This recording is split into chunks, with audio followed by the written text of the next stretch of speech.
Tantor Audio presents No One to Trust by Lynette Eason. Narrated by Meredith Mitchell. Prologue. Saturday morning, 8:02 a.m. New York City. You killed him! David Hackett pulled his fingers from the still pulse of the man who lay sprawled on his partner's office floor. Blood pooled beneath the man's head, and his empty eyes stared, fixed on the ceiling. Sam Gilroy slid the gun into the top drawer of his desk and sat down in the leather chair. It's Saturday. You weren't supposed to be here this morning. Well, I am! He'd heard the gunshot from his office across the hall and burst through the door to find this, a sight his brain was having trouble processing. Sam spread his hands. He was going to the building inspector. I couldn't let that happen. Going to the inspector about what? David stepped aside to avoid the blood. This was not happening. It was a bad dream, and he was going to wake up any minute. But no. His partner studied him. I caught him going through my laptop. He found out about some of the materials we've been using to build with. Claimed they were substandard and said it had to be stopped. I assured him everything was above board, but he was having none of it. Said he had proof and was going to shut us down. David swallowed hard. He'd just learned about the substandard materials and had been trying to decide what to do about it. One of the reasons he'd come into the office this morning. Sam usually worked Saturday mornings, and David had been planning on confronting the man. Only he'd gone to his office first. To plan, figure out how to approach Sam. Now a man was dead because of his hesitation. Sickness filled him. So, murder? You have a better idea? Sam's hands shook when he clasped them in front of him on the desk. David realized his partner wasn't quite as unaffected as he was trying to portray. Look, you know as well as I do, if we hadn't found cheaper suppliers, this company was going under. That's just not true. When I left for my last assignment overseas, we were doing great, had a comfortable profit margin. He'd been gone longer than usual, that particular mission a delicate operation that had gone wrong in so many ways. By the time he'd come home, Sam had made some catastrophic business decisions. David rubbed a hand down his face. I can't believe this. He paced from one end of the office to the other, careful not to step in the blood staining the wood floor. Do you know who his father is? I know who he is. Trust me, he won't be a problem. Don't worry about it. David stared at Sam. Trust you? Don't worry about it? There's a dead guy on the floor of your office, and you're sitting there like you're about to have tea with the Queen. What about his family? He's got 3 kids, Sam. Sam placed his hands on the desk and leaned forward. Then he should have kept his nose out of my business. Sam shot him a ferocious frown. What's wrong with you? It's not like you've never killed anyone. David flinched and held in his vicious desire to wrap his hands around the man's throat. I was in the army, Sam. I didn't kill anyone who wasn't trying to kill me. And he still saw their faces in his dreams. David made an effort to unclench his jaw. I was protecting our country so people like you could sit in a fancy office and make money hand over fist. He glanced at the man on the floor. And we'd still be doing that if you'd kept things status quo. It's your money too, partner. Sam shot him a sly look. Or have you gambled it all away in the 6 months you've been home? David had to leave, or he was going to do great bodily harm to the man he'd once considered a friend. But he had to know. What are you going to do with him? Get rid of him. The Hudson River has swallowed its share of evidence over the years. One more piece won't be a big deal. David sucked in a deep breath. How did Sam sleep at night? David admitted he'd done a lot of rotten things in his life, even things that were borderline illegal. And yes, he'd killed in self-defense. But he'd never murdered anyone. Unsure of his next move, he shook his head and headed for the door. Just make sure when he's found, It won't come back to bite us." "Who says he'll ever be found?" David stared at Sam for a moment, then lowered his gaze to the dead man. "Right." 1. Thursday, 4:45 p.m. 14 months later. Charlotte, North Carolina. He'd been found, and if he didn't think fast, he was dead. Computer technician Kyle Abernathy didn't move from his position under the desk as he formulated a plan. His brain moved at light speed, and his pulse pounded with the sudden rush of adrenaline. He never imagined installing a computer would be the thing to save his life. Kyle scooted a little farther under the desk, yet not so far he couldn't see. Satisfied he was hidden from anyone looking in his direction, Kyle plugged in the last cord and watched the man with the square jaw and blonde hair stop to question one of the workers in the cubicle across from the bathroom. Corbin Hayes, one of Alessandro Raimondi's cohorts. Kyle would have recognized him anywhere, even though over a year had passed since he'd last seen the man. The question was, how had Corbin known where to look for Kyle? He pulled his cell phone from the back pocket of his pants. Getting out and finding a safe place should be a priority. But he wasn't thinking of himself. He was thinking of his wife, Summer. Beautiful, innocent Summer. The thought of them finding her made him nauseous. Kyle was 3 hours away from home. He'd planned to drive home early and surprise her, as she wasn't expecting him until tomorrow morning. But he'd finished this job ahead of schedule and was ready to see his wife. Now she was in danger, and he had to get to her and get her away from the threat that was sure to come, if it hadn't already. He glanced at the touchscreen and pressed the numbers that would send the distress signal to his handler, Mike Thomas. Then he rose with caution, his plan to slip out unseen, call Summer, to get somewhere safe, meet her there, and wait for Mike to call him. Kyle gripped the phone and waited to see which way Corbin would go. The man turned right toward the CEO's office. Kyle went left, grateful the CEO had been busy on his phone 20 minutes ago and had motioned for Kyle to come back later. Only later would never happen for Mr. CEO. It was time for Kyle to disappear again. The only problem was, Corbin Hayes never traveled alone.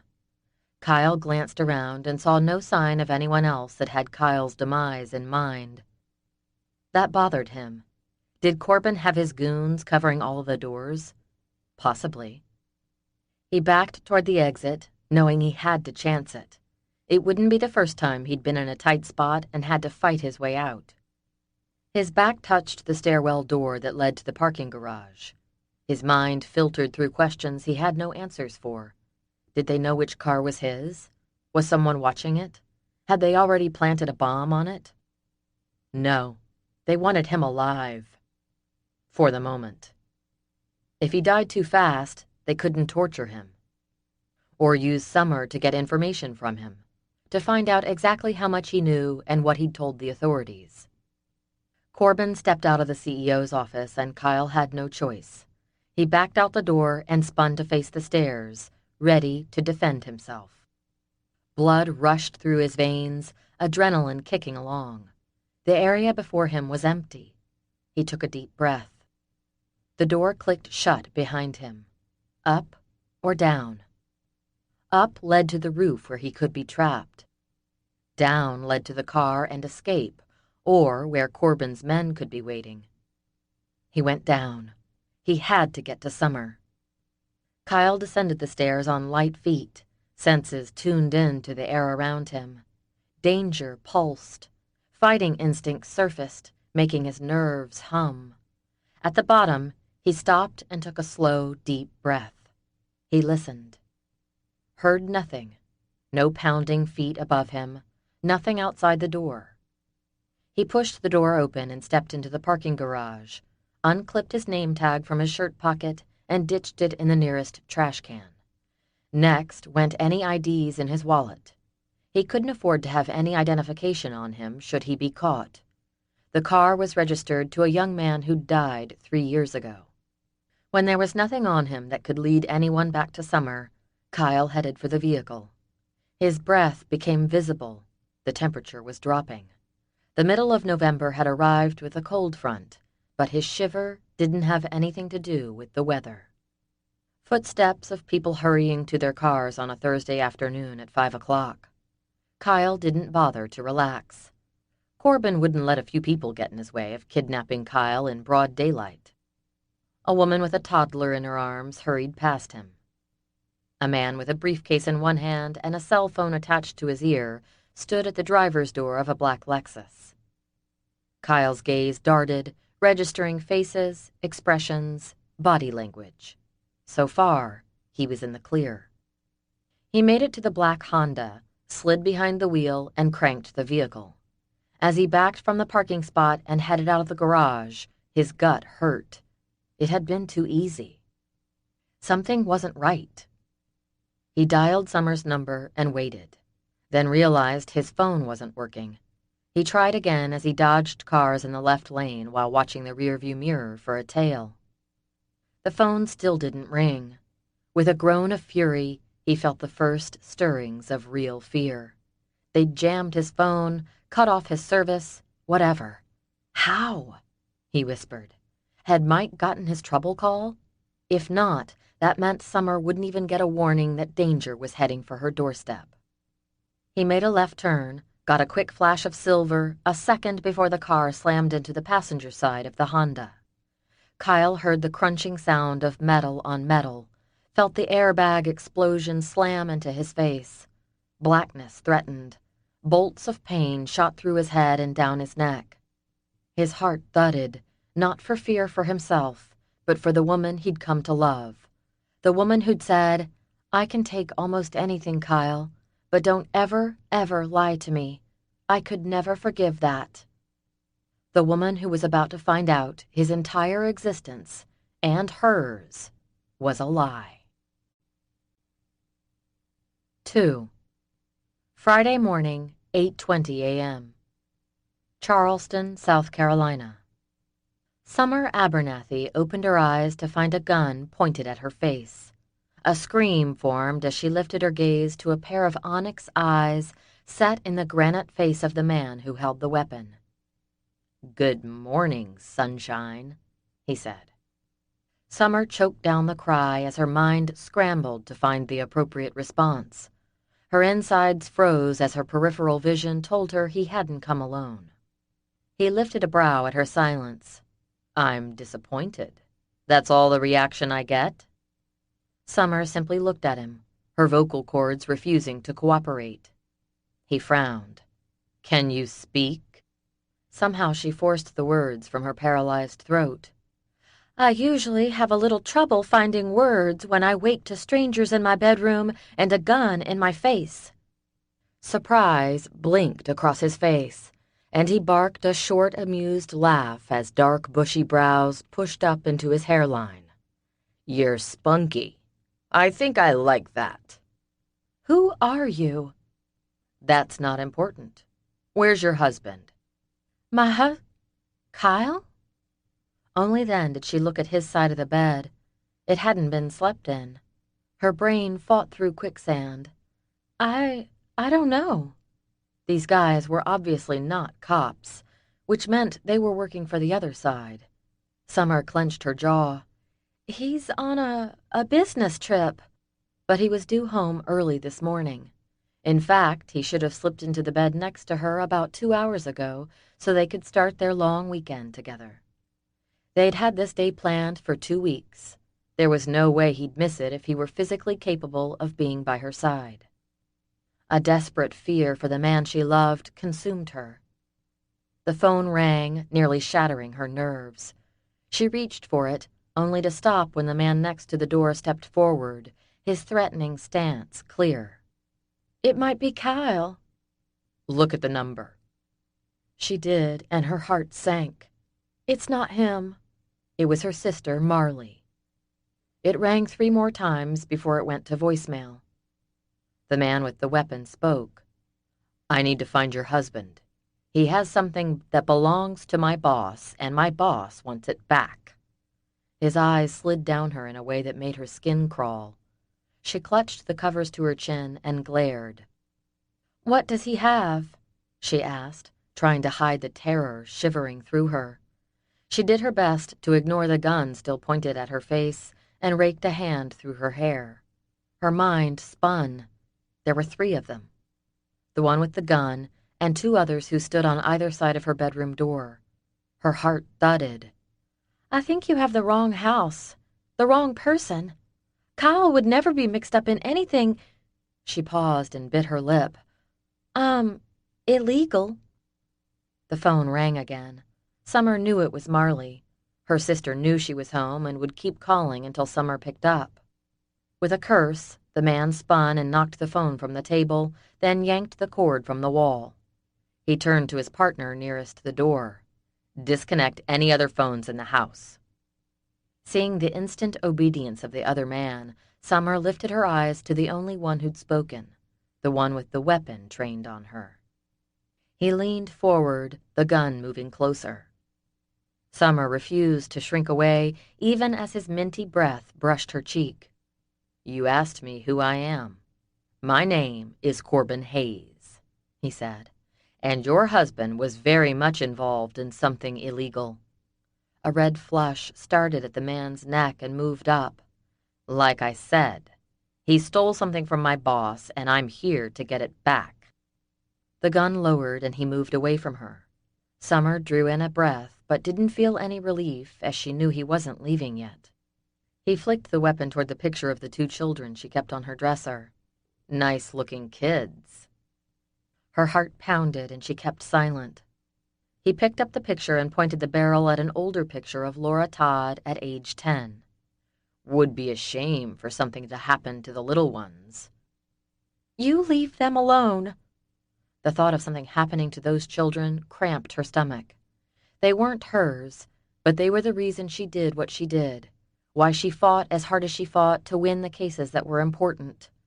As a family court lawyer, she handled some of the most delicate cases that involved precious, innocent lives. Cases like the one they were involved in. Hayes handed the gun to his cohort, who in turn passed him a very wicked-looking knife. Fear glued her tongue to the roof of her mouth.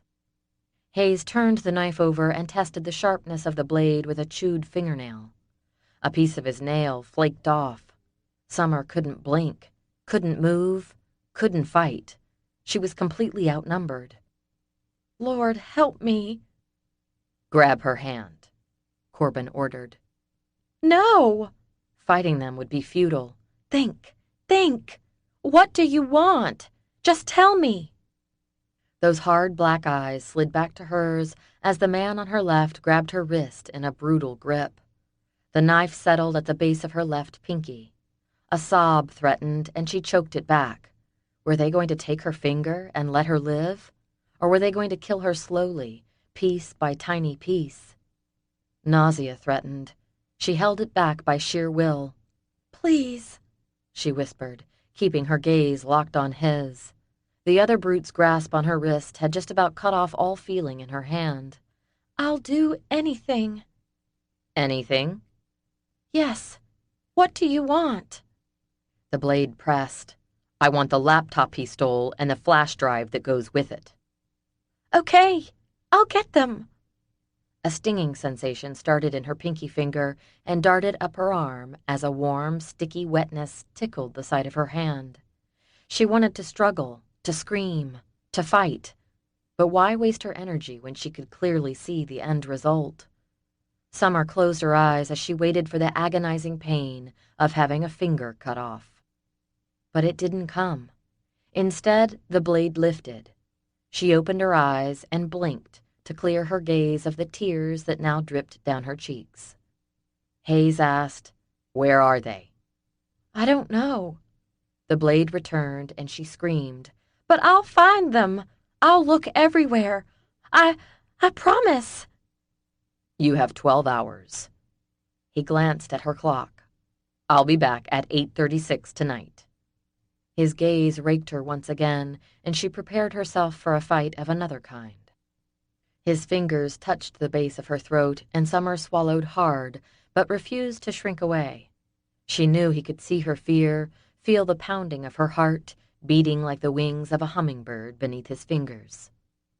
He lifted the necklace Kyle had given her for their 1-month anniversary, an ornate silver cross, a sign of their shared faith.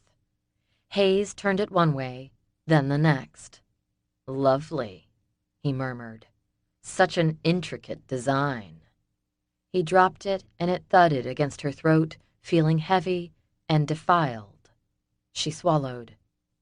"You're very beautiful," he whispered. Nausea churned again. "Get away from me!" His lips curled, his eyes glinted with a wicked light, and Summer caught her breath, wondering if he had something even more sinister planned for her. She lifted her jaw. And then he moved away from her. The man holding her wrist released her. The two silent partners backed toward the door. Summer sat shivering, trembling, clasping her whole hand to her chest. Hayes, the last to leave, turned suddenly, and she nearly shrieked, but he didn't approach her. "Don't call the police," he said. "If you do, we'll know because we'll be watching you." He held up a finger and waved it at her. "And just for your information, your husband's name isn't Kyle Abernathy. It's David Hackett." He smirked. "Google him." 3. Friday, 8:40 a.m. David groaned and tried to move, but his body wouldn't cooperate. Steady beeping echoed in his ears, aggravating him, exacerbating the pain in his head. Nausea swirled. "Sir, are you awake? Can you hear me?" David wanted to answer, but couldn't get the words out. He might have grunted. "Are you in pain?" "Yes. What happened? Where was he?" Antiseptic, the smell of sterile, alcohol, a hospital. "You've been in a car wreck." Memory returned with the force of a tsunami. He remembered the flash of silver before the horrific jolt against the seatbelt. And he remembered Corbin Hayes. "Summer!" David struggled against the pain, against whatever held him to the bed. He had to get to Summer. "Sir, calm down." To someone near the bed, she said, "His heart rate is dangerously elevated. Let's sedate him for now." "No, please." David heard his low rasp that no one else noticed. He wanted to weep, but uttered a desperate prayer to the God he'd only known a short time. As he drifted back toward the black void of nothingness, he prayed for Summer, begging God to keep her safe. 8:45 a.m. Summer leaped from the bed, raced into the bathroom, and lost what little she had in her stomach. She sank to the bathroom floor and cried until she wondered if she'd ever stop. Finally, she splashed water onto her face. "Stop crying and think," she muttered. "Think! Now! God, tell me what to do, please!" As she cleaned and bandaged her finger, her thoughts swirled. Where was Kyle? Why hadn't he come home? Had someone in their organization found him, and the guys who invaded her home just didn't know it? No. They would communicate better than that. Wouldn't they? And who were they? Her best guess was mafia, but she wasn't sure. Her experience was family court, not criminal law, but she was smart enough to recognize evil when she saw it. A shudder rippled up her back. Members of the mafia, in her bedroom, looking for Kyle and threatening her. Could it be? Maybe, maybe not. After all, this was South Carolina, not New York or Chicago. She rubbed a hand down her face as she forced her mind to work. No. Whoever they were lying. They had the wrong person. Kyle would never do what they'd accused him of, because if he had, that meant that he'd lied to her and he'd promised he'd never do that. He'd sworn to it. Still shivering, she stumbled back into the bedroom and snatched the cordless phone from the base, then remembered she had to plug it back in. It took her 4 tries, but she finally managed to get her quivering fingers to cooperate. Once she had a dial tone, she pressed 9-1, then stopped. He'd said not to call the cops. He would know. How? Would he really know? What if he had her phone tapped? Could she take the chance? She slammed the phone down and sat back on the bed to think. Summer looked at the clock. 20 minutes had passed since she'd experienced her meltdown. Tremors shook her, but they would fade. It was time to push past the terror and focus, to figure out what to do. She found her purse, pulled the cell phone out, and punched in Kyle's phone number. "We're sorry, this number is no longer in service." A new fear clutched her. She tried again and got the same message.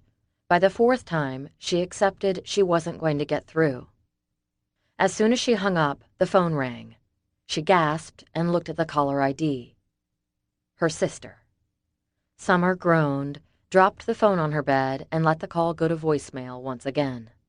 She rose to pace the bedroom, her mind spinning. A laptop.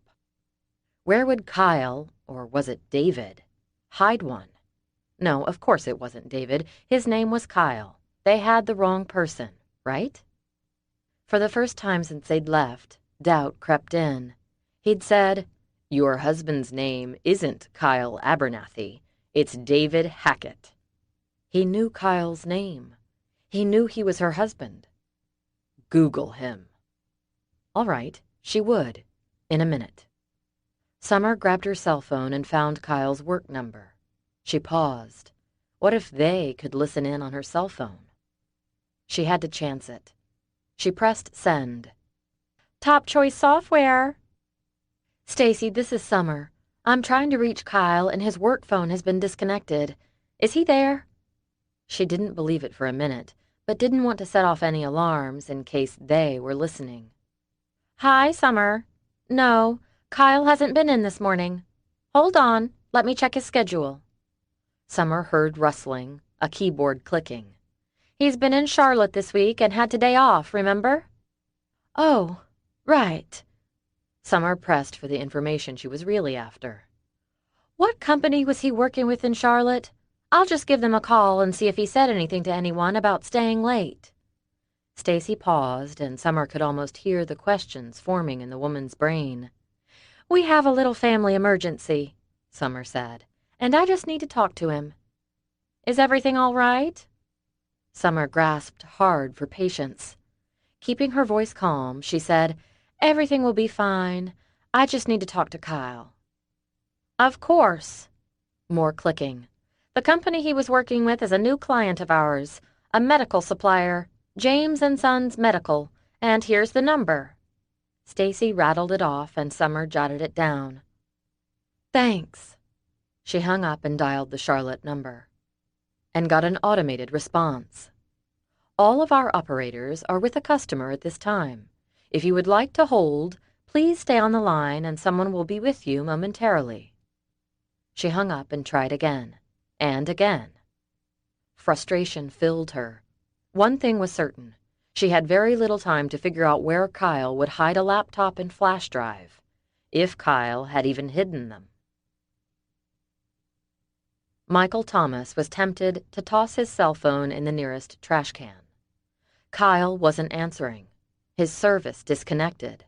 So where was the man? Mike had already driven by the house where David and Summer lived, but had seen nothing out of the ordinary. Summer had no idea who Mike was, and he wanted to keep it that way. If Kyle was in trouble, he'd contact Mike first, then Summer. Summer. A problem in the WIT-SEC equation, as far as he was concerned. But Kyle had been adamant that marrying Summer would throw off those looking for him. They were looking for a single guy, not a married man with a mortgage.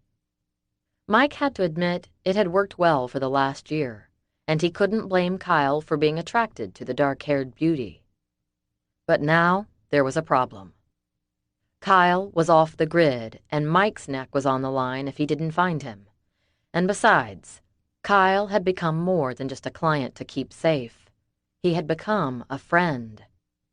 Mike was determined to find him. And he may have to start with Summer. 4. Olivia Todd stared into the rearview mirror. She curled her fingers around the steering wheel and listened to the praise and worship music pouring from her radio speakers. She had turned it up, needing the comfort she found in the songs, the reassurance that she wasn't alone, that God really did love her and want the best for her and the girls. Summer had turned her on to the band that now sang about every day being another day to wake from her sleep and raise her hands in praise to Him. She sang along, "I am tired, I am weak, your hands wake me from my sleep." "I like that song, Mommy," Sandy said. "What's it called?" "Wake" by Jupiter Wind. Summer told me about it. Even while she regretted the day she ever met the man she'd married, the music filled her with hope. It might be a desperate hope, but at least it was something. Her eyes landed on her two precious girls in the back seat, and she sighed. No, she couldn't wish she'd never met Silas Todd, but she could sure wish he were a different type of man than the one who was trying to take her girls away from her. Not because he wanted them, but because he hated her and wanted to hurt her with the deepest possible wound he could think of. And that meant going through her children straight to her heart. 12-year-old Laura already had eyes that were too old and burned with anger, and 8-year-old Sandy was scared of everything, most especially males. Silas had done that to them. He'd done it to her, too, but she'd finally managed to find her backbone when he'd put Sandy in the hospital with a broken rib that had pierced a lung. Her baby, her heart, fighting to breathe, bewildered and confused, hurt by a man who was supposed to protect her, lay his life down for her. Even now, the conversation she'd overheard between her girls echoed through her mind. She'd gone to get a much-needed cup of coffee. When she returned to the hospital room, the door was cracked open. Low voices reached her ears, and she stopped to listen. "What did I do to make him mad, Laura? Why didn't Mommy stop him? Why didn't she make him stop?" Olivia flinched at the breathless, gasping words. "Because Mom's scared of him, too. I don't blame her." "But you tried.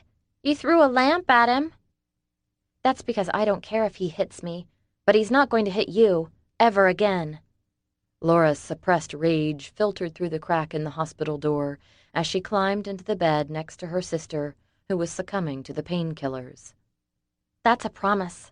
I'll take one of those big butcher knives in the kitchen and run it right through his heart before I let him touch you again." Olivia slid to the floor, her legs no longer containing the strength to hold her up. "Oh, sweet Lord, show me where to go." Because it was no longer a matter of what to do. It was now a matter of where she would get the help to leave her abusive and powerful husband. A powerful husband who had followed her and didn't bother trying to hide it. She couldn't even go to her mother's without him doing his best to intimidate her. She firmed her jaw and her resolve. He was a bully, and she and the girls were his victims. But she wasn't going to play by his rules anymore. A decision which had led her to her present situation. Olivia turned left, then right. The car behind her did the same. But that was fine. Tuesday, she and the girls would be free of him, free to leave the state and disappear. And if the judge ruled otherwise, she was still prepared to run. Silas Todd would not lay a hand on her or her girls ever again. She just had to make it to Tuesday, and Summer would take care of everything. Or Olivia would. One way or another. 5. 11:06 a.m. Summer's phone rang and she snatched it. "Hello? Summer?" Summer's pulse slowed. "Hi, Olivia." Olivia Todd, her #1 client. "Celeste called. They moved the court date to Tuesday. Are we going to be okay with that?" Celeste Martin, her paralegal. "Yes, of course. We'll be there. I could argue this case today if I had to. It's no problem." Summer hadn't checked her email this morning. She calculated. Today was Friday. Surely everything with Kyle would be fine by Tuesday. This was all just a horrible misunderstanding. wasn't it? You promise? The anxiety and fear Olivia lived with on a daily basis came through loud and clear. Yes, I'm ready. We've got the evidence of his affair, dated pictures of him at bars partying when the girls were in his care. All of this will work in our favor for getting you custody. She paused. And if we have to, even though I don't want to put her through that, we can use Laura's willingness to testify against him. A shaky sigh slipped through the line. I can't believe this. It wasn't supposed to be like this, Summer. We were supposed to grow old together, and now I don't even know who he is anymore, Olivia whispered. Summer had felt sympathy for her clients before. She'd been angry on their behalf. She'd fought for their rights. Now she felt empathy. Her heart hurt for Olivia. I know exactly what you mean. Her throat clogged and she cleared it. But you have to keep the safety of your kids in mind. You're doing the right thing. I know. On impulse, Summer said, Do you want me to pray with you? Silence greeted her question, and she bit her lip. She thought Olivia was a Christian, but maybe Summer had made the woman feel uncomfortable. Of all the things you could do for me, that's the one that counts the most. Yes, please. Let's pray. So Summer prayed for the safety of her client and her 2 children, prayed for a favorable outcome with the judge on Tuesday, and then added a silent plea for the Lord to reveal the truth to her about her husband and her marriage. She hung up with Olivia and tried the Charlotte number again. She'd gotten that stupid automated message for the past 2 hours, and she was fast losing patience. Lord, what do I do? The doorbell rang, interrupting her prayer. Fear swept through her. Had Hayes and his crew come back? No, he wouldn't have bothered with the doorbell. Her tension eased slightly. She moved to look out the window and frowned when she spotted a stranger standing on her front porch. She didn't have time for interruptions. Maybe if she ignored him, he'd go away. The bell pealed again. Maybe not.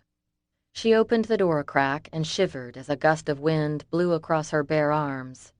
May I help you? Hey, you must be Summer. An engaging grin creased his cheeks, and she thought she saw a dimple peeking from the right side. I'm looking for Kyle. Is he around? No, he's not here. Sorry. Disappointment flashed. Oh, man. Do you know where he is? Her fear returned in spades. So if they couldn't threaten her into telling her where he was, they'd send Mr. Nice Guy? Why do you want to find him?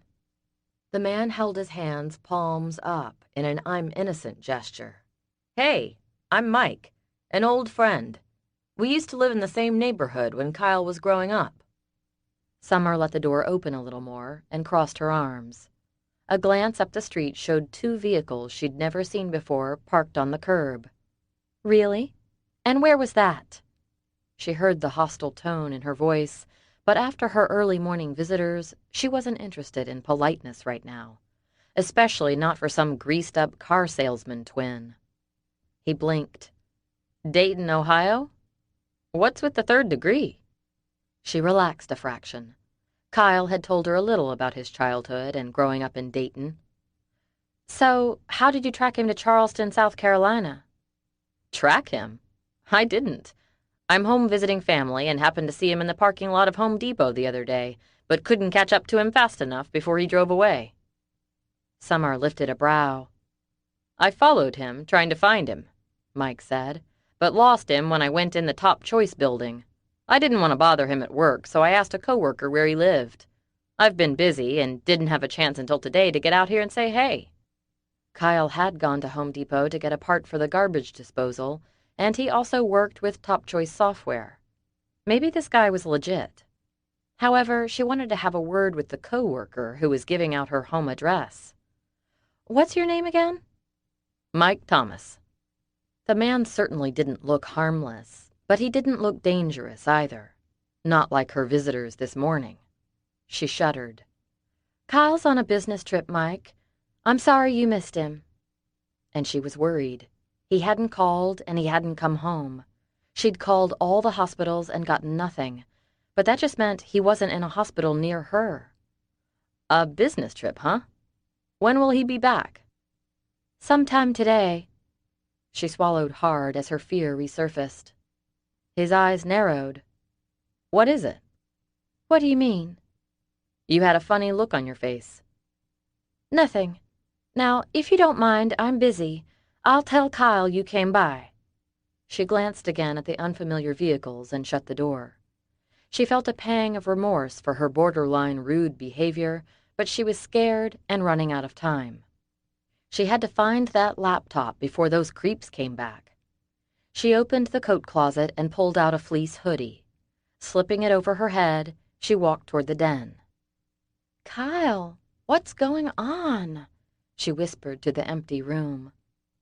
She'd cleaned out the closet, even tapping the walls on the off chance he'd stashed it behind one, and still came up with nothing.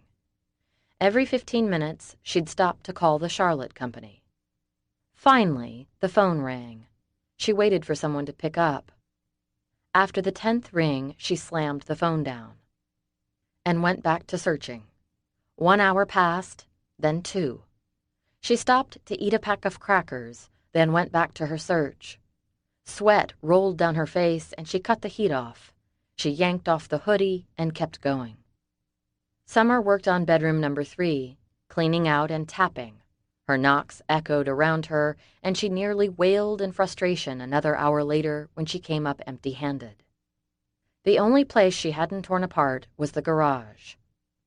Summer hurried into the 2-car garage and stood staring at the space. Her baby blue Ford Fusion blocked her view of a lot of the garage. Where to start? The tool shed in the corner? Maybe. The storage closet that they'd packed full and never bothered with? Or the area Kyle had built soon after they'd married. She moved to the wooden work table. Now that she thought about it, Kyle never did spend much time there. She ran shaky fingers over it, felt the sleek, treated wood. She tried to think of one occasion when she'd seen Kyle use the table and couldn't come up with a single time. He used it as a shelf. She tugged on it. Solidly built, it didn't budge. She examined the sides, knocked on them with her knuckles. Nothing. Summer dropped to her knees, ran her hands underneath and all the way to the back, and felt it. A latch. She flipped it up and a metal box dropped with a clang to the concrete floor. Stunned that she actually found something, she stared at it for a moment. Then she gathered her wits. Snatching the box to her chest, she hurried back into the house to set her discovery on the kitchen table. Her breaths came in shaky pants as she reached to open the box. She noticed right off it was too small to hold a laptop, but this was something Kyle had very purposely hidden. Her fingers touched the latch and she snatched them back, then forced herself to reach back and flip the latch. She opened the top and sank into the nearest chair, scared to death about what she might find, but too scared not to look. She reached in and pulled out a stack of papers, a few photos, and a birth certificate that said David Ryan Hackett, a picture of him in the Army. Oh, goodness Lord, what's going on? The shakes set in again. This time they were due to pure, unadulterated fury that overrode the strangling fear that had been her companion since early this morning. He'd lied to her. With quick, efficient movements, she emptied the rest of the contents and froze as a small piece of paper, no larger than her little finger, fell onto the table. It contained 10 numbers and the words, "I'm sorry." She frowned.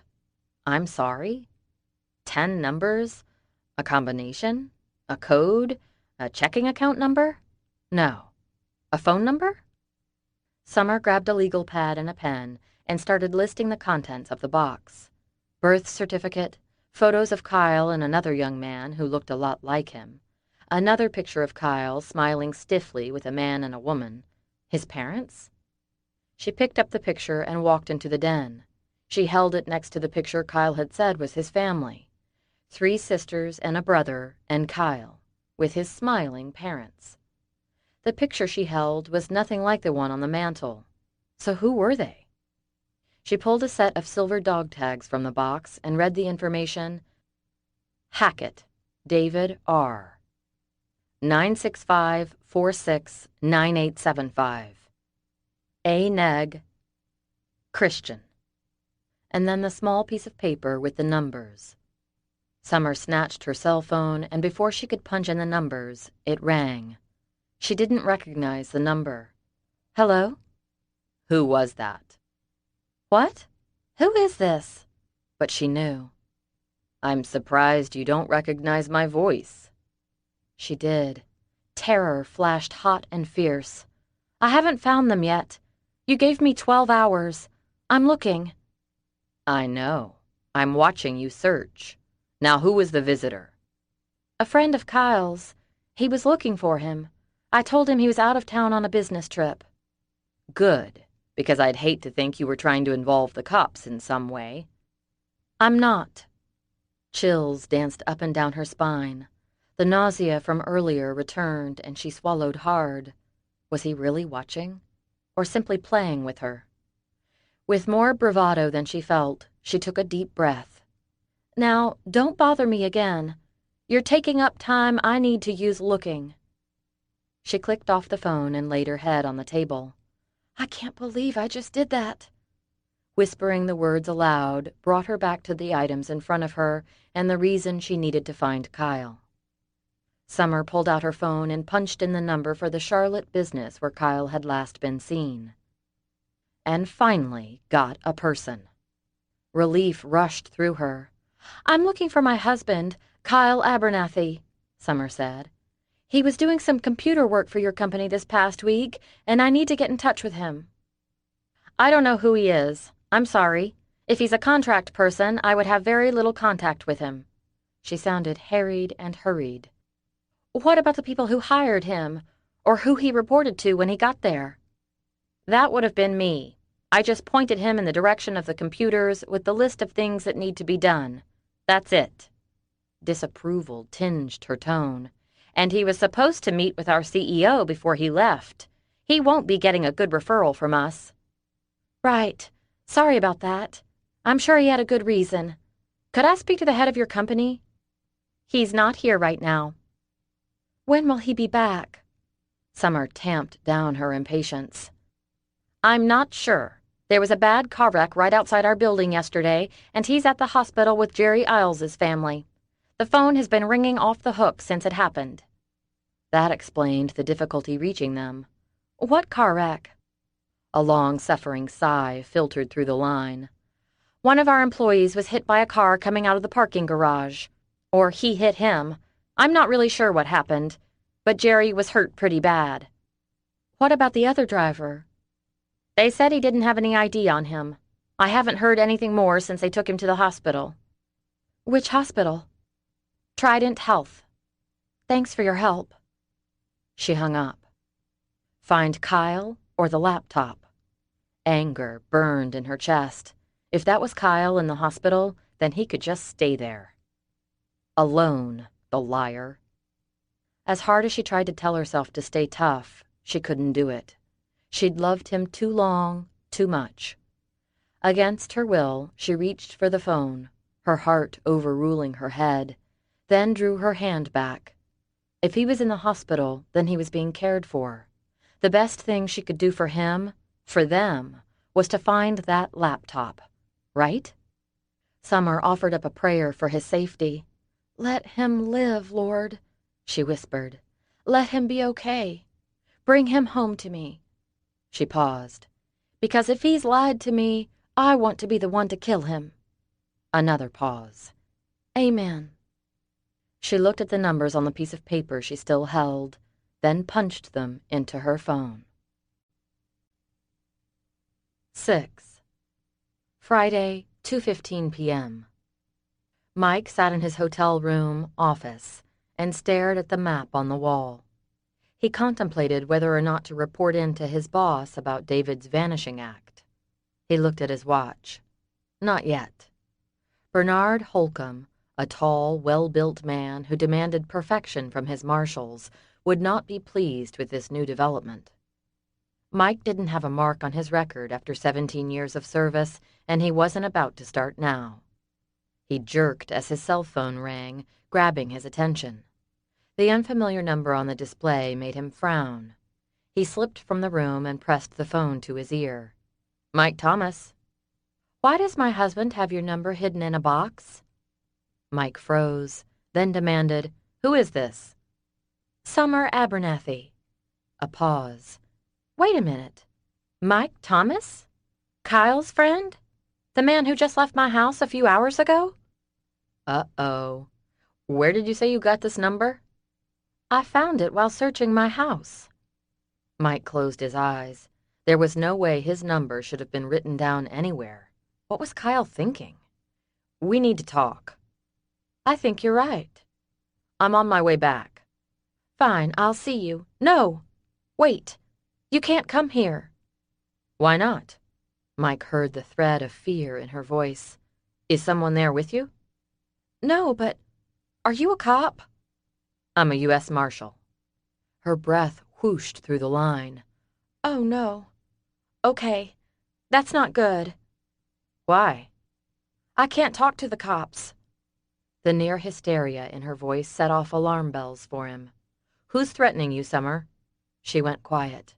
Summer? Mrs. Abernathy? I've got to go. She clicked off the phone.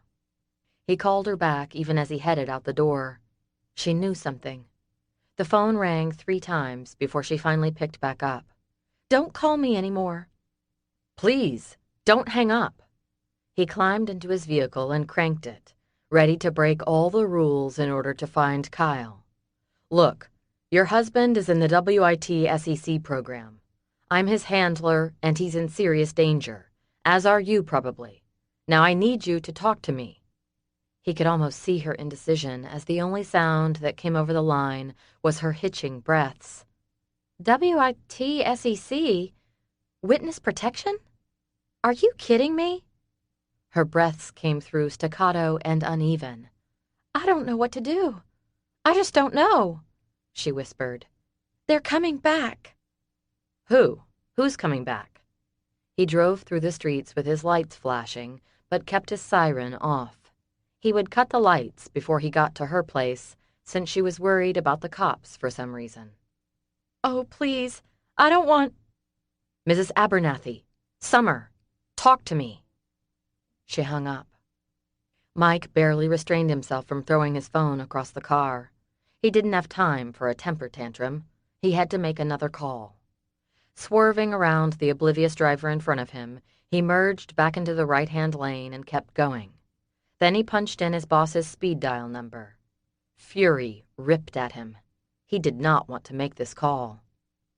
But he had no choice. He needed help. Benny answered on the 4th ring.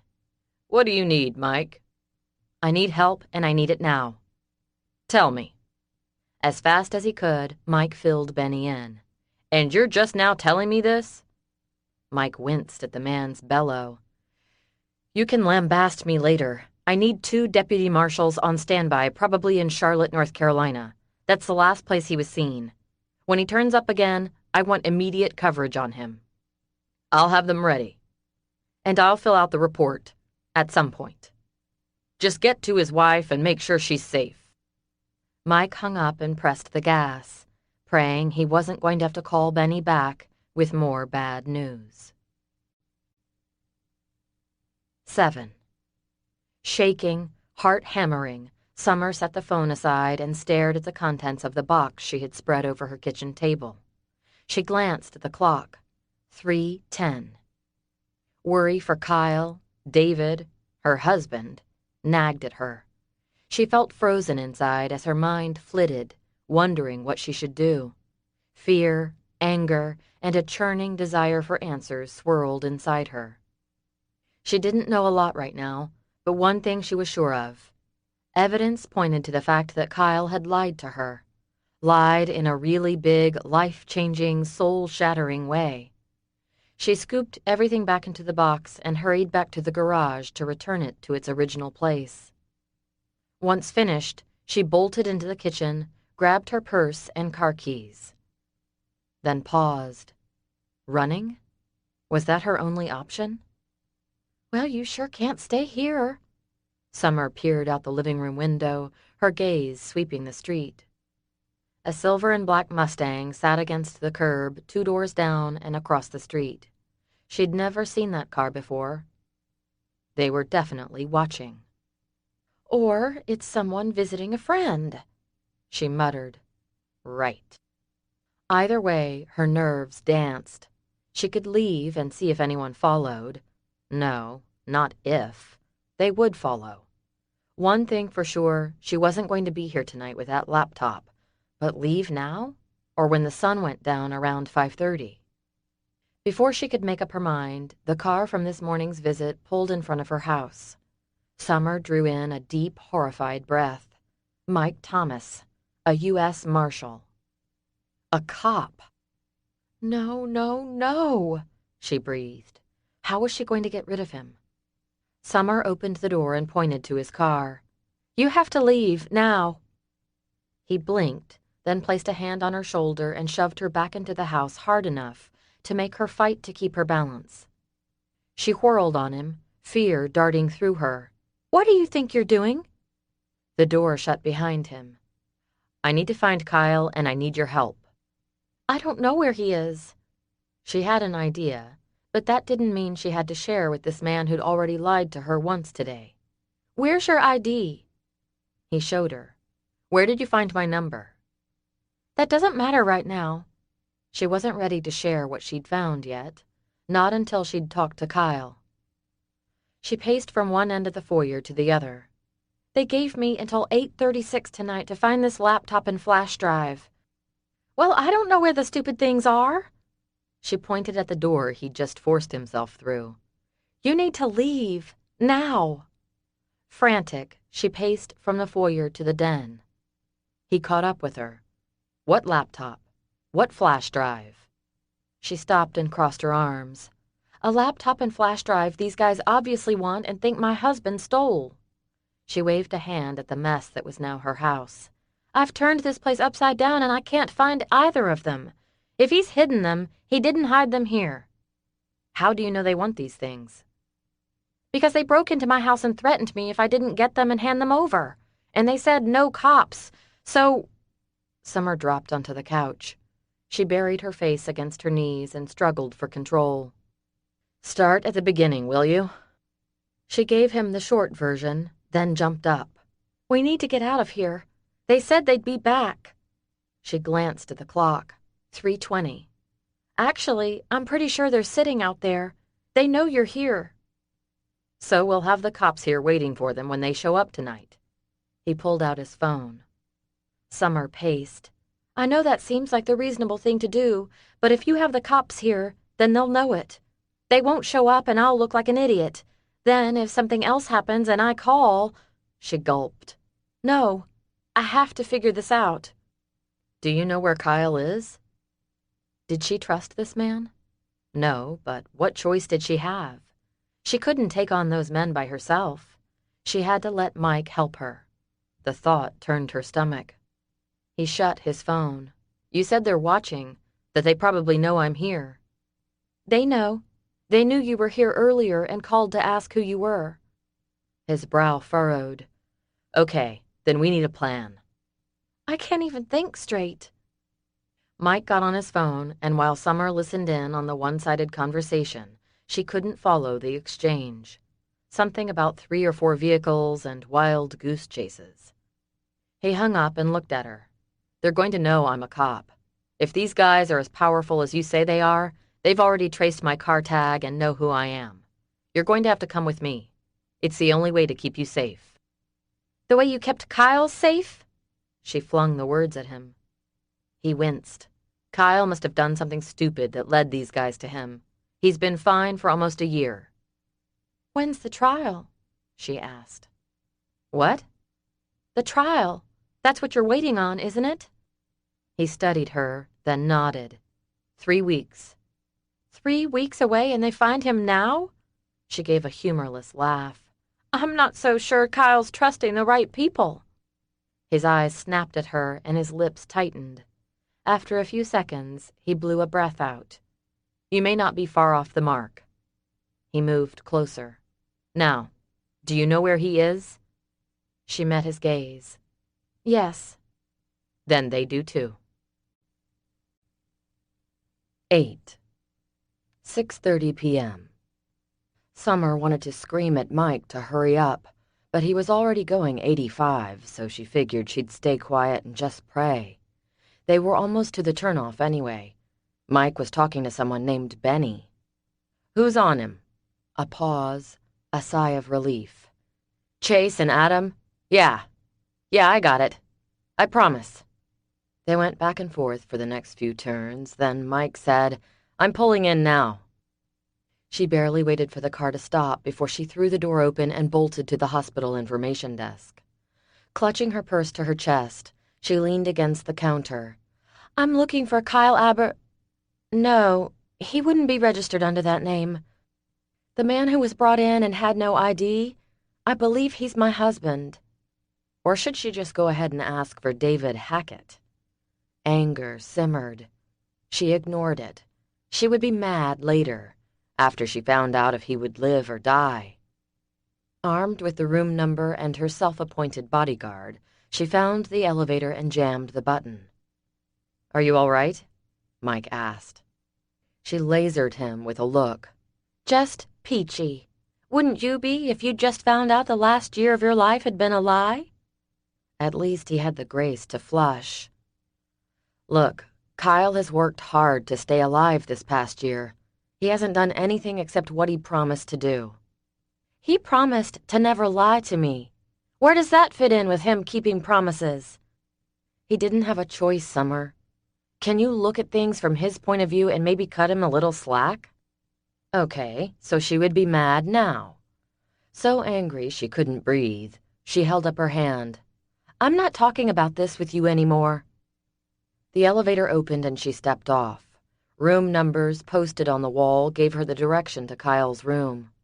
As she approached, she swallowed hard and rubbed her sweaty palms down her jeans. She wanted to turn and run, pretend this wasn't happening, that her husband wasn't a liar.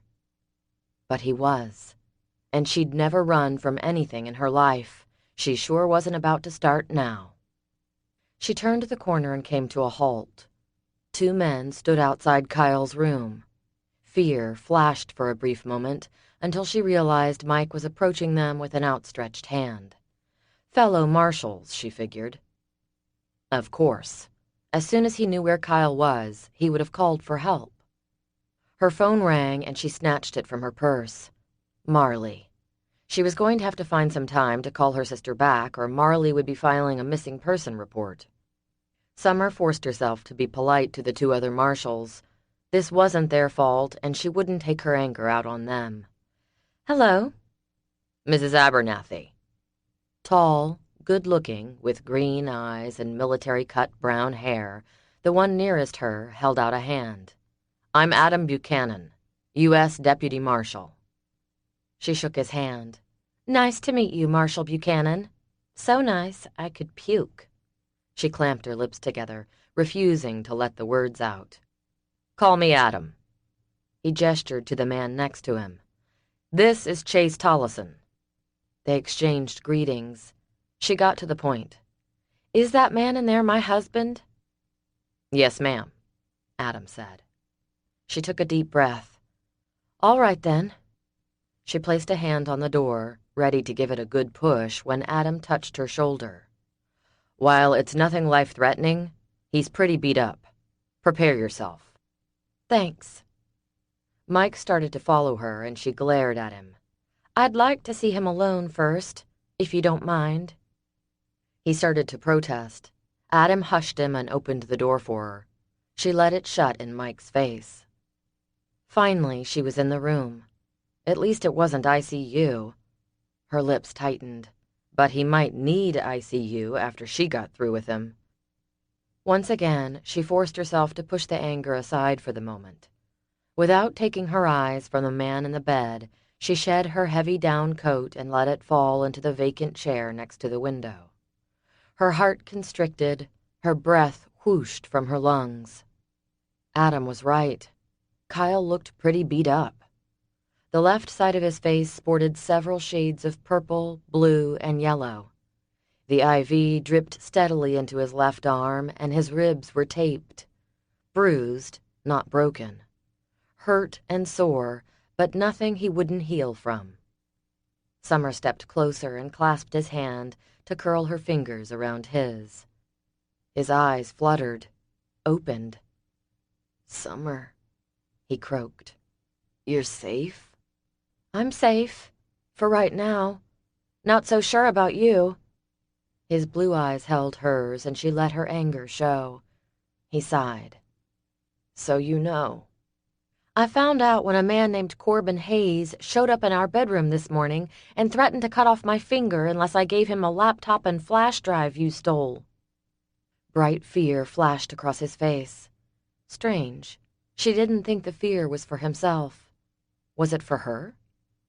He struggled to sit up, wincing with the effort, right hand pressed to his midsection. She moved back and let him, refused to help him, but was proud of herself for not slugging him. He swung his legs over the side of the bed and pulled out the IV.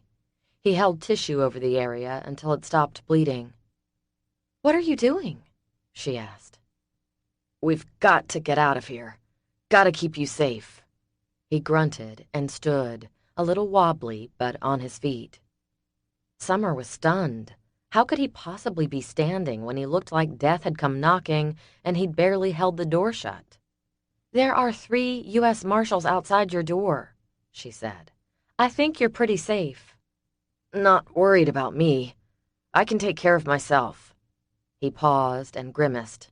"When I don't have a car slamming into me." "Was it an accident?" she asked. If he was in the witness protection program, anything was suspect. "I don't know. I think the other driver died, so we may never know." He reached for the bag in her left hand. "Did you bring me some clothes?" Almost without thinking, she'd grabbed them on the way out of the house. She handed them to him. "So, what do I call you?" He paused, his face hard, eyes shuttered. "What did Hayes tell you?" "A lot. Your friends were more than willing to tell me the truth, which is more than I can say for you." He whirled on her, swayed, and sat hard on the bed, the gray pallor to his face really kicking up her worry meter, which fueled her anger. She didn't want to worry about him. "I'm so sorry, Summer, but I couldn't tell you the truth," he said. "I wanted to, so many times, but I couldn't." He closed his eyes and swallowed hard. When he opened them, she could see the pain glinting there. "And he's not my friend. He's a killer." "Organized crime?" He looked down as he pulled on his pants, then slipped into his shirt. By the time he finished, even the gray was gone, and he now had about as much color as the bedsheet beneath him. "Yeah, and you can call me David. They know where I am now." "David." She tried the name and found it bitter on her tongue. "Did you steal the laptop and the flash drive he wants?" Panting, sweat beading his brow, one hand pressed against his taped ribs, he looked at her. "Yes." 9. Friday, 7 p.m. The door opened and Mike hovered half in and half out of the room. "Is it safe to come in?" "Yes," David said, "but we're not going to be here much longer." Mike walked to the bedside. "Are you okay to travel?" "I have to be." As soon as he got the dizziness under control, sitting still helped. Summer stood there quietly, her eyes bouncing between the men, taking it all in. The lack of expression on her face worried him. He'd been agonizing for months about telling her the truth and had, ironically, planned to tell her today. All of it, the whole terrible story, and then beg her to forgive him. Only he'd waited too long. Summer stared at him a few seconds longer, then spun on her heel and was out the door. "Summer, stop!" David shouted. "David, get back here!" David went after her, ignoring the pain thrumming through him and Mike's shout to stop, and the lightheadedness that made him want to keel over. Once outside the room, the marshals flanked him. "Where'd she go?" "The stairs," Adam said. "But you're in no shape." David bolted for the stairs, gasping as his ribs and head protested. "David, you can't do this." Swallowing against the nausea, David ignored them and pushed the stairwell door open. He started down. "Summer!" His voice echoed around him. He heard her retreating footsteps and hurried faster, tripped, and caught himself on the handrail. "Summer! Wait!" Her footsteps stopped, and her voice rose from below. "Leave me alone, David. I don't want to talk to you right now." "It's not safe. They know who you are. They'll use you to get to me." "Not if we're not together anymore." Her words cut like shards of glass, shredding his heart. Not because he didn't deserve them, but because she didn't deserve what he'd done to her, what he'd pulled her into the middle of. "Summer, please." He kept going, desperate to catch up with her. Finally he saw her, heard the marshals behind him. It wouldn't matter to them that his marriage had just fallen apart. All they cared about was keeping him safe for the trial. He had to get Summer to listen to him. "I don't want to lose you." "Too late, Kyle. David, whoever you are." Her steps resumed. So did his. He followed her into the lobby of the hospital, his teeth clenched against the pain. She whirled. "Stop following me! We're done." "We're not done. I don't accept that."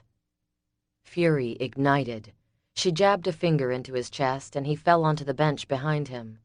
For a moment, sympathy graced her eyes, then they hardened again. "You don't get to make that choice. You made your choice when you lied to me. Stood there and lied to me when I told you that was the one thing I could never forgive. How could you? What kind of man does that?" Tears pooled. David was vaguely conscious of the show they were putting on for those in the lobby and the marshals trying to corral him, but he didn't care. Right now, stopping Summer from walking out the door was his only objective. He stood, pulled her to the side, and lowered his voice.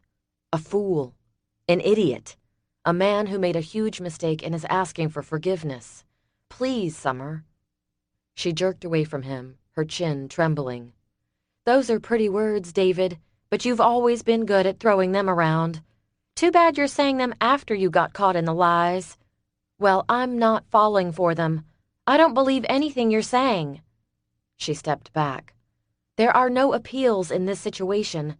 We're done, and that's final." His jaw flexed. "They may be pretty words, but I mean every one of them." He gripped her upper arms. "Your life depends on you listening to me." "I'm done listening." She sighed and shook her head. "I need some time. Time away from you." He groaned. "You can't. They'll find you and—" "No, you're not going to use that to keep me around." Tears clouded her vision. "I can't believe you did this to me. I just can't." She pulled in a deep breath. "If you're so worried about me, tell one of your Marshall friends to keep up, because I'm leaving." Adam intervened. "Ma'am, he's right. Mike told me what happened to you with Corbin Hayes. You need to stay with us." Her lip curled, disgust shooting from every pore. "Right. You men just have to stick together, don't you?" Without another word, she made a beeline for the revolving door. Summer had experienced a broken heart before. Her father's bitter duplicity and the subsequent custody battle that led to the most miserable 3 years of her life. Her fiancé's unfaithfulness and heartfelt lies that he was innocent, only to have his lover come forward and let Summer know exactly how sneaky he'd really been. But the pain shattering through her now didn't compare. Out on the sidewalk, she glanced around.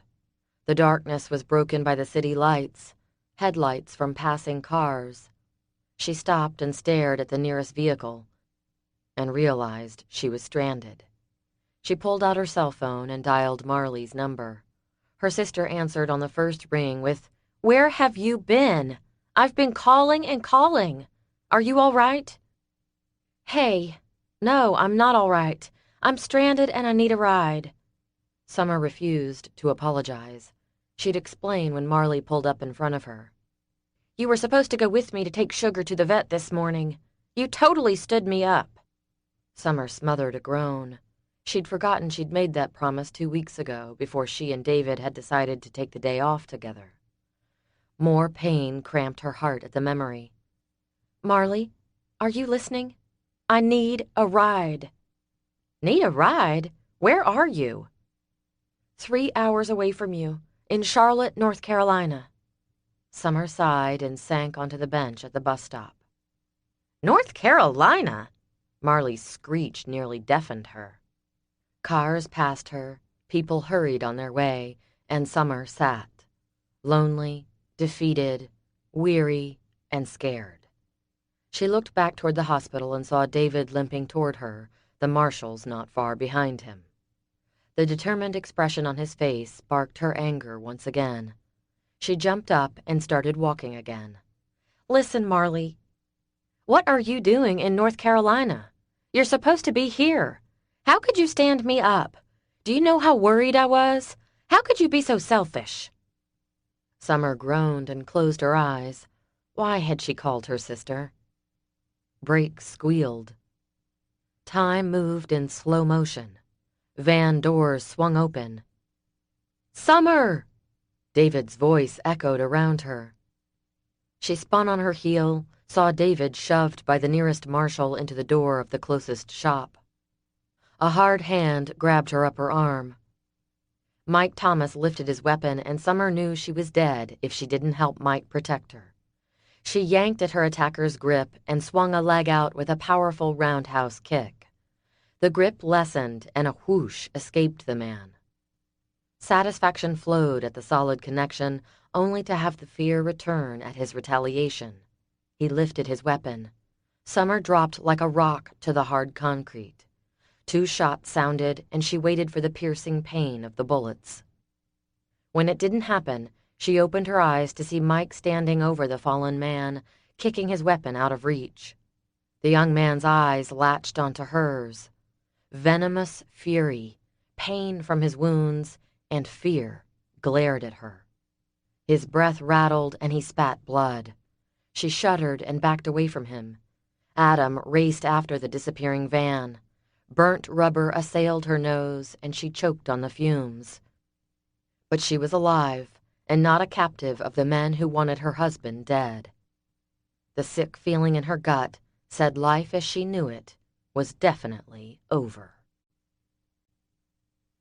10. David's punch landed with a solid thud against the marshal's chin, just hard enough to gain his freedom, but lacking the force that would break the man's jaw. He bolted from the store with pained curses ringing in his ears. None of that mattered. Summer needed him. David pressed a hand to his screaming ribs and raced back out into the street to see Summer sitting in the middle of the sidewalk. He rushed to her. "Are you all right?" He grasped her upper arm and helped her to her feet. She snagged her phone from the concrete and stuffed it in her pocket. Her blank stare, automatic actions, and repeated shivers told him she was in shock. Mike yelled, "What are you doing? Are you crazy? Get back inside." "I'm not going anywhere without my wife." Beneath his palm, he could feel her trembling increase. Then she moved, fast. She jerked away. "They were going to kidnap me. They gave me 12 hours to find that computer. My 12 hours aren't up yet." She lifted a shaky hand and swiped her hair away from her face. David's fingers itched to help, but he figured it would be a good way to lose a few digits. She was still, understandably, fired up mad at him. Real fear gripped him as he considered the fact that she might never get past her anger, and he would only have himself to blame. Sirens screamed, law enforcement descended. Mike's fury rivaled Summer's as he glared at David. "We don't need this, David. All this attention isn't a good thing. We need to get out of here before the cops start asking questions." David nodded. The trial was so close, he couldn't start being stupid now. or more stupid than he'd already been. He looked at Summer. He's right. Getting out of sight isn't a bad idea. Summer bit her lip and glanced around. Fine. David breathed a small sigh of relief. She had a hot temper sometimes, but she wasn't an idiot. Together with the marshals flanking them, they started to move toward the store. Then David stopped. He stared at the young man who'd been shot and ignored Chase's prodding to hurry it up. Paulie, he whispered. Who's Paulie? A good kid. He shook his head. What's he doing involved in this mess? We'll figure it out later. Now go, Chase ordered. They moved to the store David had forced his way out of. Holding the door open, Chase Tollison glared at him. David glared right back. Summer moved past the marshal, and David thought he caught a glimmer of respect in the man's eyes before he shuttered them. Once inside the store, Mike and the other marshals ushered David and Summer to the dressing room. Mike looked around.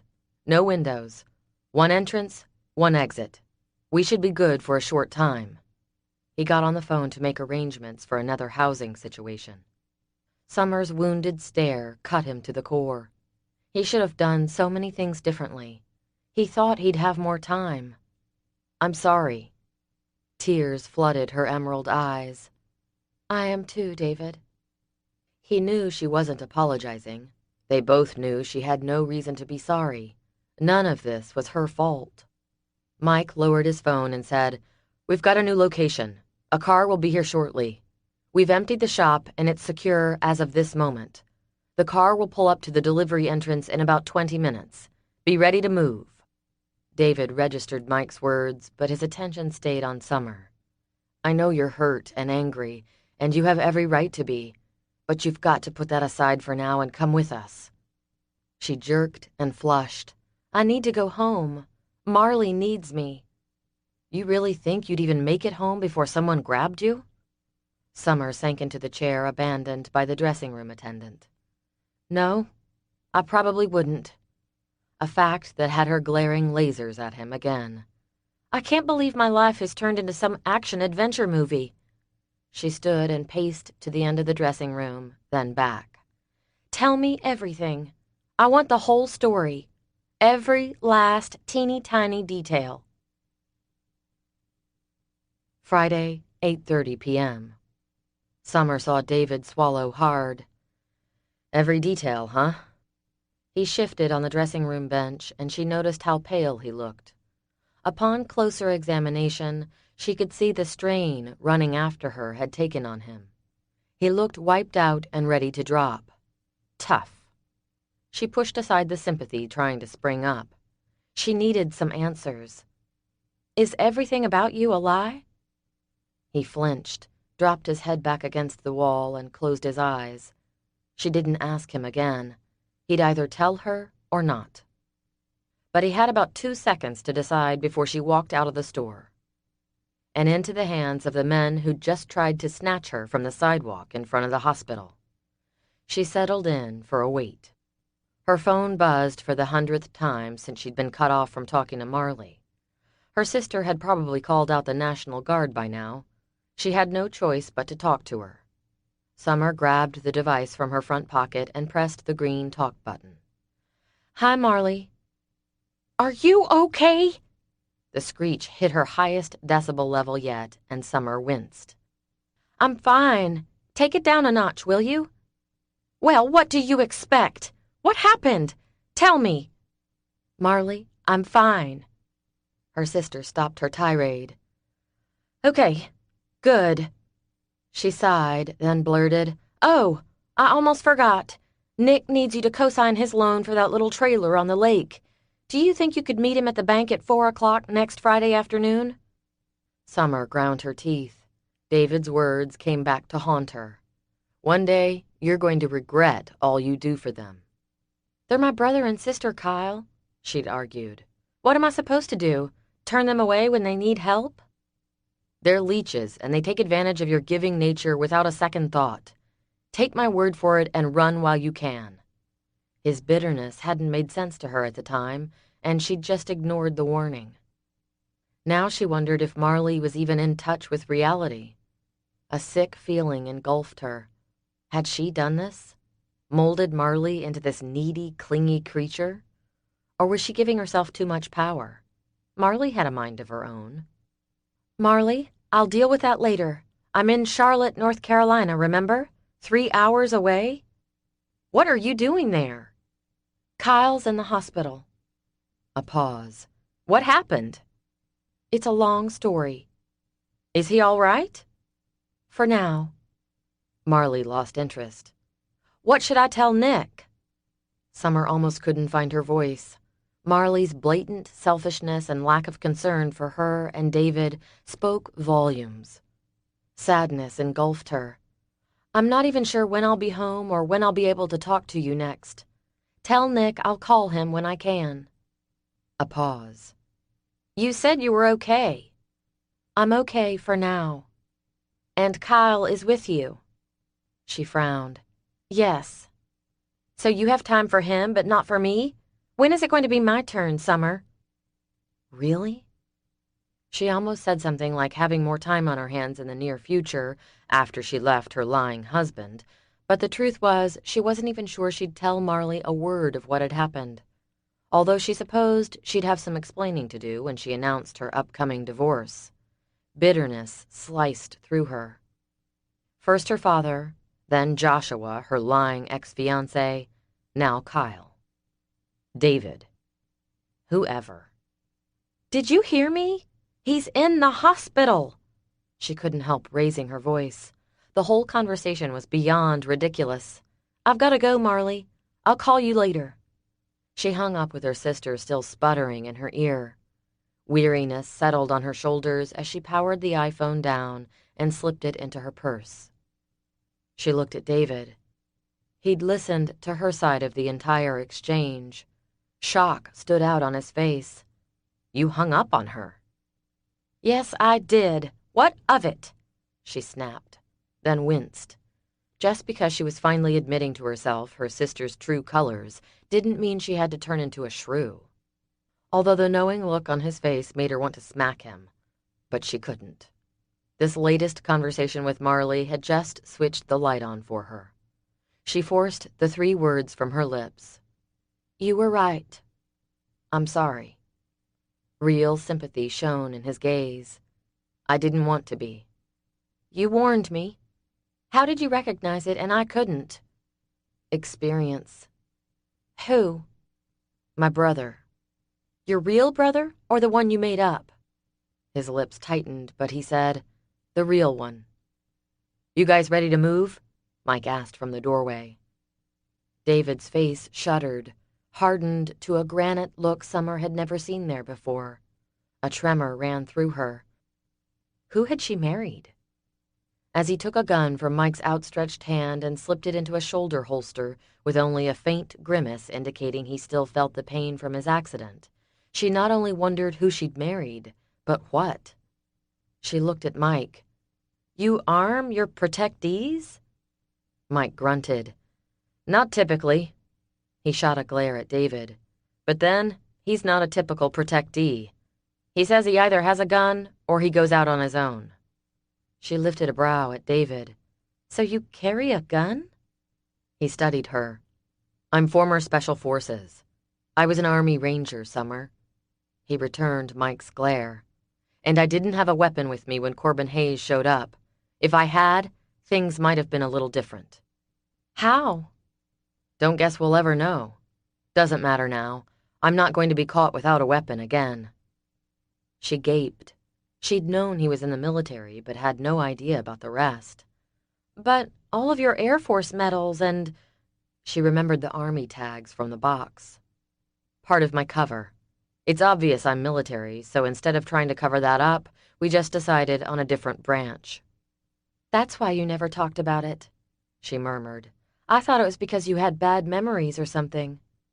His eyes flattened. "I do." She eyed the gun. "And all of our trips to the shooting range?"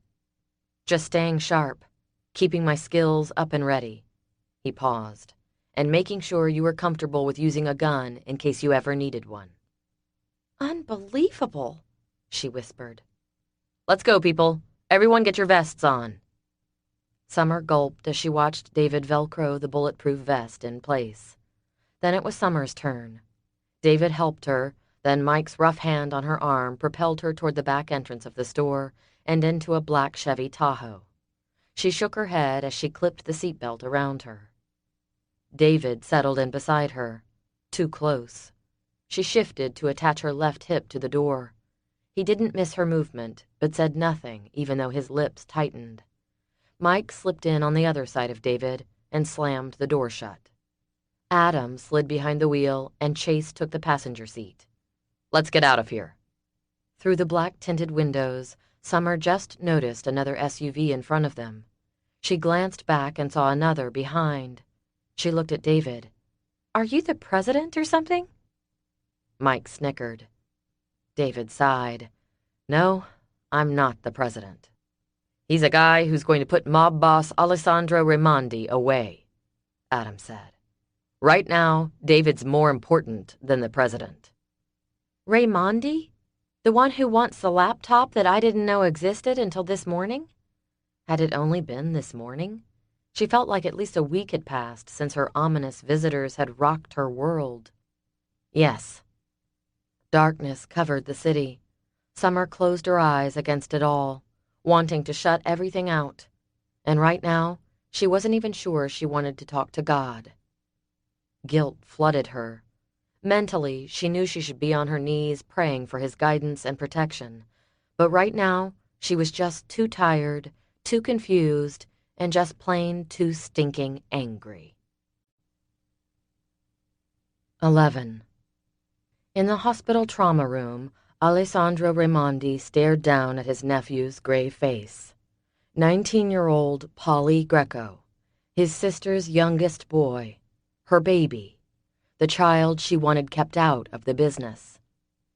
The child who was now dead because Raimondi had allowed him to take part in an assignment he hadn't been ready for. Paulie's eavesdropping and subsequent demand had led to him being a part of the plan, but why he'd been allowed to come along didn't matter. "I should have said no," Raimondi whispered.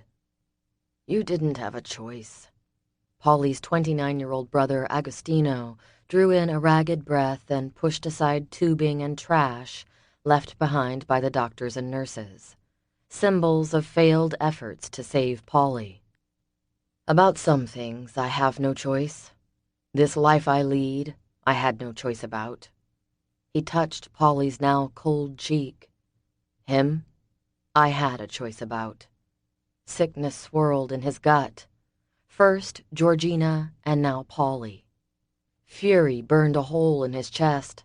His nephew's heart no longer pumped blood, but every beat of Raimondi's cried out for revenge. David Hackett. Just thinking the man's name nearly brought on a migraine. I want him dead. Not without suffering. Oh, he'll suffer. They fell silent, each lost in their own thoughts and grief. Raimondi rubbed a hand down his cheek. We'll get him tonight. And if we don't, we'll get those he loves. He pursed his lips. Hayes said there was a picture of 2 children on their dresser. Find out who they are. We may need to use them. Noted. How are you going to find Hackett? I have my ways. Don't worry. It will be done. By tomorrow morning, Summer and David will be dead. What about the laptop? We'll have that too. Agostino nodded and rubbed his eyes. Mama is going to be inconsolable. She'll never forgive either of us for allowing Paulie to go with us, especially after what happened with Georgina. Raimondi heard the rough grief in Agostino's voice along with a subdued rage. Yes, that's why she can't know how he died. His sister loved Raimondi's daughter, Georgina, like her own. She'd birthed 4 boys, but Georgina was the daughter of her heart, and David Hackett had dealt Georgina a crippling blow. Raimondi's heart seethed.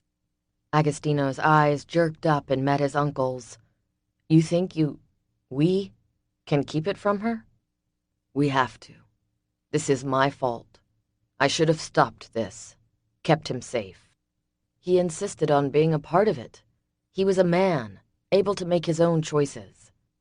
But Raimondi shook his head. It won't make a difference to your mother. All she will know is that her baby is dead. A pause fell between them. Then Agostino asked, "What will we tell her then?" Another long pause. Then Raimondi looked up at his nephew. "We tell her that he's dead because David Hackett gunned Polly down in cold blood." Agostino frowned, and for a moment Raimondi wondered if he would argue. But soon the young man's brow smoothed, his jaw hardened, and he gave a short nod. He leaned over and kissed his dead brother on the forehead, then turned on his heel and strode through the double doors. 12. Saturday morning, 5 a.m. David clenched his teeth against the shafts of pain shooting through his ribs and slowly turned over on the bed to look at the clock. Adam had handed him a pill bottle and told him to take one for pain. He couldn't do it. Couldn't take a chance and dull his senses when he might have to run at any time, might have to protect Summer. He'd lived with pain before. He could do it again. When they'd arrived at the safe house last night, Summer had said, "I'm tired. I can't take any more. We'll talk tomorrow," then disappeared into her bedroom. Should have been their bedroom. David sighed and sat up with a wince. 5 in the morning. He might as well give up on trying to sleep. He leaned back against the headboard and dropped his chin to his chest.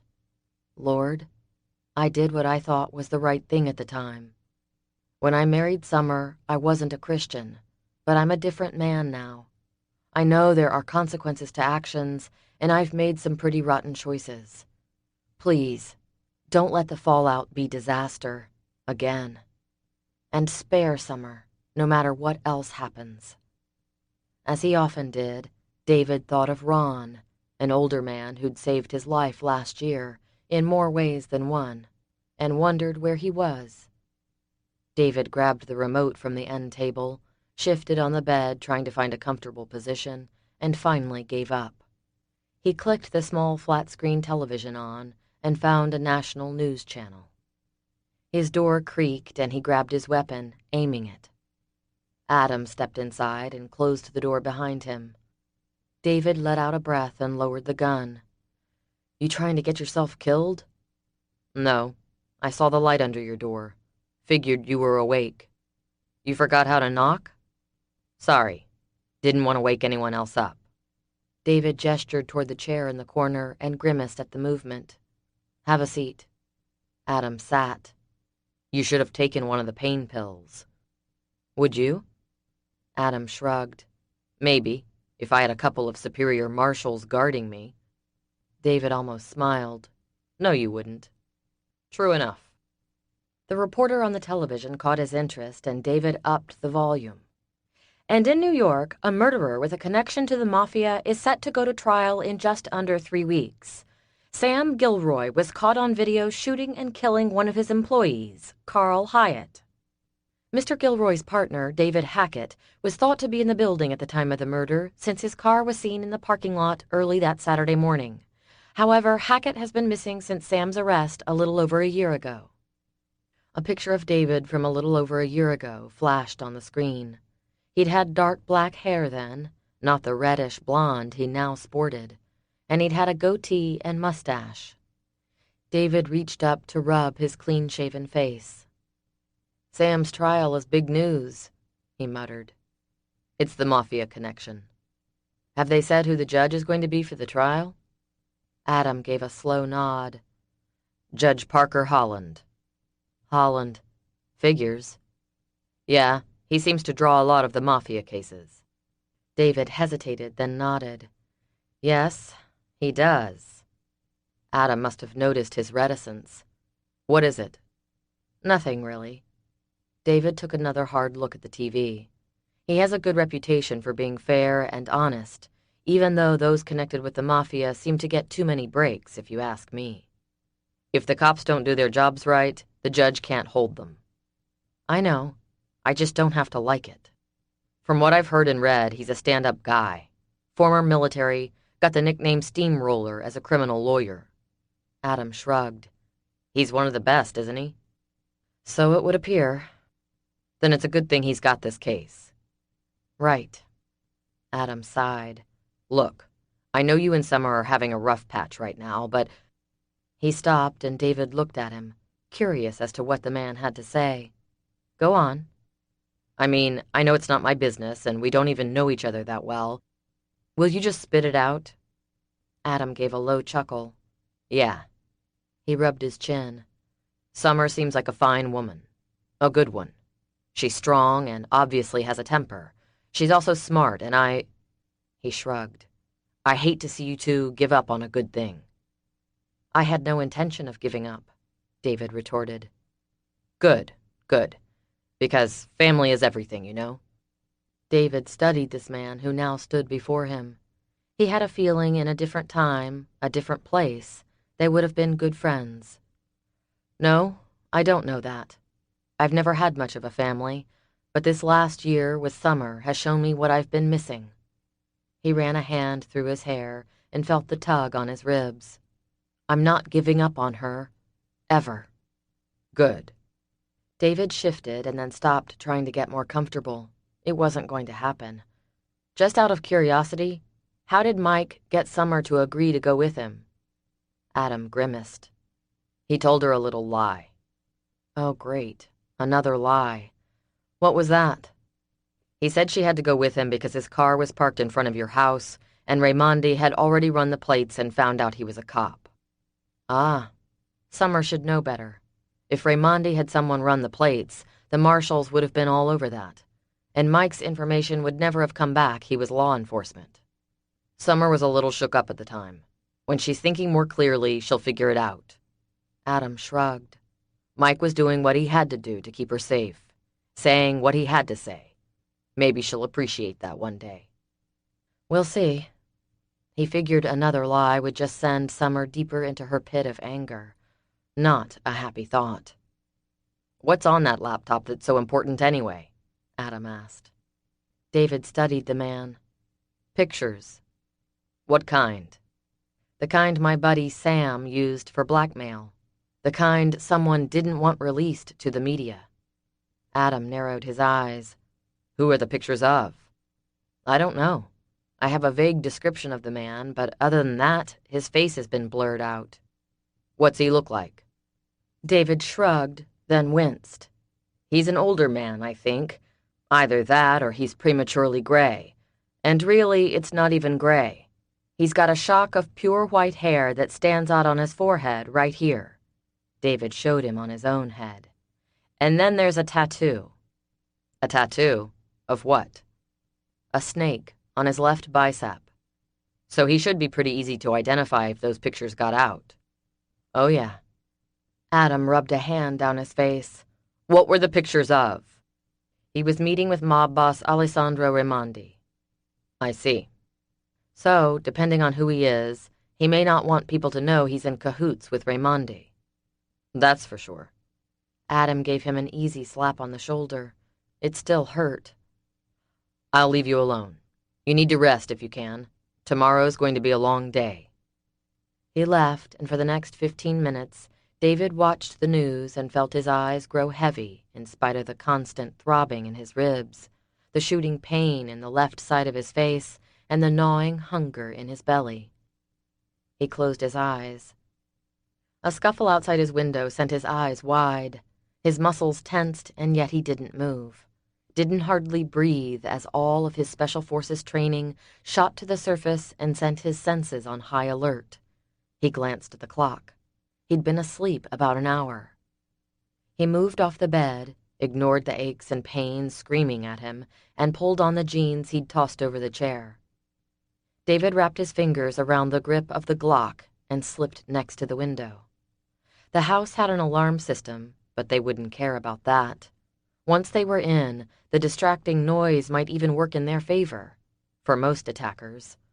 Fortunately for David, he knew how the game was played. At the edge of the window, he tried to see around the blinds and couldn't. With one finger, he dipped the blade just enough to see out. His blood went cold. 3 shadowy figures, barely illuminated by the half-moon, moved like eels through the darkness, gliding, writhing up to the front of the house, then dividing, one going to the east side, the other toward the west. The third one slithered up to the front door. David moved as fast as his injured body would allow. In the hall, he nearly ran into Adam, who had just come from the den. "They're here," Adam whispered. "Backup's on the way." "I'll get Summer." David slipped into her room, grateful she hadn't locked the door. She lay still beneath the covers, earbuds still in her ears, iPod on the pillow beside her. She slept in her usual spread-eagle position that normally had him hugging the side of the bed. He rubbed her silky shoulder and she jerked into a sitting position, her hair whipping into his face. He breathed her familiar scent and wished he had time to linger, kiss the side of her neck like he did almost every time he had to wake her. Sleep fled from her gaze and anger blazed. Before she could lambast him, he said, "They found us. We've got to go." The anger faded as his words registered. Without a word, she threw off the covers and swung her legs over the side of the bed to grab the clothes she'd tossed on the floor. He swallowed hard and looked away, his sense of loss nearly smothering him.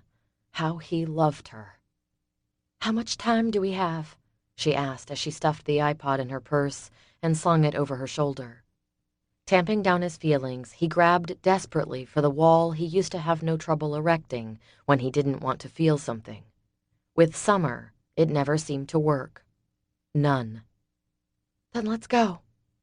He could hear the fear behind her attempt to sound brave. "Not so fast. Wait on the marshals. Get your vest on, now." "We're here." Chase Tollison had his weapon ready. Adam was on the phone right behind him. "How'd they find us?" Summer asked as she snapped the last button on the vest. David shook his head. "Don't know. We'll worry about that later after we're safe." "Where are we going?" "Good question." David clasped her chilled fingers and pulled her after him. Adam led the way. Chase pulled up the rear. "What's the plan?" "Get to the car and go from there." His fingers pressed the earpiece tighter into his ear. "One's on the roof." "There are 3 of them," David said. "I saw them approach and split up." Adam grunted. "They don't know who they're tangling with. Head toward the back door." "The back?" Summer asked. "There are 3 vehicles, one parked at each exit," David murmured. "Safest way out right now is the back." Summer nodded and scooted up behind him, her fingers tightening on his. He hated that it took danger to get her this close, but this was the route he'd chosen. Now he needed to focus on traveling it. Sirens sounded in the distance. Then the home alarm started blaring. A gunshot rang and David ducked, pulling Summer down with him to the floor. He rolled and huddled over her, trying to discern where the shot came from.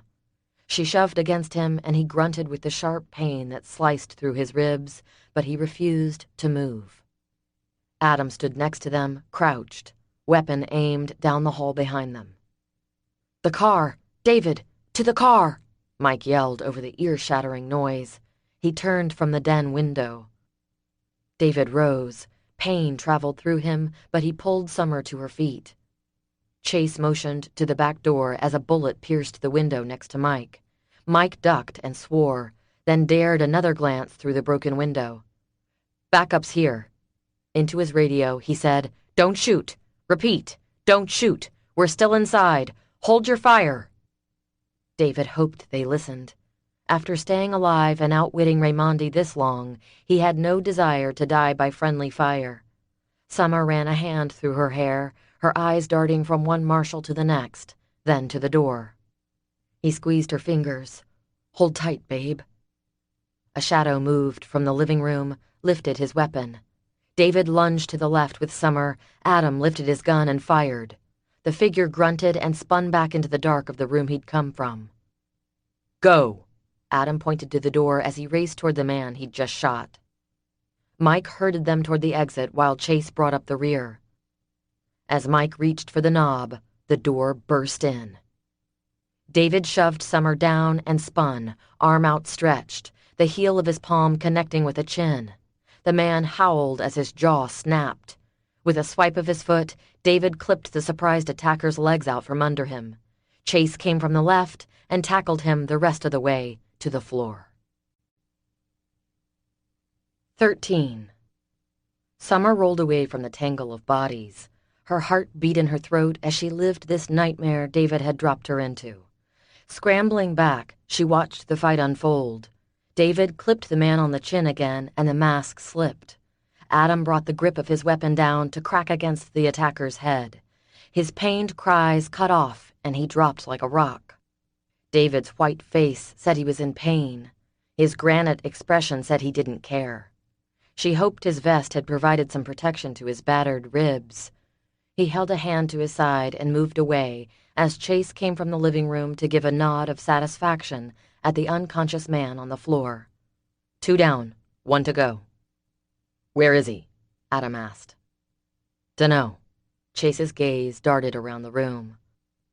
Summer found herself doing the same, probing the shadows and scanning the doorways. Let's get them out of here before he puts in an appearance, Mike said as he took the lead and exited the house. Summer heard the car door open.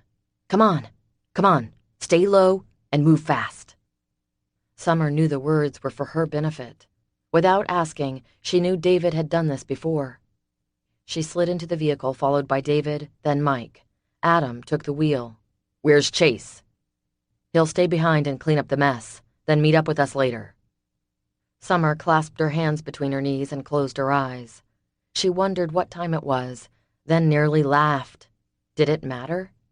She also wondered if the crazy feeling inside was hysteria. Probably. She took a deep breath and closed her eyes, felt David's arm slide around her shoulders.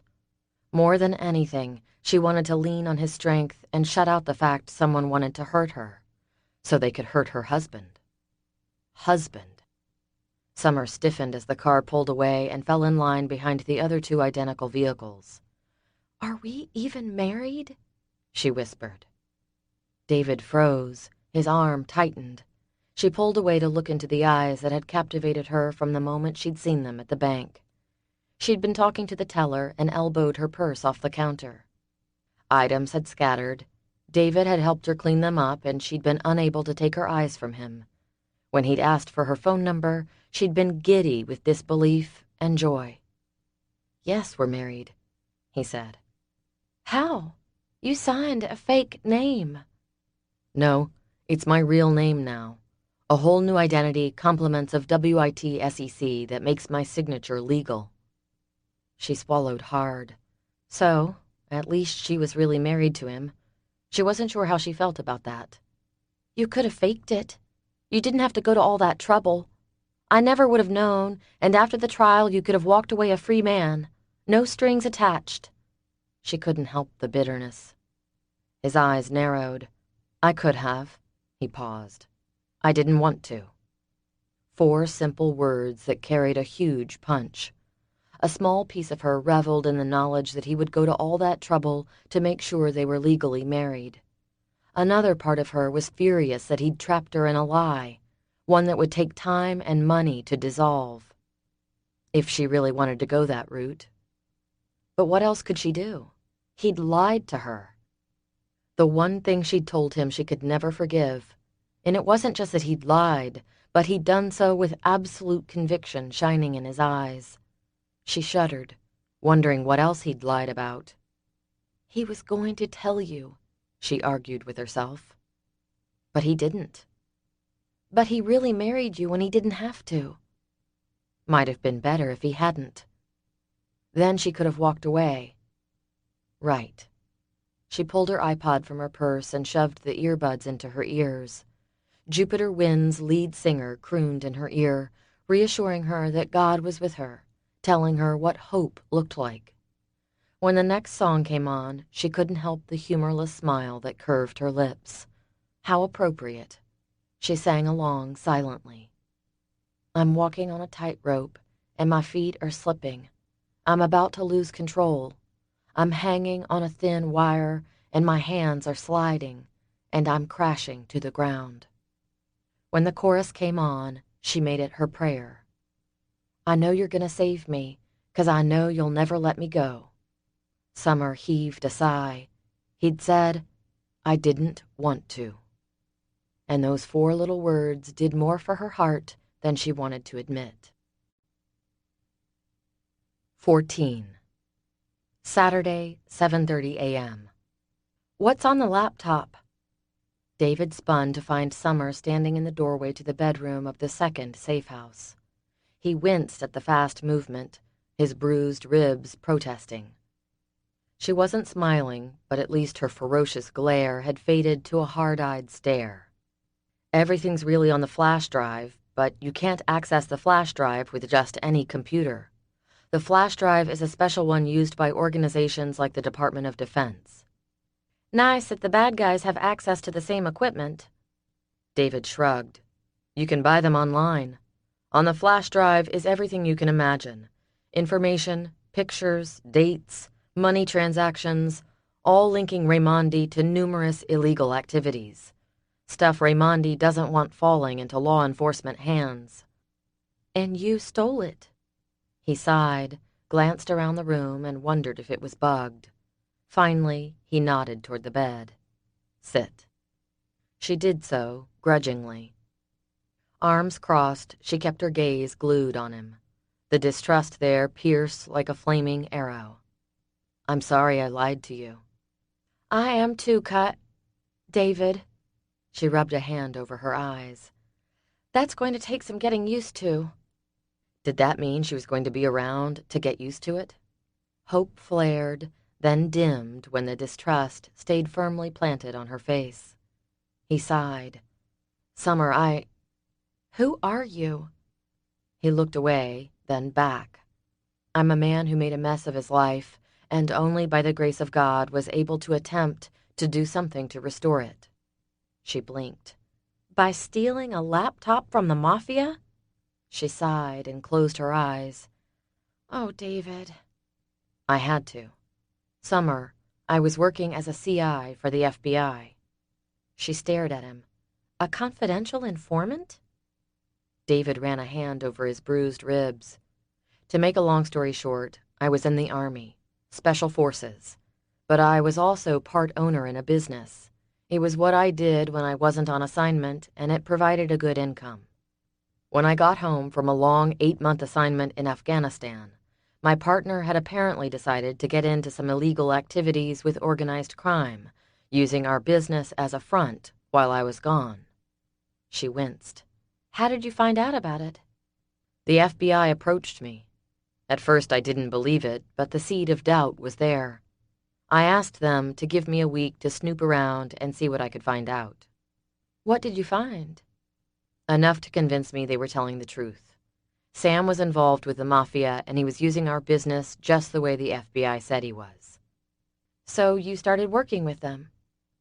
Yeah, but they weren't real interested in Sam. They wanted the big guy, Raimondi. In the first 6 months, I managed to gain access to his private residence. I planted listening devices, copied whatever I could from whatever computer I came across. But Raimondi is paranoid careful. He never says much over his office phone. He doesn't keep anything on his personal computer, and his staff is extremely loyal because Raimondi treats them like equals. Sounds like a stand-up guy, she muttered. Then it came to my attention that Sam was going to frame me for murder. Summer paled. Murder? He nodded. That business partner I told you about? Sam Gilroy? He killed a man, and it was recorded on his laptop. Then how would he frame you for the murder? Simple. He didn't know he recorded it, but I did. He was working on a video presentation when Carl Hyatt came in and threatened to go to the building inspector about some substandard materials Sam was using.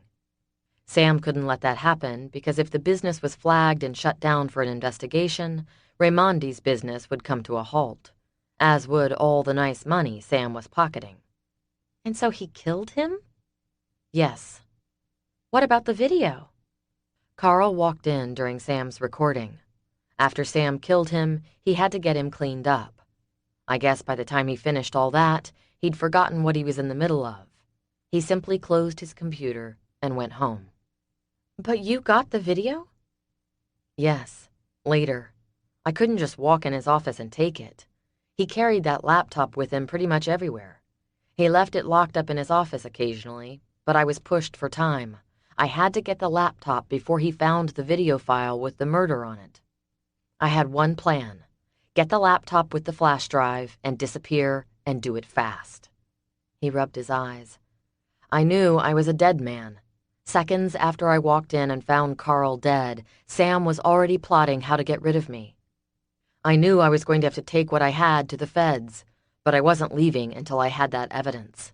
When I came back to work Monday morning, Sam had everything cleaned up and 3 guys in the office with him. Who were they? He smirked.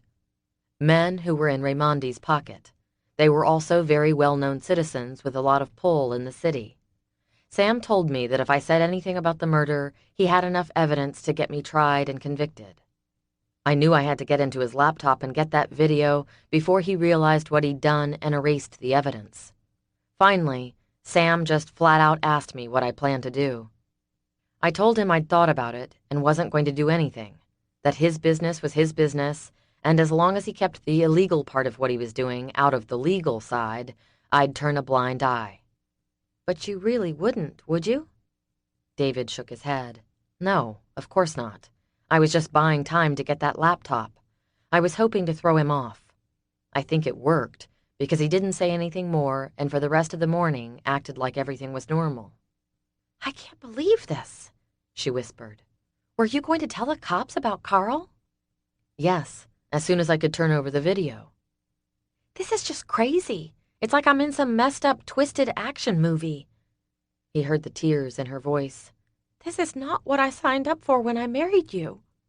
The last word squeaked out and he moved to hold her, only to have her push him away. The physical pain of her rejection didn't sting nearly as bad as the emotional. She twisted away, then back. Sucking in a deep breath, he watched her gather her composure. She put her lawyer face on and clasped her hands in front of her. Okay, so, you told Sam you weren't going to do anything. He nodded. But Sam didn't trust me. Like I said, I could tell it was only a matter of time before he had me killed. So you played along with Sam, acting like you weren't happy with him but weren't going to do anything like turn him over to the cops. He shifted. Yes. In the meantime, I was planning how I was going to get that laptop. Summer sat still, watching him. At least she was listening. I got lucky. Sam hadn't planned for one of our clients to show up that day, but he did, right before lunch. There was just no way for Sam to get out of inviting this client to lunch. I pretended to be on a call when they stopped by and asked me to join them, and I told them I'd catch up with them at the restaurant. Instead, I got into Sam's office and started looking for the video on his computer. I had a hard time finding it. Apparently, he realized what he'd done and deleted it, or thought he did. But you found it. Just because you delete something from your hard drive doesn't mean it's gone. Right. At first, I just wanted the video, but in my search, I found all kinds of information that would be helpful to the FBI. I tried copying it, but it wouldn't. I realized that the flash drive was one of those special ones that can be programmed to work only with a certain computer. I'd used them myself in the Army. He leaned forward, desperate to make her understand why he'd done what he'd done. You can't copy anything to another device, so I just grabbed the laptop with the flash drive still in the port and walked out of the building. I haven't been back since. So why haven't you turned the laptop over to the FBI? If they have the evidence, Raimondi would have no reason to kill you. Oh, he has a reason. I betrayed him, stole information, and am cooperating with the authorities. But you still haven't given them the laptop. No way. I've told the feds a lot of what was on it, and that I'll give it to them a few days before the trial, so the prosecuting attorney can properly prepare. They'll have a forensics accountant ready to go, subpoenas issued for the bank account holders and all that. The trial is 3 weeks away, and I'm ready to hand it over. In fact, I was planning to go get it on Monday. But now this. He shook his head. Then let's go get it. Or better yet, tell them where to find it and let them go get it. David pinched the bridge of his nose. I would if I knew who I could trust, he said softly. That laptop, or really the flash drive, is for our protection, in case Raimondi and his cohorts manage to get their hands on me. See, they don't want to kill me yet. They want me alive so I can tell them where the laptop is. If I fall into their hands, the laptop is simply a way I can buy time to escape. It's my only bargaining tool. I gave the FBI a sampling of what was on that laptop, and they're ready to get their hands on the rest. And that's why Raimondi is desperate. He's pretty sure I haven't given the laptop to the FBI yet, but Raimondi knows his time as a free man is short-lived. So you can't copy anything off the laptop. The flash drive and the laptop go together. Right. I was able to get the video off the hard drive where he recorded it, but all of his organized crime dealings were saved on that special flash drive. He used an Imation Enterprise S250 flash drive. It's the kind of flash drive that top-secret government officials use. The drives have strong hardware encryption, password protection, retry limits, and all that. You can even remotely disable and destroy the thing, but I managed to get that turned off before I had to hide it. The other thing is, you can control where the drives may be used based on IP addresses or range. I tried to get into the drive after I took it and couldn't access it. He shot her a look. And I'm good. I'm very good with that kind of thing, but I just didn't have enough time to work with it. I had to hide it before I could crack it. So it's hidden now? Yes, and I'm the only one who knows where. But you said you saw all that stuff on his computer. Names, dates, bank accounts. The day I went to copy the video, Sam had some files open from the flash drive. He was careless and didn't shut it down when he left for lunch. So, if something happens to you... He shifted. I've made provisions that if something happens to me, the location of the laptop will be disclosed to the proper authorities. Only Raimondi doesn't know that, and neither do the authorities. So, Raimondi thinks the only way to recover this evidence is to kidnap you? Yes. He thinks he can get the information out of me one way or another. She swallowed. You mean torture you? He nodded, and his eyes went dark. Or you. 15. Summer nibbled on the scrambled eggs Adam had cooked. They were good, but she wasn't in the mood for food. She felt nauseous and tired and scared and... You okay? She looked up to see Chase enter the kitchen. I've been better. I'm sure. The sympathy in his gaze made her sigh. I'm his weakness, aren't I? She blurted. Adam glanced up from the paper he was reading. He and Chase exchanged a look, then Chase said, Yes. The fact that Chase didn't have to ask for clarification on her question said a lot. They'll use me to get to him. She wasn't sure why she needed to say the words out loud or even have the fact acknowledged by someone else. David had told her as much last night. It was silly to need it confirmed. Chase took the seat to her right. A purple bruise shadowed his jawline. He clasped his hands in front of him and leaned forward. That looks like what their plan is right now. They probably thought you knew where the laptop was when they paid you that surprise visit. They were watching your house, watching you. Having Mike show up wasn't part of their plan. David walked in and sat at the table across from her. He looked at Chase and gave a small wince when he spotted Chase's face. Sorry about slugging you. Chase shrugged. If it had been my wife, I would have done the same thing. The admission seemed to surprise David. Summer thought she saw his shoulders loosen up a bit. She asked the men, Mike probably saved my life, didn't he? Forcing me to leave my house. Yes. Adam looked at David, then back to her. Once they realized you really didn't know where the laptop was, you were expendable. He paused, although they probably wouldn't have killed you right away. She nodded, grimacing at the thought. They would have kept her to use against David, just like they would do if they got their hands on her now. She shot a glance at her husband, lips tight, jaw tense. He stared at the wall across from him. "I know you may not want to hear this," Adam said, "but if something like this has to happen, it's good you and David can be together while it's going on. A lot of times, families are separated and never know what's happened to their loved one. It can really tear a family apart." Summer almost gave him a sarcastic answer, but bit her tongue. He was trying to help. Chase pointed his half-eaten donut at her.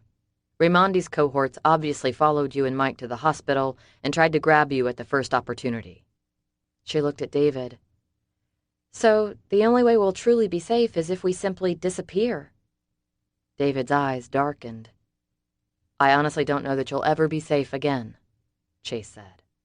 Summer stared at him. "What about after the trial, when they're all in jail?" David slapped a hand on the table. "We'll worry about that later." "No," Summer said, the one word sharp and cutting. "We'll worry about that now. I've spent the last year in the dark. Fill me in with the truth." Adam shifted and shot David a look. "Raimondi's connections reach far and wide. In all likelihood, even if he's in prison, he'll have revenge on his mind." "So I'm never going to be safe again?" she whispered. "You will," David declared. "I'm going to see to it. One way or another, you'll be safe." "What about my family?" she asked. "Are they safe?" David and Chase exchanged a look. "We have surveillance on them for now," Chase finally said. "For now? How long is for now?" Another tense look. "We're taking it one day at a time." "I want to talk to my sister." "No." Adam stood. "You can't do that. You can't have any communication with your family until after the trial." Summer stood, panic flaring. "I have to. You don't understand my family. They depend on me." David leaned forward and she cut him off before he could speak. "Yes, I know they take advantage of me, but they've got to know I'm all right. I can't just leave them hanging like this." She jabbed a finger at David. "You know how she'll react. I need to talk to her, tell her I'm fine and that she won't hear from me for a while. And what about my mother? I'm supposed to go over tomorrow and fix lunch for her." She paced from one end of the kitchen to the other. "I can't believe this." She froze as she thought about Olivia Todd. "And what about my clients? I have to be at work on Monday. How long is this going to drag out?" Adam rubbed his head and sighed. "We can give your sister a call. We'll have to get a burn phone." "We don't have one with us. Mike can get one." "You don't understand. I don't have time to wait. This is my client's life we're talking about. Her girls and their future. If her husband gets wind of this," she swallowed hard, "and my family? Just 2 calls, guys, please." "Then we'll just have to go somewhere to do it," Adam said. "A payphone." Summer noted he ignored her question about how long this ordeal would last. She didn't demand an answer. She knew as well as Chase did this could last for the next 3 weeks. Her mind started clicking as she mentally delegated her work schedule. Her paralegal, Celeste, would handle most everything for her. But Olivia was a different matter. "Don't you have a secure phone?" David asked. "Yes, but it would be best to make the call from another location. Raimondi has seriously good computer guys on his team." He looked at Summer. "They've probably got a tracker on all your family's numbers. Even encrypted cell phones can be traced by the right people with the right equipment." Summer felt sick, the nausea she'd felt earlier returning full force. She glared at David, who sighed and dropped his head. She bolted from the room to the bathroom and lost her breakfast. David helped Summer into the car. She looked pale and wan, worn out from the constant emotional roller coaster he'd strapped her into. With each beat of his heart, his guilt intensified. He had to find a way to get Summer someplace safe until the trial was over. Chase spoke. David knew his words were aimed at the person on the other end of the device Chase had shoved in his ear, so David kept his attention on Summer. "Marley doesn't deserve you." As soon as the words were out, he wanted to recall them. She turned cold eyes on him. "And I didn't deserve you. Sometimes we get what we don't deserve." He winced as the barb hit home. The pain of his betrayal stood clear in her eyes. He curled his fingers into a fist against his thigh, the desire to smash something overwhelming. But he couldn't. She was right. She didn't deserve what he'd done. "Why did you marry me?" she asked.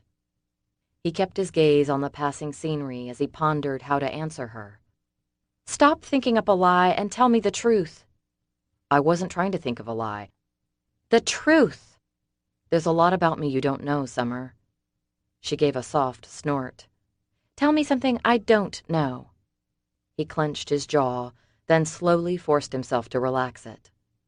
"I wasn't a Christian when we met, for one thing." She lifted a brow. "And you are now?" "Summer." She turned away, but not before he saw the sheen of tears in her eyes. "I told you what my father did to us." "I know." Summer's father had betrayed her too. He'd divorced her mother and taken her and her siblings away from the woman. Summer had never forgiven him. "He lied to me. Joshua lied to me, and now you." A tear slipped down her cheek. The sight nearly ripped his heart in two. "Summer." She swiped the wetness away and looked at him. "So why did you marry me?" "I love you." Longing swept over her face. Her eyes softened. Hope surged. She shook her head. "You said love, not loved." He sighed and closed his eyes. "I needed a good cover. The people after me weren't looking for a married man with a mortgage. There. You feel better, you know the truth now?" His bitter words hung between them. A low moan came from deep within her, a sound so agonizing he froze for a moment, then grabbed her and wrapped his arms around her. Her head fell to his shoulder and he could feel her shaking. "I'm sorry, Summer. I'm so sorry," he whispered against her hair. Mike and Chase sat silent in the front, and David ground his teeth at the lack of privacy. The two men said nothing, but he knew they could probably hear quite a bit of the whispered discussion. It galled him to have this aired in front of them, but he had no choice. Not right now. He had to convince her while she was willing to listen. "I'll make it right. I promise." A shuddering sigh boiled out of her, and she pushed him away. "You used me." David said nothing. He had no argument. She was right, and yet, yes, in the beginning, but not really. "What?" Confusion pulled her brows together. He swallowed hard and whispered, "From the moment we met, I knew you were different. You looked at me with such innocence, such sweetness. I was drawn to you in a way I've never experienced before." "Of all the banks you could have chosen, you had to walk into mine?" David swallowed hard. Summer had been at the front of the line to cash a check when her purse had fallen over, littering the bank floor with spare change, a brush, her makeup, all of the things a woman carried. He'd helped her clean up the mess, then asked her for her phone number, then out on a date for that night. She'd said yes. And his plan had been born. Make Summer fall in love with him and marry him in a whirlwind courtship. She let out a breathy laugh. "It only took you 2 months to get me to marry you. I was a gullible fool, wasn't I?" 16. Raimondi gripped his cell phone and held his volatile temper in check. Barely. "Where are they?" He reached out to run a finger down the back of the red-tailed boa. He'd gotten the 1-year-old snake 2 weeks ago. 6 feet long, it curled around the base of the lamp on his desk. Just touching the reptile brought his blood pressure down. "On the move," Hayes said. "I've got our people on them right now. We should have them in our hands shortly." "So you say. Did you get the information we needed?" "Yes. Our source feels quite sure Mrs. Abernathy will not let the fact that her life is in danger stop her from appearing in court to defend her client on Tuesday." Raimondi thought about that. "So, If we lose them between now and then, we know where to find them on Tuesday. Most likely. According to my source, Mrs. Abernathy is very passionate about helping this particular client. His office door opened and Philip, one of his more trusted hired hands, shoved a trembling young man, probably in his early 30s, into the room. Raimondi told Hayes, "Hold on 1 minute. I need to take care of something. It won't take long." He pressed the hold button and looked at Philip. "You found him." "Wasn't easy," the man grunted. "But his girlfriend decided she'd rather keep all of her fingers than hide him any longer." Raimondi grinned. "You're a fast learner, my boy." He stood and stared at Chico. "You failed me."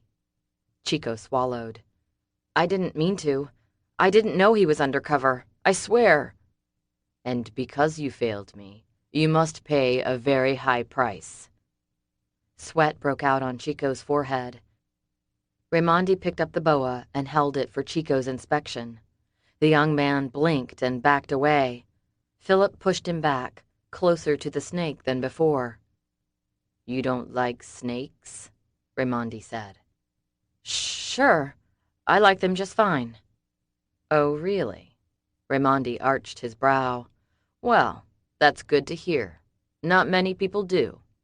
He put the snake back under the light. It curled around the base once more.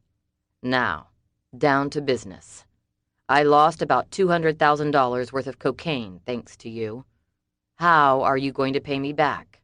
Can you go to your bank and make a nice little withdrawal?" Chico paled. "No, sir. I don't have that kind of money." "No, I didn't think you did." But I can get it." "From where?" I don't know. Just give me a chance. I'll make it up to you, I promise." Raimondi pretended to consider it, and Chico relaxed a fraction. No, I don't think so." Chico lost even more color. "Please. I promise. I'll rob a bank. I'll do whatever." Raimondi nodded to Philip. Philip placed his weapon at the base of Chico's skull. Chico whimpered and resumed begging. Raimondi laughed. "I'm just kidding. You can leave." Philip dropped the gun, and Chico grasped at his chest as though to hold his heart inside before it pumped right through his skin. Raimondi gestured to the door to his right. "Go." Chico didn't wait to be told twice. He pulled the door open and slammed it behind him. Philip walked over and slid the bolt home. Raimondi flipped the switch on his computer monitor. He watched Chico rush down the stairs and skid to a halt.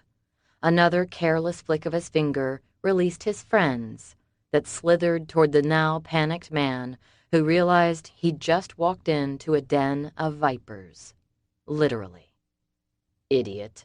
He really thought I would let him go? Oi, they fall for it every time. Raimondi spoke the words aloud, aware that Philip had already left the room. On the monitor, Raimondi watched Chico race back the way he'd come and grab the doorknob, which of course wouldn't turn. The door rattled, and Raimondi heard a faint pounding, a soft scream. He'd soundproofed the area to the point he could hear some, but not a lot. Raimondi watched the monitor. Chico turned and pressed his back against the door, and in a panic, kicked out at the first snake, then the next. Fool. If he would just be still, the snakes wouldn't attack. Raimondi clucked. His victims never failed to disappoint him. They panicked every time. After the first bite, Raimondi lost interest. For some reason, Chico's screams annoyed him. He would be quiet soon enough, and Philip would be back to clean up the mess. Raimondi flipped off the monitor, picked the phone up, and reconnected with Hayes, who'd been telling him about Summer's court date with her client. "Who's the client?" "A woman by the name of Olivia Todd. She's fighting her husband for custody of her 2 young girls. If Summer doesn't show up, it's very likely that Mrs. Todd will lose custody. Her husband's a well-to-do stockbroker, lots of money." He grunted. "And an abuser. I'm tempted to take the man out and save them the trouble of going to court on Tuesday." "No. If you want to kill him, I'm fine with that, but wait until after Tuesday." Raimondi calculated. "Okay, That's 3 days from now. I want Hackett before then, but if he manages to elude us, we'll have to grab him and his wife on Tuesday at the courthouse. Security is tight there. It'll be hard to do. I've got ways to get past that. Then get it set up just in case we need to go that route. I don't want to, but there's too much at stake, and I need the laptop and David dead before the trial. Like I said, I've got an inside track to the courthouse. We'll get them there if we have to. Raimondi watched the snake slither across the desk and down onto the floor. I have a feeling David will do pretty much anything to keep us from hurting Summer. Hayes snorted. He's a former ranger. He'll know we're just going to kill her anyway. Very true. But it'll be up to him how much she suffers before she dies. 17. Saturday, 11:45 a.m. Summer sank into the warmth of her coat and watched the scenery fly by while she played with the cross necklace around her neck. She thought about what it meant. He'd given it to her for their first-month anniversary. A symbol of their kindred faith, of their love centered on the one who had brought them together. Only now she wasn't sure who she married, much less what he truly believed, or if God had even had a hand in anything. Chase stomped on the brake. Summer jerked forward against the seatbelt. "What is it?" "Sorry," Chase said. "Traffic." He looked in the rearview mirror at Mike and demanded, "Why didn't we know about this?" Mike was already on the phone. "Get off and take an alternate route. We can't be jammed in like this." Adam had his laptop open, typing furiously. "If you can go up the shoulder to the next exit, we can get around this." "Anyone behind us?" David asked. "Not so far." Chase spun the wheel and moved onto the shoulder to go around the mess. Summer caught her breath as an 18-wheeler pulled to the right to block them. Chase laid on the horn. The trucker stayed put. "Unbelievable. Run his plates." Mike shifted on the seat beside her. 3 slow minutes passed. They inched forward. Summer's tension escalated with each second. Dizziness hit her, and she realized she was holding her breath. "Breathe," she told herself. "Just breathe." The trucker stayed half in the lane, half on the shoulder. Adam snapped, "Get the company dispatcher to tell him to move." "No time for that. I want off this road." Mike pushed open the door and stomped up to the passenger side of the truck. Summer saw the door open. Mike flashed his badge and waved his hand. A gunshot sounded, and Mike dropped. The truck door shut, and the driver gunned the engine. Another shot from behind them, and the car jerked. "Go! Go!" Adam's shout rang through the vehicle. Heart thudding, Summer spun her head to see 3 men bearing down on them, weaving through the traffic, weapons drawn. "Behind us!" Adam already had them spotted. He knocked his computer out of the way and shoved his door open. "Stay down." To Chase, "Get them out of here." Could Adam hold them off? And what about Mike? David grabbed her hand and opened his door. "Come on. We stay here, we're dead." Chase spared him a glance. "Stay put." The car limped forward. "They got 2 of our tires." "What about Mike?" Summer asked. David's grim face and tight jaw said he thought Mike was beyond help. Another shot, and Summer ducked as the bullet slammed into the window. Glass shattered. David pulled her from the vehicle. She managed to snag her purse and then sucked in a terrified breath as she scrambled after him. Adam and Chase hollered, but David ignored them. His right hand gripped her left. "Hunch over and run," he told her. "Make yourself as small a target as possible. Stay right with me." His unflappable cool gave her confidence and steadied her shaky legs. David moved between terrified motorists. If he was bothered by the pain of his ribs, she couldn't tell. He moved like he did this on a daily basis. Shots chased them down the highway as they weaved in and out of the cars. "We're putting these people in danger," she huffed. "Keep going. To the left and down that hill." A bullet zinged past her right ear. More gunfire, screams, horns honking. Summer tried to block the sensory overload of sound. David's grip tightened. Her feet flew across the ground. They scrambled down the hill. Thankfully, it wasn't very steep. Yet steep enough that they were now out of range of bullets. David pulled her along, and she fought to keep up. She was in good shape, but no match for the husband who ran 5 miles every morning. He found the sidewalk. There's a hotel. Won't they expect us to do that? She panted. I'm hoping they expect us to keep running as fast and as far as possible. She followed him, dodging other people on the sidewalk. David slowed, a hand pressed to his ribs, his only indication they pained him. She wanted to push him to go faster, but knew he didn't want to draw attention to them, so they strolled, hand in hand, like they hadn't a care in the world. How did they know we were on the highway? I don't know. He stopped outside the hotel and looked around. We need to figure that out, though. Either there's a mole with the marshals, or they were tracking the car somehow. Summer frowned. David led her in to the nearest store. Stay here out of sight of the street. I'm going to get a room, and we're going to lay low while we figure out a plan. Stay here? I've got cash, and I don't want to check in as a couple. That's what they'll be looking for, not a single guy. She nodded. Just hurry. David smoothed her hair away from her face and pressed a kiss to her lips. I'm going to make up for everything, Summer. I promise. Pain lanced through her, and she gave him a small shove. Go get the room. He muddled her thinking when he was so close. Everything in her wanted to shout that she forgave him, that it didn't matter about the past. But she couldn't do that. The memory of him looking her straight in the eye and promising to never lie to her just wouldn't leave her alone. He was a good liar. How did she know he wasn't lying now? She didn't. Keep an eye on the street, he said. If you see anyone suspicious, get into the men's room. The men's room? Frustration crossed his face. They'll look for you in the ladies' room first. Anything to throw them off. Okay. We're taking a lot of calculated risks. It's all a gamble.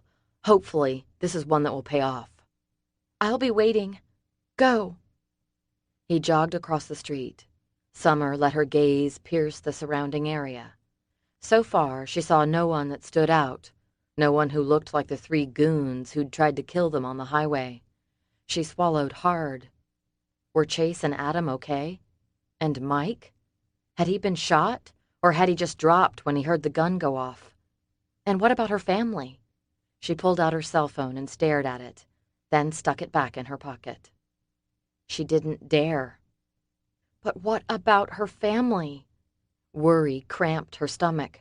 She reached up and grasped the necklace, rubbing her thumb over the ridges of the cross as she prayed for wisdom and a plan.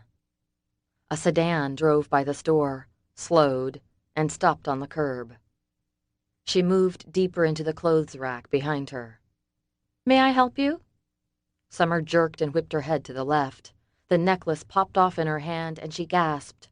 Oh, no.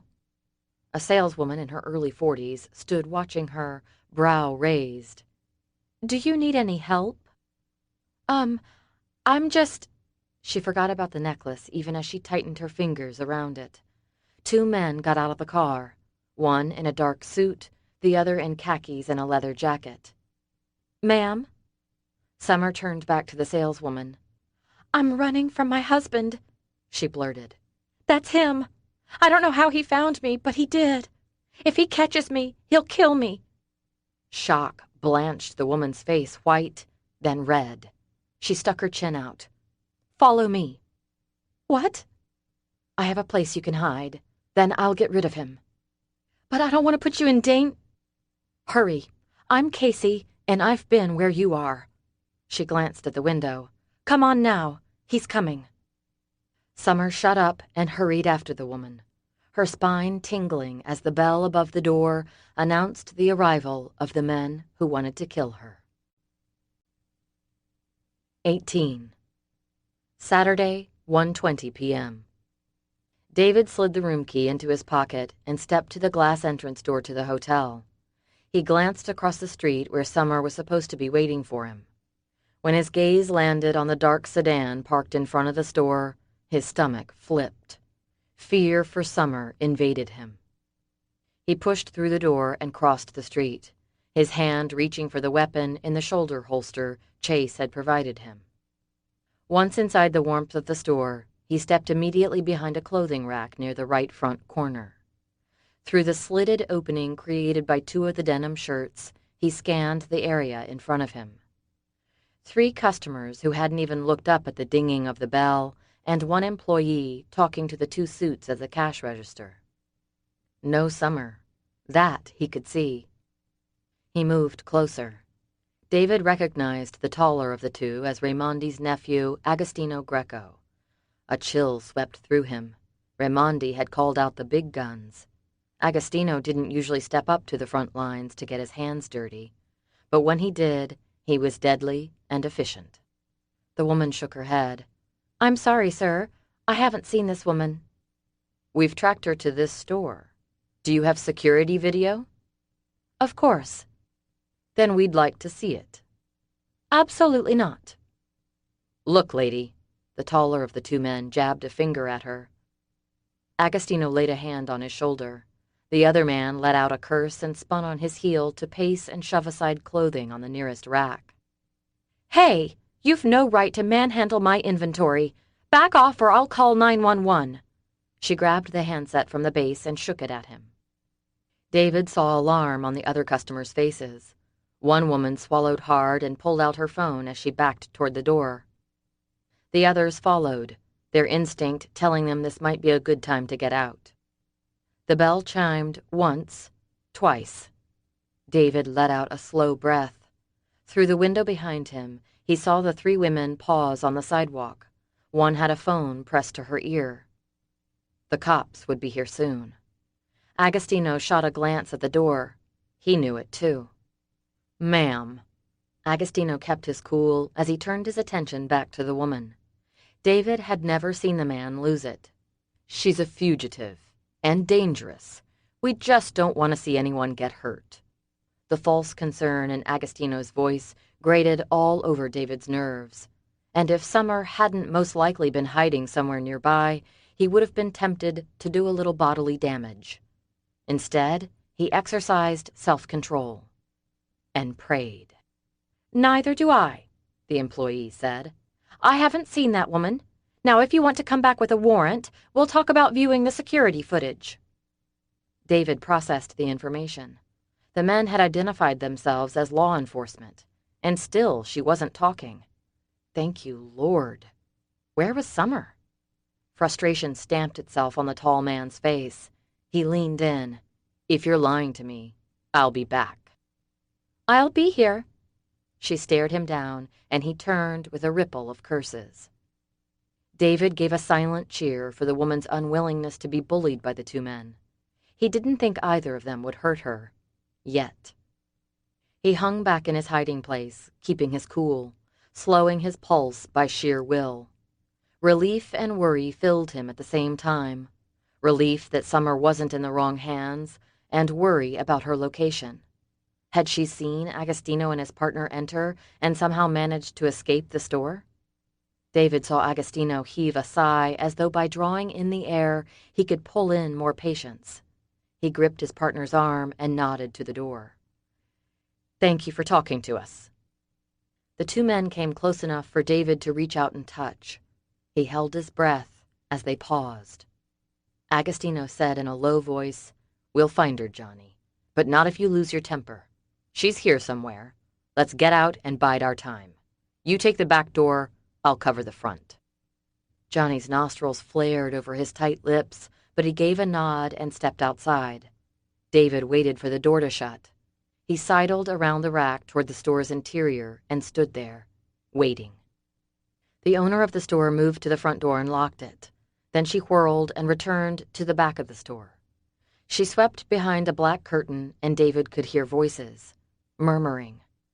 He stepped from his hiding place. "Summer?" A gasp.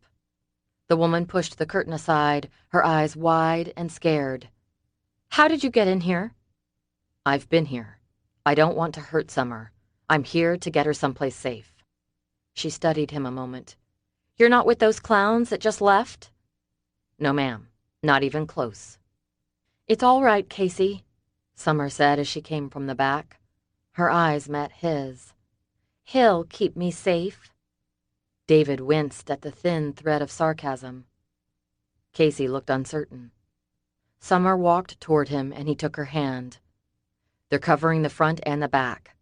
He looked at Casey. "Is there another way out?" She lifted a brow. "The roof?" Summer watched David shove the roof access door open and climb out. He turned and offered his hand. She slung her purse over her shoulder and grabbed his wrist. He hauled her up and out beside him with one effortless pull and a gasp. She looked at his white face. "The ribs?" "The ribs." But he shook it off and let his hand slide from her wrist to her finger. In spite of his obvious pain, strength emanated from him. Strength he'd always used to protect her. Always gentle, always aware that he could hurt her physically, and always careful not to. When he let go, she stumbled and reached out to steady herself on David's arm. Her cross necklace slid through her grasping fingers and fell through the opening to the floor below. "My necklace!" He stopped her from turning. "Let it go. I'll get you another one." "I don't want another one. I want that one." The admission surprised her, revealed things to her. She was still in love with her husband, no matter how much he'd betrayed her. She was mad and hurt and not thinking straight, but she still loved him. The first moment she'd laid eyes on him, he'd taken her breath away. Today was no different other than the fact that she forced herself to ignore her desire to wrap her arms around him and bury her head against his shoulder. She couldn't do that. 1, she was still hurt from his lies, and 2, time was not on their side. "This way. Be careful." He kept a firm grip on her hand and led her across the roof to the next building, then the next and the next. Finally, he stopped. "Here's where we go down." The ladder disappeared in a curve over the side of the building. Summer looked over the edge and gulped. "That's a long way down, David." "I'll be right below you." "Won't people think it's weird to see us coming off the building?" "Yeah, which is why we're going to wait until the coast is clear or until dark." "Dark? That's hours from now." "I know." He got to his knees and looked over the side of the building. "We're 3 stories up. That's not too bad." "Might as well be 50. He didn't argue with her. She asked, "Can you see anyone?" "Yeah, they keep circling this block." He watched, his shoulders tense. "Don't we need to let someone know you're okay?" "Not yet. I'm not so sure I need to let any of them know where we are." "Why not? They're the U.S. Marshals." He stared off into the distance. "Because Raimondi keeps finding us." "But how?" She paused. "You don't think one of the marshals is telling them where we are, do you?" "I don't know, but it's something to think about." He shook his head and turned to watch the area they'd come from. She tried to figure out what he was looking for. "We're pretty well blocked from view if anyone comes up, but that means we can't see them either." She ignored his last comment. "Really? You think someone's feeding Raimondi information?" "I can't see Adam or Chase being a snitch, or Mike either." He pursed his lips. "I mean, why wait until now? 3 weeks before the trial." Summer thought, then offered, "Unless Mike thought he'd be able to get you to give up the laptop before now." David rubbed a hand across his chin and stared at her. "Good point." "Was Mike shot?" "I don't think so. The shot came from behind us. I saw him get up pretty quick after that. It was reflex. Hear a shot, hit the ground." They fell silent. Summer finally asked, "What are we going to do?" "That's what I'm trying to decide." "Well, we can't avoid these guys by ourselves." She looked at him. "Can we?" He studied her. His eyes shuddered. "No, probably not." "I see your brain working. What are you thinking?" "They're here. They gotta be." The shout from below drew their attention, and Summer offered up a silent prayer. "Keep us hidden, Lord." Summer looked over the edge and saw one of the men from the store pacing and yelling at his cell phone. "They went in, but they didn't come out, and they're not in the store. We searched it." A pause. "Check the roof." Summer and David dropped to the asphalt. His jaw tightened and he caught her gaze. "Okay, now we have to move again. They're going to be up here any minute." She looked around. "Where do you suggest we move to? We're kind of at the end of the line here." He peered over once again. "The ladder has to be lowered from the next level. They can't get up on this side. As soon as he disappears, we go down." "No waiting for dark, huh?" She gave a nervous rub of her hands. She didn't like heights. "Afraid not." Adrenaline surged again. He continued to watch over the edge, then swung his leg over. "Follow me." 19. "Should have put a tracker on him," Mike muttered as he paced from one end of the hotel room to the other. The bullet had grazed his forehead. He'd slapped a Band-Aid on it and taken 4 ibuprofen to combat the monster headache now pounding in his skull. But at least he was alive and able to track down his wayward witness. "He'll call," Chase said. "He's not going to call," Mike countered. "Why wouldn't he call?" Adam asked. "Because he's going to go off on his own." Mike wore another layer off the carpet. Chase looked at Mike. "That's crazy. He doesn't stand a chance. Just him and Summer? He'll get them both killed." Mike shook his head. "He's a former ranger. He's got contacts he can call and places he can hide." Adam frowned.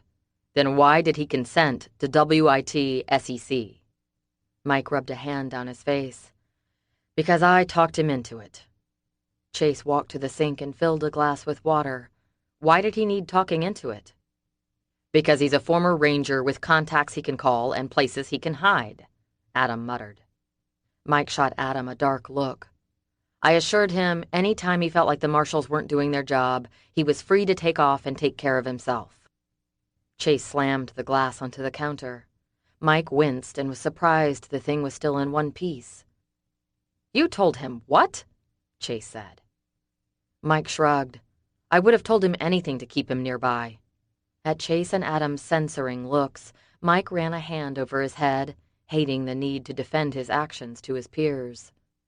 "Look, he was ready to ditch me after he gave me the video of Sam Gilroy committing murder, even though he knew Raimondi would be coming for him. I wanted him where I could keep an eye on him.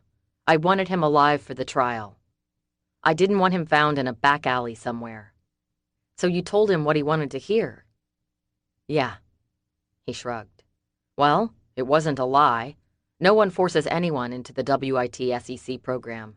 He knew that, and I knew that. But I wanted to convince him of the benefits of staying. I did, and he stayed. Reluctantly." He paused. "Meeting Summer was the clincher. The day he met her, he quit fighting me on it, quit pacing like a caged lion, and settled down into becoming Kyle Abernathy and enjoying domestic bliss." Mike let Chase and Adam digest this. Chase finally asked, "So who would he call for help?" "The guys in his former unit, probably," Mike said. The three fell silent. Chase paced to the door and back. He always reminded Mike of a sleek panther ready to strike at any given moment. When he unleashed that strength, it was an amazing and scary thing to see. Mike had seen it once. He'd rather not see it again. Chase spun on his heel. "All right, so who are the guys in his unit?" Mike shot him a perturbed glance. "That's confidential." "And you knew who they were 10 minutes after you had him in custody," Adam snorted. "We've seen you use your own connections." With a lifted brow, Mike kept quiet. What Adam said was true. He was well connected and used those connections to ferret out any info that would benefit him as a handler. "Why'd he leave the unit?" Adam asked. Mike pursed his lips. "Not sure. He refused to tell me." And he truly didn't know. More silence as they thought. Mike sat and leaned forward, his head in his hands. Responsibility sat heavy on his shoulders. If he didn't get David back and the man missed the trial, his career was over. Done. He might as well put his gun in his mouth and pull the trigger. Anger surged. Why hadn't David called? He looked up. Summer's still got her phone with her. Let's see if we can get a location on her. Adam pulled the laptop around to face him. She had it turned off. Maybe she'll turn it on. Mike kept his temper under control. Going ballistic wouldn't help anything. Except maybe make him feel better. What about David? Does he have a phone? He didn't when he got out of the car. I've got Marley Chastain's phone up, Chase said. So far, she's received 2 calls since Summer and David took off. The first one traced back to Summer and Marley's mother. It lasted just over an hour. The second one was from a woman by the name of Kristen Lee. That's a co-worker of Marley's, Mike said. That call lasted 15 minutes. So no calls from strange numbers. Nope. Then keep tracking. It'll happen. How'd Raimondi know we were there, Mike? Chase asked. They were right behind us on the interstate. Mere minutes. Like they were following us. Mike frowned. I don't know how they found us. Adam leaned forward and clasped his hands between his knees. 3 times they've found us without any trouble. They're tracking us somehow. Chase stared at Mike. Or someone's telling them where we are. Mike stiffened. What are you saying? Chase didn't look away. Neither did Adam. Mike's heart sank. Really? Wounded, he stood and paced to the window, then whirled to face them. How long have we worked together? You honestly believe I would work for Raimondi? Indecision flashed across Adam's face. Chase simply watched him, then said, I sure don't want to, but I know it's not me or Adam. So it's me by default. Okay, Mike, it's not you, Adam said. Then who is it? Who says it has to be anyone? He asked slowly. What if it's David? Chase lifted a brow. David? He let out a humorless laugh. Why would he sick Raimondi on his own tail? And besides, Adam said, he'd never put Summer in danger. He loves her. Mike shrugged. I don't know. I don't have an answer for it.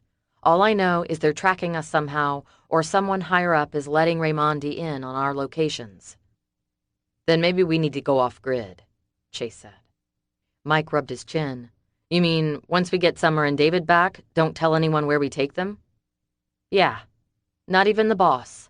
Just us. Mike nodded. That might be an option to think about. 20. David reached up and helped Summer down off the ladder while watching the street, his nerves taut and expecting action. Where are we going? Summer gasped. He gripped her hand and pulled her after him. To the hotel.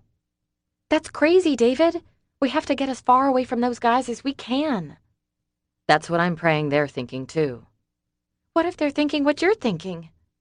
Together, they crossed the street, David looking both ways, and not just for cars. They ducked into the hotel, and he stood to the side of the glass doors, Summer tucked behind him. If they're thinking what I'm thinking, then... Then what? We'll need to think of a new plan. What's the old plan? David heard the exasperation mixed with fear in her voice. There, he pointed. They're coming out of the shops. Summer gasped and pulled back. You don't think they hurt Casey, do you? Casey? The woman who helped me hide from Raimondi's men. The one who helped us escape to the roof. I wouldn't think so, but we'll put a call in to the cops to go check on her. Will that make you feel better? She nodded. He stayed put, watching. The men consulted an iPad, and David wondered what they were looking at. Then Agostino stomped to the black sedan and motioned for his partner to get in. The partner argued, but finally acquiesced. They drove off, and David let out a slow breath. Okay, let's get up to our room and start planning. She jerked to a stop. Our room? As in one singular room? Don't you mean rooms? She emphasized the S. David sighed. Summer, you can't be alone. I know you hate my guts right now, but I won't leave you to the mercies of the Raimondis. She bit her lip and stared at him. David ran a hand through his hair. Look, it's a suite. You can have the bed, and I'll stay on the couch if it'll make you happy." "Happy?" She scoffed, and her eyes went sad. "Yeah," she said, her voice so soft he had to strain to hear it. "That'll make me happy." Okay, then. They rode the elevator to the second floor, and David motioned for her to stay put. "Let me check the room." She frowned, but didn't argue. It took him less than 10 seconds to clear it. Summer strode to the bathroom and stopped. Without turning around, she said, "I don't hate your guts." "What?" "You heard me." "Where are they?" Raimondi growled into the phone. He eyed the cages of his pets. Snakes. They were very therapeutic for him. The red boa had quickly become his favorite, and he kept the snake nearby so he could run a hand over it during these stressful times. "I don't know." Impatience tinged Hayes's voice. "Their trail stops at the shop. Either they're hiding really well or they found the tracker. Tear that shop up and find them." "That's what I told Agostino and Johnny to do. They're not there, but the tracker says they are. So they found it and ditched it." "It looks like it." Curses ripped from Raimondi's throat. "Why is it so hard to grab 2 people? Agostino and Johnny are your responsibility. They report to you. This is what you do. This is your job. You're an assassin for the love of—" He felt the vein in his temple begin to throb and took a deep breath. In a low, quiet, lethal voice, he said, "I want them in my custody. Now. What's the next step? What do we have to do to get them?" "First of all, we have to find them." "Then do it, or you'll pay for your incompetence." "I have an idea on how to do that. To lure them out of hiding in order to get at them." "I don't even need to know what the plan is. Just do it."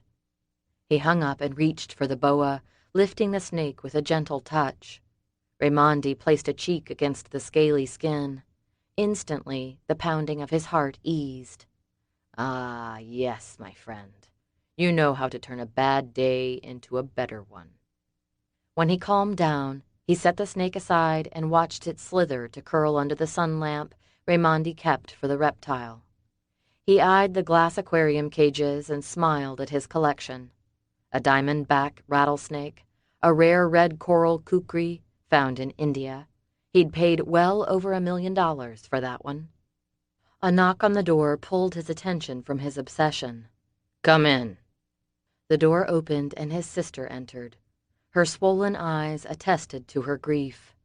His heart ached for her, and yet he didn't have time to deal with her hysterics. Not now. But he rose and walked to her. He took her hands in his and kissed her cheek. As he led her to the brown leather sofa, he said, "What brings you by here today?" "Revenge," she whispered. "I want revenge for Polly's death, Alessandro. I can't sleep. I can't eat. I can't function." "You will have your revenge. David Hackett will pay for what he's done to this family." "First Georgina, now Polly." She shook her head. "I don't understand. What did we do to make him hate us?" He squeezed her hands. "Some people don't need an excuse to hate. They just do." She sighed. "Is Georgina here?" "I haven't seen her today." The red boa slithered close, and she jumped to her feet with a shriek. "Why do you insist on having those awful creatures? In a cage is one thing, but roaming free?" With a shudder, she backed toward the door. "What about Rosalinda? Is she here?" "Yes, in the kitchen, I believe." The last time he'd seen his wife, she was baking cookies to tempt Georgina from her room. "Fine." With one more glance toward the snakes lining his wall and one last shudder, she left. Raimondi chuckled as he leaned over to pick up the boa and place a kiss on its head. "You, my scaly friend, have great timing." 21. Summer headed straight for the shower. She needed to be alone. Totally and completely alone. David didn't say anything, just let her be. He knew her well enough to stay away right now. She lathered her hair and thought. She really didn't hate his guts. In fact, it bothered her that she was having a hard time holding on to her anger. And that made her mad. She should be furious. She should be giving him the cold shoulder and doing everything in her power to make him squirm by reminding him of his guilt, his incredible gall to lie and think he would get away with it without suffering any consequences. So why wasn't she? Because she was hurt. Hurt once again. Someone who'd professed to love her the rest of her life had uttered those words as though they held all the meaning of ordering lunch at the drive-thru. It hurt. Maybe the anger would come back, but right now, she just ached with a sense of loss so deep she wasn't sure how to even begin processing it. When she finished the shower, she wrapped the towel around her and sat on the toilet to stare at the wall. What am I going to do, God? How could you let this happen? I thought he was the one you wanted for me. And now this? I don't understand what you're doing, why you're allowing this to happen. And I really don't like it. Summer wasn't terribly religious. She'd grown up going to church because her mother needed some free daycare a few times a week. But the lessons had sunk in, and she'd become a Christian at the age of 16 at a church youth retreat. She thought maybe it had been because she desperately wanted a father to love her, and lacking one in her home, the thought of having one with her all the time, in the spiritual sense, really appealed to her. Well, of course that was part of it, but there was more to it than that. She'd really thought God had a plan for her life and had tried to live accordingly. And now this. She hadn't foreseen anything like this. I must have messed up somewhere, God, because I don't see how marrying a man who wasn't who he said he was and now running from someone who wants us dead was a part of your plan. Nausea and exhaustion swept over her. She had to get some rest or she was going to simply pass out. A knock sounded on the door. Summer? You all right? I'll be out in a minute. I've got some clean clothes for you. May I come in? Yes. He opened the door and passed her a backpack. She took it without looking at him and rummaged through it. It had all of the essentials. Where'd you get this? A friend. Dress before you come out, okay? He's here? Yeah. Lovely. David was having friends over while all she wanted to do was sleep and shut out the world, if only for a brief time. She sighed. I won't be long. Within minutes, she was dressed in her favorite brand jeans and a purple short-sleeved shirt. She pushed the sweatshirt aside for later. Even the undergarments were her size and the brand she favored. She had to admit it felt wonderful to slip on clean clothes. She left the towel wrapped around her wet head and stepped into the living area of the suite. David and another man who looked to be in his early 50s sat on the couch.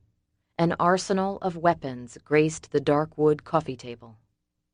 The sinking sensation in Summer's stomach took over again. She swallowed hard. So, this was her life now. David motioned her over, and the man with him stood. Summer, David said, I want you to meet a friend of mine. This is Ron. Summer shook Ron's hand. Salt and pepper hair, dark eyes, and a 5 o'clock shadow made him seem menacing somehow. Dark. Then Ron crinkled a smile at her, and she saw a light in his eyes that overshadowed the darkness. Good to finally meet you, Summer. Thanks for the clothes. My pleasure. Her nose twitched. She smelled food, and her stomach rumbled in anticipation. She nodded to the weapons. What's going on? David pulled a black backpack from under the table. Making sure we have what we need to survive. She flicked a glance at Ron, then back to David. Shouldn't we be leaving? They're probably tracking your phone. Her husband shot her a gentle smile. I didn't use my phone. I used the hotel phone to call a number they don't have in their system. They can't track us. Yet. But they'll be checking hotels, right? Yes. They may or may not check this one since it's so close to where we disappeared. They'll figure we ran for a while. You hope. Yeah. Summer sighed and walked to the mini-fridge and pulled out a bottle of water. Ron asked.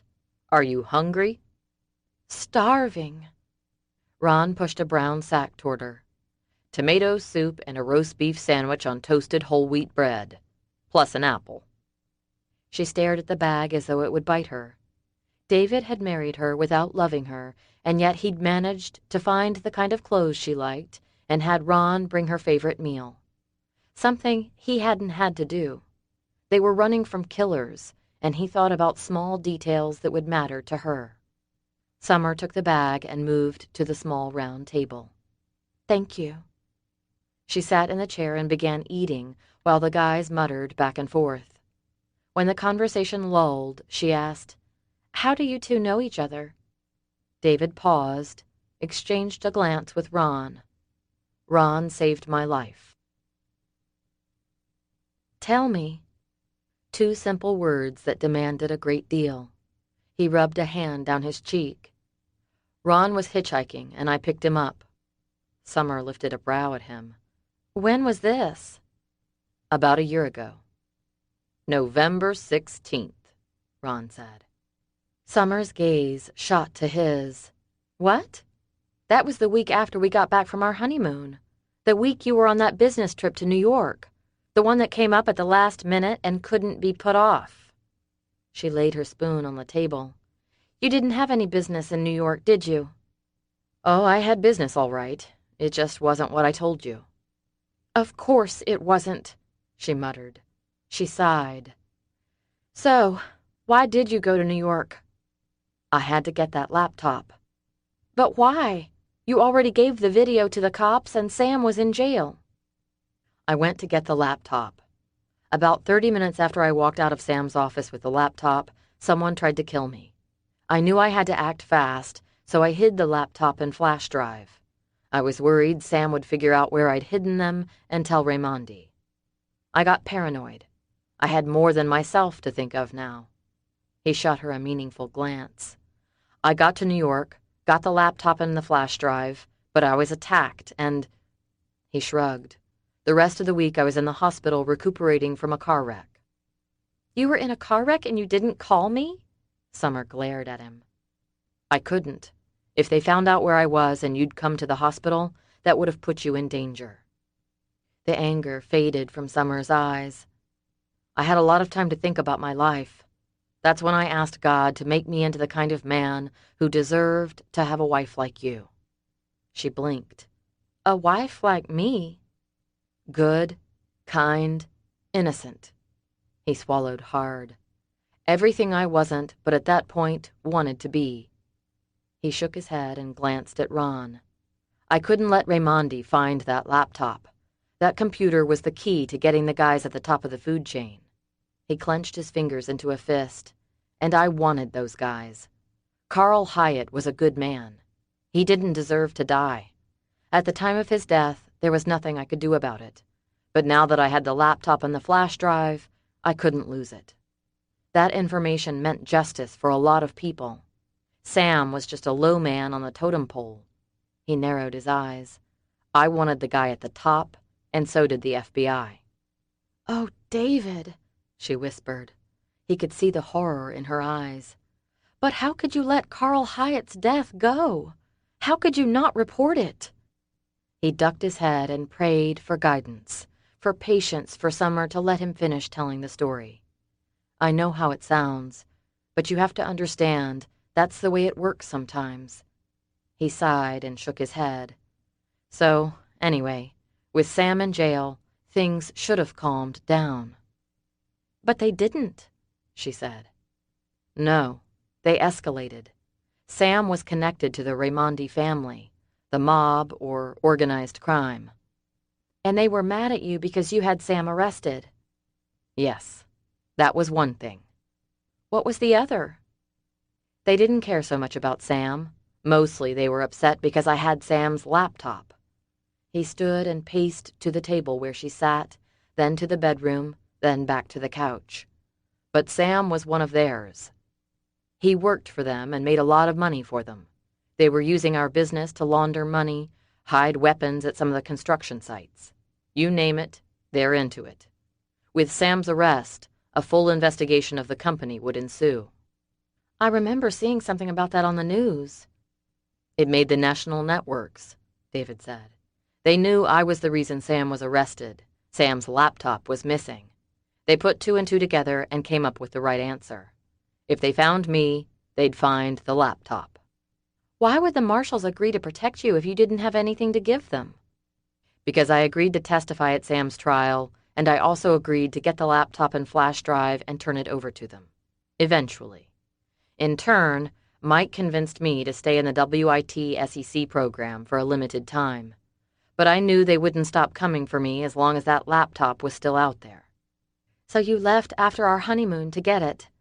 That still doesn't tell me how you and Ron met. Ron stood. I'll let David finish his story. I've got to be going.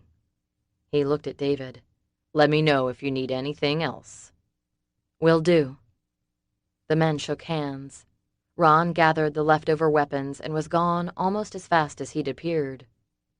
David picked up the Smith & Wesson Model 60 and hefted it. Small, lightweight at 24.5 ounces, it would slide nicely into the ankle holster Ron had also provided. The little gun wouldn't do much in a long, drawn-out gunfight, but the extra 5 rounds were an extra 5 chances of escape should they need them. Pick your weapon. She stared at him, her lips tight. This was why you taught me to shoot, wasn't it? David sighed. Part of it. And the self-defense training? Yes. He gave her a slow smile. But the self-defense training was mostly because I liked the way the sessions ended. With her in his arms. She didn't even blush or return his smile. You can finish your story later. I'm exhausted. Summer. And I still need to call Marley. Did Ron leave you a phone that can't be traced by any chance? He fished in his pocket and held it out to her. 22. Summer dialed Marley's number and waited, nerves tense, mentally preparing herself for the tirade she knew was coming. By the end of the 3rd ring, she almost allowed herself to relax. She could just leave a message. Hello? The tension came back full force. Hi, Marley. Summer, where are you? What are you doing? One question at a time. I can't tell you where I am. Some bad guys are after me and I have to hide out for a while. Well, thank you very much. I'm guessing it's the same bad guys that came after me and broke my arm yesterday. Panic and fear mixed with the anger in her voice. Summer stood still. What? Yeah, what do you think about that, sister dear? You get mixed up in something and I suffer for it. Her sister's hard words sliced at Summer's heart. Marley, I'm so sorry. And I think they're watching the house. Sobs finally broke through. Oh, Summer, I'm so scared. I don't know what to do or where to go. You weren't answering your phone, and Mom and Nick left yesterday to fly out to Houston to meet with that specialist, and I'm... They did? I didn't know they were doing that this week. I thought that was next week. They changed it. And is that all you can focus on when I'm telling you my life is in danger? Marley's high-pitched squeal made Summer grimace. Calm down, Marley. Calm down? Calm down? Her sister's voice cut off with a scream, and Summer blinked. Marley? Marley! Well, hello, Mrs. Abernathy. She froze and spun to stare at David. He was looking at the weapons, the contentious conversation between her and Marley, nothing new for him. Who is this? His head snapped up. That part was new. You don't recognize my voice? Corbin Hayes, she said, proud of the lack of fear in her voice. David stood, then leaned over to write something on a piece of paper. He held it up. Speaker. Summer pulled the phone from her ear and pressed the button. Very good, Mrs. Abernathy. Now, listen closely. You messed up our plans when you ran off. Gee, so sorry. She couldn't help the sarcasm. An agonized scream echoed through the line. Marley! Now play nice, or pretty little Marley here will have to suffer a little longer. Summer swallowed. David was writing again. He held up his note. Play along. I'll play nice, she whispered. Don't hurt her. That's more like it. What do you want? The same thing I wanted the last time we met. Your husband and the laptop he stole. I told you I didn't know what you were talking about. But you do now. He paused. I hear an echo. I must be on speakerphone. Who's there with you? The marshals who've been keeping me safe. David nodded his approval. Ah, well, that means I must be going. I'm sure they're sending help for poor Marley. Too bad they'll be too late. Marley's frantic scream was silenced with a final click. Summer turned on David. You said there was someone watching out for my family. They were. I don't know how Hayes managed to get to her. Did you call her cell phone or her landline? Her home line. She ripped the towel from her head. I've got to go to her. David grabbed her upper arm. Summer, you can't do that. You have a better suggestion? She snapped. He sighed and rubbed his eyes. Yeah, I'll call Mike. Cops will be at her house in minutes. Then do it. The phone rang and Mike didn't recognize the number. He pressed the device to his ear and barked, Thomas. Summer's sister's in danger. Get some cops out there now and get her some protection. David paused. If she's still alive. Where are you? Don't worry about that now. Get someone out to Marley's house. Now. I'll call you back in 10 minutes for an update. Click. Mike growled but got busy. All it took was one call. The cops and an ambulance were en route to Marley's house. He dialed the number David had called from. They on the way? Yes. Thought you had people watching them. We did. Then they weren't very good at their job. Mike muttered a curse. I'm expecting a call any His phone beeped. That's Benny. Let me call you back. Click. He switched to the other line. What do you have? She's on her way to the hospital. She's still alive? Yeah, but it looks like they decided to use her to send a message. Message received. Thanks. Mike hung up and dialed David's number again. David answered on the first ring. She's in the hospital, Mike said. Alive. A sigh of relief reached his ear. Then David said, Good. Now where are you? You need to let us come get you. Not yet. Click. Mike threw his phone across the room. David hung up with Mike and Summer pounced. Well? She's hurt, but she's alive. Summer flinched. How did they get to her? Anger boiled inside her. Could no one make a promise and be depended on to keep it? I'm not sure. He didn't get into that. I've got to go to her. She's 3 hours away, Summer. Mike's got U.S. Marshals on her door. And that's supposed to be a comfort? He had them on her house, and we see how well that worked out.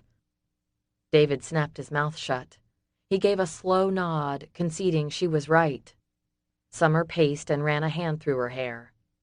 Look, my brother and Mom are out of the state. I'm not terribly worried about them right now, but Marley, she bit her lip, she needs to come with us. What? We need to keep her with us, to keep her safe. If she's well enough to travel, I mean. She can't stay there. But the marshals... You practically told me you don't trust them anymore. She marched to the window, stood to the side like she'd seen him do, and peered out. We've been here for several hours, and no one but your friend Ron seems to know where we are. We haven't been attacked or shot at or... She closed her eyes and took a deep breath. Worry for Marley ate at her. I want her here where we can keep her safe. She softened her tone and her stance. Don't you understand, David? I've been keeping her safe for 20 years. I can't just abandon her now. You're not abandoning her, but... He held up a hand to forestall more arguments. But I get what you're saying. He sighed. All right. He got up and paced from one end of the suite to the other. We'll have to trust them. I know. But we don't have a choice. Not if we want to get Marley. If they're watching her. She rolled her eyes. Although, if they're doing as good a job at the hospital as they did her house, we could just walk in and walk out without them knowing we were ever there. Sarcasm dripped. It wasn't Chase, Adam, or Mike on your sister's house, he reminded her. I know, but they were trained by the same people. She scowled. So you want to trust them or not? What if trusting them means getting killed? I could ask for different marshals. She tilted her head and squinted at him. Would they do that? I don't know. Summer rubbed a hand over her lips. No. Her gaze flicked to the weapons. No, let them bring Marley here. If we're attacked again, we'll know. No. No way, Summer. That's putting you in danger as well as Marley. She frowned. I'm already in danger. Marley's already in danger, David. If we don't do what Hayes says, he's going to kill Marley anyway. You and I both know it. She planted her hands on her hips. We have to know who we can trust, and we have to know fast. The only way to do that is to set a trap and see what we catch. David kept his gaze on her. She watched his eyes change. Respect and admiration glinted there. You're an amazing woman, you know that? Silence fell between them. Her mouth worked, but nothing came out. She swallowed hard and tried to grab onto her initial anger she'd felt when she first learned of her husband's deception. She finally said, Just call Mike. Summer relaxed a fraction as David dialed the number.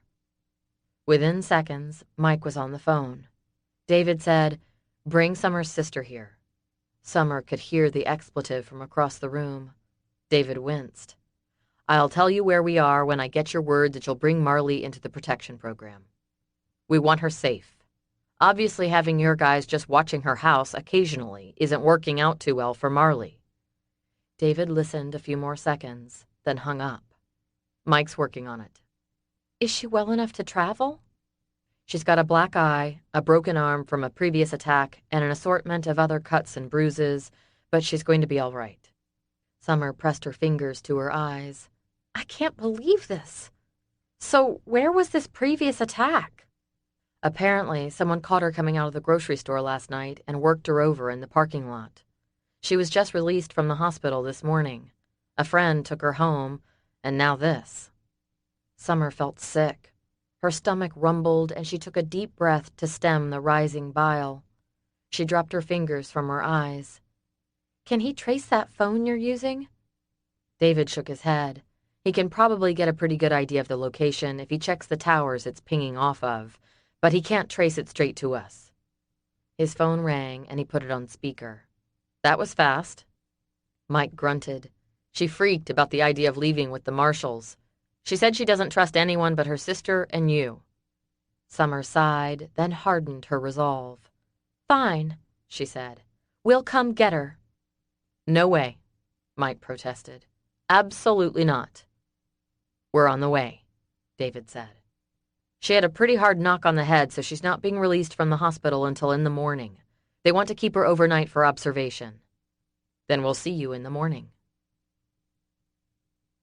Mike growled and threw his phone against the wall. Again.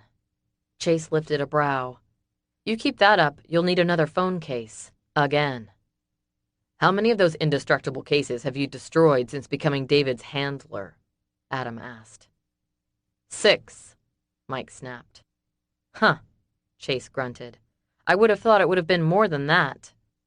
Mike glared. Marley doesn't trust us and won't leave the hospital with anyone but Summer and David. So he and Summer are going to the hospital to get her sister, and David won't tell me where they are. Then we meet them at the hospital. Adam stood.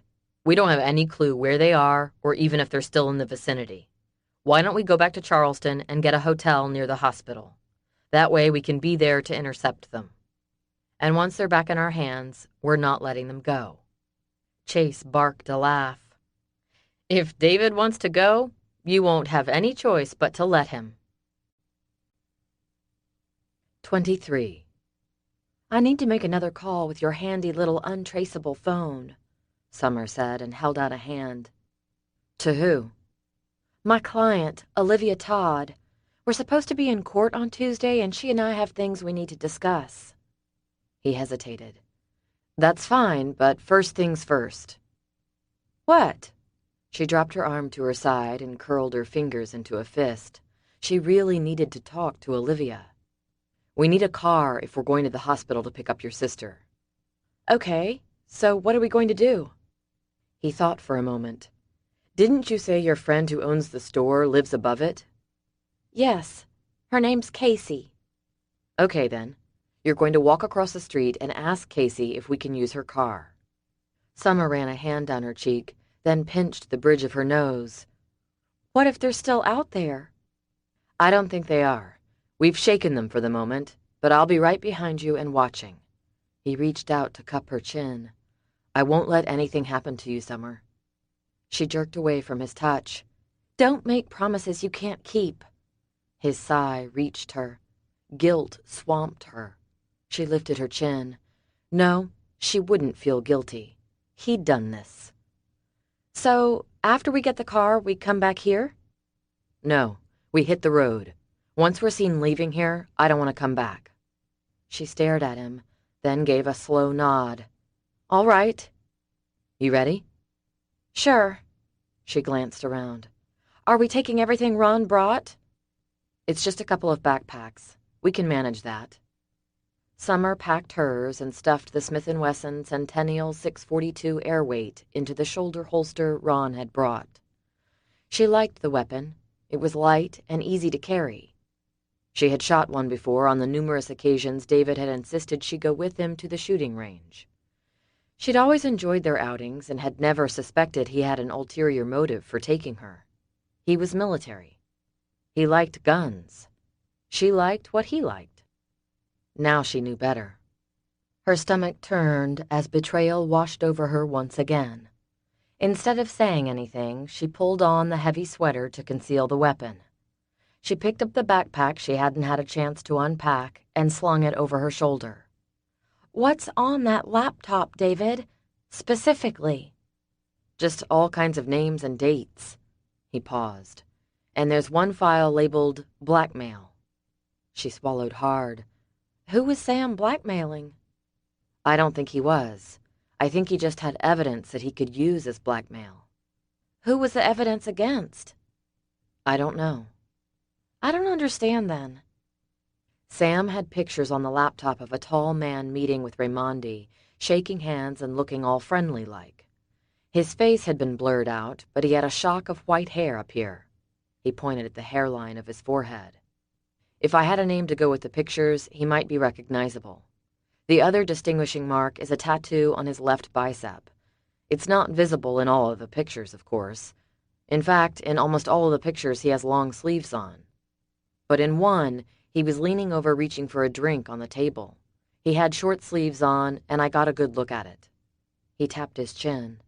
Someone went to a lot of trouble to get that picture with the tattoo. What does it look like? The head of a snake. Ew. She wrinkled her nose. He gave a gentle smile.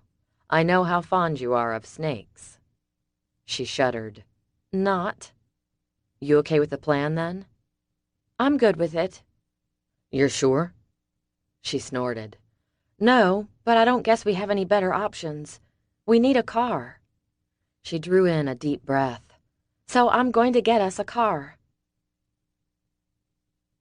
David watched Summer walk across the street and knock on the door of the store. With each step, his heart beat with love for her and a desire to keep her safe. She knocked again, and David scanned the street, keeping Summer in his peripheral vision. Now 6 o'clock in the evening, the sun had disappeared. The cold air surrounded him, made him long for a fireplace, a cup of coffee, and Summer's sweet kisses. Summer pressed the buzzer and rapped her knuckles on the glass this time. He waited, watching. 2 men started toward her. David straightened, unlatched the strap across his weapon, and moved to intercept them. Just as he was going to call out to Summer, they passed her without a glance. He let out a slow breath and took his hand from his gun. Another sweep of the street didn't raise any flags. He crossed the street to where Summer still stood and placed his back against the wall. She glanced at him, her leg jiggling nervously, her fingers twisting together. She waited. Finally, the door cracked and she leaned in. "Hi, Casey. Do you remember me?" "Of course. Come in." Summer stepped inside and David followed. Casey gasped as he shut the door behind him. Fear lit her dark eyes. "What do you want?" "Don't worry. We're not here to hurt you." Summer took her new friend's hand. "We need another favor." "Is your husband still after you?" Summer winced. "It wasn't my husband after me." She nodded to David. "He's my husband, but the men after me want to see us dead." "Why?" Casey's round eyes grew wider. "Because we have something they want." "Okay." Casey held up her well-manicured hand. "I don't need to know anything else. I've had enough trouble today." She swept her hand out, and for the first time, David noticed the chaos surrounding them. "What happened?" he asked. "I left to get a bite to eat. When I came back, this is what I found." Fear stood out on her features. "Along with this." David took the note she held out to him. "Talk to the cops, and we'll come back. You need to call the cops." Casey's jaw hardened. "I've lived through worse." She shook her head. "They were looking for something." "Did they find it?" "I have no idea. I don't know what they were looking for." She rubbed her eyes. "What do you need from me?" "I'm so sorry this happened," Summer said. "I'm sorry we've involved you in this." "Like I said, I've been involved in worse. Now what do you need?" "Your car." She gaped. "My car?" Her lips pursed. "Okay, wasn't expecting that one. You really need my car?" Summer nodded. "We need to get going. I know it's crazy to have a complete stranger ask you this, but will you let us use your car?" "But what am I supposed to do for transportation?" David spoke up. "We just need it overnight. I'll have someone drive it back to you tomorrow." He slid to the window and looked out. Still clear. Casey looked from him to Summer. "I don't want to know what this is all about, do I?" "Probably not," Summer said. Casey hesitated only a few more seconds, then walked to the counter and pulled a set of keys from a drawer. She removed one from the ring. "I'll call my sister or mother to come pick me up if I need to go anywhere. This is the spare." She handed it to Summer. David pulled a stack of bills from his wallet and handed them to her. "For your trouble." Casey took them, mouth still open. "I feel like I'm in a Lifetime movie or something." "Tell me about it," David muttered. He took Summer's arm. "Let's get out of here." Summer pulled away from him and hugged Casey. "Thank you." "I guess when I told the Lord to put people who needed help in my path, he was listening. The least I can do is the same." She gave them a slight smile. "Just stay safe." They headed for the door. "Oh, wait," Casey called. David turned. Casey opened another drawer and pulled out a necklace. "You dropped this when you were running yesterday. I kept it in case I saw you again." Summer stared at the piece of jewelry, then looked at David and back to the cross. Her jaw hardened. "That's all right. I don't need it." She turned and headed for the door, while David's heart hit rock bottom. Casey lifted a brow and looked at David. He held out his hand, and she dropped the necklace into it. Shoving it in his pocket, David followed Casey and Summer out the back of the store. Casey's dark blue Ford Explorer sat just outside the door. Summer climbed in the passenger side while David adjusted the driver's seat. Summer said to Casey, "Thank you again." Casey waved them on their way. Summer turned to David. "I really need to call Olivia. Could I please have your phone?" He glanced behind him as he backed up. "I'll stop at a gas station. I don't want to use this phone any more than necessary." Summer sighed and leaned her head back against the headrest. "I had to do what I did, Summer. All of it, including deceiving you." "No, you didn't." He clamped his lips shut as he wove through town, his eyes swiveling between the rearview mirror and the road. She didn't understand. And he was afraid she never would. Summer woke with a jerk. She hadn't meant to go to sleep, but had conked out soon after clipping her seatbelt around her. Darkness covered them, broken only by the headlights of the passing cars. "Where are we?" "About an hour away." "Want me to drive?" "No, I'm good." "Want to talk about what you're thinking about?" "Not right now." The stilted conversation grated across her nerves, so she shut her mouth and stared out the window into the darkness. When David got his mind wrapped around something, it didn't do any good to push him. He'd either talk or he wouldn't. The zing of hurt surprised her.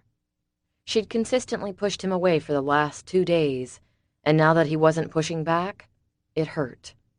Her emotions made no sense. Frustration filled her.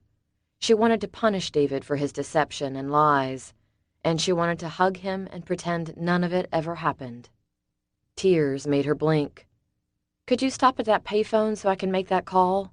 Once Marley's with us and we're back with the marshals, who knows when I'll have a chance." "Yeah. I'll stop right before we get to the hospital." "Thanks." They rode in silence the rest of the way. Summer straightened when he pulled into a gas station. He drove straight up to the payphone, and Summer rolled down her window. She dropped the coins in and dialed Olivia's number, praying the woman would pick up when she saw an unfamiliar number on her screen. The phone rang and rang, and finally went to voicemail. "Olivia, this is Summer. I'm sorry I've been out of touch. I need you to call me at—" She looked at David, and he shook his head. "Well, actually you can't call me." An idea hit her. "If you need me, keep leaving messages on my voicemail. I'll do my best to call when I can, but I will be there Tuesday on time. I promise. Unless I'm dead." But she kept that thought to herself. "Just keep everything status quo until Tuesday. Hang in there, my friend. Stay strong and keep praying." She hung up and closed her eyes. All of this had to happen now during this case. If she wasn't absolutely sure Raimondi was the one after them, she'd swear Olivia's abusive husband had something to do with all the terror raining down on them. But she knew the men after them didn't have anything to do with Silas Todd. No, her husband could take all the blame for that one. She shoved her earbuds into her ears, leaned back, and did her best to tune out the world and focus on the words of the song. She needed some hope right now. 24. At the buffet, Olivia helped Sandy spoon macaroni and cheese onto her plate, then a chicken leg and some green beans. It was Sandy's birthday, and she wanted to eat out. That was all. She didn't want a video game or new clothes or whatever it was kids were into these days. When asked, "What do you want for your birthday?" she'd answered, "I want to go to the veggie bar restaurant with you and Laura." "But what about a gift?" Sandy smiled. "That would be my gift, and I'd get to share it with you and Laura." Olivia noticed the child said nothing about wanting her father there. Noticed, but wasn't surprised. "All right then, darling. That's what we'll do." Sandy grinned, stretching the small scar that ran from her bottom lip to her chin. Permanently scarred by a man who was supposed to protect her. Fury boiled in Olivia's gut. She should have left sooner. She should have walked out the first time he hit her. But she'd let her fear rule her. Only when he went after Sandy could she find the guts to leave. Olivia followed her daughter back to their booth and thought about their room at the shelter. It wasn't a bad place. It just wasn't home. But it was safe. From her window, if she stood just right, she could look out and see the gates. The locked gates, with the security guard stationed in the small house. Evan Pritchard, probably in his early 60s, but he was lean and still had a full head of hair without a speck of gray in it. Secretly, she wondered if he colored it.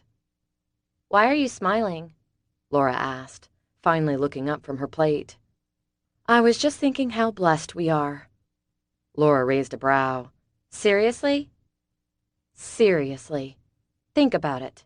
We have a bed to sleep in, food to eat, and friends to hang out with." She took a deep breath. "And we're safe." Her children so needed to feel safe. Laura snorted. We'll never be safe as long as that monster is walking the earth. Sandy whimpered, and Laura immediately lost her attitude. Except maybe at the shelter. She pretended to think about it. Yeah, I think we're safe. Don't you, Sandy? I don't know. Are we? Laura reached over to hug her baby sister. Olivia's throat tightened, but she didn't say anything. Yes, we are. Laura said it with such firm conviction that Olivia almost believed her too. Sandy visibly relaxed. Good. I like it there. And I like Mr. Pritchard. He's nice. The fact that her child could trust another man after what her own father had done to her spoke volumes, and gave Olivia hope. They would be all right. She picked up the big piece of cake she'd cut from the dessert tray and set it in front of Sandy. She'd placed a candle in the shape of a 9 at the center. Then she reached into her small purse and pulled out the lighter she'd splurged on for just this occasion. She lit the candle and started singing, "Happy Birthday to You." "Happy birthday to you," joined a voice to her left, the waitress. "Happy birthday, dear Sandy," Laura sang loud. "Happy birthday to you." The patrons at nearby tables joined in. Sandy beamed, then in a move that was completely out of character with her more reserved personality, climbed out of the booth and gave everyone a curtsy. After the clapping died down, Sandy returned to her seat and dug into her cake. Olivia closed her eyes for a brief moment of thankfulness. For a brief snippet of time, all was right in her child's world, and while Olivia didn't have the money to spend on a present, she didn't mind digging a little deeper into her pocket for this dinner. They had to eat anyway, and this was Sandy's favorite place. She glanced toward the door and felt her heart freeze. "Silas," she whispered. Sandy's fork clattered to the floor. Laura simply lifted her head and glared, but Olivia caught the fine tremor that went through the girl's body. She slid out of the booth and walked toward the man she'd once loved. "What are you doing here?" "It's my daughter's birthday," he said. "I took a chance you'd bring her here." He pulled a box from his jacket pocket. "I brought her a present." Not wanting to make a scene, she kept a smile on her face, but whispered through gritted teeth, "Go away." His eyes narrowed and he stepped toward her. "Make me," he taunted. Olivia felt sick. Once again, Silas had managed to ruin a lovely moment. He brushed past her and stepped over to the booth. Laura had switched places with Sandy and put the girl between the wall and herself. The protective gesture was nearly Olivia's undoing. "Silas, please." "Please what, Olivia? Please let me come home? Please forgive me for breaking up the family? Please forgive me for running off and not even telling you where I'm staying? Please what?" Olivia's gaze darted from one table to the next. Even though Silas kept his voice low, they were drawing attention. She sat in the booth and forced a smile for the girls. "Sandy, Daddy's brought you a gift." Sandy ducked her head and began to cry, then hiccup and wheeze. Olivia couldn't stand it, couldn't play this game. She fished Sandy's inhaler from her purse and handed it to Laura, who turned her back on her father and helped her sister.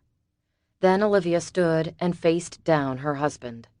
Fear twisted every nerve she had into double knots. "Just leave us alone." In the booth next to them, a man stood.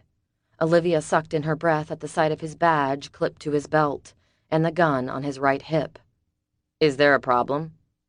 Silas cleared his throat. "Not at all. Just delivering a little birthday gift to my daughter." "Mighty good thing to do." "I thought so." He shot Olivia a smirk. "Now you've done it," the officer said. "The door's behind you. Why don't you go find it?" Silas's smirk disappeared. "What's it to you?" "Mister, I've worked more domestic violence cases in my career than you'll ever be able to read about, and I have a special dislike for people like you. I'm guessing you're an abuser of women and little kids." He stepped forward and pointed a finger about a centimeter from Silas's nose, and Olivia gasped as her husband's face darkened. But that didn't stop the officer. "Now, you get away from them before I arrest you." "For what?" Silas argued. "Disturbing my meal." He looked him up and down. "And for having a bad attitude. Want me to go on?" Silas glared, his nostrils flared, and Olivia couldn't drag her eyes away from the two men. Silas gritted. "Do you have any idea who you're talking to?" The officer smirked. "I don't care if you're the President of the United States. No one gets away with bullying a woman and her kids on my watch. Now scram."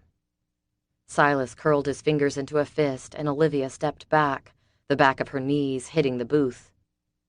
"Do it," the officer said, eyes narrow, muscles bunched. Silas dropped his arm, then lifted it to point a finger at Olivia. "I'll deal with you later." He placed the box on the table without another word, turned, and left the restaurant. Olivia swallowed hard and tried to control the shakes that set in with the ebb of her adrenaline. "Thank you," she whispered. The officer stepped closer. "I'm Detective Johns. From the conversation before I interrupted, I gather that you've left him." "Yes." "Good move. If I thought you were going home to him, I wouldn't have interfered." She shook her head. "No. Other than a court date, I'm done with him. Only now I'm afraid he's going to follow me." She sighed and shook her head. "Never mind. Thank you, though." "He won't follow you. Finish your meal. Enjoy yourselves. My partner and I will escort you wherever you're staying. We'll make sure you're not followed." The lump in her throat made it almost impossible to speak, but she managed a grateful nod. The girls hadn't said a word and didn't eat another bite. Olivia choked down another spoonful of her melting ice cream, then gave up. She couldn't force another bite down, not even for her girls. 10 minutes later, when they walked away from the table, Olivia didn't bother to point out to Sandy the gift her father gave her. She had a feeling Sandy knew exactly what she was doing when she left it sitting on the table.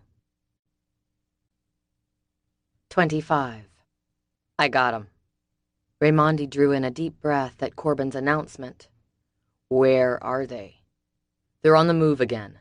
I'm not sure what happened to those lost hours, but we just picked up a call to Olivia Todd from a payphone near the hospital in Charleston, South Carolina."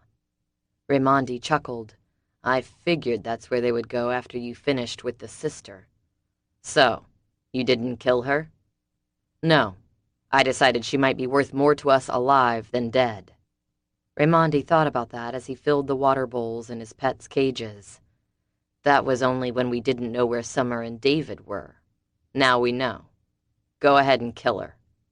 A pause on the other end of the line made him frown. "Hayes, you have a problem with that?" "I'll kill her. That's no problem. I'm working on a plan to get all three of them at the same time." "Do not kill David before we have the laptop in our possession." "I won't. His sister-in-law is another matter. You can get rid of her." "All in good time. Will you let me handle this? I have the sister-in-law in my sights. I have plans for her. Plans that will end with her dead. But first, I want to see if she has any more uses." "Like what?" "Bait." Raimondi heard the sly pleasure in Hayes's voice and wondered what the man had in mind for the woman. Then he decided he didn't care as long as she wound up dead. "What about Summer?" Hayes asked. Raimondi dropped the frozen rat into the boa's cage. "Ah, yes, the beautiful and spunky Summer. Let's keep her alive for the moment. Bring them to me the moment you have them." "Yes, sir. Because I think I might enjoy having them as guests for a while." He turned and looked at the black door to his right. "Yes, I'd like to show them my hospitality. I've been a bit bored lately with all of the things going wrong. I think they might provide a bit of entertainment if you brought them to me." Hayes gave a low chuckle. "You're a sick man, Raimondi." "Sick? No. David just needs to get what's coming to him. He sighed, a low, mournful sound. What's sick is the fact that it's just so hard to find good help these days. Just when you think you can trust someone, they turn on you, as quick as a snake. David blinked as the Sunday morning sun rose. He nudged Summer. Wake up, hun. Time to get this started. He'd parked at the emergency entrance to the hospital where security was nearby. If anything happened during the night, at least help was close. He'd decided against a hotel room, and Summer had agreed. She'd slept for 6 hours uninterrupted while he dozed in patches. But that had been his life for so long, he was used to it. Sleeping with one eye open had taken on a whole new meaning when he joined the army. He shifted, and his back protested along with his healing ribs. She groaned and rubbed a hand down her face as she pulled her earbuds down and tucked her iPod in her purse. He smiled. I'm glad some things haven't changed. What do you mean? You falling asleep to your favorite music. Oh, yeah. She gave him a faint smile. I always used to do that as a teen, especially when I was living with my dad. I suppose it's my way of escaping. Praise and worship is a good escape. She shrugged. It's not so much an escape now as much as it's just another way to hear from God, a way of listening to what he has to say through the words of the song. She pulled in a deep breath. Is it time? Yeah. You ready for this? She took a deep breath. I just pray we're wrong. I don't want any of them to be in on betraying us. The thought of one of them being a part of Raimondi's mob just... She shivered. I know. I've gotten to know Chase and Adam pretty well. I think they're stand-up guys. She stared at him. Anyone can appear as a stand-up guy with enough motivation. He winced and was grateful when she didn't dwell on that topic. What about Mike? Mike does his job. He's good at it, and he doesn't let anything distract him. I would call him a friend in the loosest sense of the word. You think he'd take a bribe? David shook his head. I have no way of knowing that. His lips tightened, and he looked at the entrance to the hospital. Ready? She nodded. Ready. 26. Summer and David made their way into the hospital. As the revolving door swooshed around, Adam and Chase stepped into the lobby area to greet them. Watching for us, huh? David asked. Chase frowned at him. Yeah, you're not making this job any easier. David lifted a brow. Sorry about that. When the bad guys keep showing up, it makes a man wonder. Adam rocked back on his heels. You think we had something to do with that? David sighed. It's hard to know these days. I guess if we wind up dead, we'll know. Chase glared. I take exception to that. David almost smiled. The two men were truly wounded that he suspected them. Either that or they were excellent actors. It made him feel slightly better. Where's Mike? Staying with Marley, Chase said. He got the short straw, Adam muttered. Summer lifted a brow. How is she? She's doing better, Chase said. He shot a snide look at David. She doesn't trust us either. Don't take it personally, Summer said. She doesn't trust any man. She's borderline hysterical, demanding to see Summer and refusing to cooperate with anyone. He sent Summer an apologetic look. She's not anything like you, is she? Summer shook her head. No, she's not. She pulled in a deep breath. Why don't you take me to see her? That works for me. Chase led the way. Summer followed with David at her side. Adam pulled up the rear. One elevator ride later found them walking down the hallway toward her sister's room. Mike stood outside talking with a uniformed officer. When he saw them coming, his eyes narrowed and his lips tightened. The way his nostrils flared, Summer figured he'd like to lambast both her and David. But he didn't. He simply said, Glad you're still breathing. David nodded. Figured I'd better get us away from Raimondi's guys before they finally succeeded in getting to us. The mild-mannered prod had Mike's nostrils flaring again. Adam made a choking sound behind her, and Chase snorted. Mike turned to Summer. "You want to see if you can get her to cooperate? Otherwise, we're leaving her here."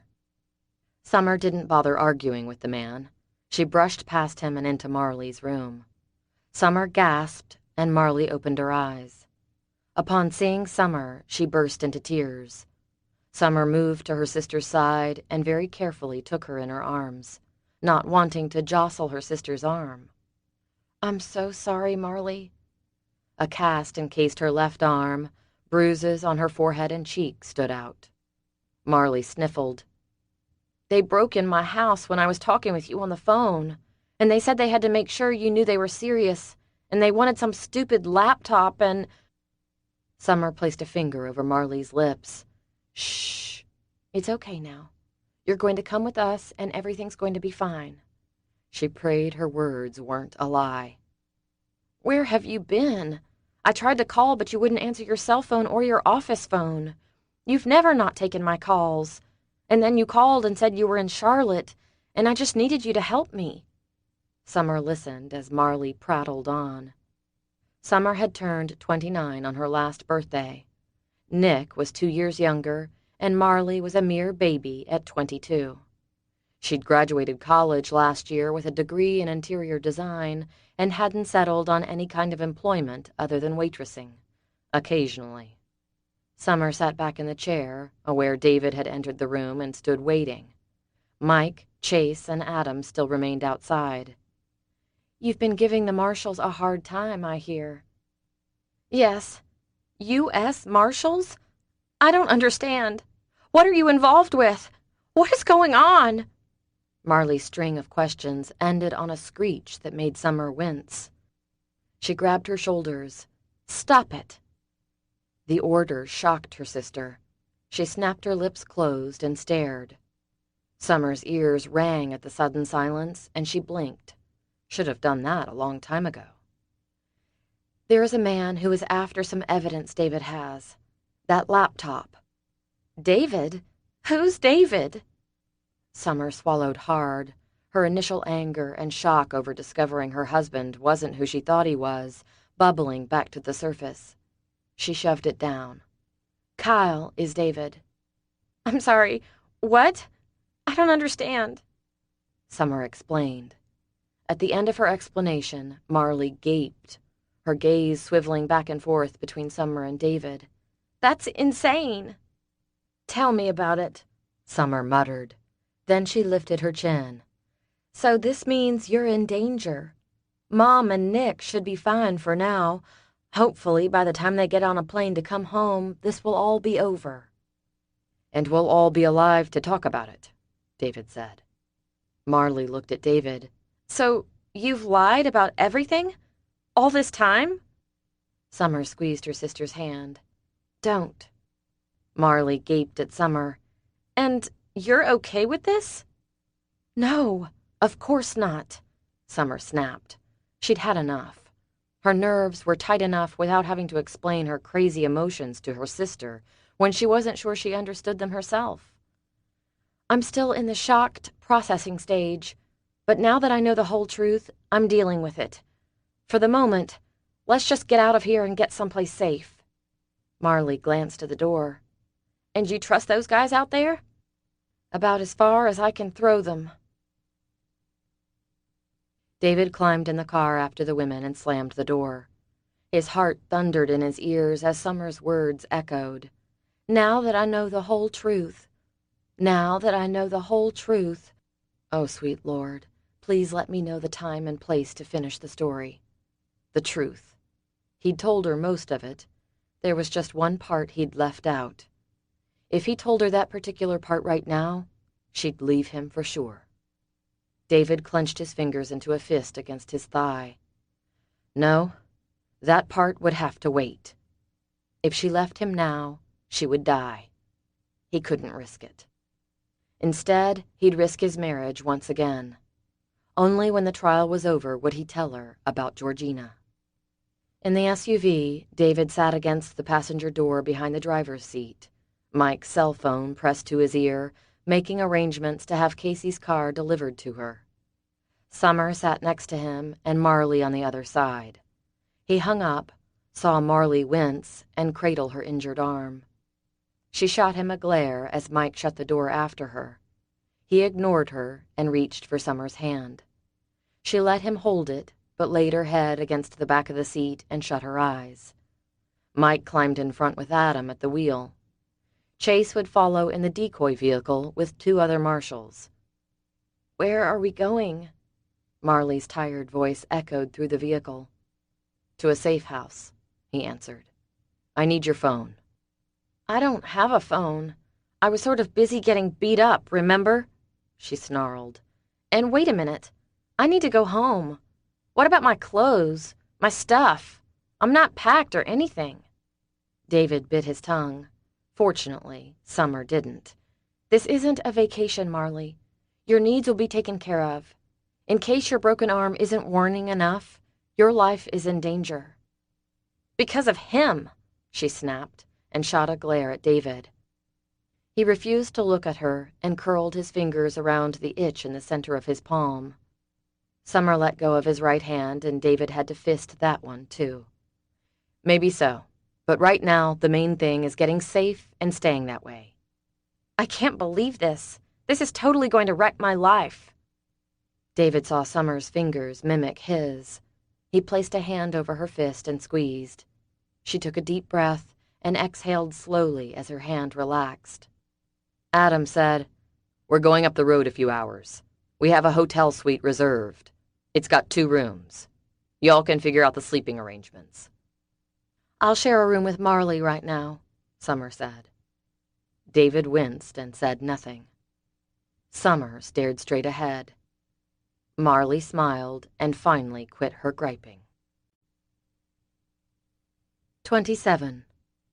The rest of Sunday afternoon had been spent driving and holding on to her patience by a mere thread. They'd driven for several hours with 1 restroom break. Just when Summer had been ready to succumb to a Marley-induced migraine, they'd stopped at the hotel. Room service had taken care of her growling stomach, and 3 ibuprofen had sent her headache running. Unfortunately, Marley had everyone on edge with her constant complaints and insistence on returning home. David had disappeared into the first bedroom on the left with the statement, "When you can't take it anymore, you can join me." Summer had endured. Now it was Monday morning, and Summer left Marley sitting on the bed whining about the fact she was going to miss her date that night. Tantalizing smells came from the covered dishes on the breakfast bar, and her stomach rumbled. Summer made her way to the well-stocked, full-sized refrigerator. She opened a bottle of orange juice and swigged it. Adam sat on the couch in the small suite, his long legs stretched out to prop his feet on the glass-topped coffee table. "Need something a little stronger?" She cut her eyes to the man. "If I were going to start, now would be the time I would do it." A small smile curved his lips. "She just needs to grow up a little." Summer lifted a brow. Adam shrugged. "Okay, a lot." "Where's Mike?"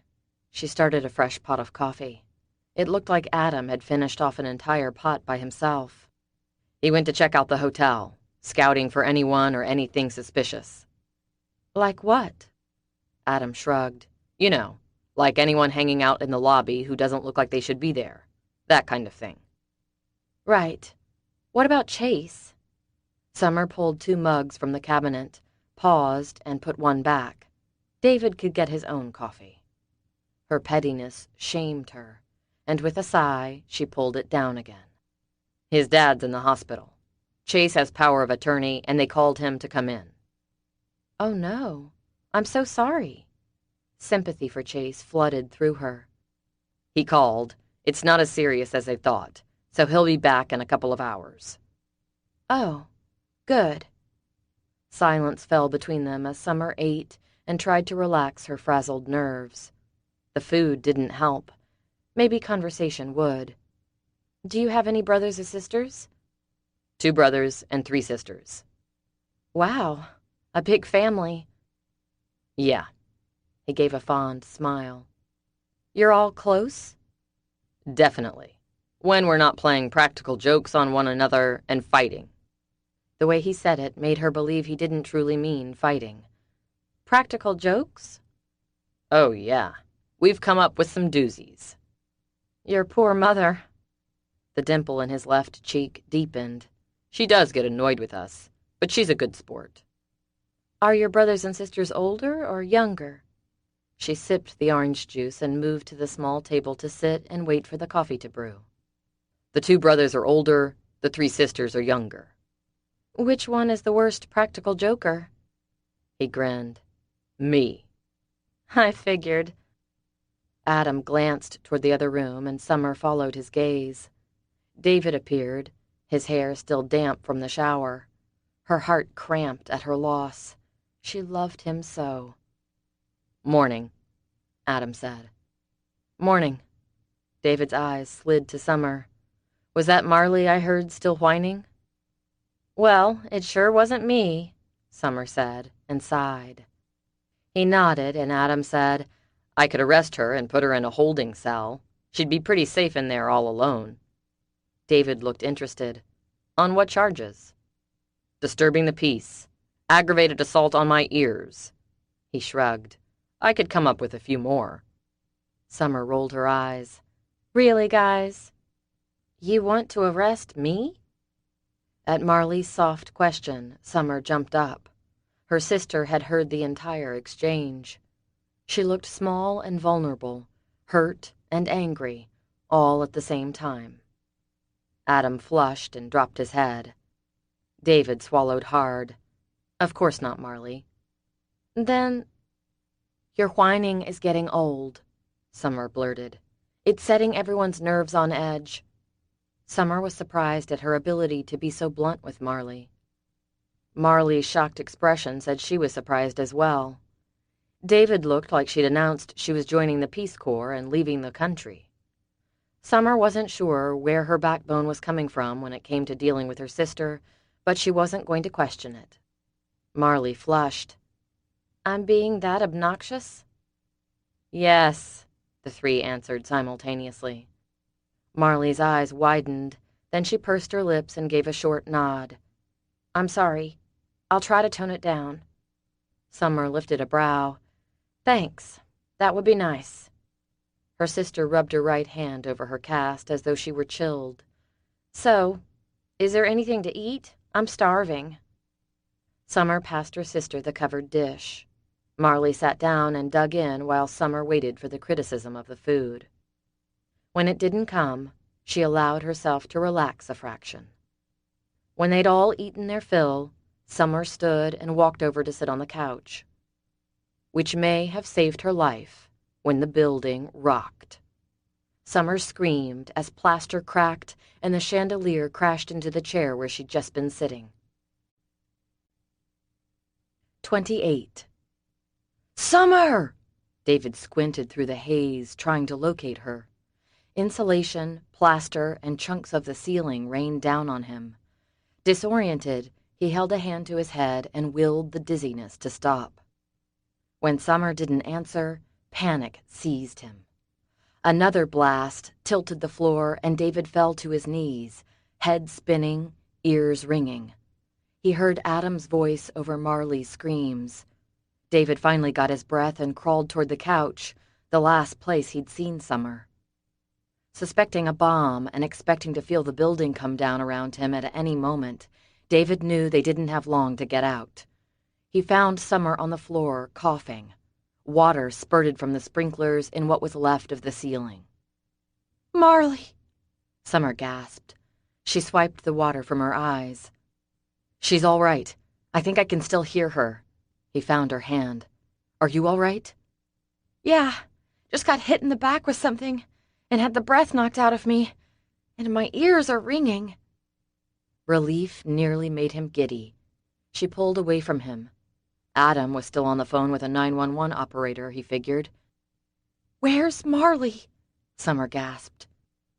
"I'm right here." Fear made the girl's voice thick. "Can we get out of here? I don't want to be buried alive."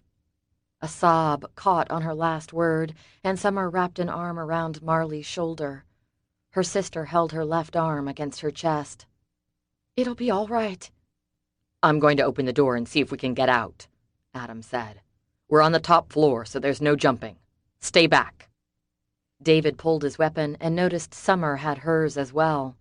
Satisfaction darted through him. He'd taught her well.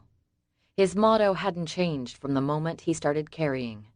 Keep your gun closer than your enemies. Marley looked shell-shocked. At least her mouth was closed. The one time he wouldn't blame her for screaming. Adam opened the door. Chaos littered the hallway. Wires hung from the cracked ceiling. But at least the door opened and they weren't trapped in the room. Other hotel patrons scrambled to find their way out. The yells and cries were almost as deafening as the explosion.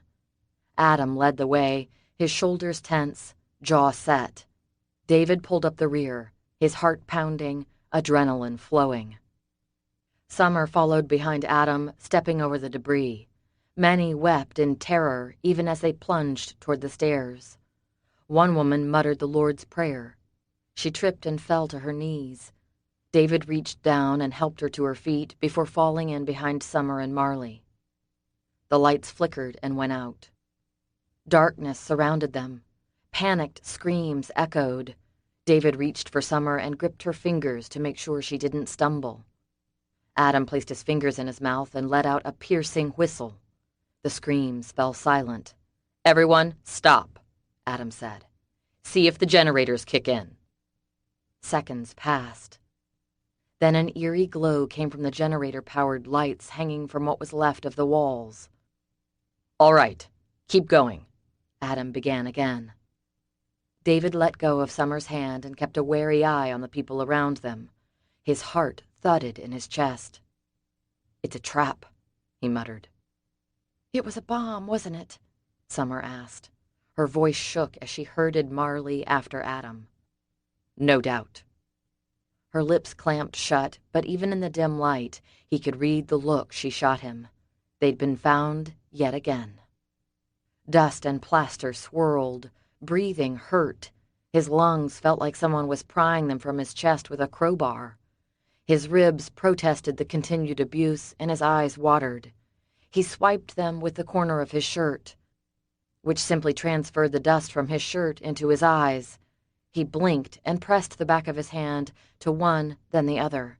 It helped. He had to be able to see if he was going to spot a threat. Summer copied his movements, as did Adam. They made it to the stairwell with the others. A baby cried. A mother whispered reassurances. David wanted to get the men responsible for this and wrap his hands around their throats, one by one. But first, safety. He slipped his weapon in his shoulder holster and motioned for Summer to do the same. With a frown, she did. Summer had hoped the interior of the stairwell would have been spared and allow them to descend the 4 flights without issues. She should have known better. The people pressed and panic reigned. They followed the crowd down. "Everyone needs to calm down," she whispered. "Yeah," David agreed. "They do." Someone shoved against her back and she slammed into David. He caught her, steadied her, then placed his fingers in his mouth and let out an ear-splitting whistle that echoed in the enclosed space. Shocked silence greeted him. Adam turned with a raised brow. David yelled, "Everyone listen up. Panicking is not going to get us out of here. We have a U.S. Marshal here who's going to take the lead and tell you what to do. If you want to live, be quiet and listen." Adam shot him an exasperated look, but took his cue. "These stairs are dangerous. Stand away from the railing or what's left of it." People shuffled to obey. Muted cries still sounded, but at least they seemed grateful to have some leadership. "Hey," a voice called from below.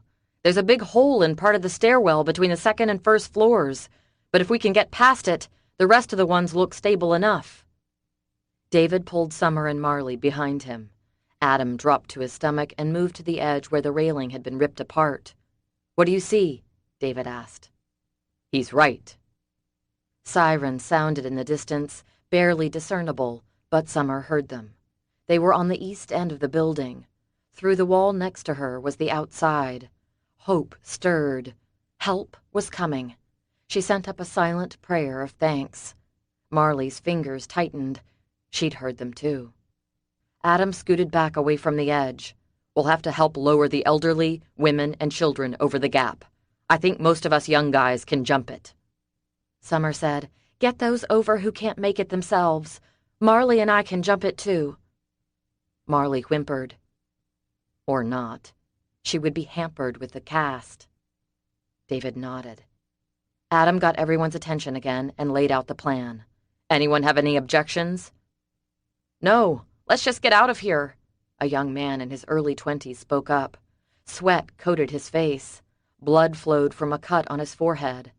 Summer dug in her jeans pocket and pulled out a clean napkin she'd slipped in before eating breakfast. She handed it to him, and he took it with a grateful look.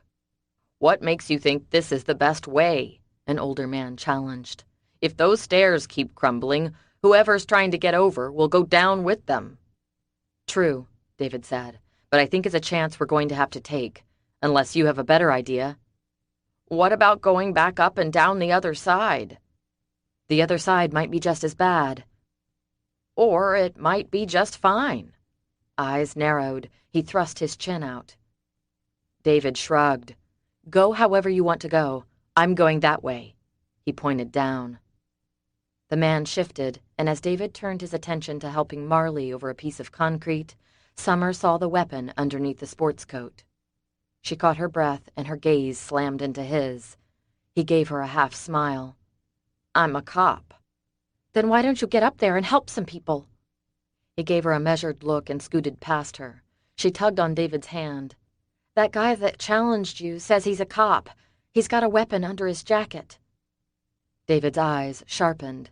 He maneuvered his way around the people waiting their turn to be helped over the hole, with Summer and Marley at his heels. "Hey, no cutting in line." She turned to see who complained and to apologize, but she didn't have the chance. A hard shove sent her stumbling to the edge of the stairs where the railing had broken away. Heart in her throat, her foot slipped, caught on the debris, and she felt herself go over the edge. 29. David heard a scream and whirled to see Summer slip off the edge of the stairs. He lunged and wrapped a hand around her wrist. Her pulse hammered wildly beneath his palm. At least he thought it was hers. It might have been his own crazy pounding heart he felt. He pulled and others grabbed her clothing, and finally she was back on the hard cement, panting. Sweat dripped from her forehead and he wiped it away.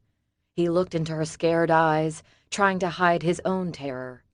It wasn't a long fall, and it might not have killed her, but she would have been hurt badly. "Are you all right?" She gasped, then swallowed hard. "I think my shoulder's been wrenched out of the socket. But yes, the damage is minimal." She glanced at the concerned gazes of those who were like her and just wanted out. "Thank you." A young woman holding a toddler said, "That guy with the gun under his jacket was in a big hurry. He pushed past and got you with his shoulder. He just jumped down to the first floor and went out the door." Adam appeared. "Everything all right?" "For now." David tightened his grip on Summer's arm and pulled her with him. Adam took charge of Marley, but said to David, "I want to be the last out." "Right. Gotcha. So let's help these others, and then we'll do what we've got to do to save our own skin." David understood what Adam didn't want to voice in front of Marley and Summer. If the bomb had been planted with the hopes of killing David and Summer, it was a long shot. Not that there wouldn't be deaths, but that the bomb would cause the deaths of the two people who were the targets. Therefore, the killers would be watching those coming out of the hotel. And when Summer and David stepped out, whoever planted the bombs would be waiting to grab them in the chaos. There was probably a sniper on the roof of a building across from the hotel. "You got a plan?" he asked Adam as he helped hand over a small child to his waiting mother. The woman looked pale and sick. He hoped she wouldn't pass out. She didn't. Child cradled in her arms, she disappeared down the stairs to the exit. "Yes." "All right. I've got a backup one if yours doesn't work." Adam shot him a perturbed look. It'll work. He helped an elderly couple over the hole, then looked back at David. One by one, David and Adam helped everyone in the stairwell make it to the bottom floor. Thankfully, the exit wasn't blocked, and they were met by rescue personnel. David watched the last person exit, then turned to Adam. All right, what's your plan? We get out of here. David lifted a brow. That's your plan? Adam shrugged. I didn't say it was a good one. Where are they now? Raimondi pressed the phone to his ear as he watched the news coverage. The bomb had done its job. The middle of the hotel was practically gone. Each end still stood. Deaths were reported, but no official number had been released. They were calling it an act of terror. He snorted. They could call it whatever they wanted, as long as he was able to get to David Hackett. Still in the hotel. Corbin Hayes sounded satisfied. A premature satisfaction, Raimondi felt sure. Are the men ready to move in? He asked. As soon as I spot them, I'll give the word. The sister and the marshals are expendable, he said. He picked up the remote and upped the volume. That's good, because that might be the only way we're going to get to Summer and David. Do we have everything set up in case we need to get to them in court tomorrow? I'm still working that angle. Let's just hope we don't have to wait that long. I know you want this taken care of way before then. Indeed, that would be best. Raimondi hung up. He muted the television and turned to sink into the recliner. A knock on the door pulled his attention from the television screen. Come in. Agostino stepped in. Hello, Uncle. What news do you have? Nothing. I just thought I would come wait with you. Raimondi gestured to the recliner next to his. Sit. Agostino sat. Raimondi rose and poured his nephew a glass of bourbon. He handed it to Agostino. How is your mother? Grieving. She's in bed and won't get up. When is the funeral? Tomorrow. Raimondi nodded. She will go. How is Georgina? He pulled in a deep breath. She will be fine. It's been over a year and she hasn't let go of him. It's not up for discussion. She will be fine. He took a sip of the bourbon. As soon as I present her with David's head on a platter. Agostino frowned. I thought she didn't want him hurt. Impatience threaded through Raimondi. She doesn't know what she wants. If falling in love with David Hackett is any indication of her judgment, then clearly she has none. But enough. Bring them to me. 30. Summer cast glances at an uncharacteristically quiet Marley. Her sister stood silent and pale, her lips quivering every so often. David and Adam seemed to have worked out some sort of plan and were now determined to put it into action. Rescue workers filtered in through the exit door. Several made their way up the stairs, carefully maneuvering around the hole. 2 stayed behind. One looked at the 4 of them. Everyone all right? At their affirmative, he said, Come on, let's get out of here. Adam flipped out his badge. We're going to need your help. If Adam had reached out and slapped the man, he couldn't have been more surprised. For a moment, he didn't move, then said, We don't have a lot of time to discuss this. What's the issue? In less than 10 seconds, using short, concise sentences, Adam explained the situation. The fireman nodded. Hold on a sec. He spoke into his radio, and within another 5 seconds, had 5 other firemen coming through the door. He outlined the plan to get them out of the building alive. Summer broke in. It's too dangerous. Adam's phone rang even as the firefighters started stripping out of their gear. He snapped it to his ear and listened. He looked at David. We got our sniper. He's under arrest and awaiting questioning. The firefighters paused and exchanged glances. The building shuddered and a chunk of concrete landed in front of Summer. The firefighter who'd taken charge shot dark looks at the stairwell even as he handed his gear to David. A young man in his early 20s hesitated. Captain, you sure about this? We're rescuing people. You know the creed. Give me strength to save a life. That's what we're doing. Yes, sir. Once the four of them were dressed in firefighting gear, David pronounced them ready. "Let's do it." Adam nodded. "Can't thank you guys enough for this." "I'm Chip Hancock, fire captain for Company 12. I come from a family of firefighters and law enforcement." A slight smile curved his lips. "Can't wait to tell Dad about this one." He shoved his axe into David's hand. "Act like you're helping me to the ambulance." He glanced at the others. "The rest of you do the same, then get on the truck. I'll manage to get away from the ambulance and drive you wherever you need to go." "You got it." Summer hitched her breath. A sniper? But why? Didn't Raimondi want them alive? It didn't make sense, and she had no more time to think about it before she was hustling out the door. Finally. Her tension came not only from the anxiety of being a target, but from the fear of being trapped in a collapsing building. Once outside, Summer clung to the captain, doing her best to make it look like she was holding him up, when, in reality, if it hadn't been for his arm around her waist, she might have collapsed onto the hotel's asphalt. She pushed him toward the ambulance, then turned for the fire truck as he'd directed her to do. The gear was heavy, weighting her down. She was surprised she could keep moving. She heard Marley whimpering behind her and prayed no one from the Raimondi family could hear her. David and Adam crowded next to her. They climbed into the truck and waited. Within no more than a minute, but what seemed like an hour, the captain climbed into the driver's seat and the truck took off. She clung to the seat. David wrapped an arm around her. She looked at him. "If they're watching, won't they find it strange that a fire truck is leaving the area when the fire is still going?" "Maybe, but it's our only hope right now." "I want to go home," Marley wailed. "Please, please let me go home." Her sister had had enough. She broke down, sobs racking her slender frame. Summer's heart clenched with the need to comfort, but she was so tired she could barely move. Adam sat up front, giving the driver directions. David placed a hand on Marley's shoulder. Summer couldn't tell if he meant the gesture to be a comfort or a warning. 10 minutes later, they pulled into the parking lot of a warehouse. Lights burned and the doors flew open. Marley managed to dry her tears and get herself under control. The fire truck stopped beside a waiting SUV. 2 other SUVs waited, just like the previous times they'd had escorts. Within seconds, Summer, David, Adam, and Marley had stripped the firefighting gear off and handed it over to the captain and the other firefighters, who stood staring. She hugged the captain. "Thank you." He flushed. "Yes, ma'am."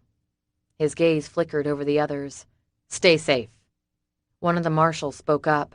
"Please, don't say anything about where you delivered them." "Not a word." "We're leaving and won't be here long enough for it to really matter, but," he shrugged, "I was never here." He left, and Summer slid into the vehicle, followed by the others. 10 minutes later, they were in the driveway of a small building on the edge of a middle-class neighborhood. The marshals gestured for them to go inside. Summer hung back.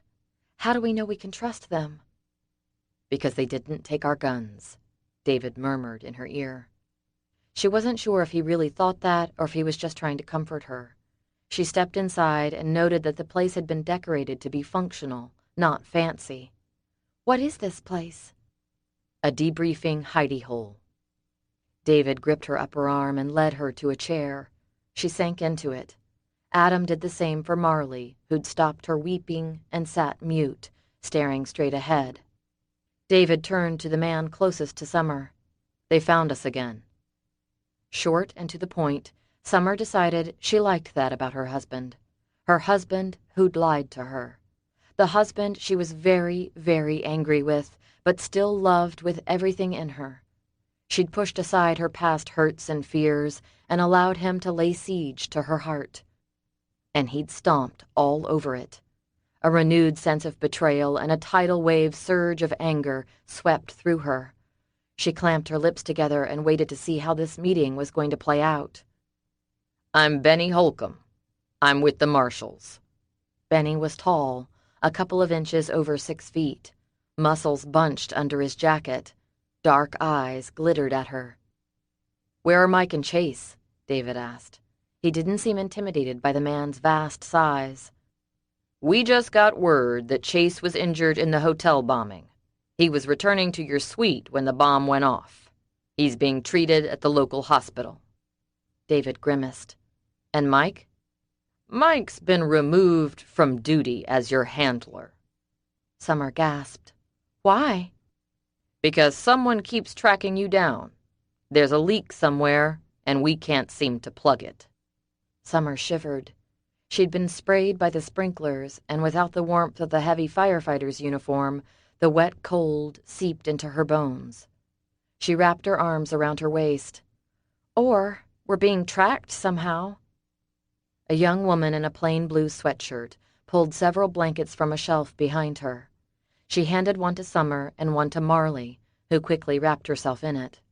Summer did the same and felt slightly warmer. "How?" Benny asked. She shrugged. "I don't have any idea, but if none of the marshals working with us are traitors, then it only makes sense that they're tracking us somehow." Benny motioned to the woman beside him. "This is Holly Spencer. Why don't you women go with her, and we'll see if there's anything on you." Marley sank into her blanket. "Marley should be fine," David said. "They were tracking us before she came into the picture." "Check her anyway." Marley dropped the blanket onto the chair and rose. Her casted left arm clutched to her stomach. She followed Summer and Holly into a back room. David went with one of the other marshals. In a side room, David asked, "What's your name?" "Vic Hastings." The two men shook hands. "You got a shower in this place?" "Yeah, and dry clothes. Just go through them and find something in your size." "Thanks." David stepped into the bathroom while Vic went over his clothes. 10 minutes later, he was showered and changed into a pair of jeans, a white t-shirt, and a Dallas Cowboy dark blue sweatshirt. He even found a pair of socks and combat boots that fit. When he stepped back into the room, Summer and Marley were nowhere to be seen, still showering and changing. He approached Vic, who turned and looked at him. "We found it." David blinked. He hadn't really expected them to find anything. "What?" "This." Vic dropped Summer's necklace into David's outstretched palm. 31. Summer decided she'd never take showers for granted ever again, or soap, or clean clothes. She brushed her hair and stared into the foggy mirror. She wasn't interested in cleaning it. It didn't matter what she looked like at this point. All that mattered was survival. Marley came into the bathroom via what amounted to a changing room and stepped up beside her. She swiped the mirror with a towel. She leaned forward and examined her face. "I look like I've aged 10 years, she scowled. "No, you don't. And at least you're alive." "Barely."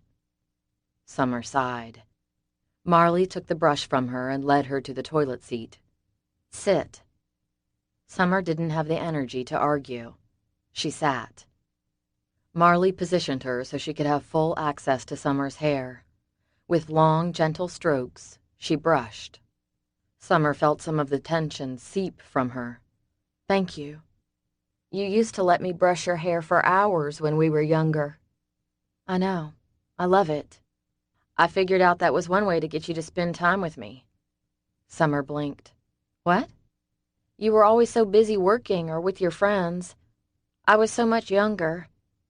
Mom was either at the doctor or one of the bars downtown trying to find her next boyfriend that I felt lost, alone, invisible." Summer swung around with a gasp. "I never knew that." Marley shrugged and flushed. "I suppose that's why I acted the way I did." "And still do." The words were out before Summer could swallow them. Marley jerked, then let out a short laugh. "Yes, I suppose so." Summer sat in silence while Marley maneuvered the fingers of her broken arm and worked her hair into a tight French braid. "Doesn't that hurt your arm?" "A little. I'm just using my fingers to hold the hair and doing most of the work with my right hand." "That's amazing you can do that." She paused. Why didn't you go into cosmetology? You've always been great with hairdressing and stuff. Marley sighed. I didn't figure it was a good enough profession for you. What's that supposed to mean? Well, you're a lawyer. I figured I needed to do something better than becoming a hairdresser. The bite to her words crawled up Summer's spine. But I never said... You didn't have to. Didn't you listen to your own lectures on making something of my life? Summer snapped her lips shut. Was she really that demanding and judgmental? When she was done with the braid, Marley stepped back and said, I know I can be a brat. I'm sorry. The admission and apology surprised Summer. She sighed. I probably made it easy for you to be one. You were so mad at me for marrying David. Why do you dislike him so much? She'd never voiced the question until now. It hovered between them, and Summer wondered if Marley was going to respond. With a sigh, her sister laid the brush on the counter. Because he moved too fast. Swept you off your feet. Her sister looked down. Took you away from me. Oh, Marley, he didn't take me away. Marley looked up, eyes fierce. Of course he did. Now when you have a day off work, who do you spend it with? Now on the rare occasions that you actually cook a meal, who do you share it with? Summer stared, speechless. But he's my husband. That's what married couples do. Not to the exclusion of all others, Marley argued. I have to fight tooth and nail to get any time with you. Her shoulders slumped. It's just so different than it used to be. I don't like it. You were my one constant, the person I knew I could count on. Then you got married and it all changed. No, that's not true. Was it? Had she excluded Marley since getting married? She didn't think so, but if that's the way Marley felt... She gripped her sister's right hand. If that's how you feel, then we need to figure out when we can spend time together. Just you and me. We'll put it on the calendar. Marley gave her a small smile and nodded. Sure, let's do that. Then she frowned and looked around, assuming we live to see another day. A knock on the door made Summer jump. You two about finished in there? Summer opened the door to David's handsome face. His eyes swept over her, and the longing there nearly had her falling into his arms. She wanted to forget his deception, and the fact that everything she knew about him was a lie. But she couldn't. She had to be strong, to help Marley through this craziness and make sure they all stayed alive. We're ready. Summer and Marley followed David into the main area. Marley went to the blanket she'd left on the chair and wrapped it back around her. Summer didn't think it was that chilly in the building, but Marley had always been one to freeze no matter the temperature outside. She watched her sister squirm a bit and get comfortable. Marley closed her eyes and leaned her head back against the cushioned headrest. Summer sighed. Already, she'd tuned everything out around her. Summer turned to ask what they'd found, but stopped when she saw her necklace laid out on the table in front of Vic. What's going on? David said, The tracker was on your necklace. She gaped. What? But how? The memory of Corbin Hayes reaching out and taking her necklace in his hand flashed across her mind. When he broke into my house, he admired my necklace. Vic nodded. The tracker is very small. Unless you looked at the back of the cross, you probably wouldn't even notice it. I usually don't even take it off. David's lips thinned, parted. Summer wondered if he'd say anything about why she didn't have it around her neck. He didn't. So what do we do now? He asked. Get you guys out of here so we can set a trap for Raymondi's boys. Does that mean Mike's back to being my handler? Vic and Benny exchanged a look. No. Why not? He's working on something else right now. David stared, and Summer could tell he was wondering what the true story was, but these guys weren't going to share it. David must have decided not to waste his breath trying to get it out of them. He shrugged. Fine. Now what? Benny looked at his phone. Chase is on his way from the hospital. He wasn't hurt that bad. He and Adam are going to escort the three of you to your new location. Summer rubbed her eyes. Look, I know this isn't important to you, but I have a very important trial coming up tomorrow morning. I need to be in court. I will be in court. We can't guarantee your protection if you don't follow our instructions, Benny said. David looked at her. Summer, you're going to have to let one of the other lawyers in the firm take this one. What about Grady? Summer straightened her shoulders and narrowed her eyes. No, absolutely not. Olivia is counting on me. Her girls are counting on me. No one else knows this case like I do. She paused as she glanced back and forth between the marshals and David. No one cares about this case like I do. I have to do this. Not if it means you wind up dead. She gave him a hard stare and said in a killer-soft voice, Then you better make sure your friends don't let that happen. David looked at Benny. Well? Benny shrugged. All I can promise is we'll do our best. We escort judges to and from the courthouse on a regular basis. We can do the same for Summer. Then you will come up with a plan and let us in on it before 9 o'clock in the morning? I'll come up with a plan, but my best advice to you, he looked at Summer, to both of you, is, David asked. Trust no one. Have you found him yet? Georgina's quiet question pulled Raimondi from his computer. She stood in the doorway, tall and regal, and with black circles beneath her dark brown eyes that attested to her sleepless nights. It had been over a year, and she still thought of the man who'd betrayed her. Still, she grieved her lost love, and now she grieved for Polly, the cousin she'd adored. A 6-year difference between them. He and Georgina had been playmates, with Polly scrambling after his older cousin and making a nuisance of himself from the time he could walk. Georgina had loved every minute. He opened his arms to her. She lifted her chin. Raimondi sighed and dropped his arms. No, not yet, but we will. You're not going to hurt him, are you? I should. Don't, please. I asked you to find him for me, but not so you could exact some sort of revenge. Then why do you want me to find him? Because I want to talk to him. Raimondi shifted, his impatience hard to keep hidden. Why would you have anything to say to him? Her eyes took on some of the fire that had been missing ever since David Hackett had walked out of her life. I need him to look me in the eye and tell me he never loved me. I need him to tell me why he just left, walked out, and never looked back. I need to hear that from him. Raimondi growled his dissatisfaction. Georgina was such an innocent. But there was no way she could not know what her father did for a living. She'd never mentioned it. From the time she was old enough to read the papers, she'd never brought up his job or the family business. She preferred to keep her head buried and think he was a very successful financial consultant. And Raimondi was happy to let her believe that. Until now. He betrayed you. He betrayed this family. Then he must have had a good reason. She narrowed her eyes. I just wonder, what could that reason be, Poppy? Do you really want to get into this? She stared at him, her frailness touching his heart, even as his mind devised ways to cause David Hackett immense amounts of pain. Tears flooded her eyes and she bit her lip.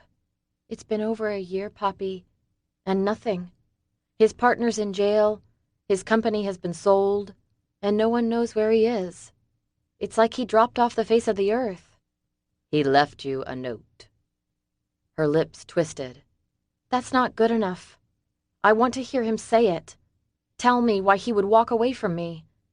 Her eyes issued a challenge. She thought he was the reason David had left, and she wasn't completely wrong. But there was no way she was talking to David before Raimondi killed him. No way at all. Trust no one, Benny had said. Good advice, and yet he needed Chase and Adam for now. He had no choice but to trust the two men. David's mind spun. Where was Mike? He'd tried calling, and his phone had been cut off. Not a good sign. As the black SUV ate up the miles, he relished the forced proximity to Summer. He closed his eyes and thought about the one part of the story he'd yet to tell her. God, I wish I'd known you before I made a mess of everything. What was he going to do? He was going to tell her, just not yet. Or did he even need to go there? No, he needed to come clean, be honest, no more lies. Summer's head tilted against his arm. He looked down to find her eyes shut, nostrils flaring slightly as she breathed. Was she asleep that fast? Marley stared out the other window. Adam drove and Chase rode in silence. Now that the tracking device had been discovered, there should be no more trouble with Raimondi's guys, at least until the trial. His tension could ease for the moment, but David knew Raimondi wasn't finished. He also knew Summer was determined to show up in court tomorrow morning. He knew why she was so vehement that she was the only one who could represent her client. Lawyers switched off all the time, covering for one another, but this case was different for Summer. She'd been obsessed with it from the beginning. Olivia and her two girls had come to mean so much to Summer. It was almost as if they represented a test of some kind, a test she was determined to pass. David leaned his head against the window and shut off his brain, an old trick he'd mastered in the Army. He knew he needed to rest, to sleep while he could. He needed to be ready to fight back when Raimondi struck again. "You guys all right back there?" Chase asked. David opened his eyes. "Yeah. You?" Chase had a nasty cut above his right brow that some medical personnel had butterflied shut. "I'll live. I was getting ready to get on the elevator when the bomb went off. A piece of the ceiling slammed into me. Just gotta learn to duck a little faster." Adam said, "I think it's time to hand over the laptop. Don't you?" David let out a snort. "My only piece of insurance? Not a chance." "You still don't trust us?" David didn't answer for a moment as he thought about the question. He said, "I think I trust you. I don't necessarily trust the program. We haven't lost a witness since the inception of WITSEC in the 70s. At least, no one who followed the rules." "I'm not very good at following rules." He paused. "And there's a first time for everything, unfortunately." Adam and Chase fell silent. David had trusted Mike, and Mike trusted Adam and Chase. They were good men. At least, they seemed to be. When Adam pulled into the parking lot of the next hotel, David gritted his teeth. They took their security measures, and within minutes, the five of them were in the presidential suite, shedding the bulletproof vests. "I'm hungry," Marley announced. "We'll get room service." David glanced at his watch. A little after 1:30. "I'll call." Marley picked up the phone. "I know what Summer likes. What about the rest of you guys?" Her friendliness made him blink and wonder what she was up to. But he gave her his order. Adam and Chase did the same. David palmed the phone in his pocket as a plan formed. 32. Alessandro Raimondi was proud of his family. He was proud of the long line of crime that he came from. And he was proud of the fact that if his hired help couldn't tie up loose ends, he wasn't afraid to step in and do the dirty work himself. Something his grandfather had passed on to his father and his father to him. Raimondi had taught his three boys well, but had bowed to his wife's wishes to keep his daughter out of the business, and to have David— "Yes, sir? May I help you?" "I'm here to see one of your prisoners." He gave the woman the name. She motioned him through. Raimondi stepped through the metal detector, suffered a wand search, and left all of his belongings behind, including the fake ID. He pressed the mustache harder onto his upper lip and blinked at the grittiness caused by the colored contacts he'd acquired for this occasion. He didn't want his face on camera. He sure didn't want anyone knowing he was meeting with this particular prisoner. Knowing the meeting would be videotaped, Raimondi thought carefully how he would word his questions. He just hoped the man he was meeting with would play it cool. Raimondi followed the guard into the private meeting area he'd requested and sat at the table to wait. Seconds later, the door clanged open. He turned and smiled. "Hello, Sam." Sam squinted. "Do I know you?" "Have a seat." Sam sat slowly. The guard stood by the door. "You've aged," Raimondi said.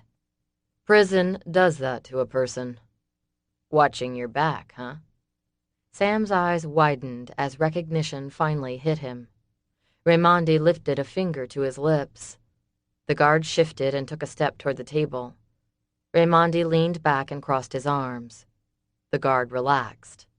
Sam's gaze flicked to the door and back to Raimondi. He took a deep breath, then mimicked Raimondi's position. "What brings you here?" Raimondi offered a careless shrug. "Just thought I'd visit an old friend." Sam licked his lips, and Raimondi gave a slight smile. He relished Sam's uneasiness, knew the man was wondering if this was going to be his last day alive. Raimondi took great pleasure in knowing he could answer that question with a confident yes. Summer gripped her notes on Olivia's case. Not that she needed them. She had the flash drive with several videos, one of which would probably be the most condemning piece of evidence against Silas Todd. She almost felt sorry for him. Almost. Hiring a private investigator had paid off big time. Silas had an ego the size of his wallet. He thought he was invincible. Fortunately, his extreme arrogance would be his downfall.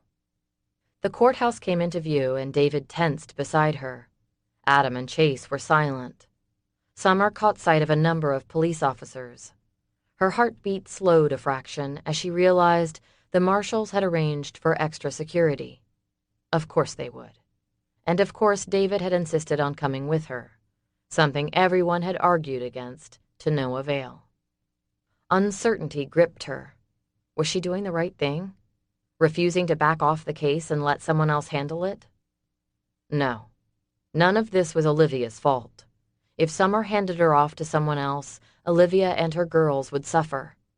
Besides, it was too late now.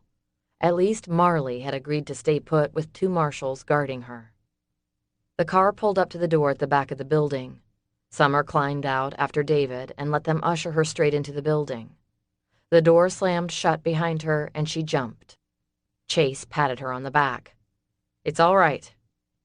She nodded and let out a breath she hadn't realized she'd been holding. The Kevlar vest felt heavy and bulky, and she wanted it off. David took her hand, and together they walked toward the conference room. The first room they entered resembled a waiting area. Olivia's girls sat on a love seat. They held hands and stared at the adults with eyes too old, too weary. Summer went to them and hugged one, then the other. The girls squeezed her neck, and Summer breathed in their sweet, clean scent. "It's going to be okay," she whispered. "I don't know how, but it will. God does answer prayers. Remember that no matter what happens today. Promise me."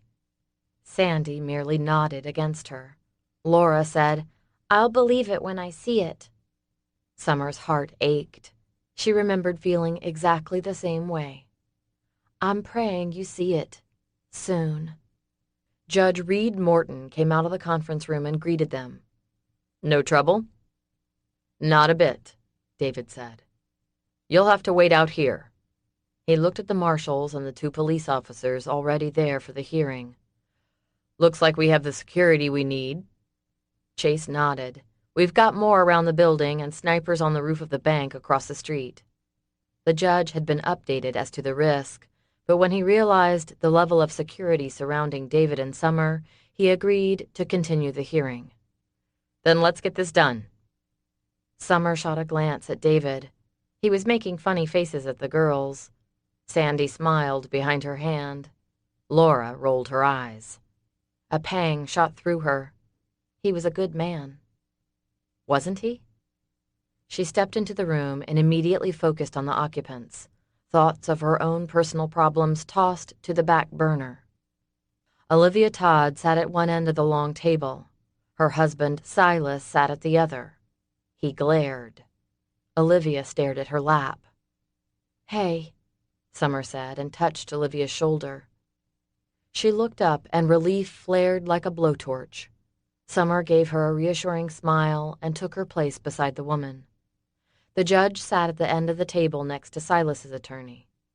Introductions were made, and Judge Morton started by saying, "We're here to determine custody arrangements for the minors Laura Denise and Sandra Renee Todd."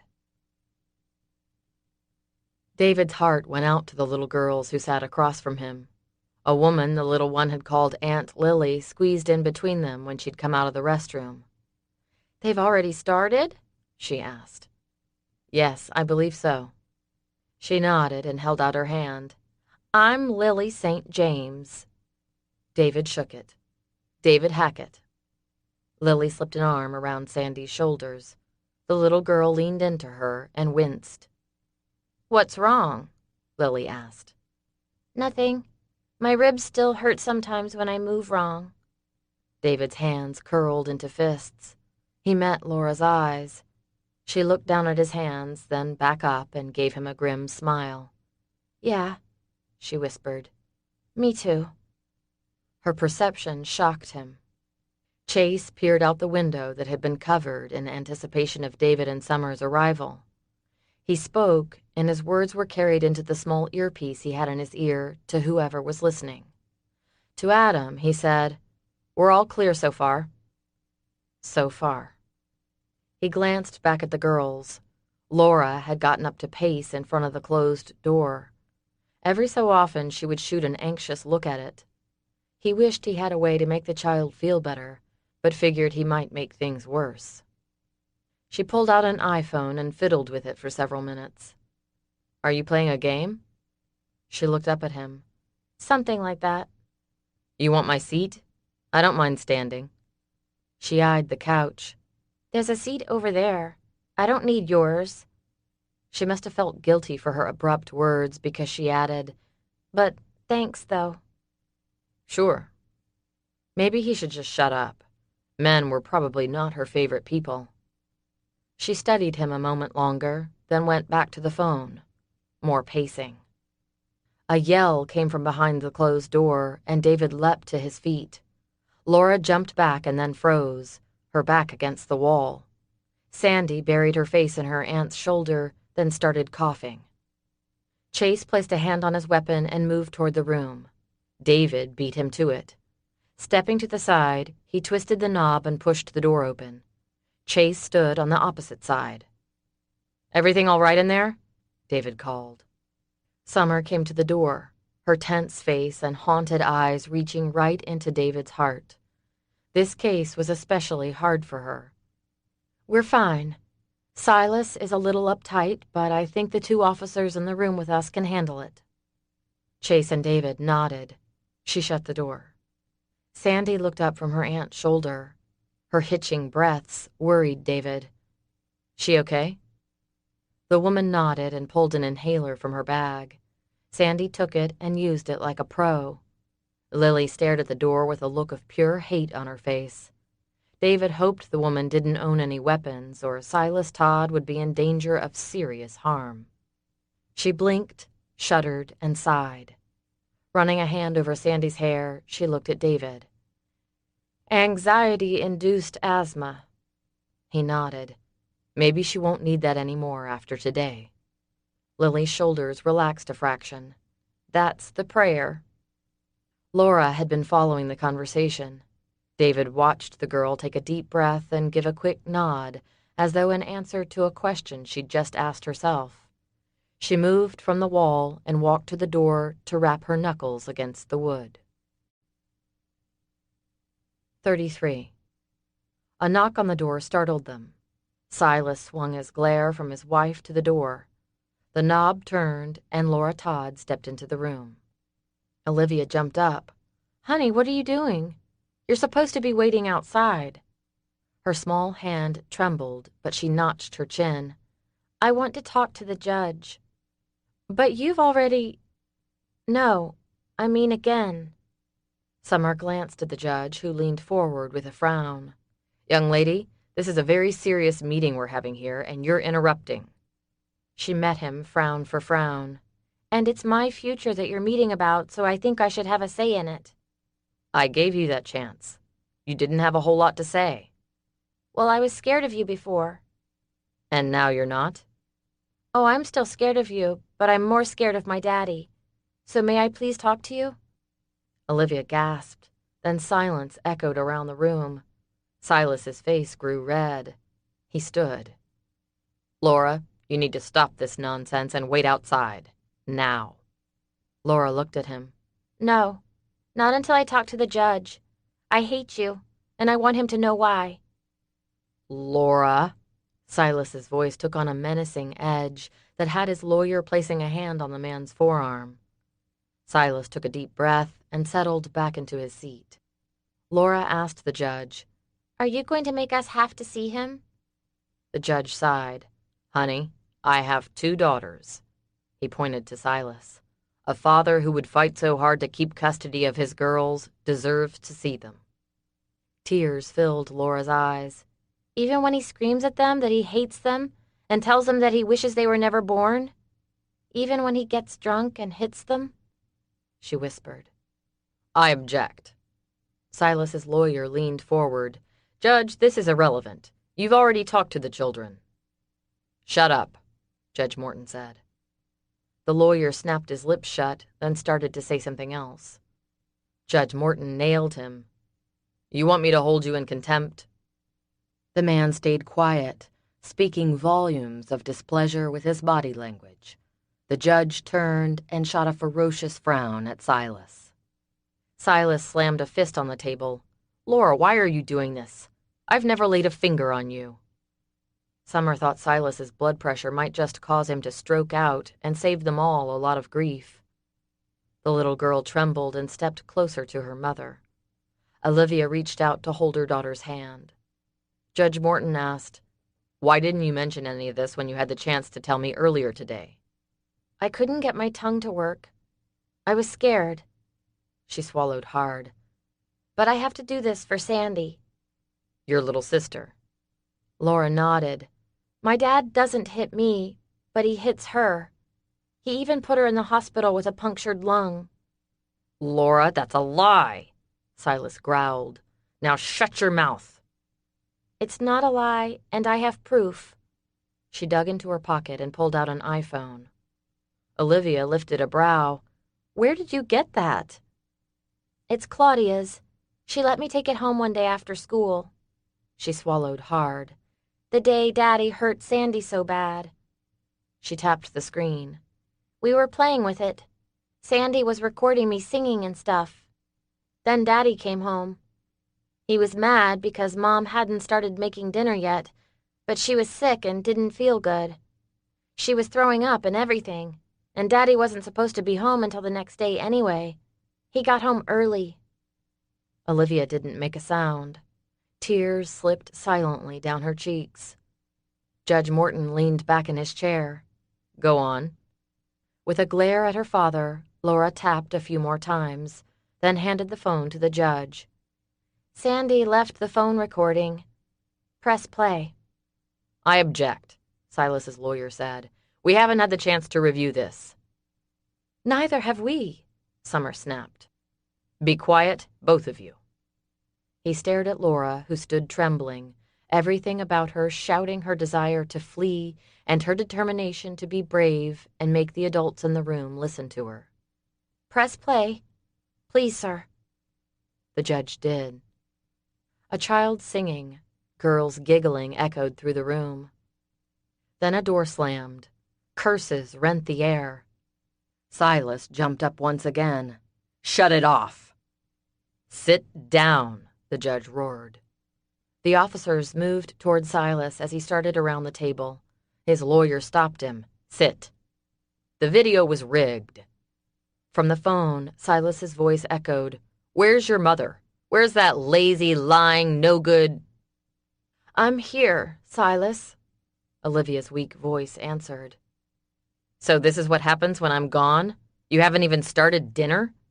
He called her a few more names. A whimper. "I'll start now, Silas. I'm sorry. I'll start now." "Leave her alone." The young girl's voice echoed through the room. Sandy, the younger child. "Sandy, no." An older girl's voice. "Laura."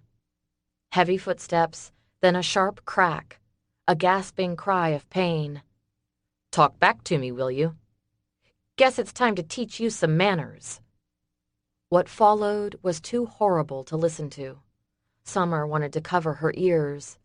She didn't. She listened and swallowed the ever-present nausea churning in her stomach, flinching at Sandy's high-pitched screams and Laura's cries for him to stop. Summer wanted to rail at the man who'd done this to his family, a man who could beat a child. She glanced at the judge. Even he looked horrified. Olivia wept silently. Silas sat still and glared at them all, and even though she trembled, Laura glared right back. Judge Morton broke the silence. "Full custody granted to Olivia Todd." He looked at Silas. "No visitation until you get the help you obviously need." He looked at the two officers near the door. "Take him into custody. Charge him with child abuse. I'm not sure on how many counts, but it'll be enough to put him away for a while." Laura burst into tears and raced around the table to fling herself into the judge's arms. "Thank you." Judge Morton looked stunned and gave her back an awkward pat. He held her away and looked into her eyes. "No one is going to hurt you any more." He guided her to her mother. Olivia held her and stroked her hair as Laura closed her eyes and wept. Silas bolted to his feet with a roar. "No, you can't do this." He rushed toward his wife. "You're dead." The nearest officer slammed into Silas, tackling him to the floor. He whipped his hands behind his back. "And you're under arrest." Summer sat, stunned by the abrupt end to the ordeal. As the officers led a protesting Silas down the hall, Olivia lifted her gaze. The judge cleared his throat, and Laura grinned at her mother through her tears. "I didn't believe her, but Summer was right, Mom. God sometimes answers prayers in a big way." David and Summer, flanked by Adam and Chase, walked toward the exit. David squeezed her hand. "You did it." Summer took a deep breath. "Yeah, well, I think I'll give God and Laura the credit for this one." Silas was not a happy man. "Nope." "Are you okay?" "I'm better. I'm so glad I was here." She looked at him. "You understand why I had to put my life on the line to be here?" "Oh, yeah. I understand." She nodded, and they continued their trek through the courthouse, flanked by the two marshals. "I don't think I'm mad at God anymore," she said. He lifted a brow, and she shrugged. "Remember in the car I was so furious with you? You had said something like I didn't deserve what you'd done." Wary, he eyed her. "Yeah?" "I'm glad God doesn't always give us what we deserve. We deserve to be miserable creatures for as long as we're on this earth, and yet he delivers us from evil time and time again." "And uses children to do it sometimes." "Exactly. Laura will always know that she was a hero today." "So were you." She gave a half laugh. A pop sounded, and Chase dropped. "Gun!" Adam yelled as he shoved David toward the nearest door, the stairs. Chaos erupted inside the courthouse. "Chase!" David resisted. Adam gave him another hard push. "I'll take care of him. You're the priority. Now go." David grabbed Summer and pulled her with him into the stairwell. A bullet slammed into the door just above his head. He shoved the door closed and guided Summer halfway down the steps. "Stop here." Shivering, shaking, she obeyed without a sound. David had his weapon in his hand, ready to use it. The stairwell door opened once again, and he lifted the gun. Adam stumbled through it. "Go, go, go! The car's coming around." He spoke into his mic. David kept a tight grip on Summer's hand as he descended to the basement floor. "Who was able to get a gun in here?" David demanded.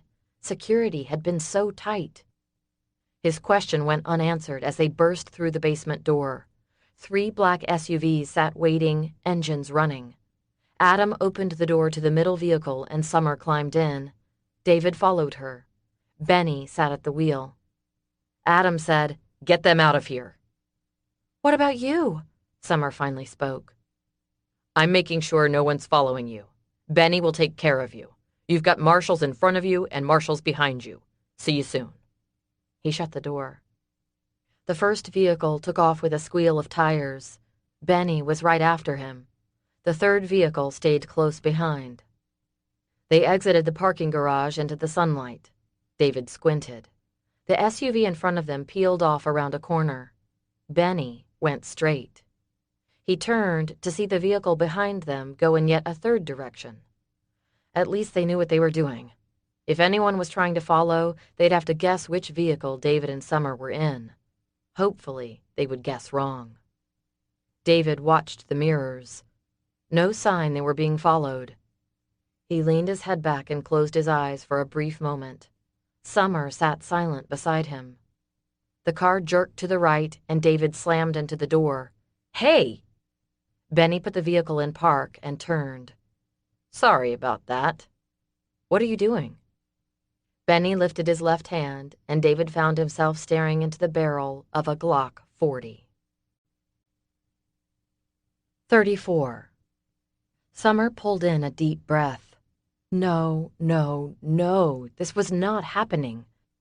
She noticed David kept his hands where Benny could see them, so she did too. "You?" Benny gave a one-shouldered shrug. "Money talks. Give me your gun." David handed over his weapon. "So what now? You kill us?" he asked. "Nope. I need you alive. At least for now." He turned the weapon to Summer's face. She flinched and pulled back. The gun followed her. She wished she had her own weapon with her. Because of David's status as still active military and his work with the FBI, he'd been allowed to keep his gun in the courthouse. Summer had had to turn hers over. She hadn't had time to get it before the shooting broke out. "Now hand over your phones." David narrowed his eyes, and for a moment Summer thought he might refuse. But when Benny kept the gun on her face, David reached in his pocket and tossed the phone into the front seat. Summer did the same. With his right hand, Benny handed back a set of handcuffs. "Put these on him." Summer took them, looked at them, and said, "No." He lifted a brow. "Then I'll kill your sister, and I'll kill you while David watches." David shifted. "Put them on me, Summer," David said. She saw his eyes darken, trying to tell her something. "Behind your back," Benny ordered. David shifted and put his hands behind his back. "Do it, Summer." "David, Just do it," he snapped. The ring of the first cuff encircled his right wrist, then the second. She left them loose. "Tighten them.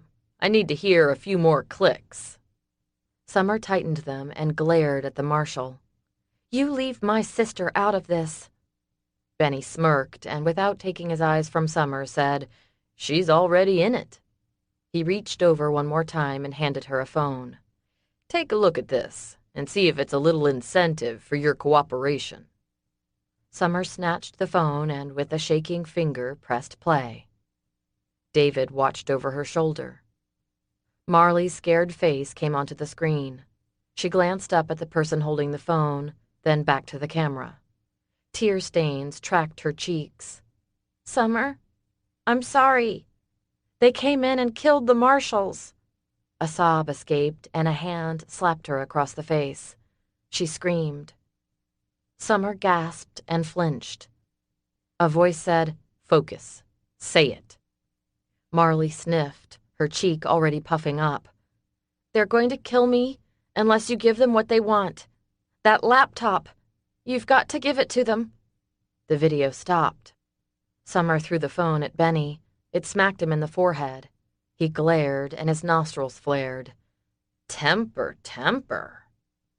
Benny heaved their phones into the bushes lining the parking lot. Then he opened the driver's door, got out, and opened the door next to Summer. She wanted to cringe, lean in to David. Instead, she stared at Benny, refusing to cower. He snagged her arms behind her back and cuffed her. He shoved her back into the seat, and she fell against David with a cry she couldn't hold back. He tensed, and she could tell he wanted nothing more than to lunge at the man, but she was in the way, which was probably a good thing. She righted herself and glared at Benny. He ignored her and climbed back into the driver's seat. "Now, David, I need you to give me directions on how to find this elusive laptop that Raimondi wants so bad." "So, it's come to this, has it?" "I'm afraid so. Now, which way?" He held up the phone. "One call is all it takes to start killing off everyone your wife loves, starting with her sister." Summer couldn't stop the groan that escaped her. David glanced at her and said, "Get on I-26 and go west. Then get on I-40 toward Asheville." "That's better." "How are you going to explain our disappearance to your boss?" David asked. "You were the only one in the car we got in." "I appreciate the concern, but you don't need to worry about that. I've got it taken care of." "Where's Mike?" David asked. "Again, not your concern." "Oh, come on, Benny. Did you kill the man? What's the big secret at this point?" Silence from the front seat. Summer felt her heart drop. "You didn't, did you?" she whispered. "You killed him." "Mike was too nosy for his own good. Figured out some things he should have left alone." David blew out a breath. He didn't know about the tracking device on Summer's necklace, so he figured someone from the inside was leaking our whereabouts. He went to you, didn't he? "Like I said, it doesn't matter." But David wasn't done. Summer could almost hear his brain whirling. "When he told you his suspicions, you didn't know about the tracking device either, did you? So when Mike told you he thought someone on the inside was ratting us out, you got nervous because you'd been feeding Raimondi information." More silence. David let out a harsh laugh. "You weren't sure if he suspected you and was feeling you out, getting your reaction, or just had the misfortune to pick you to report his suspicions to. So you killed him to make sure it didn't matter. How close am I?" "Pretty close," Benny said. The coldness in his voice made Summer shiver. David clamped his jaw shut, and Summer could see his desperate struggle to control himself. For a few moments, he stayed quiet. His arms moved, restless against the back of the seat. Finally, he stilled and took a deep breath. Her heart pounded in her throat, and terror clogged her lungs. His wallet fell to the seat between them. He turned his head and caught her eye. "Get ready," he mouthed. She frowned. "For what?" she silently asked, moving her lips to form the words, making sure Benny wasn't watching in the rearview mirror. "Escape," he whispered. "How?" He shook his head. They rode in silence for the next hour. Summer leaned her head against the window, her nerves shot, her stomach threatening upheaval at any moment. She swallowed hard and closed her eyes to offer up prayers to the God she struggled with. "Please, God, if you're there, do something. I don't know why you've let this happen, but I don't want to die." A tear leaked down her cheek, and she swiped it against her shoulder.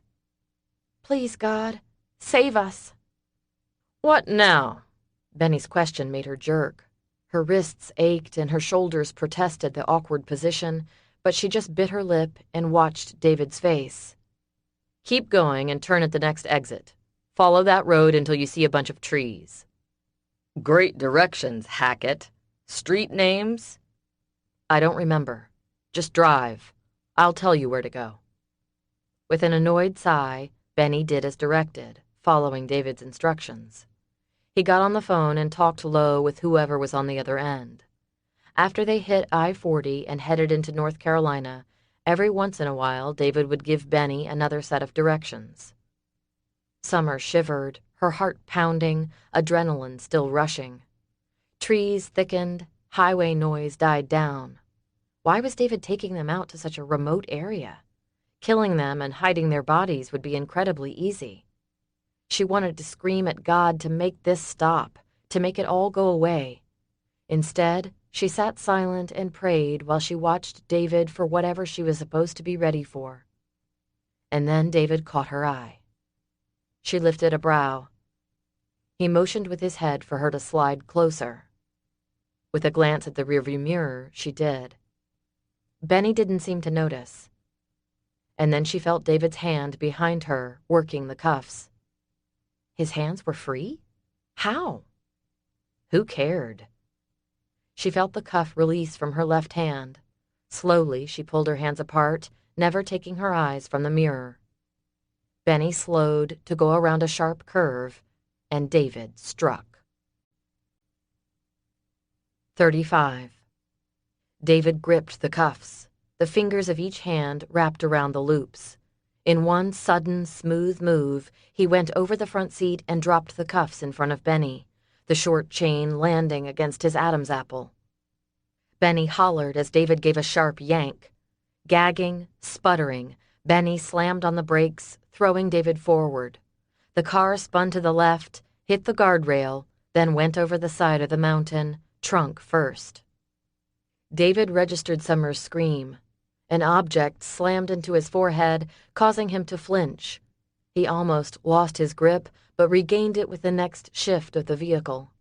Benny fought for air as the car bounced down, ricocheting off trees and finally sliding to a stop at the bottom of the hill. He grabbed at David's hands, bucking against the restraint. David held on, his ears ringing, muscles straining, ribs screaming. Fortunately, gravity worked with him. Finally, Benny went limp, and David slammed back against the seat. His head throbbed. Blood dripped into his eyes. Summer groaned. David shot her a glance, relieved she was conscious. "You okay?" "Yeah. I married a crazy man who just wrecked the car and could have killed us, but yes, I think I'm okay." Her spunkiness reassured him. He lifted a hand, swiped the blood from his eyes.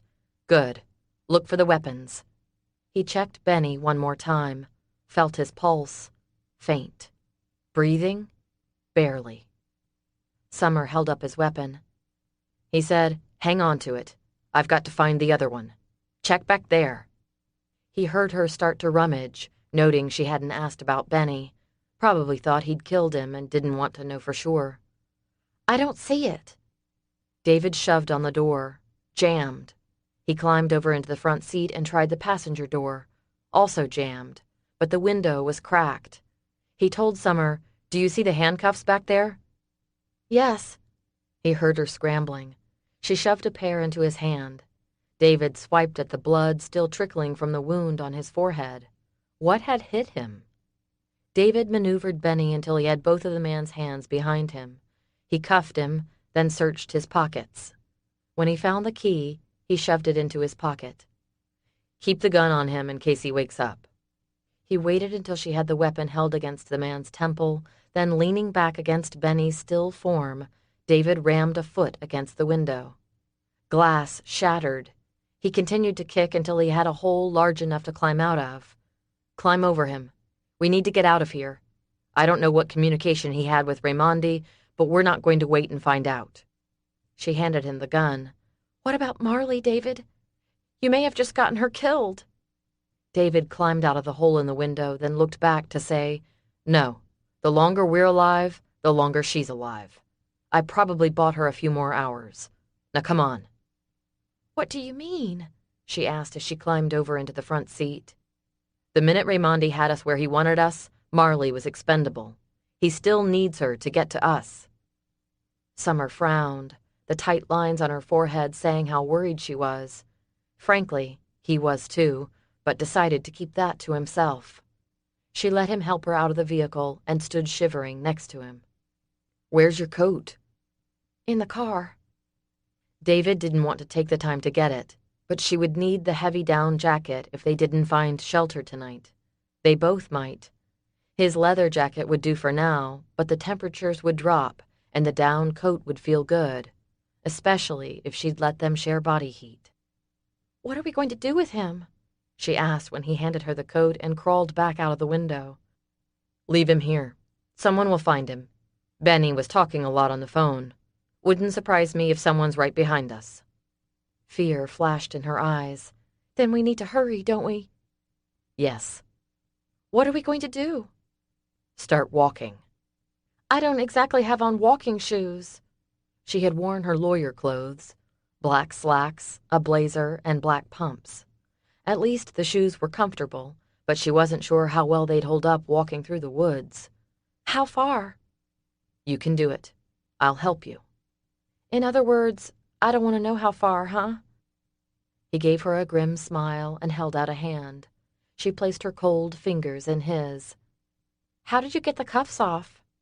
I always keep a handcuff key in my wallet. Of course he did. Who does that? Me. He smiled. Down there! The shout spurred him to action. Summer, too. She didn't hesitate when he tugged her after him. Where are we? She gasped. In the state park. Is it open? Yes, this is still tourist season. I'm hoping we can find a group to blend in with. If not, I grew up around here. I know a few places to hide. She hurried after him. He looked back over his shoulder to see two men skidding down the side of the mountain toward the wrecked SUV. Hurry, he urged. Summer picked up her pace. Head for the cliff just ahead. A cliff? He led her through a tangled copse of trees, found a trail, and kept going. She stumbled and caught herself with his help. A steadying hand on her upper arm kept her upright. Shouts behind them spurred him on. They came to the edge, and David looked down, a steep drop off the side of the mountain. He knew he could use the rocks and ledges for hand and footholds, but wasn't sure about her. How do you feel about going down? She stared at him, then behind him, swallowed hard. If it's the only way. 36. Alessandro was nearly apoplectic. What do you mean they got away again? He'd hired incompetent idiots. Unbelievable. He was glad his father wasn't alive to see this mess. Hayes grunted, then cursed. We're on their tail right now. Let me call you back as soon as we catch up to them. No. Let the others chase them. I need information. What happened to Benny? Hayes told him, and Raimondi wanted to punch something. He'd spent a lot of money on that man, and now David had ruined yet another good thing. Josh is with him, Hayes said. Benny's hurt pretty bad.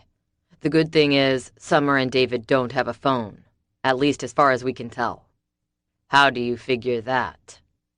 Benny said he'd tossed their phones back in the bushes of a parking lot. We picked them up to make sure no one found them right away, which is why he got so far ahead of us. When we got here, the car was wrecked and Benny's unconscious. The only other phone we found in the vehicle was the one Benny had on him. Tell Josh to finish Benny off. I don't need him taken into custody. No telling what he might spill. I'll tell him. Where are you? In the middle of a jungle. Raimondi listened as Hayes explained where the car wrecked. I have an idea. Now listen up. Summer followed David, her senses tuned to sounds behind her. Right now, she heard nothing. Have we lost them? Let's hope so. I think they fell for it.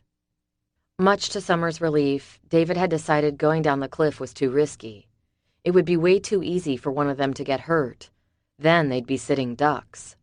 He'd pushed a large boulder over the edge of the cliff and had Summer let out an ear-piercing scream. Then they'd taken off down the trail, putting as much distance between them and the cliff as possible. Right now, no one appeared to be following. If they were, she couldn't hear them. The undergrowth pulled at her slacks. Her shoes sank into the mud, and she had to pay attention to each step, or she'd wind up with a twisted ankle. Are they still behind us? I don't think so, but we need to keep moving. I need to find a phone. Who are you going to call? She panted as she let him help her over a fallen tree trunk. Chase and Adam and a few other people. Now that we know who was behind setting us up, we need reinforcements. And I know exactly who I can trust at this point. What about Marley? We're going to get to her shortly. First, we have to make sure we're going to stay alive for a little while longer." Summer wanted to protest, to insist they head straight for wherever Raimondi was holding Marley. "How are we going to find her?" "I know where she is." His quiet admission took her by surprise. "You know? How would you know?" David sighed and stopped walking. He turned, and she nearly ran into him, but managed to stop before her nose smashed into his chest. He said, "I've been in Raimondi's house before. I recognized the room where Marley was." Summer gaped at him. "Been in his house? How? When? Why?" A shot rang out.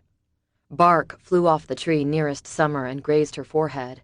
She dropped to the ground while David whirled, weapon pointed in the direction the bullet had come from. He squeezed off one shot, then leaned over to grab Summer's hand. Time to move a little faster. Summer leapt to her feet, heart in her throat, and let David lead her at a fast jog. She shoved the fear down deep and tried not to think how bad it would hurt to have a bullet land between her shoulders. "How did they find us so fast?" "They've done this before." "So how are we going to get away from them?" Fear for Marley, fear for herself and David was almost a tangible thing, something she could taste, a bitter thing she wanted to spit out. "We're going to find a place to hide. Keep going." "I'm trying, David, but I'm getting tired," she panted, "and these shoes aren't exactly hiking boots. I'm going to hold you back." "You'll be fine." They raced like the wind, and her lungs burned, her legs ached, and she thought she might throw up. When Summer decided she had reached her limit and it was time for her to simply lie down and wait on Hayes to come finish her off, David stopped and pulled her into the thick area. "There," he whispered. She looked, straining to see what he did. It wasn't until they were almost on it she noticed he'd pointed to a makeshift cave. The rock had formed against the side of the mountain, leaving a crack that didn't look big enough for David to fit through. He said, "Wait here 1 second, and let me check to make sure there's nothing in here that's going to wake up and decide we're dinner. Keep watch through those trees. If you see movement, get in here." He turned sideways and, with a twist and a grunt, disappeared. Sweat beaded her face and slid between her shoulder blades. She'd worked up a sweat running in the heavy down coat. She slid it off her shoulders and hung it over her arm. Standing still, she began to cool off. She looked back over her shoulder, watching for Raimondi's men. So far, they'd lost them, but she also knew they'd probably left a trail a blind man could follow. David stuck his head out of the crack. "It's safe." "No bears?" "No. Can't promise you won't see a spider or two." "Ick."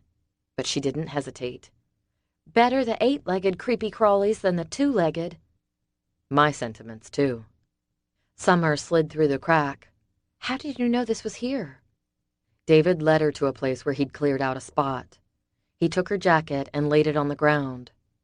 "I grew up roaming this area of the Blue Ridge Mountains." He gestured toward the coat. "Have a seat." She did, grateful for the respite. Her stomach was still doing funny things, and she was afraid if she didn't rest, it would rebel on her. She leaned her head back against the hard rock. The coolness felt good, and she turned so she could press her cheek against it. The nausea faded. "Don't we need to watch for them?" He slid down beside her and leaned his back against the wall. "Yeah. From here, I can see if anyone approaches. Let's keep our voices down, though." Summer whispered, "So you grew up around here?" "Just during the summertime. My parents traveled a lot with their jobs, and my brother Les and I were just in the way, so we were shipped off to my grandmother's house for the summer." Light filtered through the crack, illuminating the small area where they sat. She could see a small smile curve his lips. Pain grabbed her by the heart and wouldn't let go. She choked it down. "So you have a brother named Les, not Jake?" He sighed. "Yes." "Tell me more about your life before you met me, before WITSEC." David shifted beside her. The cold from the rock seeped through her blazer, and she shivered. David wrapped his left arm around her and brought her against his chest. She leaned in, relishing his warmth. A part of her shouted that she had no business being close to him, not after his lies, but she couldn't bring herself to move away from him. When she didn't resist, his arm tightened. Before we met, I wasn't the nicest guy around. My parents are wealthy, influential, nice people, but weren't really interested in raising kids. Ouch. Yeah, so I learned to get my parents' attention by getting into trouble. By the time I went into the military, my parents were pretty much done with me. When did you go to college? That's where you met Sam, right? He sighed. After high school, I went straight into the Army, did a tour and came home and got out. It was at that point I decided to go to college and get a degree in business. Sam and I met the first day I stepped foot on the Berkeley campus in New York. We hit it off and were best friends almost instantly. So what happened? I didn't finish. See, I have special skills the Army likes, so my old unit commander called me up and asked for my help. I agreed. Why? Because when I decided to go to college, and Berkeley at that, I was suddenly acceptable to my parents again. And that was a bad thing? No, and yes. They were constantly on my back about my major and what I was going to do with my life. So in the middle of my junior year, I ditched school and went back into the Army. At least they accepted me the way I was and weren't trying to change me into someone I didn't want to be. Summer's heart clenched. She tried to harden it.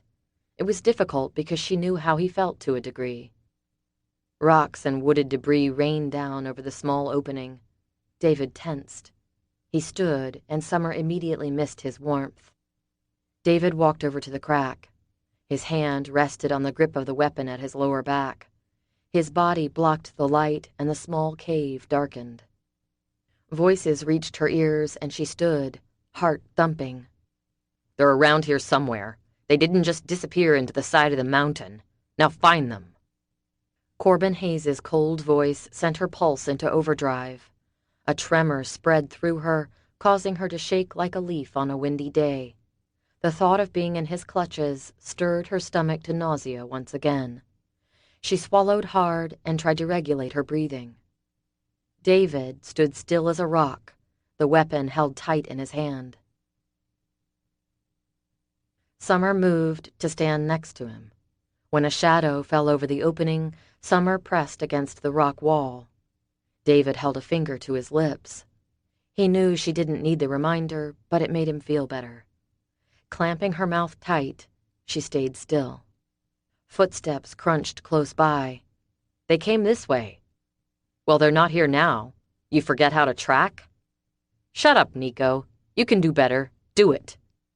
No answer. Then one of the men said, "The trail stops here." "Or does it?" Nico shot back.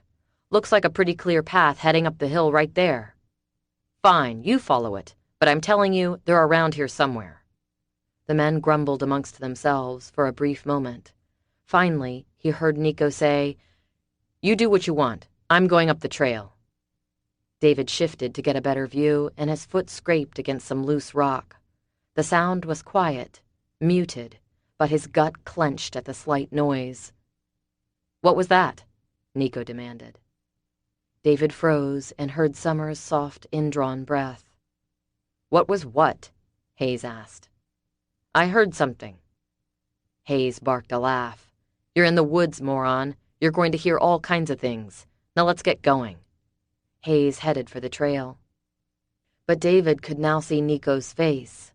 The man paused, glanced right at the crack. David didn't move, and he didn't look directly at Nico. Eons passed before the man took off after the others. David eased back against the wall and let out a breath. That was close. Summer moved back to sit on the coat. She pulled her knees up and wrapped her arms around her legs. He walked over and sat beside her, resuming his previous position. "I'm scared, David," she whispered. "More scared than I've ever been in my life, I think." David pulled her into his arms. His feelings for her were definitely all grown up, but he knew he needed to tread carefully. He cradled her like a child. I'm going to make this right, Summer, or die trying. She shuddered and buried her face against his neck. I'm so mad at you, but I don't want you to die. He swallowed at the feel of her warm breath brushing his throat. I don't want to die either. I've got too much to live for. He paused. Is that cliché?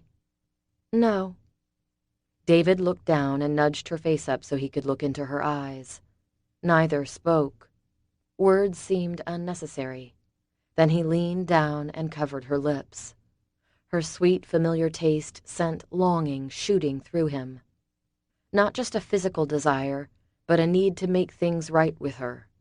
A desperation to see this through to the end and come out stronger, with Summer by his side. He let his lips linger, his arms tightened. She groaned and pushed her way out of his arms, rolling to sit a foot away from him. No, I can't do this.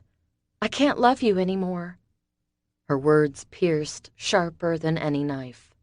Summer, don't say anything. Wait until the danger is over. Then we'll sit down and have a long talk. I can't, she whispered and stared at him, sorrow and grief etched on her face. If I can't trust you, I can't love you. David let the pain shatter through him, then shut it off. He stood, and before he could help her, Summer got to her feet, the words leaving a black hole between them. He gathered her coat. They're gone. It's time to move and get this over with. Summer followed David from their temporary haven. She wrapped the coat tightly around her and couldn't help examining every nook and cranny her eyes landed on. Her heart ached with a sorrow that felt like a mortal wound. The flash of pain he hadn't been able to hide still stood out in detail in her memory. Waves of fatigue pulled at her as she pushed herself to keep up with David. I want my life back, God. I hate this. I don't understand why you're doing this. I want you to make it all go away. Please, make it go away. It's not fair, and I'm just really, really tired. Summer plodded on, nausea dogging her steps. You okay? Peachy. He stopped and turned. You're pale. You sure you're all right? She dropped onto a rotting tree trunk. I'm just whining. He lifted a brow. I haven't heard you complain about one thing. That's because I wasn't talking to you. She swallowed hard. I need to sit for a minute. I feel really shaky. He leaned over and cupped her chin. If you can make it to the cabin, I'll be able to fix us a meal. Her stomach growled in response. A smile curved his lips, but the pain of her words still lingered in his eyes. She sighed. What cabin? An old cabin my grandmother used to lease out during hunting season. It sits in the middle of 22 acres. It's got 4 deer stands, a lake with a canoe, and a pantry stocked with canned goods. Won't they know that's where we're going? He shook his head. No one knows about this place. What about your parents? Your brother? Well, they know about it, technically, but they probably haven't thought about it in forever. He held a low-lying branch so she could scoot under. And they don't know I own it. Why not? Because it was put up for auction about 6 years ago after the man who bought it from my grandmother passed away. My parents didn't want anything to do with the place when my grandparents lived there, sold it as soon as the ink was dry on the will. She stopped and leaned against a tree to catch her breath. She studied him. That made you mad, didn't it? He checked the trail behind them, checked his weapon. Yeah. He shook his head and sighed. It made me mad. My grandparents were there for me when I was growing up. It seemed dishonorable to just sell everything off, like their lives didn't matter, or like they just never existed. So you bought the place? Yep. It's my refuge. She shoved away from the tree.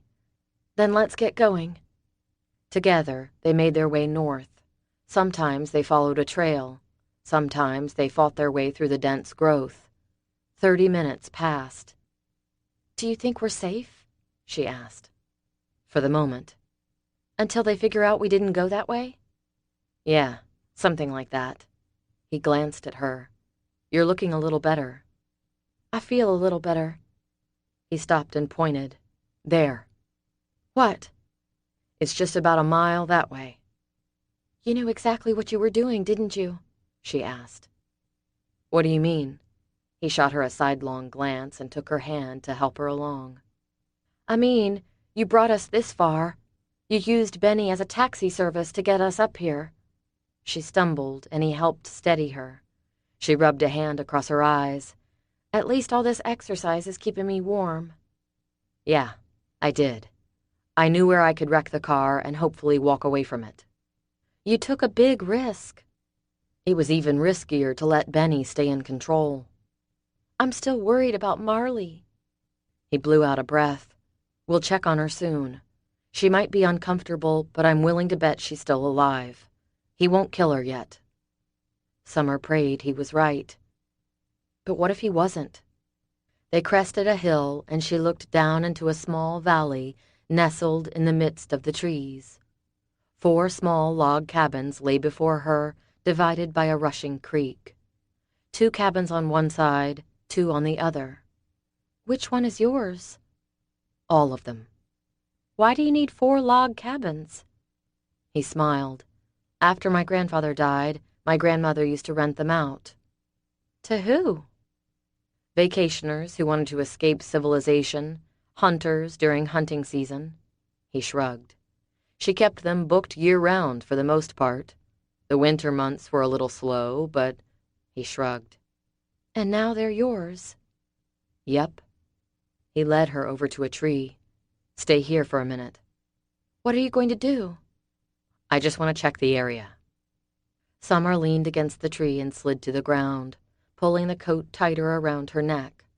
When she quit moving, she cooled off fast. Shivering, she watched David skirt the trees and make his way down to the first cabin. He must have been satisfied with whatever it was he found, because he stepped out and waved her down. Summer stood and took a deep breath. Thoughts swirled like a whirlpool. Please, God. Just, please. She started down the hill to the cabin. The back of her head tingled as though she had a red and white bullseye stamped there with one of Raimondi's men looking through the scope. She hurried to the door and stepped inside. Sparse, covered furniture greeted her. Dust coated every surface, but at least they were out of the wind. Can you make a fire? She asked. Not here, but the electricity's on, and I have a couple of portable heaters we can use. Just don't turn on the lights. The windows are covered, so we're good there. He walked down a small hall and came back with 2 small heaters. He plugged them in and said, If you want to pull the covers off the furniture, I'll be right back. He left, and she peered through the small window over the couch. He crossed a small bridge over the creek to the other side. Curious, she continued to watch, wondering what he had planned when he entered the cabin directly across from her. 10 minutes later, smoke curled from the chimney, and she frowned as she pulled the cover from the couch. Dust swirled, and she coughed, then sneezed. Expensive brown leather greeted her. Opposite that was a wooden rocker with a cushion. David came back in and laid his gun on the small kitchen table. He walked over to the corner of the kitchen and knelt down. There are some canned soups and things in the pantry by the refrigerator. The fridge is empty except for some water bottles, but that should do for a meal for now. Summer, still feeling a bit shaky, examined the selection of soups. Vegetable or chicken noodle? I don't care. You don't even have to heat it if you don't want. She wrinkled her nose at him. Ew. He ducked his head, and she thought he might be trying to hide a smile. There's a pot in that cabinet next to the sink. She rummaged and found a pot. Next, she scrounged up a hand-cranked can opener. Once she had the soup on the stove, she asked, Why did you build a fire in the other cabin? He glanced at her. Because if they track us down, I'm hoping they'll check that cabin first, and we'll get advance warning that they're here. Oh, but what if they see the fire and come investigate? In the dark, they won't see the smoke in this little valley. If they're close enough to see the smoke, they know we're here. Okay. How long do you think we have? A couple of hours at the most, maybe less. He grunted, then pulled at a piece of the flooring, and it popped loose. "So what are we going to do?" He reached into the small hole in the floor and removed a metal box. He walked to the table and sat on one of the wooden kitchen chairs. "Think." "About?" "How to get out of this mess alive and keep Marley alive in the process." He set the box on the table and opened it. She sat across from him. "What's that?" "My emergency stash." He reached in the box and pulled out 2 revolvers, a stack of cash, and a cell phone. "That's why you wanted to come here." "This and other reasons." He stood and walked to the window. He pushed aside the dusty curtain to peek out. So far, so good. "Are you going to call Chase or Adam?" "Not yet." She nodded to the phone he held. "What are you going to do with that?" "Call for more experienced reinforcements." 37. David finished the calls and felt some of the tension ease from his shoulders. Now that he was the one calling the shots, his blood pressure eased even while his pulse quickened. Now was the time to end this. Now was the time to act. Making it to the trial had been his goal. Now he just wanted them stopped. He'd given them almost 2 years of his life. No more. David readied the weapons and handed one to Summer. He had 4 guns, his Glock and the 2 from his stash. He also had the Smith & Wesson in his ankle holster he'd managed to retrieve from the wreck. David knew he would be cutting it tight with the reinforcements on the way. He had no doubt Hayes was still out there hunting, and Raimondi was doing his best to dig up every last detail of David's life. He knew Raimondi finding out about this place was a long shot, but it wasn't impossible. If the man decided to search the public records, he'd find it. David hoped to be gone before that happened. He wolfed down the equivalent of 3 cans of the soup. He finished chugging a bottle of water and looked up to find Summer watching him. "What is it?" "Why me?" she asked. He set aside the extra ammunition, buying time to develop an answer. "Why me, David?" she asked again. He sighed. "Summer, the moment I saw you, I knew there was something special about you. Not just your outward beauty, but an inner something that I've seen only on rare occasions and never had the opportunity to spend any time around. All my life, I've only been around people who want to take, or hurt, or kill." He swallowed hard and met her gaze. "But when you looked up at me and laughed after spilling your purse everywhere in the bank, I was captured." She didn't say anything. He said, "I wanted what you had." Confusion creased her forehead. "What did I have?" "I think God." She blinked. "God?" "You have such a close relationship with him. You don't even realize how that comes through in just your everyday living." A low laugh escaped her. He winced at the lack of humor. She said, "I don't know about that. I'm not really speaking to him much right now, although I suppose I should be." He gave her a gentle smile. "Well, I am. And you're speaking to him, or you wouldn't be listening to your praise and worship music every chance you get." She nodded, acknowledging the truth of his words. David said, "And while Ron was the one that led me to know who Christ is, you're the one who showed me what living for him day in and day out is all about." Her mouth moved. She shut it. She couldn't seem to find the words needed to express whatever she was thinking, feeling. He waited. She finally said, "Tell me about when you went to New York to get the laptop. And how does Ron fit into the picture? You said he saved your life and led you to Christ. How?" "I gave the file with the video of the murder on it to the FBI. They were working with the local OCTF." "The what?" "Organized Crime Task Force." "So that's when you went into the witness protection program?" "Yes, but I was also thinking." "You're always thinking," she said softly. True. He couldn't deny it. His brain never shut off, not even to sleep. When he did manage to snag a few hours, when he woke, he was still chewing on a problem, or had a solution to one. "I was thinking about that laptop and the flash drive. And the more I thought about where I'd hidden it, the more I worried it wasn't secure enough. Where was it? In a safe deposit box. She blinked. And that wasn't safe enough for you? He shrugged. Stranger things have happened. I could see Raimondi staging a bank robbery or hacking into the computer system and discovering which box it was in, or... He grimaced. I should have left it alone, but I went back. He gave her a soft smile. And I wouldn't change the way everything played out for anything. Why? Because it led me to Ron and to Christ. But hush, I'm telling this story my way. I'm getting to the good parts. And how is this information on the flash drive so important it was worth risking your life for? Risking our lives for now? A lot of high-ranking government officials are in Raimondi's pocket. If that laptop comes to light, Raimondi is a dead man. He's committed murder for some of these people, and the proof is there. Pictures, dates, everything. All logged and documented.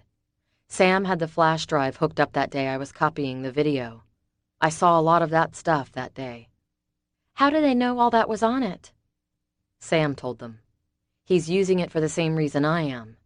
He let them know that if he dies, the laptop will fall into the hands of the authorities. But how is that going to happen since you now have the laptop? He rubbed his eyes. I suspect there's already a plan to have Sam killed. Oh.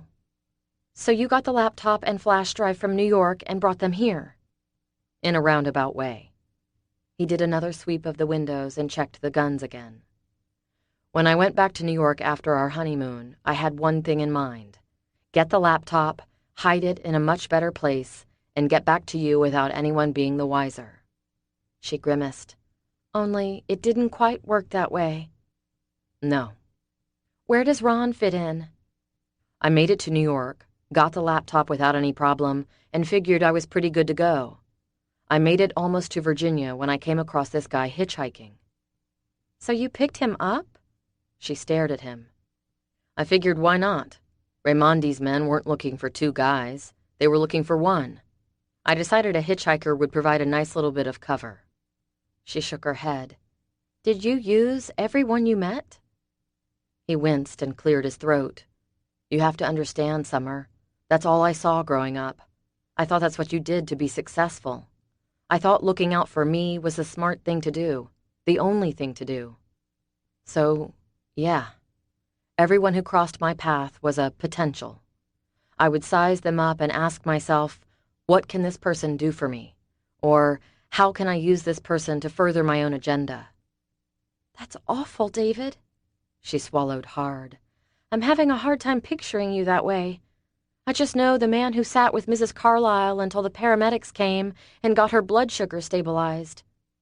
I see you helping the Smith kids build their treehouse because their dad was serving overseas and they needed a male role model. I see you biting your tongue 99% of the time when Marley is being selfish and demanding. She pulled in a deep breath. I keep playing those scenes and more, over and over in my head, telling myself that you're not this other man.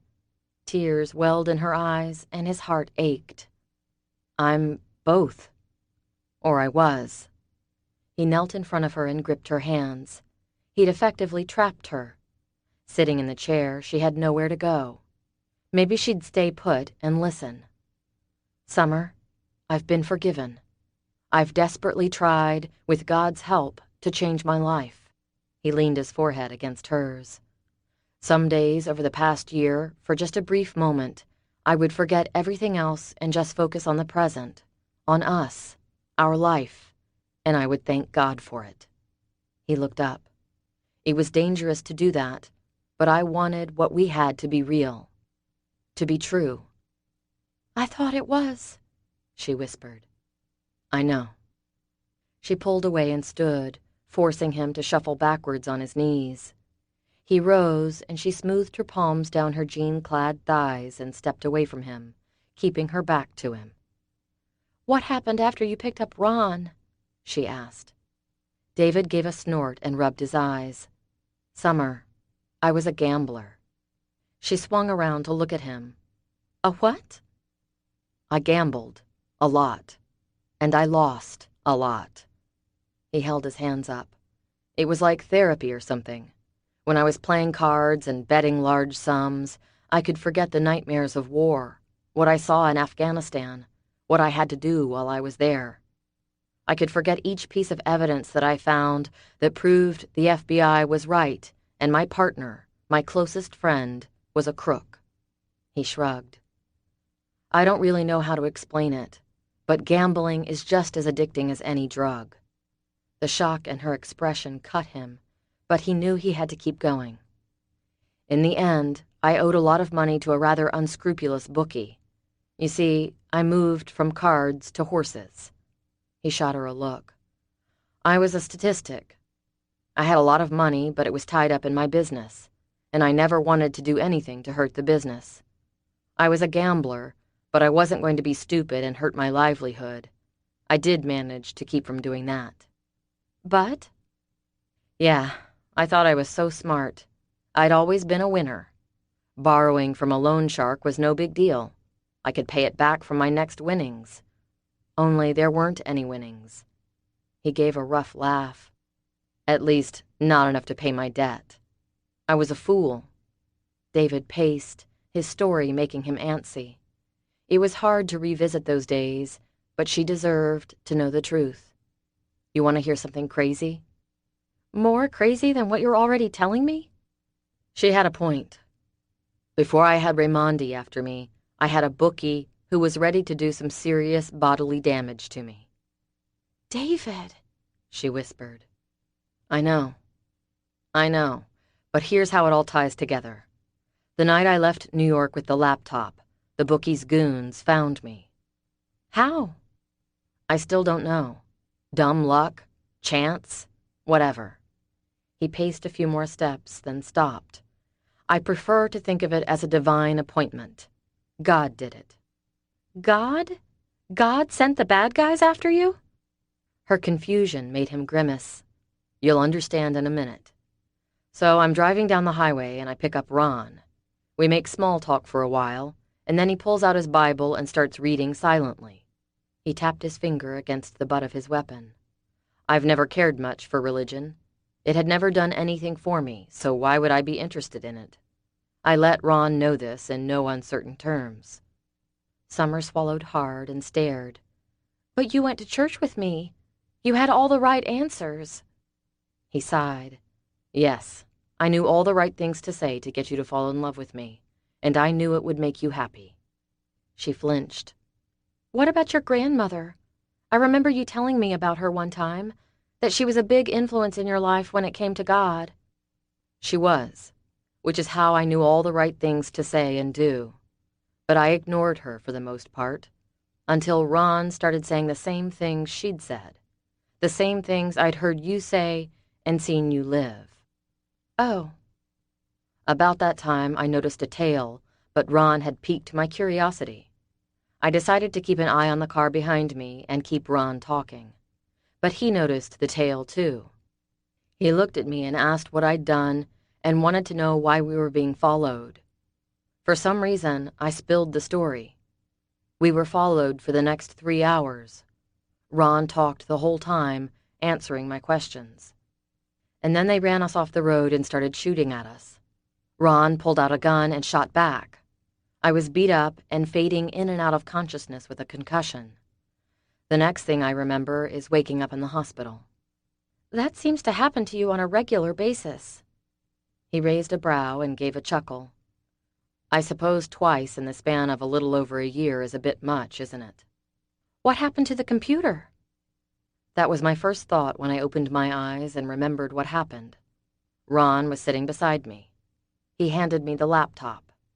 He asked if he could pray with me, and I let him. Then he walked out of the hospital room. I left that night, sick with a concussion, but figured that was the least of my worries. I knew it wouldn't be long before either the bookie showed up or Raimondi's goons. He checked his watch, then the window. All right, the sun's going down. I need you to keep watch. That's it? What? The story with Ron. That's it? No. He shoved his weapon into the holster under his left arm. There's more, but it'll have to wait. David. Sorry, I'll finish it later. Right now, I have a job to do. What kind of job? I'm going to set a trap. 38. Raimondi let the boa slither to the floor before he answered the phone. You better have good news. We lost them. Raimondi sighed. His door opened and Georgina stepped into his office. Raimondi leaned back in surprise. She looked wonderful. He spoke into the phone. Hold on a second. He looked at his daughter. Are you going out? I am. Do you need something? I need to know the truth. He lifted a brow. Are you looking for David for me, or are you looking for him to kill him? Her blunt question left him speechless.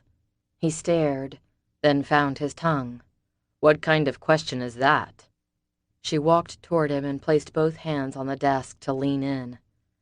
I know what you are. I know what this family does. I'm not an idiot. Her dark eyes blazed with a passion he hadn't seen in a long time. Now, obviously, David has done something and you're tracking him, desperate to find him, and not for me to confront. She shrugged. And I've gotten pretty good at eavesdropping. Raimondi felt an explosive rage building inside him. With effort, he swallowed the first words that came to his tongue. He said, That's not a good thing, Georgina. What? Are you going to kill me? She taunted. Raimondi stared at this girl he no longer knew.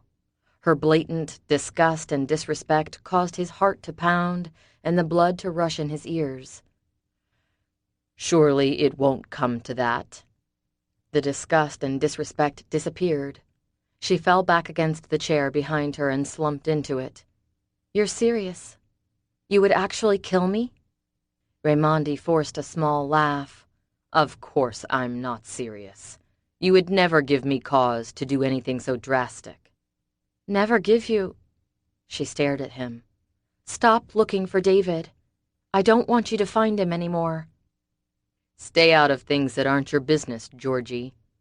His childhood nickname seemed to deflate her. I love you. You're my flesh and blood. Everything I've worked for has been for you and this family. But you need to leave certain things alone. Am I clear? He saw her swallow hard and give a slow nod. He stood and picked up the boa that had made its way over to Georgina. She slid farther back in her chair and watched it with distaste. He should have had a son. Good. Now, where are you going? Georgina stood and walked toward the door. I'm going shopping with a friend. I'll see you later. The door shut behind her with a click. Raimondi stared at it for a few more moments, wondering if she was going to be a problem. He'd have to deal with her later if she was. A trip to Europe might be in order. For now... He picked up the phone. You still there? Hayes confirmed he was. Where are you?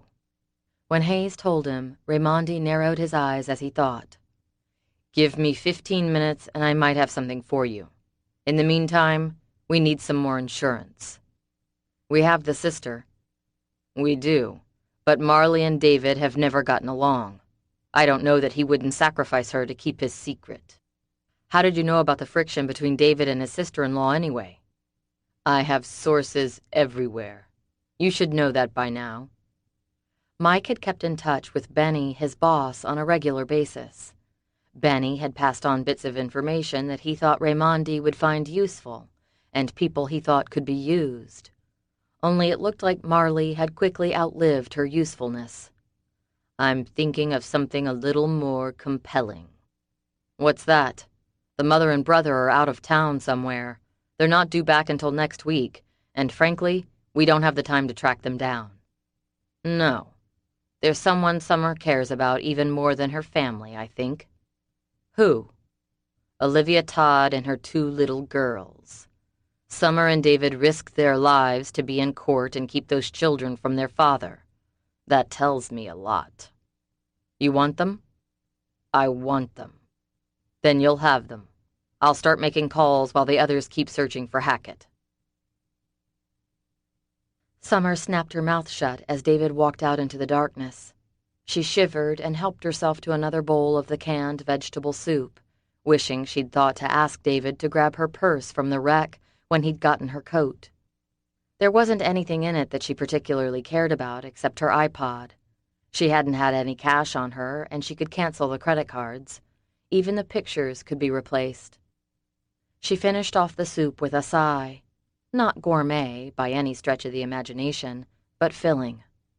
Her nausea eased with the food, and she felt much better, less shaky.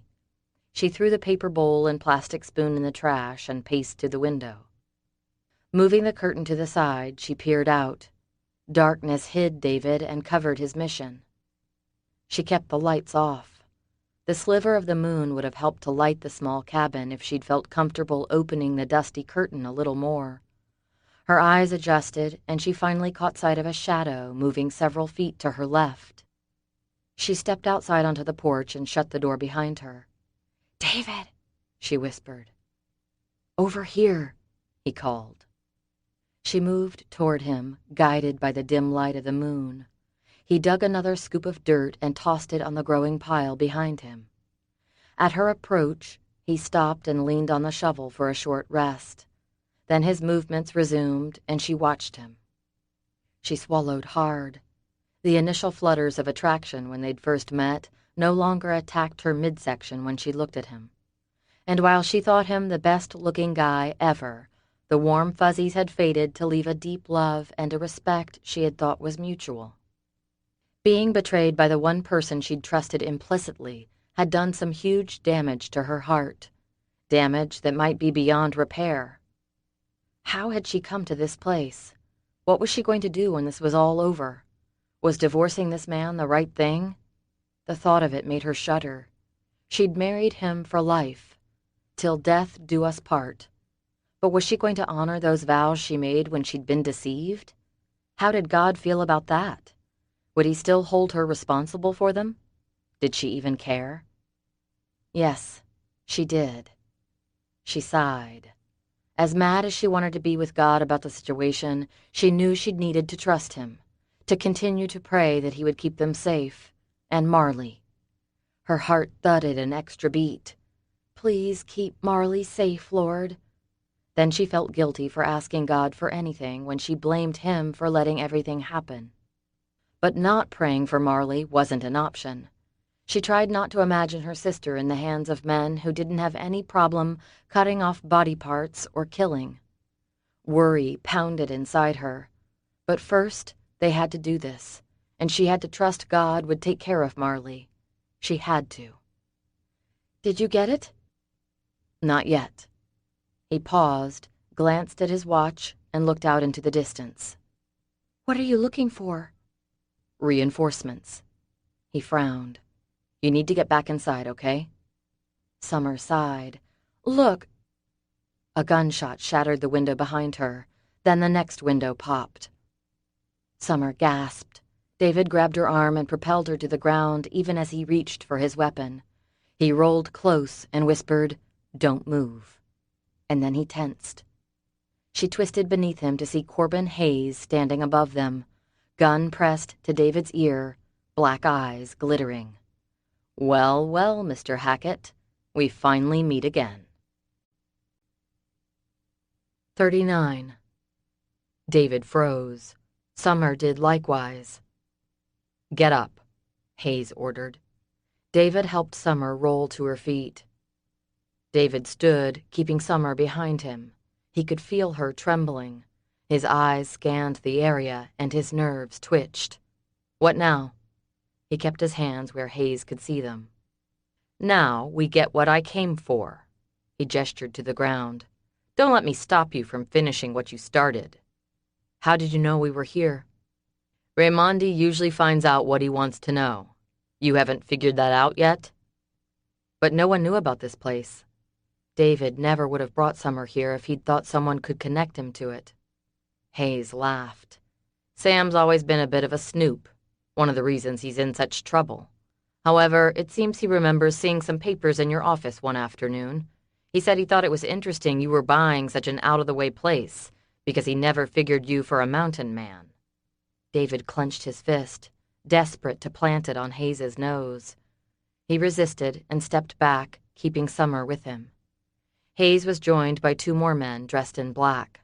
Again, Hayes motioned for David to continue digging. David picked up the shovel. Hayes lifted the gun higher. "Try anything stupid with that shovel and I'll shoot her." David glanced again at the area across the creek. He could smell the smoke from the fire he'd started in the other cabin. The night air chilled his face and dried the sweat that had popped out onto his forehead as he dug the hole. He settled the shovel back into the ground and lifted a mound of dirt that he added to the growing pile. Summer stayed near him. One of Hayes's goons kept his weapon on her while he held a flashlight with his other hand.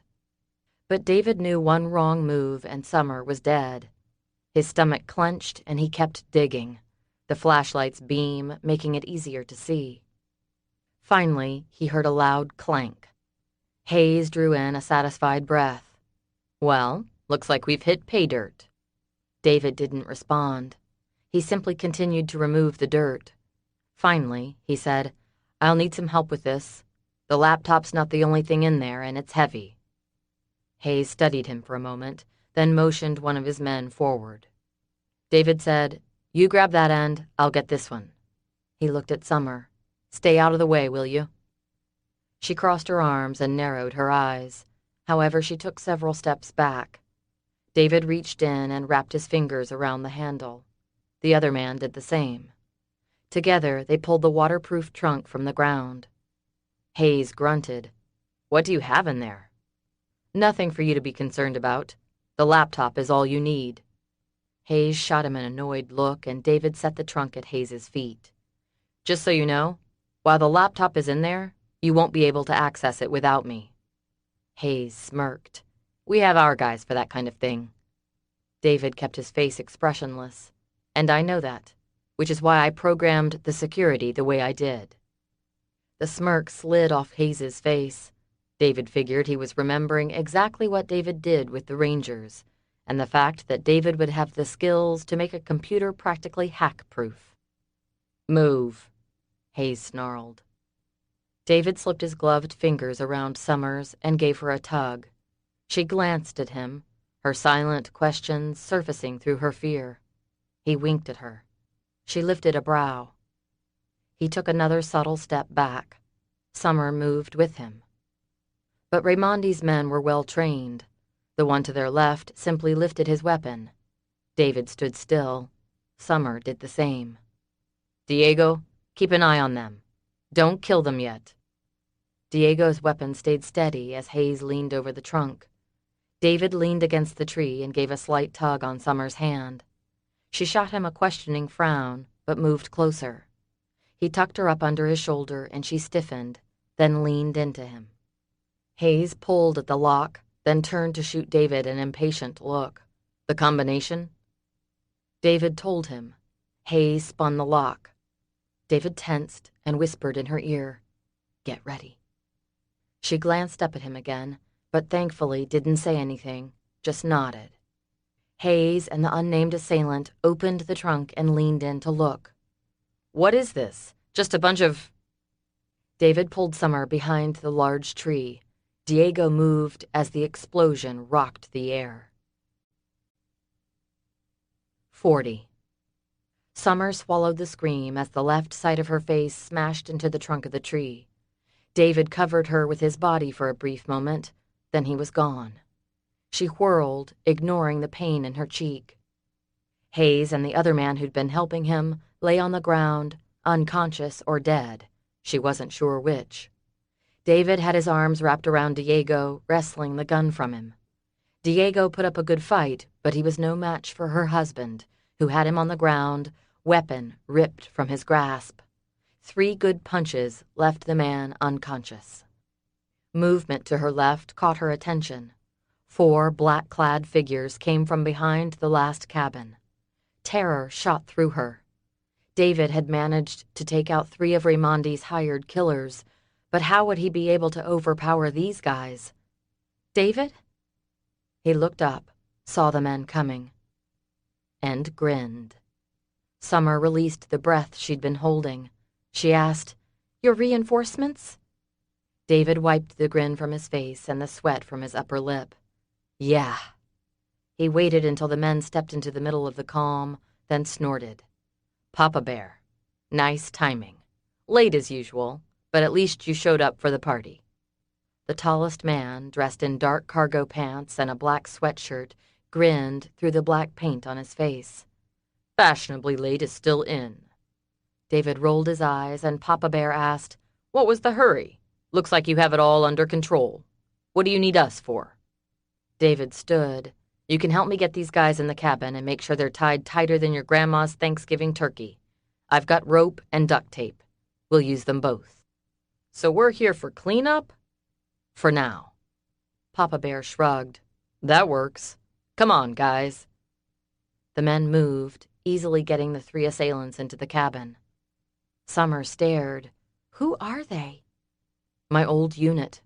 Fortunately, they weren't deployed somewhere and were able to make us their official business for the next few hours. He gave her a grim smile. Now, just pray they don't get called up to leave anytime soon. David shoved his weapon back into his holster and headed for the cabin. I'll introduce you, then we'll go get Marley. You said you knew where she is. Yes. How? He stepped into the cabin, then looked back. I recognized the place in the video. Raymondi's got her at his house. Summer followed him inside to find Hayes groggy but awake. The left side of his face was charred and bleeding. He had to be in horrible pain, yet he stayed quiet, still, just watching. Even in his injured state, he glared at them with a hate that made her shudder. Summer read the expression in his eyes with no trouble. If he got loose, they were dead, no matter what Raymondi's orders were. The one who'd been helping Hayes with the trunk still had his eyes closed. Blood trickled from his nose and his left ear. Diego also lay unconscious. Hayes finally shut his eyes and leaned his head back with a hard swallow. He needs medical attention, she said. He probably has a concussion. David lifted a brow. You want to take him to the hospital? She flushed. I know it sounds ridiculous when he was trying to kill us, but... She bit her lip. I don't want him to die. I want him to stand trial and go to jail. David shook his head. He'd be a lot less trouble if he were dead. She looked at the man. True, but... Yeah. He looked at the other men who were now waiting for him to tell them what he wanted. Guys, meet Summer. They nodded to her. David pointed to each one. This is Brown Bagger, or Doc B for short. He's our medic. To Doc B, he said, Why don't you take a look at Hayes and see if he's going to die anytime soon, or if he can wait a little for medical attention. Doc B knelt by Hayes. Summer felt slightly better. David pointed to the next man. He wasn't as tall as the others, probably only around 5'11", but he was wiry with sharp green eyes. This is Papa Bear, our combat engineer. Summer shot him a smile, and he nodded. David motioned to the next man, who stood head and shoulders above the rest. Summer put him at around 6 feet 5 inches. This is Little Lou, our weapons specialist. She noticed how he included himself in the unit. She wondered why he'd left. And this is Blue, the communications specialist. Nice to meet you, ma'am, Blue said. David left some big shoes to fill. So this was the man who'd taken David's place on the team. Let's take a minute to come up with a plan to get Marley away from Raymondi without any of us ending up dead, David said. Summer sat on the couch while the men huddled around, drew on sheets of paper David produced from somewhere, and worked on a plan. What's my job? She asked. They went silent and turned to stare at her, then looked at David. He pursed his lips, then opened his mouth. And before you say nothing, Summer said, I'm telling you now, I'm not sitting here doing nothing. I'll be safer going on a raid with you guys than sitting somewhere waiting for Raymondi to dig into his apparent never-ending supply of assassins to track me down and kill me. She crossed her arms. No, thank you. I'm going. She paused. And besides, I'm probably the only one who can keep Marley from wigging out. She doesn't even like David and might not cooperate with him. She eyed her husband. "You want to deal with her?" He shuddered. His lips firmed. "I could deal with her, but neither of you would like it very much, I'm sure." He handed her one of the guns from the box he'd pulled from the kitchen floor.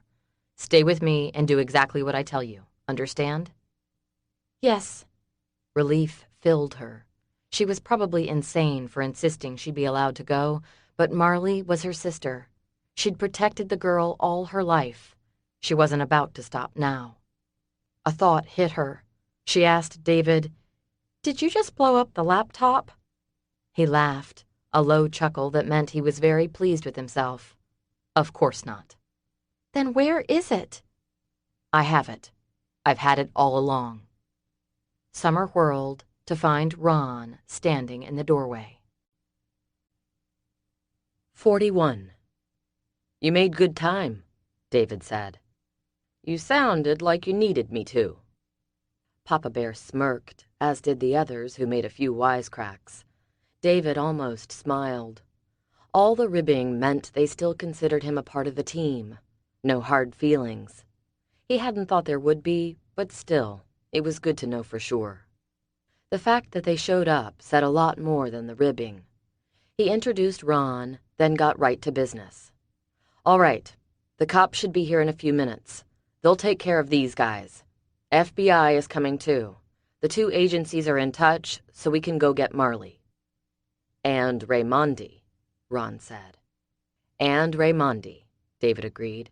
He hesitated. "Just one thing." They looked at him. "Raimondi has a daughter, Georgina.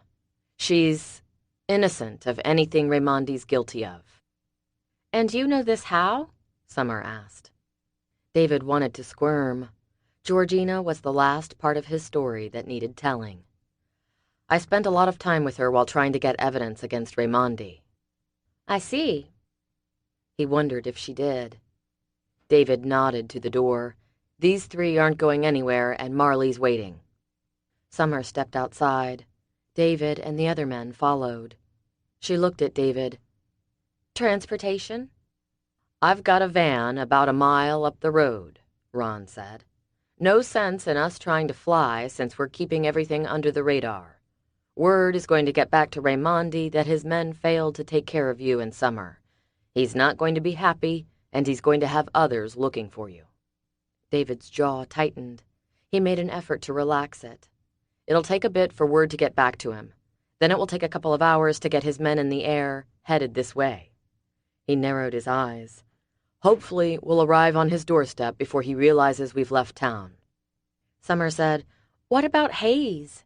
He was awake some while we were all in the cabin. Won't he come to the conclusion that we're headed for New York?" Ron said, "I've got him taken care of. None of the three of them will be allowed near a phone for the next 24 hours. Now let's move." "We've got our SUV parked out of sight. Give me the address and we'll recon there," Papa Bear said. David gave him the address. Little Lou motioned to David and Summer. "I'll go with them in case there's trouble." Summer, David, and Little Lou followed Ron to his van. While they hiked, David helped Summer, squeezing her fingers. "It's almost over." "I guess we'll find out." "Raimondi's gone over the deep end this time. He's made a mistake that he won't be able to recover from. There's a video out there with Marley begging for her life in his office. It won't take much to find it. No jury in the country wouldn't find him guilty of at least a kidnapping charge. And with everything on that laptop to add to it, he's going away for a long, long time." After the mile trek to the van, Summer was visibly worn. She was tired. He was too. "You okay?" She lifted her chin. "I'll be fine." They climbed into the van with Ron taking the wheel and Little Lou taking the front passenger seat. Ron said, "You two might as well get some sleep. It's going to be a long 12-hour drive to New York." David leaned the seat back, but Summer turned to him. "Finish telling me about you and Ron." "You should rest, Summer." "I can't rest right now. I've got adrenaline rushing through me. Help me wind down. Tell me more." He caught Ron's glance in the rearview mirror. Ron gave a small nod. David clicked his seatbelt into place. After Ron left, I lay there trying to get up the strength to walk out of the hospital. I laid there too long. Imagine my surprise when my bookie walked in. The one who wanted to hurt you? He clicked his tongue. I only had one bookie, Summer, and yes, he was the one who wanted to hurt me. How did he find you? It was a logical conclusion. I'd been hurt, not seriously, but bad enough that a visit to the hospital for some stitches was in order. Ron said he couldn't get the bleeding stopped, so he took me in. By the time the ambulance got there, Ron had already covered the incident with the cops, chalked it up to a simple attempted carjacking or mistaken identity. So your bookie found you. When he walked in, I figured I was dead, or he was going to add substantially to my current wounds. He cleared his throat, and all I could think of was how mad you were going to be when Mike came to tell you the truth. Mad doesn't begin to cover it. She shot him a dark look. He winced. I know. When she didn't look away from him, he said, "My bookie's name was Henry. Henry came in and sat down in the chair beside my bed. He handed me an envelope and said, 'You're one lucky man, Hackett,' then got up and walked out." What was in the envelope? A note from Ron. She waited. It said, "God just did something for you. Now go do something for God." The emotion of that day came back like it always did when he thought of what Ron did for him, what God did for him by sending Ron into his life. Ron had paid off my $250,000 debt to Henry. Summer gasped, and David let out a low laugh. That was my reaction, too. I thought for sure it was some sick joke, but Henry hadn't broken any bones, and I wasn't on life support. He'd just left. That made me a believer, in more ways than one. I called Ron, and he prayed over the phone with me. I couldn't wait to get home and start studying the Bible, start figuring out how God was going to fit into my life from that point on. "Only God doesn't fit into your life," Ron said. "He's not there for your convenience to rescue you when you get in trouble. It's a relationship thing." "Right," David agreed, but it took me a while to get that.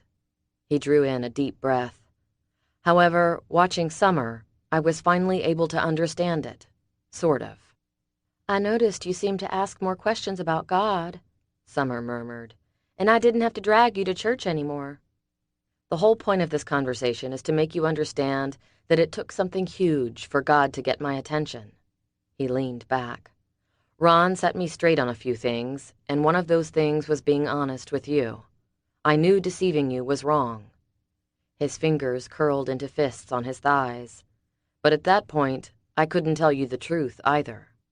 Summer stared at him a few more seconds before closing her eyes. "I'm tired. I think I'll try to sleep now." David reached over and clasped her fingers in his. Hope sputtered and sparked when she didn't pull away. 42. Raimondi's phone rang once, twice. He snatched it on the third ring. "What is it?" "Hayes and the others are in custody." Raimondi went still as fury ignited in his gut. How? Hackett had help, a regular army. Hayes and his men were simply outnumbered and overpowered. "How do you know this?" "You'd be surprised who I have at my beck and call around this country." "So we still don't have the laptop?" "Affirmative, and my picture is still on there." Raimondi closed his eyes and bit back curses. Could nothing be simple anymore? "I thought you had inside help there." "I do. Right now, he's not able to provide me with any information." A pause. "Will Hayes talk?" "No." "What about the two he's with?" "They don't know details." Raimondi stared at the red boa encased snugly behind the glass cage. His fingers twitched with the desire to stroke it. "But I'll figure out how to make sure they don't talk. I'll take care of it." "Good, because I need that laptop found. Now."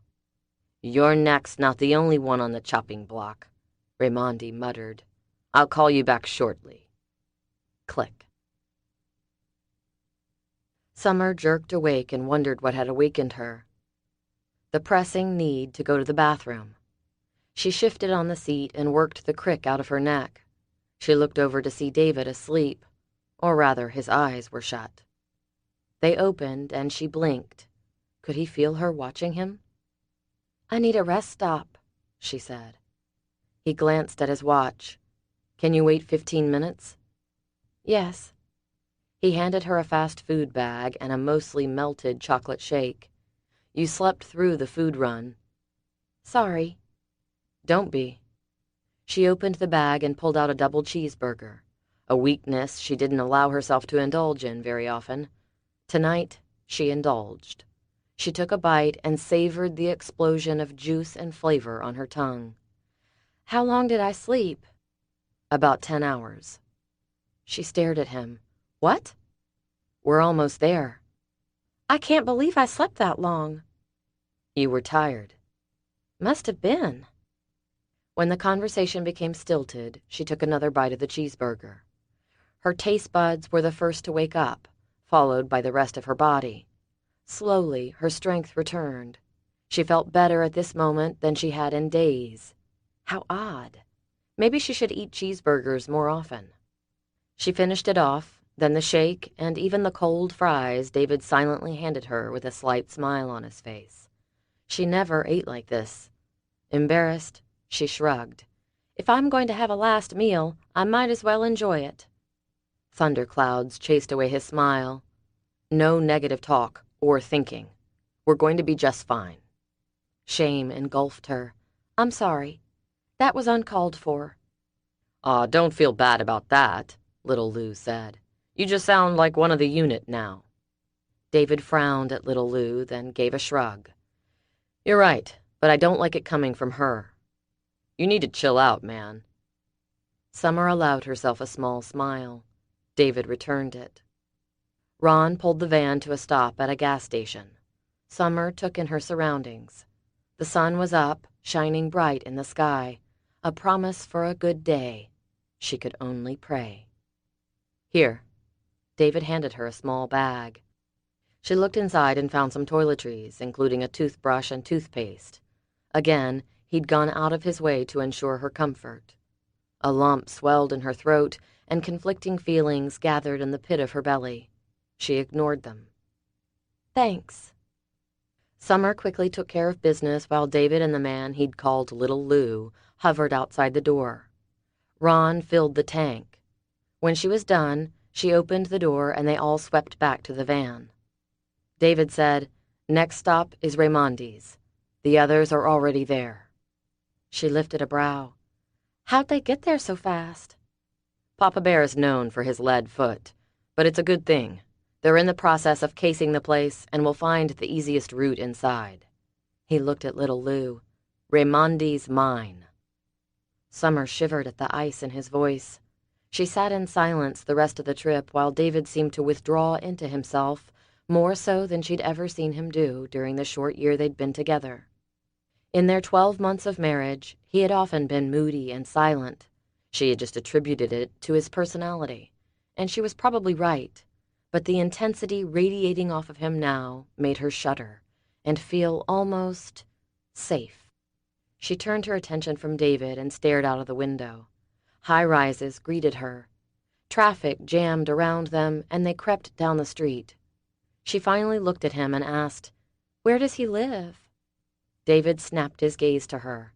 "About 3 streets over." Little Lou passed back a handful of technology. David shoved something into his ear, then clipped another item to his belt. Yet another piece, a thin wire, looped around his neck and under his shirt. "Almost ready. Papa Bear, you hear me?" He nodded, so she supposed he got the response he wanted. At her questioning look, he said, "We're all wired for sound, so we can talk to one another and listen to what's going on." Ron pulled the van into a parking spot. "I'm not parking in the parking garage. Too easy to get trapped." David nodded. "Papa Bear parked in the garage." "Easier for him to get out. This van doesn't maneuver like his navigator." "They're working on the security cameras as we speak." "Which apartment is his?" Summer asked. She looked up at the tall building and felt her heart start to pound. The man who wanted her dead lived there. It was hard to imagine. The penthouse, 5,000 square feet of the upper floor. Ron pulled a weapon from the bag in his lap, checked it, then slid it into a shoulder holster. David opened the door and stepped outside. He looked at Summer and handed her a cell phone. Chase and Adam stepped out of the cafe down the street and headed toward them. Summer swung her gaze back to David. "You called them?" "I texted Chase. We're going to need some more help." "You trust them?" Benny was the snitch, not them. Adam reached the van first and glared at David. "I should arrest you." "For what?" "I'm not sure yet, but there's got to be something I can charge you with."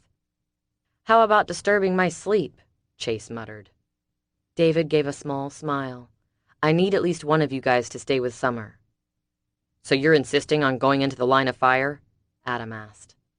"I have a feeling it's the only way this is going to be resolved." His gaze drilled into Chase. "I'm going." "If you were anyone else, I'd knock you out and drag you to a safe house," Chase said. David cocked his head. "Try it." "I said if you were anyone else. You're not, which is why I'm going with you. You're still under our protection. Well, I suppose we'd be excused if we let you go in there and get yourself killed, but I'd prefer not to see that happen." David nodded. "Appreciate that. Now who's going to stay with Summer?" They exchanged glances. Adam shrugged. "I'll do it." "What about Marley?" Summer demanded. "We'll see how she reacts," David said. "Stay close to the phone. If I can't keep her calm, I'll call." Summer didn't like it, but knew she had no choice. She could take care of herself pretty well in a one-on-one situation, but she wasn't trained to go in there and confront people who killed for a living, then went home, had dinner with their families, and tucked their children into bed. Which made her worry. She grabbed David's hand and pulled him around to face her. "Kyle? David? He placed a finger over her lips. "Shh. It's going to be all right." "There's no guarantee. I can't let you go in there without—" She bit her lip. "Just, please be careful." Her husband leaned over and kissed her like his life depended on it. As mad and hurt as she was at his deception, she realized that beneath it all, he really did love her, and she'd never stopped loving him. And he was trying to do the right thing, now. She wrapped her arms around his neck and returned his kiss with a passion that left them both surprised and breathless. And their audience a bit embarrassed. She laughed. She couldn't help it. With a glance at Chase and Adam, she ducked her head and murmured, "Sorry." "No apologies necessary," Chase assured her. "I'm so stinking jealous, it's not funny. But don't apologize." And then they were gone. Summer climbed back into the van and wrapped a blanket around herself. Adam followed and settled in the seat beside her and locked the door. She closed her eyes and began to pray. 43. "Jealous?" David asked. Chase went red. "Not of you and Summer specifically, just the fact that you have someone you love and who loves you." Surprised at the admission, David glanced at the man just before he grasped the door handle. "Well, things aren't perfect and they're never going to be the same, but I sure hope and pray Summer's willing to work with me on keeping our marriage together." "Yeah. So you're ready to find someone, settle down, and have a few kids?" "Maybe. Yeah, I think I am." At David's raised brow, Chase shrugged. "Some days I have to admit the job's getting old." He paused. "And so am I." David snorted. "You're what, 34? You're not any older than I am." Chase gave him a wicked grin. "Like I said, getting old." David rolled his eyes. He looked up the street and back down. The sidewalk teemed with people on their way to work, everyone with a place to be and people to see. On the drive to New York, David had been in constant contact with the governor of South Carolina. She'd made a quick call to some military higher-ups, then granted him and his unit law enforcement powers. She'd agreed to see if she could get the cooperation of the New York governor to allow them clearance for the operation. He wanted his team on it, but didn't need the local cops getting in the way or asking questions. It had taken some finagling, but she'd managed to convince the governor to let them come in and do the assignment. "I owe him now, David," she'd warned him. "Don't mess this up or my head is on the chopping block and Operation Refuge is toast. If I mess this up, ma'am, I'll be dead." "Well, yes. Let's not see that happen, okay?" "I'm good with that." "You have 4 hours." 4 hours? Starting when? Now. That had been an hour ago. Local law enforcement had already cleared as much of the building as possible, going door to door and telling residents there was a gas leak.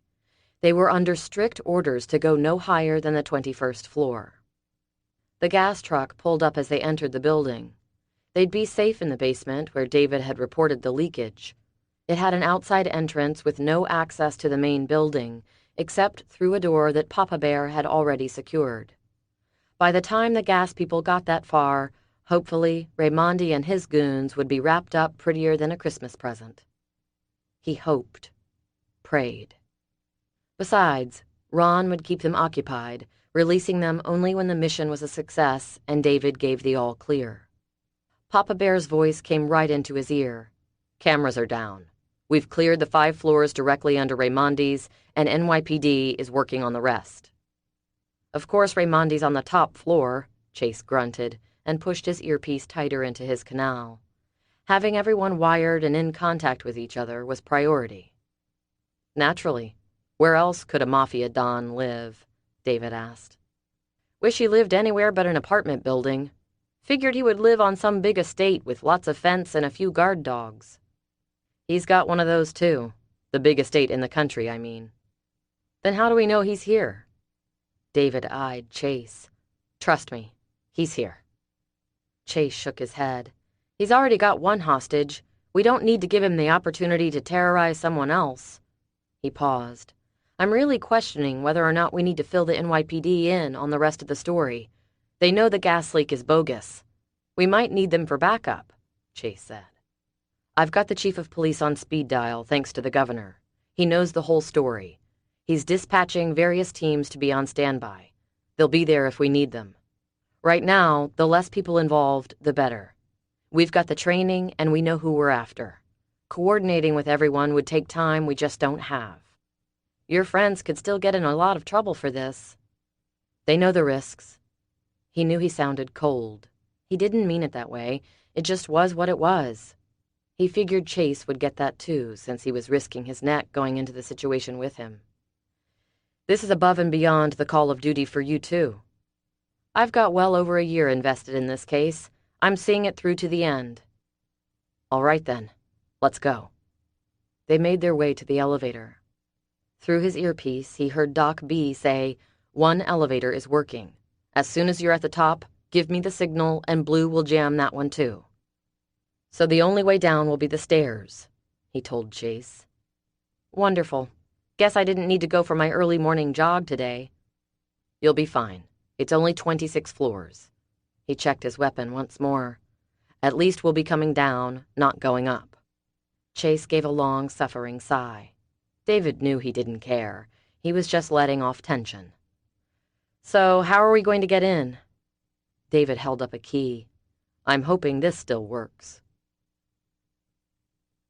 Raimondi stared down at Marley. "You have failed me, too." She sat on a wooden chair, arms bound behind her. Tears leaked down her bruised cheeks. "I did what you wanted. I let your guys beat me up and put me in the hospital. I wouldn't leave with the marshals. I made her and David come get me at the hospital to give you the chance to get them. I did everything. Everything." "Yes, you did. However, you failed to put Hackett and your sister into my hands. Therefore, our deal is off." She jerked against the ropes and glared through her fear. "It's not my fault you can't hire competent help." With the speed of a mad snake, he struck, adding one more bruise to her face. She cried out, "Stop! Hayes said you just wanted David. He said you would get him away from her. He said he would be out of her life if I helped. Well, I did." "And you have one more chance to help me." She stared at him, lips quivering, lower one bleeding. What? I'll let you know when I'm ready. He shut her door and opened the one next to it. The woman with her 2 children cowered together on the bed next to the wall. They'd arrived about an hour earlier. The children said nothing. They didn't speak or even cry, just huddled against their mother. For some reason, the older girl's eyes made him uneasy. "What are you staring at?"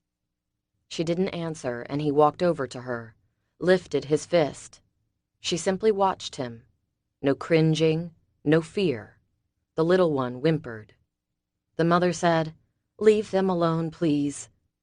He ignored her and focused on the one who watched him with no emotion or expression. "I asked you a question. What are you staring at?" Nothing, she whispered, and dropped her head back against the wall with a thud and closed her eyes. Absolutely nothing. Raimondi waited a few seconds to see if she would look at him again. She didn't, and yet he still had the strangest feeling about her, like he'd better not turn his back on her. He couldn't remember the last time someone made him feel like that. A few enemies, but certainly not a child. Shrugging off the weird sensation, he grabbed the woman's purse and she shrieked, "No, please, I need that." He eyed her suspiciously. "What's in it?" "Sandy's inhaler. She's already used it twice. Take the purse, but please, leave her medicine." Raimondi rummaged through it. His phone interrupted him and he tossed the purse back to her as he pulled the device from his pocket. He left the room, walked down the hall, and shut the door at the end. He twisted the key and pressed the button to move the bookcase in front of the door. He smiled. He loved his home. So many hidden secrets behind his doors. The phone was insistent. He sighed and looked at the number. Rosalinda. He ignored her. He entered his office. The boa waited patiently, his head bobbing against the side of the tank. Raimondi reached in and lifted the reptile.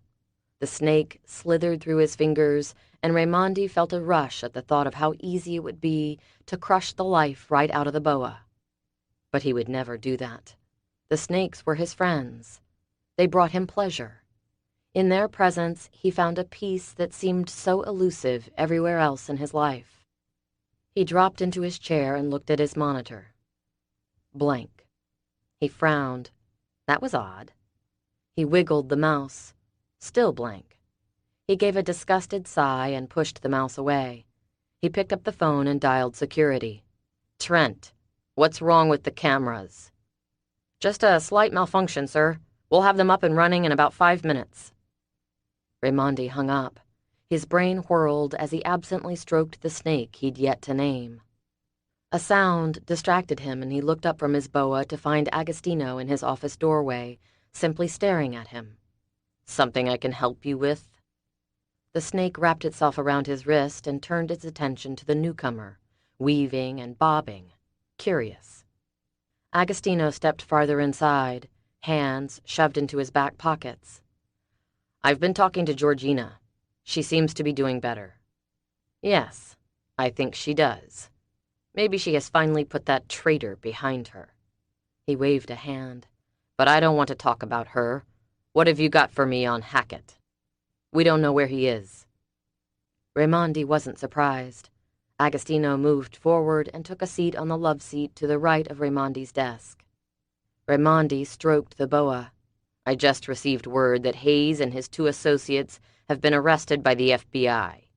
They're under arrest for attempted murder and an assortment of charges."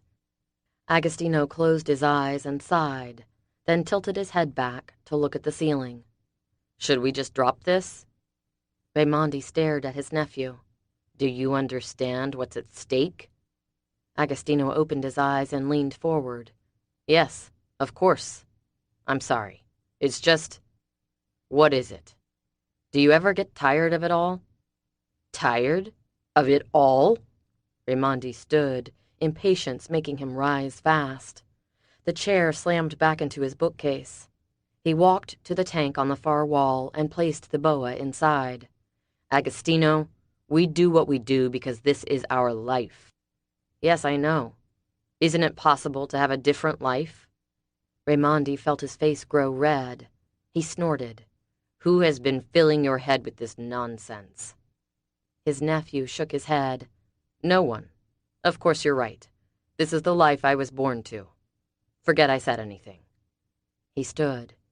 "I'm going to tell Georgina goodbye and then head out to see if I can find anything else on Hackett. I need you to go to North Carolina and take care of Hayes and those two losers he was using." "What do you want me to do?" "I want you to take them to Disney World," he snapped. "What do you think I want you to do? Get rid of them. They are no longer of any use to me." Agostino's eyes went wide. "Hayes, too?" Raimondi's jaw tightened to the point he thought it might snap. He pulled in a deep breath through his nose and forced himself to relax. "Yes, especially him. He has utterly failed me this time." Agostino rose, his eyes on his uncle. "He's been with the family for years, Uncle. Do you have a problem with what I'm asking you to do?" Agostino hesitated. "No, I will take care of it." Raimondi said, "Before you do, get rid of that woman." "Marley? The sister?" "Yes." A frown pulled his brows together. "I thought you still needed her." "Not anymore. Kill her and make sure her body is never found. She has annoyed me to no end. I don't want to even breathe the same air as she does." Agostino shoved his hands into his coat pockets and nodded. "Fine. Good." His phone rang as his nephew left. "What?" "They're on the way there." He could barely hear the low voice. Raimondi stood. "They are coming here?" "Yes." "How long do I have?" "Not long." Click. "Agostino!" 44. Blue nodded as they passed the security desk. Another man sat beside him, quiet and pale. Trent Porter. A hint of excitement lit his brown eyes, though. Blue would make sure he stayed safe and out of the way. David punched the button for the floor just below Raimondi. Ron's voice came through his earpiece. "Gas leak is contained." "Copy," David said. He understood that to mean the gas guys were busy looking for the non-existent leak and were safe for now. He looked at Chase. "Like I told you guys at the cabin, Raimondi'll have guards on the doors, one on the entrance to his home and one on each of the halls at the stairwells." "And you know this how?" Chase asked. "Long story." They stepped onto the elevator and Chase gave a jaunty salute to Blue, who nodded again. The elevator came to a smooth stop on the 25th floor. The doors whooshed open and David's adrenaline kicked into high gear. "All right, boys, here we go." Papa Bear and Doc B went left. David and Chase went right. They hit the stairwell and started up.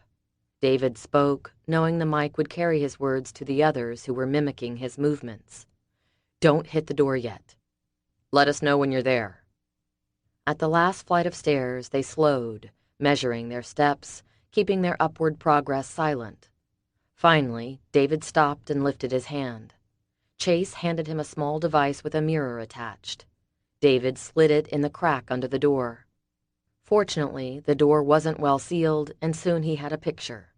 Nothing to the right, guard immediately to the left, and he's watching the door with his weapon ready. He knew Raimondi paid his help well.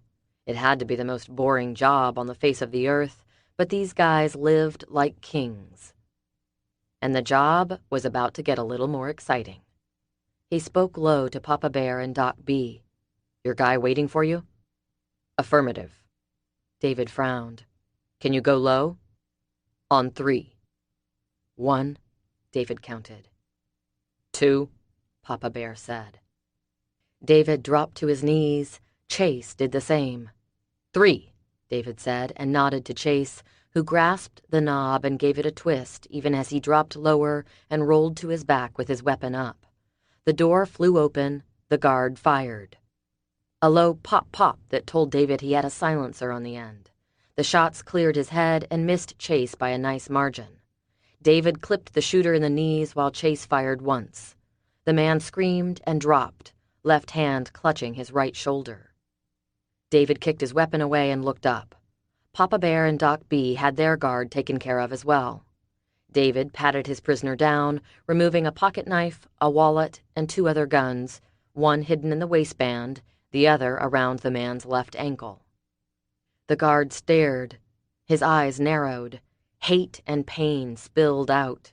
David ignored him and took the duct tape from Chase. He bound the man's hands behind him, ignoring the gasp of pain when he pulled on his wounded shoulder. He then slapped a piece of tape over the guard's mouth. Several layers of tape around his ankles, and Chase rolled him into the stairwell. "Sit tight, and we might get you some medical attention before too long." David checked on the others. Identical measures were happening down the hall, and no shots had been fired on their end. David figured he could count on Papa Bear rubbing that in when it was all over. He prayed the man had the chance to rib him.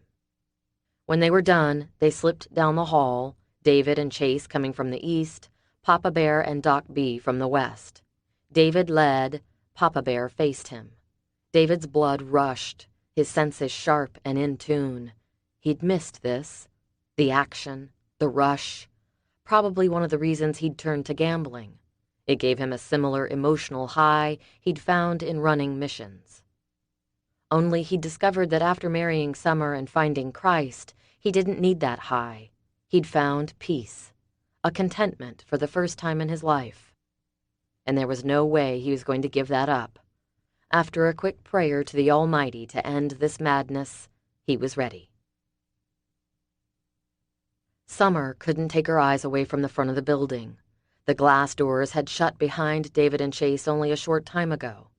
Ron had disappeared around the side to take care of the guys in the gas truck. Law enforcement was there, but not in huge numbers. Not enough to make her feel safe. But she hoped the uniforms would keep away the people after her. "No one knows we're here, right?" Adam sat beside her, keeping watch. He slanted her a glance. "Right." Then silence. A silence that stretched until he finally broke it. "David's a good guy." She looked at him. "Tell me why you say that." "I guess he told you the story about how he and Ron met?" "Yes, at least most of it anyway." She looked back toward the building.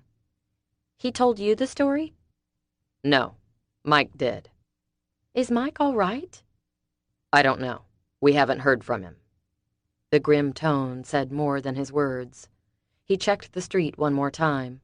According to Mike, David's personality did a 180 after he ended up in the hospital, after Ron got a hold of him. "He said Ron paid off a huge gambling debt." "I know. It's crazy, but apparently David's not the first person Ron's helped." She nodded. "Who is Ron?"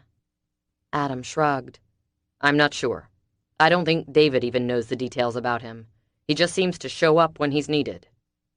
Summer watched the pedestrians passing and absently wondered who they were and where they were going. She felt a pang of jealousy at their outward confidence that no one was going to try to shoot them as they walked down the sidewalk. She shifted, antsy and uneasy. "You think they're in there yet?" "Yes, I'm listening to them." He pointed to his earpiece. "But right now they're only speaking when they have to." He paused. "Why were you so determined to be at court on Tuesday?" She lifted a brow. "You mean you haven't read the dossier that contains every last detail of my life, including my past?" He had the grace to flush. "Yes, I've read it." "Then you know why." "No, not really. It had the basics in there, but nothing about you, your personality." Summer looked away. "It's not a pretty story." "I know your father was killed in a bar fight." She let out a bitter laugh. "That was a blessing." Adam stayed silent and Summer shrugged. "Why not?" "My parents were a lot like Silas and Olivia Todd, with one exception. My mother is, a very weak woman, while Olivia grew a backbone and saved her kids." "Your father was abusive." A statement, not a question. She nodded anyway. "Very. Verbally, physically, you name it. Especially when he'd been drinking." "But your mother got up the guts to leave him." "She did, finally, when I was almost 10 years old. Marley was around 4 and Nick was 7. My dad broke Nick's arm and his jaw one night, and I think that's when my mother had had enough, at least for that night. She packed us up and took us to my grandmother's house about an hour away. Then what? He came after us the next day, of course, but my grandmother was a fighter.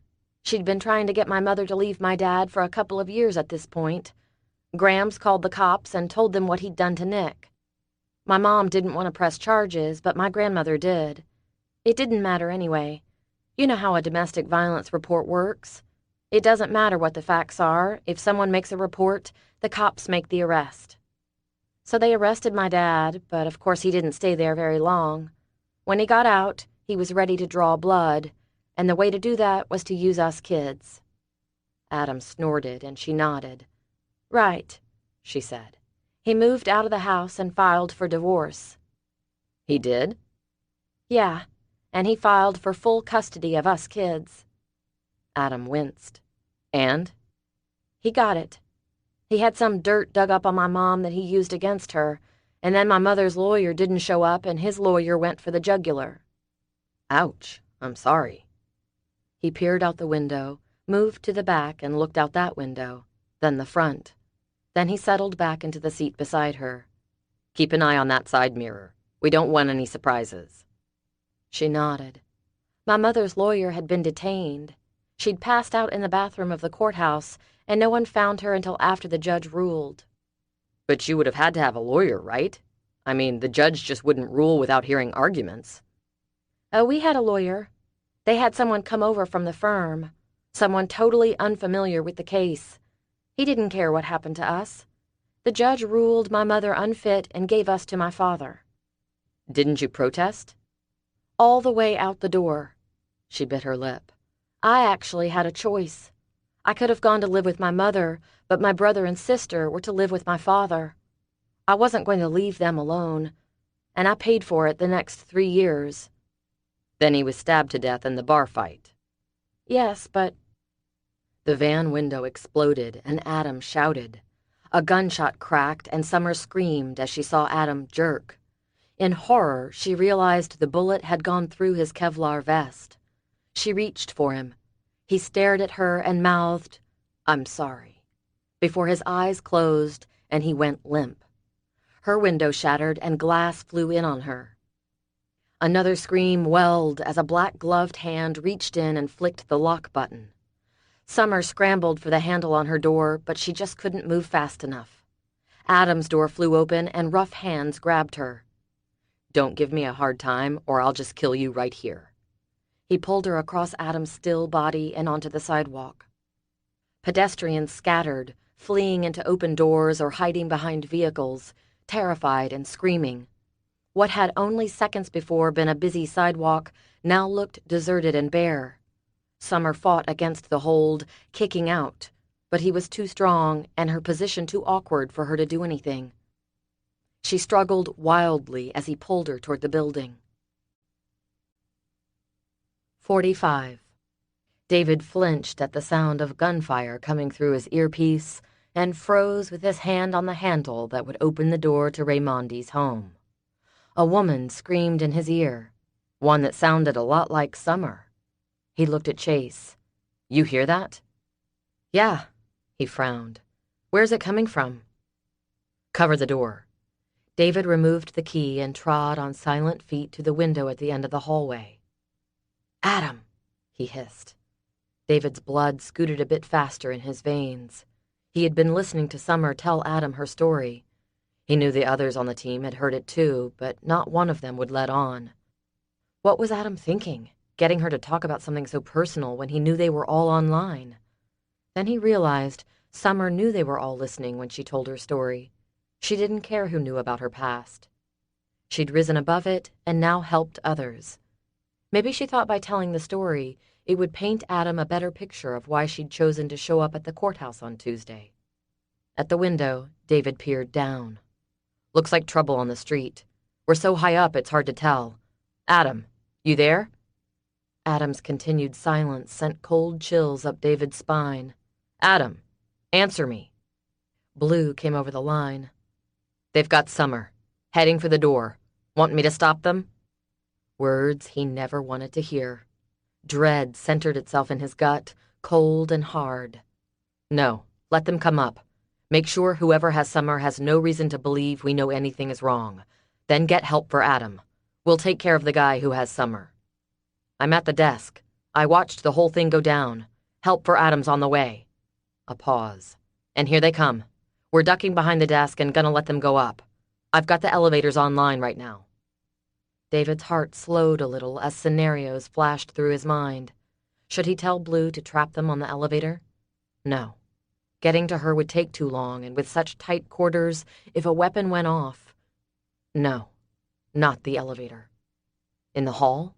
Should they wait on them? But again, if shots were fired, no telling how much help Raimondi had behind his closed door. He rushed back down to Chase. You heard? Yeah. Okay, they don't know about us yet. Let's keep it that way. We need to get things under control before they get up here, and I'm guessing we don't have long. Not long enough, Chase said. Cops will be on the way too. David hesitated, everything in him wanting to be waiting when the elevator opened. But he'd have a better chance of containing the situation inside the penthouse, as long as the rest of the plan went the way it was supposed to. Please, God. He slid the key into the lock once more and twisted. This time, he pressed on the handle and the door opened without a sound. Chase entered first, weapon ready, grip held close to his chest, prepared for any threat that should surface. David followed and scoped the place with quick, short glances, his pose similar to Chase's. David let the door click shut behind him. The foyer was empty. It led to a den area straight ahead. A formal dining area to the left, and a hall that led to the bedrooms branched off to the right. Papa Bear's voice came again. Little Lou is rappelling down the side of the building. He'll be coming through the bedroom balcony door. If it's locked, it may take him a few seconds. It'll be locked, David murmured, remembering the man's obsession with security. Even on the 26th floor, Raimondi still locked everything that could be opened. The place looked empty, but with almost 5,000 square feet, it wouldn't be hard to overlook someone. He scooted farther into the room, keeping to the left. He knew the cameras had been disabled, but he still wanted to be careful. Where was Rosalinda? His gut clenched. Where was Georgina and Marley? The apartment seemed eerily empty. Communicating with hand gestures, David motioned for them to spread out. He nodded for Chase to follow him. Chase jerked his chin that he understood, and they crept toward Raimondi's office. Down the hall, around the corner, arms extended, guns ready. Little Lou said, "On the balcony to the right. Should have entry within 20 seconds. "Copy," David whispered. They came to the door. "Kitchen's clear," David said. Papa Bear nodded. "Bedrooms are clear." One by one, the rooms were cleared. David frowned. Was anyone here? Blue's voice came through. "They're getting off the elevator." Into his mic, David said, "Doc B, meet me at the front door." To Chase, he said, "Wait here and keep an eye on that door right there." "That's his office?" "Yeah. Contain him if he comes out. I'm going to get Summer." Chase nodded. Blood rushing, nerves humming, David made his way back to the front door. Doc B positioned himself on one side. David took the other. Let them come in. Just like Afghanistan. Before he rings the bell. Doc gave him a grim smile and a sharp nod. David waited, glad they'd left the guards in the stairwells. He watched through the peephole, saw a shadow, then Summer's scared and defiant face. No weapon he could see on the man who held her, but knew it was there. Possibly in her back. No, wait. He held it low. If he pulled the trigger, she'd get shot in the leg, not the back. He liked those odds a lot better. I'll have to immobilize his arm. I got him covered on this end. Please, Lord. David moved to the side, grasped the door, and pulled it in. Doc rounded the door jamb and placed his gun against the surprised captor's face. Make a sound, and you're dead. Before Doc even started his sentence, David grabbed Summer's arm and yanked. It seemed to take forever. In reality, everything took place in less than a second. In one smooth move, Doc removed the man's weapon and forced him on his knees, hands in the air. Summer's surprised shock faded to relief as David motioned for her to stand to the side. The shake set in, and she pressed a hand to her mouth. David duct-taped the man's hands behind his back. "We'll be with you in a moment. Don't go anywhere." He looked at Summer. "You all right?" She nodded, her face pasty and slightly green. "Are you going to be sick?" "Maybe." She swallowed hard and took a deep breath. The green faded, but the white remained. "He shot Adam. It went through his vest," she whispered. "Unfortunately, the vest doesn't stop all bullets," David said. "He's getting help." He glanced toward Raimondi's office. "We're not done. Can you hold it together?" She squared her shoulders and nodded. "I'll have to, won't I?" David pulled an extra gun from its resting place against the small of his back and pressed it into her hands. "Shoot him if you have to. Help is only a holler away, okay?" He spoke into his mic. "Papa Bear, need you up here." Within minutes, Papa Bear was in the room. He glanced at his former unit team member. "Papa Bear's going to stay with you, okay?" "Okay." Once he was sure Summer was all right and under Papa Bear's watchful eye, he motioned toward the office. Chase waited. All's been quiet. The door was closed. David positioned himself on the opposite side, then reached out and wrapped one hand around the knob. Twisted. And pushed. Chase swung around the jam, arms extended, weapon pointed. Shots blasted at him from a man behind the desk. Doc B grunted and went to his knees. Chase and David fired back. A scream echoed from the shooter, and David dropped to the floor and rolled inside. Chase mimicked his movements on the opposite side. David came up shooting. 3 shots from him, 3 from Chase. The man dropped. David raced to him and kicked his weapon. "Little Lou, need you to get in here and get Doc. He's hurt." David looked down at the dead man. "It's not Raimondi. I don't recognize this guy." He turned to Doc. "The bullet went through your vest." He grabbed the small bag on Doc's belt and pulled out medical supplies. "Watch my back, Doc." Doc coughed. "These guys played dirty." "They knew we'd have vests on. They were prepared," David murmured as he ripped the vest from Doc and tossed it aside. He pressed the gauze against the bleeding, then taped on a few more layers. It wasn't gushing. That was a good sign. Little Lou came to the doorway and hefted Doc B to his shoulders. David said, "Get him out of here. He needs medical attention." Doc protested. "It's just a little scratch. We can finish this." "Not today, Doc. Thanks for the help." Their eyes met, and David hoped he communicated his gratitude, but he wouldn't let Doc continue when he didn't know how bad the man was hurt. Little Lou said, "I'll be back." David nodded. "Take Ron with you if you need him." He looked up to see Papa Bear and Summer watching from their position next to the man who'd kidnapped Summer. They'd moved him to a more hidden location behind the wall off the foyer. A nice place to protect themselves should they need to. "Summer, go with them." "No." Her low, quiet word hung in the air for a brief second. David knew she wasn't going anywhere, and he didn't have time to convince her. He looked at little Lou. "Go." And then they were gone. David turned to stare at the empty room. Empty except for the dead body on the floor, and the row of snakes in their aquariums lining the far wall. All of the bullets had missed the glass cages. "Clear in here? What about there?" Chase asked. He moved toward the black door and on the count of a silent 3, pulled it open. Together, they rounded the door jamb and found stairs that led down. Chase hit the light and went first while David watched behind. Within seconds, Chase was back up. "No one's down there, but this guy is one sick dude."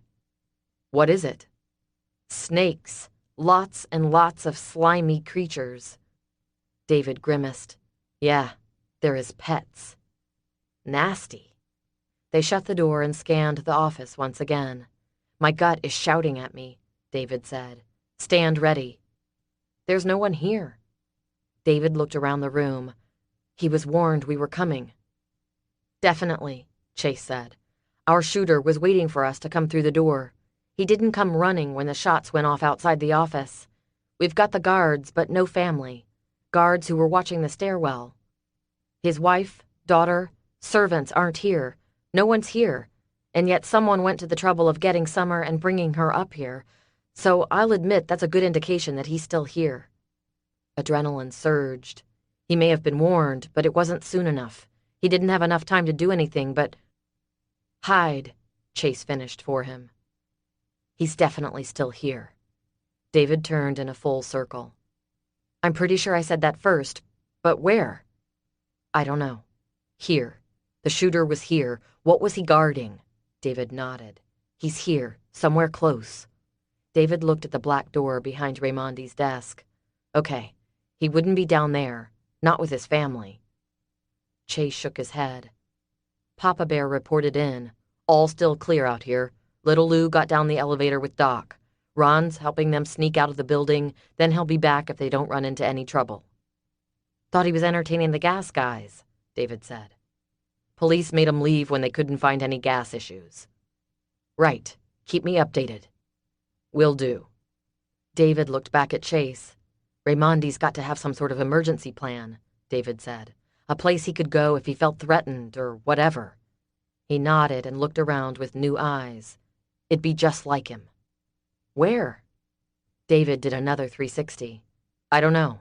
We're on the 26th floor. He studied the desk, looked at the floor. Tap the floor, the walls, move the furniture. Papa Bear reported in. All still clear. Adam was in the back of David's mind. Near the window, he looked out and down. Put us back online, Blue. I need eyes. David jiggled the mouse on Raymondi's desk. The monitor flashed blank for a few seconds, then 6 black and white pictures popped up, all pictures from different cameras. The front door of the building, the street view with law enforcement pulling up, the elevators.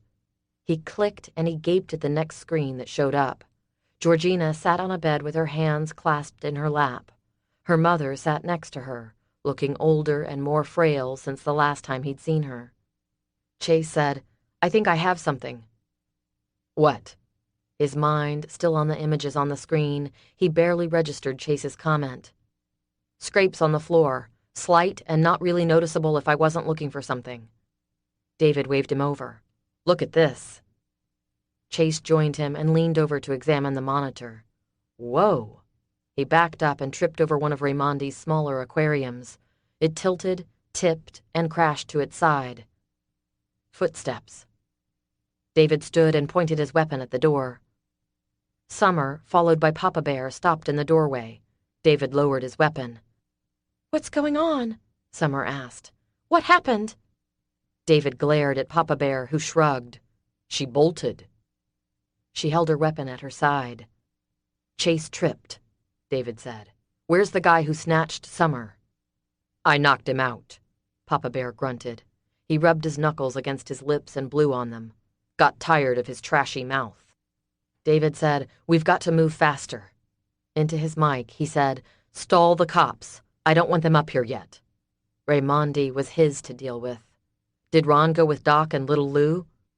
Copy that, Blue said. And no, Ron's down here stalling. He's singing the Star-Spangled Banner and acting crazy. Cops have to deal with him before they can come your way. And when they do, they'll be taking the stairs. It seems like the elevators aren't working for some reason. You've got to be kidding me. Don't let them hurt Ron, please. I'll intervene if it comes to that. Looks like Ron's pretty capable of taking care of himself. He is. David went to the bookcase and asked Chase, Where are those scratches? There, where you're standing. David examined the floor, then the bookcase, running his fingers over the shelves, the books, the sides. 46. Laura Todd shook against her mother and eyed Raymondi with a stare full of hate. The little one had tuned out and shut her eyes. At least they were quiet kids. It was Marley who had nearly sent his nerves over the edge. He ground his molars together and raged at his stupidity. He should have left the mother and daughters alone, but he'd given in to his desire to hit Summer and David hard. He should have just had them killed. The husband would have been the perfect patsy. Now he was trapped. If he had been smart, he would have built a secret passage out of the hallway, but he deliberately closed this part of his home off, so that if one of his prisoners escaped one of the 4 rooms lining the hall, he or she would have nowhere to escape to. And now the time had come for Raimondi to use his secret as a hiding place, for him and his family. He'd tucked Rosalinda and Georgina away in the farthest room on the left. They'd been shocked to see his secret area, but had followed him at his urging when he'd explained they were being attacked by a competing organized crime family. Agostino hadn't had time to get rid of Marley, and the woman had screamed at Raimondi as soon as he'd entered the room. A punch to her face shut her up, and he wondered why he hadn't just shot her with the gun he now clutched in his right hand. He wrapped his fingers in her hair and yanked. She screamed, and he pulled her to the next room and shoved her toward a chair. With one last yell that was a cross between a screech and an angry roar, she sank into it, burying her face in her hands. Raimondi grabbed her by the back of the neck and placed the gun against her temple. "Shut up." Her lips clamped together, and she kept her eyes squeezed tight. She shook so hard, he vaguely wondered if she'd be able to stay in the chair. Waving the gun at the kid's mother, he said, "Any of you makes another sound, and you're all dead." She simply pulled them closer to her and turned away from him. Agostino had soundproofed everything back here. Raimondi wasn't worried about anyone hearing anything past the bookcase in his office, but he didn't want to be annoyed by their cries. He had some thinking to do. He left them and shut the door, clicking the deadbolt behind him. Agostino stood in the middle of the hallway, and Raimondi clutched his chest. "Are you trying to give me a heart attack? I thought you were watching Georgina and your aunt." "What's going on, Uncle? You may fool Auntie and Georgie, but I know there's no attack. Why do you need them out of the way?" "Well, it's an attack, all right, but by David Hackett, not another family." His brow shot up. "Hackett's here?" "Indeed." "He bring the cops with him?" "If not, they'll be here soon enough, but they can search all they want. They'll never find us." Agostino looked a little doubtful, but Raimondi didn't care. He'd see soon enough. They just had to wait them out. David and his little band of wannabe heroes would search and find nothing and be gone. And Raimondi would move his family out to his estate and put this place on the market. Either that, or he'd just burn the building down. That thought made him smile for the first time that day. David motioned Summer back and down. She dropped behind the desk, confused, but knowing this was not the time to ask questions. She still shook from her encounter with the man on the street, and worry for Adam pierced her. David looked at Papa Bear. "You got her?" "We're good." He leveled his weapon at the bookcase. "Can watch your back, too." David nodded to Chase and sent him a grim smile. "You ready?" Chase nodded. When the bookcase began to move, Summer sucked in a deep breath. From her position behind the desk, she peeked around the corner and could see a door revealed by the moving bookcase. David reached out and twisted the knob. It opened inward, and now Summer could see down a long hallway. "Alessandro, I know you're back there. Show yourself." David pointed his weapon down the hall. Silence echoed. A cry sounded, and Summer tensed. That was the cry of a child. She saw David and Chase exchange a concerned look. "Raimondi!" Chase shook his head. "We're sitting ducks if we walk down that hall. All he has to do is pop out of one of those rooms and we're done." "Be careful. Hold your fire. If he pops out, he'll have a hostage in front of him." Chase nodded. "I've done this a few times." "Alessandro, you're not getting out of this one. Come on out." 47. Raimondi knew they'd found his hiding place. Hackett. He'd learned too much about Raimondi during his short time as a part of the family, because anyone who dated Georgina was immediately welcomed, that is, put under a microscope. Of course, Raimondi had done a full background check, and David's past had panned out. Gambled a little too much, but his finances said he had self-control, and he was Sam's friend and co-owner. Sam had been a loyal partner, too. His enthusiasm and his love of money had made him an easy man to manipulate into doing whatever Raimondi wanted. David had killed that profitable business, too. But before all that, Georgina had been crazy about him. So Raimondi welcomed him. At some point, he even figured he might be his future son-in-law. And David hadn't been put off by the organized crime ties. He'd seemed to relish it. Only Raimondi had soon learned David had been playing a role. The man should have been nominated for an Oscar. What? Agostino looked at him, looked at Marley, gazed at the mother and her 2 girls. David, I believed him just like Georgina did. Focus, Uncle. How are we going to get out of this? Raimondi heard David yelling at him. The oldest girl, Laura, had let out a holler that left no doubt that someone was back here. He considered shooting her, but that would lead them to the exact room where his hostages were, where Raimondi and Agostino were, and he wasn't ready for that yet. Think. Think. A plan formed, and he turned to Agostino. Here's what we're going to do. David waited and got no response. He said, We're going to have to go after him. He could sit back there forever. You need us in there? Ron asked. No, not yet. Blue's voice. Cops are here, staking out the building. Snipers are on the roof across the street. Stay away from the windows. They don't know where you are. Indecision warred within him. Summer was up here. If shooting started, even with vests, Chase reminded him, he starts shooting and we're toast. David pursed his lips and considered their options and what he'd do in Raimondi's shoes. He's got hostages. He'll use them to his advantage.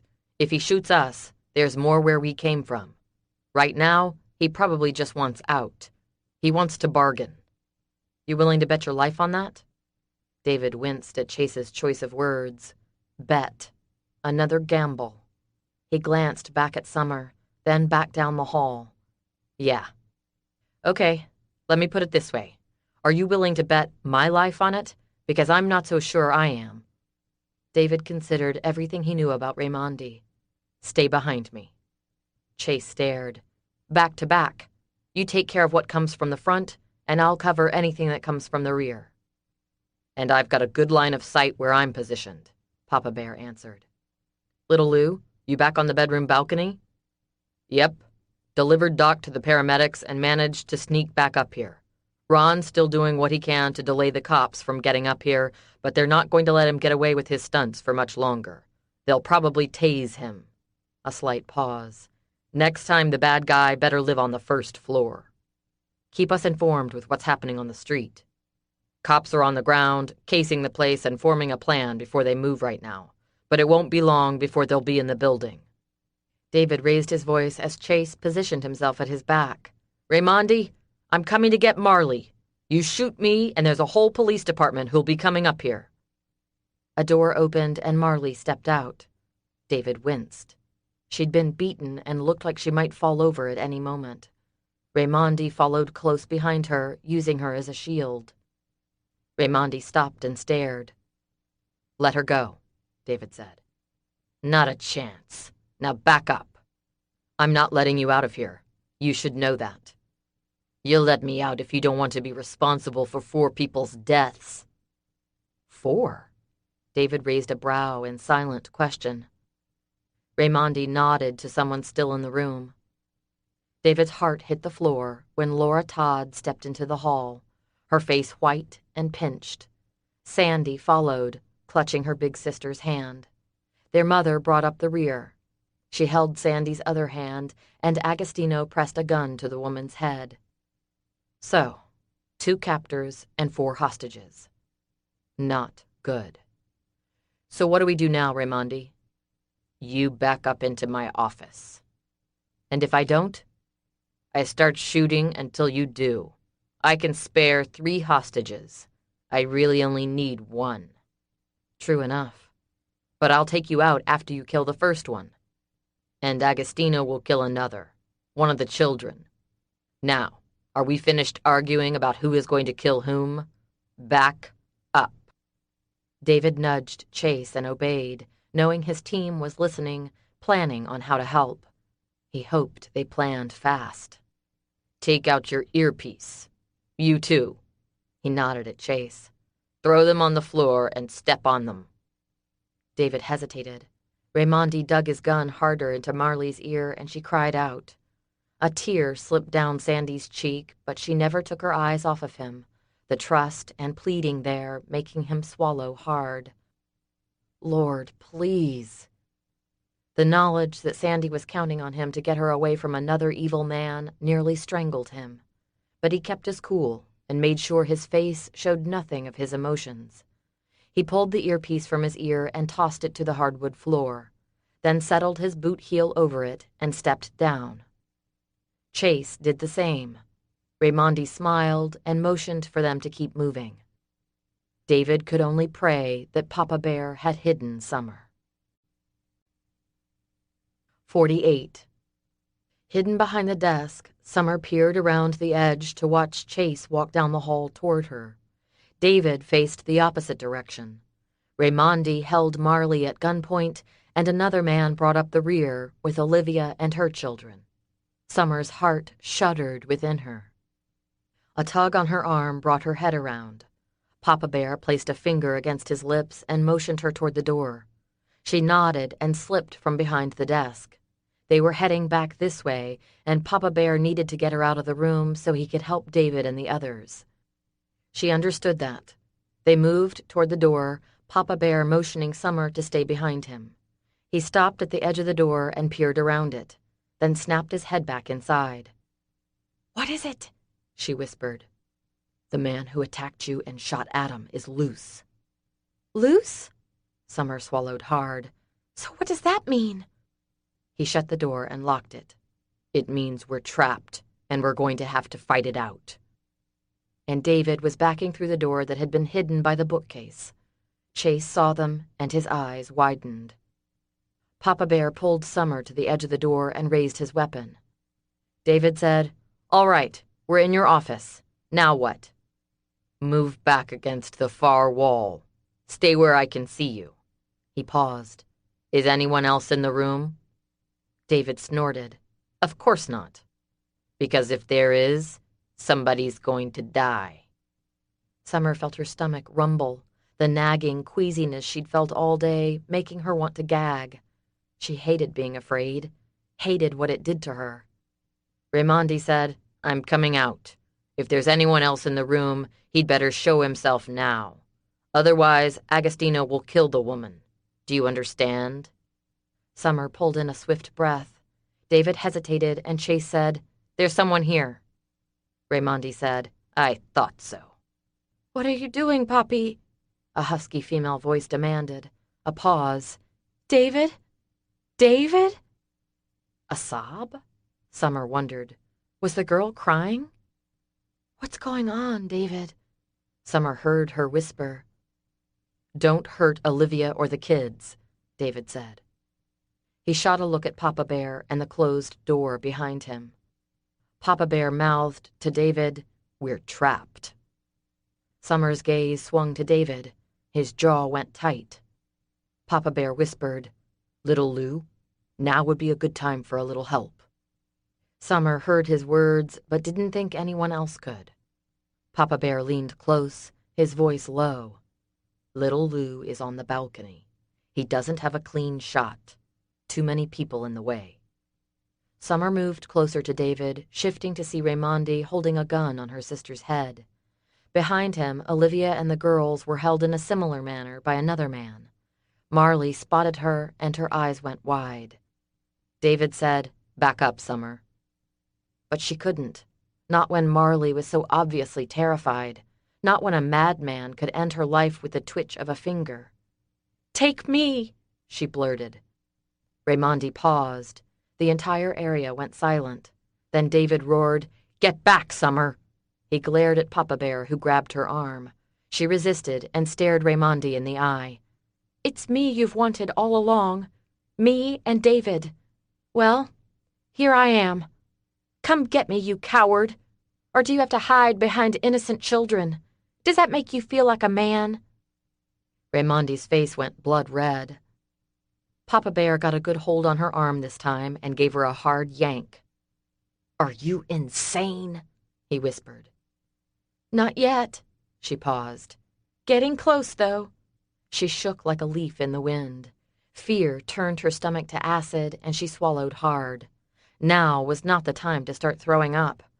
Several deep breaths helped her blood pressure, but the terror for those she loved hung on like a barnacle. 49. Adam clutched his bloody shoulder and rolled off the gurney, ignoring the protesting EMT. He stumbled toward the front door of the building.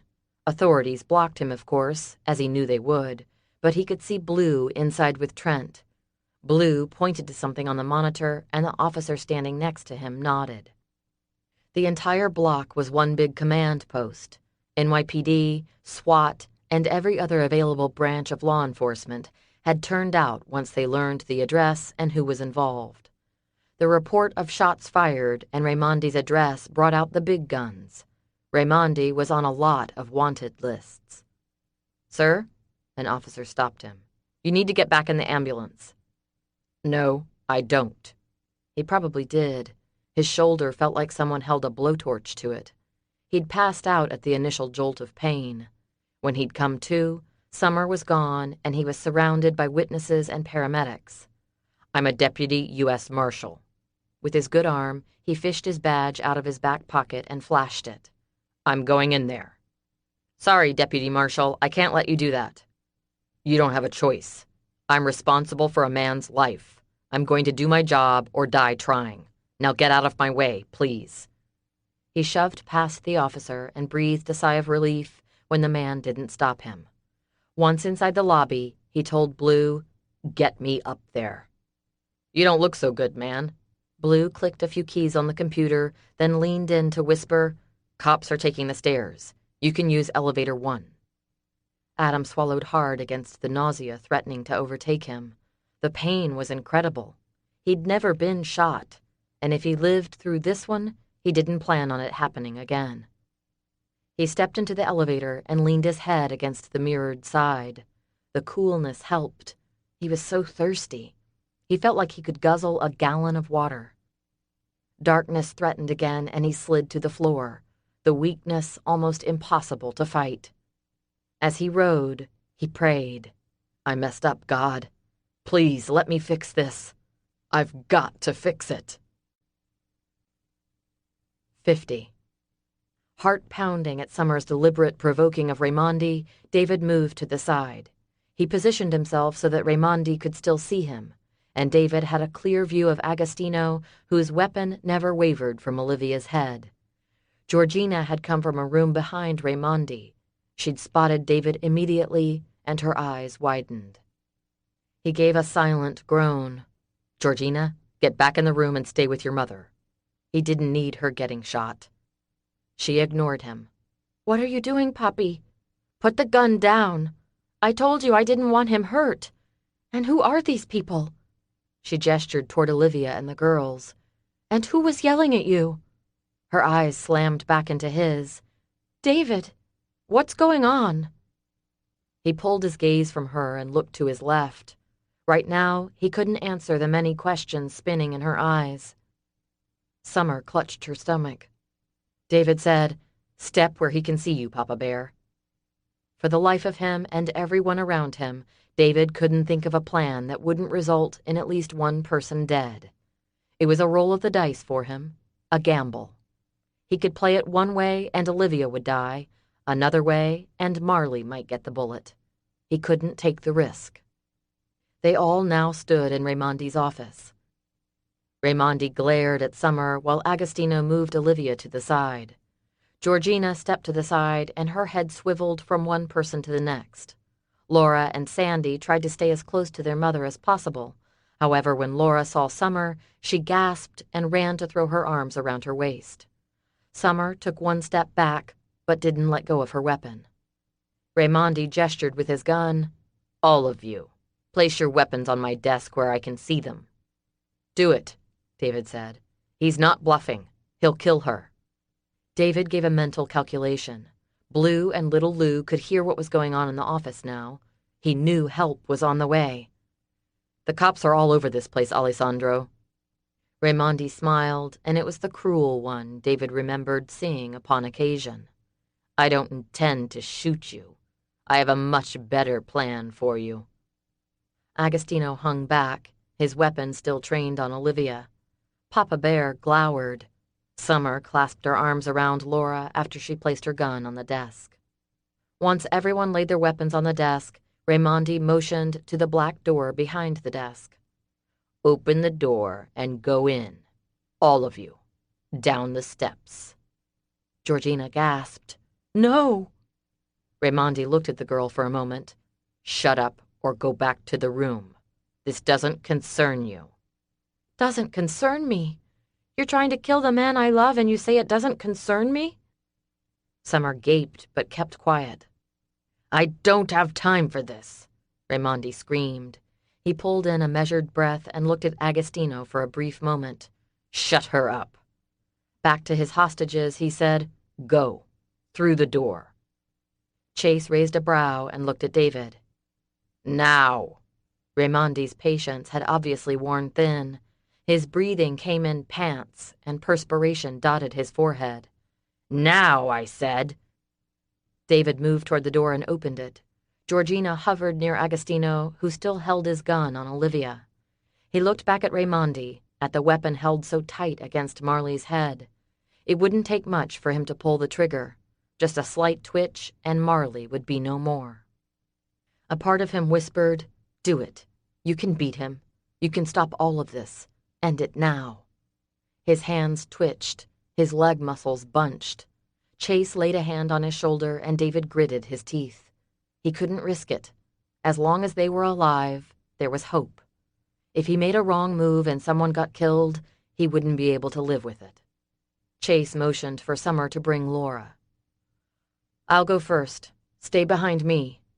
To David, he said, "You got the rear?" "I got it." "Poppy, you can't do this." "Shut up or I'll kill you when I'm done." Georgina flinched as though he'd struck her. But it wasn't Georgina that concerned David. His heart clenched at the look in Summer's eyes. Fear mingled with hope that they would get out of this after all, that once they were away from Raimondi and his guns, they would find a way out, only she didn't know what was down there. But the snakes were in cages. As long as they stayed in the cages, all would be well, right? And he had his ankle gun. It would do no good to reach for it now, but it was 5 chances of escape once they were down the steps. Raimondi knew the cops were on the way.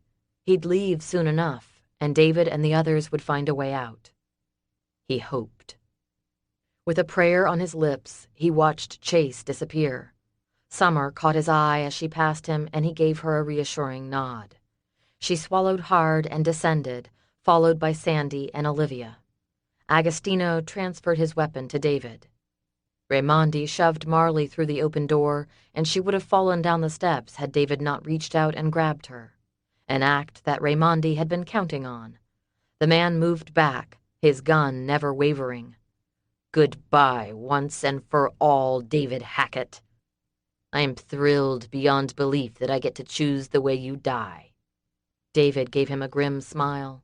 "It's not over yet." Raimondi laughed. "Oh, it's over." He looked at Marley. "And thank you for all your help, my dear. So sorry things didn't turn out like you'd planned." A tremor ran through the young woman's body, and David kept his grip on her upper arms to keep her from launching herself at the man. "Pig!" she spat. "Easy, Marley." Raimondi gave them an amused smile. "She wanted to get rid of you, you know. She was quite accommodating and letting us know where you were at all times." He nodded. "Very sneaky, that one." Something he'd ask Marley about should they get out alive. Raimondi aimed the weapon at Marley. "Now, I'm in a bit of a hurry. If you're not behind that door within 2 seconds, I will shoot her." Georgina screamed at her father as David pulled Marley with him over the threshold and shut the door. A gunshot sounded, and Georgina's screams came to an abrupt end. Adam stepped off the elevator, his weapon ready, his heart pounding. His vision blurred and pain nearly swallowed him, but he had to do all he could to help. He had to get in that apartment before the cops made it up here.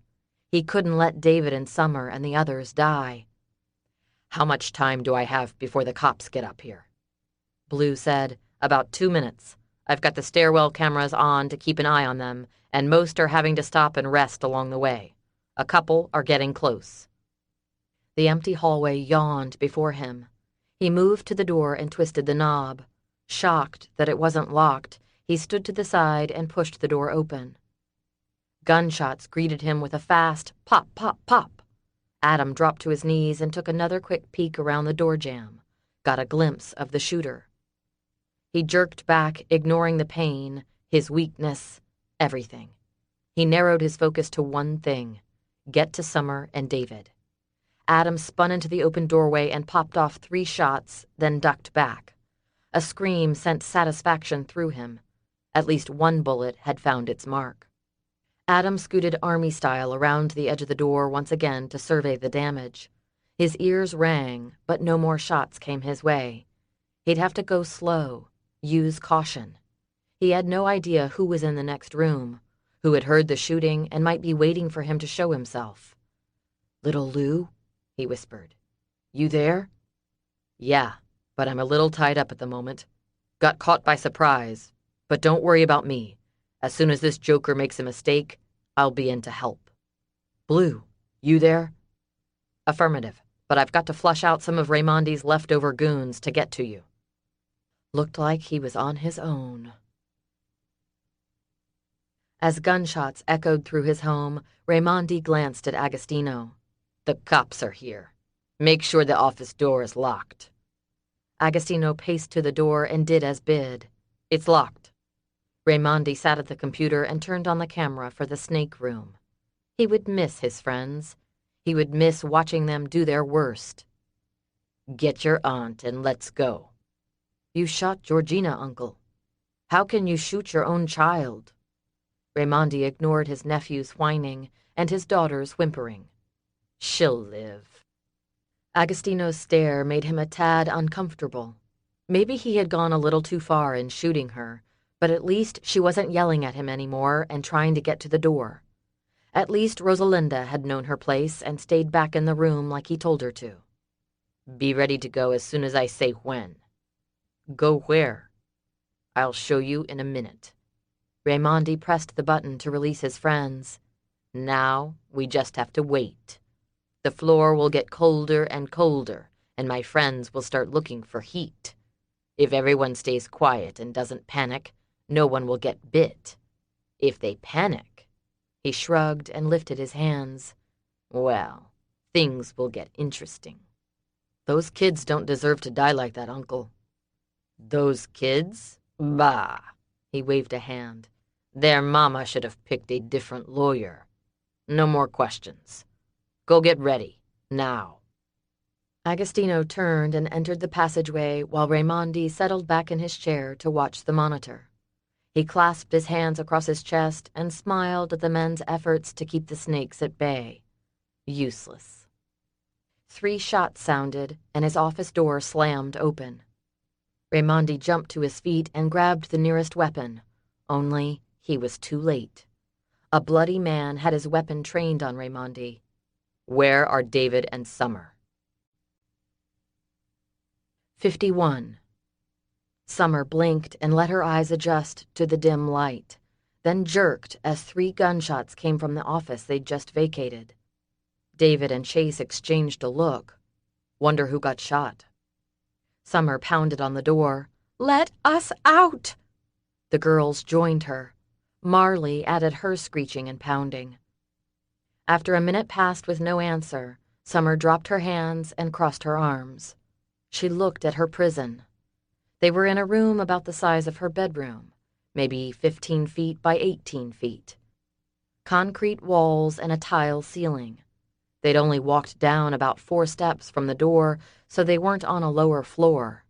It was warm in the room, almost too warm. She pulled off her blazer and dropped it on the floor. Laura huddled against her, and she could make out Sandy and Olivia. She moved closer to the woman. "I'm so sorry about this." "I thought it was Silas," she whispered. "I thought somehow he'd hired someone to kill us, to get revenge." "No, this has to do with David." Confusion flickered. "I thought his name was Kyle." "It's a long story." She looked around and prayed she'd have the chance to tell it. David came to her and drew her close. He looked at Olivia and her two girls. "We're going to get out of here, okay?" "Why are we even here?" Laura asked. "Why did he come after us?" David sighed, because he knew that if he hurt you, he would hurt Summer and me, and that was very important to him. "He's evil." "Exactly." "Just like my father." Sandy looked up. "Can we sing that song about hope? 'Cause I'm hoping real bad that we get out of here." Summer swallowed hard, and David nodded. "That's a good idea. Why don't you guys do that while I work on finding a way out?" Sandy started, and Summer caught David's eye. He nodded toward the children. She caught his message. Keep them calm. Papa Bear had been examining the room. "David, you know what's back here?" "I do, but they're all behind glass, right?" "Yeah, for the next few seconds. The glass is lifting." David spun to see. As he turned, the lights brightened. He squinted as his eyes adjusted, but had no trouble making out the scene before him. David estimated that there had to be over 100 of the writhing creatures, and if the ones in Raimondi's office were any indication, they were all venomous. He might be able to identify a few of them, but decided to keep his distance and assume they were all deadly. Chase shuddered beside him. "This place is locked down tight. Our only hope might be the small air vent in the ceiling." He gave a grim glance to the slithering snakes. Sandy whimpered and began to cry. "I don't like snakes. I don't want them to bite me."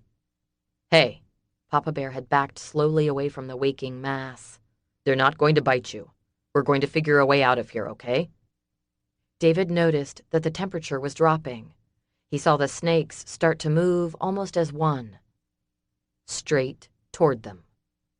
The temperature continued to drop. Was that on purpose? Part of an evil man's twisted thinking? Lower the temperature in the room so the snakes would seek out warmth? Like human body warmth? "Mama?" Laura's low voice caught David's attention. She turned her head one way, then the other. "I hear something in the ceiling." Summer looked up and moved closer to him. He pulled her toward the stairs they'd just come down. She shivered, and he rubbed her arms. "Hang tight." David heard it now, too. The snakes were not just in front of them, but above them. The drop ceiling looked innocent enough, but apparently Raimondi kept some of his pets between the insulation and the ceiling. He looked at Chase. "Guess that air vent is out." "Looks like. If we start pulling that ceiling down, it's going to scare them, make them mad." A muscle jumped in the man's jaw, and he backed toward the stairs. "Snakes don't attack unless provoked or frightened. If we don't panic, the snakes will have no reason to strike." Marley whimpered and sat on the bottom step. "Just let them bite me. I'm so tired of everything." She began to sob, and Summer went to her to wrap her arms around her sister. But Marley pushed her away. "I don't deserve your comfort," she whispered. "I did this. I led them to you. I let them beat me up and put me in the hospital so you would take me with you, and I could let them know where we were. I kept my phone with me and on so they could track you. Even at the warehouse when we showered and changed clothes, I managed to keep the phone on." Tears tracked her cheeks and dripped off her chin. "I'm no better than that man who put us in here. I'm evil." She dropped her chin to her chest and continued to weep. "Oh, Marley." Summer closed her eyes, and David knew she was hurting at yet another betrayal. The snakes wiggled toward them. David shivered. It was now cold in the room. He knelt and felt the floor. Warm. Hence the snakes were traveling toward them. He'd bet the floor where they'd been sleeping was now cold. Laura ran up the steps and started banging on the door. "Let us out! Please, let us out!" Summer jumped up and wrapped her arms around the girl. Sandy practically climbed up her mother, who dropped her purse to clasp her child to her. David looked around, grabbed a broom from its resting place against the wall. He snapped it in half over his knee. He shoved one of the pieces at Chase. "Take it. We may have to see if we can beat them back until rescue comes. And while you're doing that, I'll see if I can find a way up into the ceiling," Papa Bear muttered. "There are snakes up there, too." "Well, I'll just have to move them out of the way." "Too bad we can't make a fire," David murmured.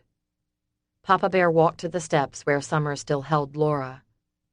Olivia walked Sandy up to Summer, then turned and grabbed her purse. She opened it and rummaged. David absently wondered what she was looking for while he jabbed at a snake that was getting a little too close for his comfort. "Here," Olivia said. "Use this." He glanced at her and saw what she held. A lighter. David spun. "Summer, give me your blazer." She frowned, but picked it up and tossed it to him. Her eyes widened. "Look out!" He turned to see one of the reptiles nudging up against his shoe. His heart beat a little faster. He wasn't afraid of snakes, but he didn't want to do anything to cause one to strike either. With the end of the broom handle, he gently lifted the snake off his shoe and gave him a toss back into the too close pile. David wrapped Summer's blazer around the end of the stick. "You still got your ankle gun?" Chase asked. "Yeah." "Let me have it. This lock looks like a cheap one. 1 or 2 bullets ought to do it." In the back corner, Chase had located a cabinet with a combination lock. David handed him the gun, then flicked the lighter against Summer's blazer. It caught, then snuffed out. He tried again, and again, and yet again. Finally, it caught and held, started to burn, but was slow. Still, he shoved the small flame at the snakes, and they backed off. He turned in a circle, waving the makeshift torch. Chase warned everyone to hold their ears. Then a gunshot echoed throughout the room, followed by a clunk as the lock hit the floor. 52. Adam winced, his vision blurred. Soon he'd pass out and drop his weapon. "Open the door." "You'd better hurry. They won't last long," the girl on the floor answered. She pressed a hand to her bloody side and grimaced. "He set his snakes on them. They're poisonous. If one of them panics and starts fighting, the snakes will bite. You've got to get them out." "Shut up," Raimondi growled. "You've been nothing but trouble bringing that traitor into my home. You don't deserve to breathe." He raised his weapon like he was going to shoot the girl again. 3 gunshots echoed, and Adam ducked, spun to face this new threat, only to see a woman in her late 50s standing in the doorway by the bookcase. She lowered the weapon, and Adam turned back to see Alessandro Raimondi clutching his chest, eyes wide. "Rosalinda?" he whispered as he dropped into his leather chair, then slid to the floor. "You will hurt no one else in this family, you dreadful, evil man." She dropped the gun and raced to the young woman's side. "Georgina, oh my baby, are you all right?" "I will be," Georgina gasped. The man Adam recognized as Agostino went to the women's side and helped them up. He looked at Adam. "Go help your friends. The police are here. I'll let them in." Adam nodded. His legs felt rubbery, weak. The door looked very far away. He went to his knees. The door. He had to get to the door. The gunshots echoed through the small room, freezing them all for a fraction of a second. Even the snakes seemed to startle.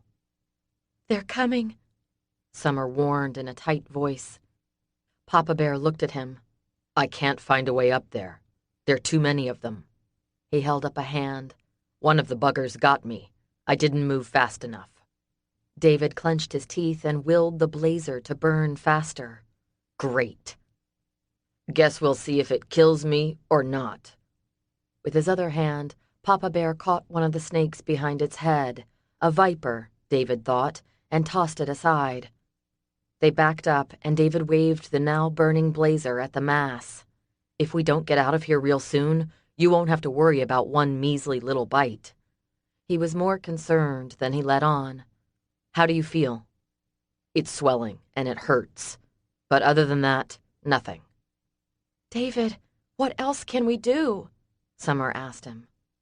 Nothing, unfortunately. He glanced at Chase, who'd moved from the cabinet back to the door. Anything? Snake food. Nothing that can be used as a weapon. Our only hope is to get through the door we came in. He turned his attention back to it. David continued waving the torch to slow the snake's advance. You having any luck with it? No.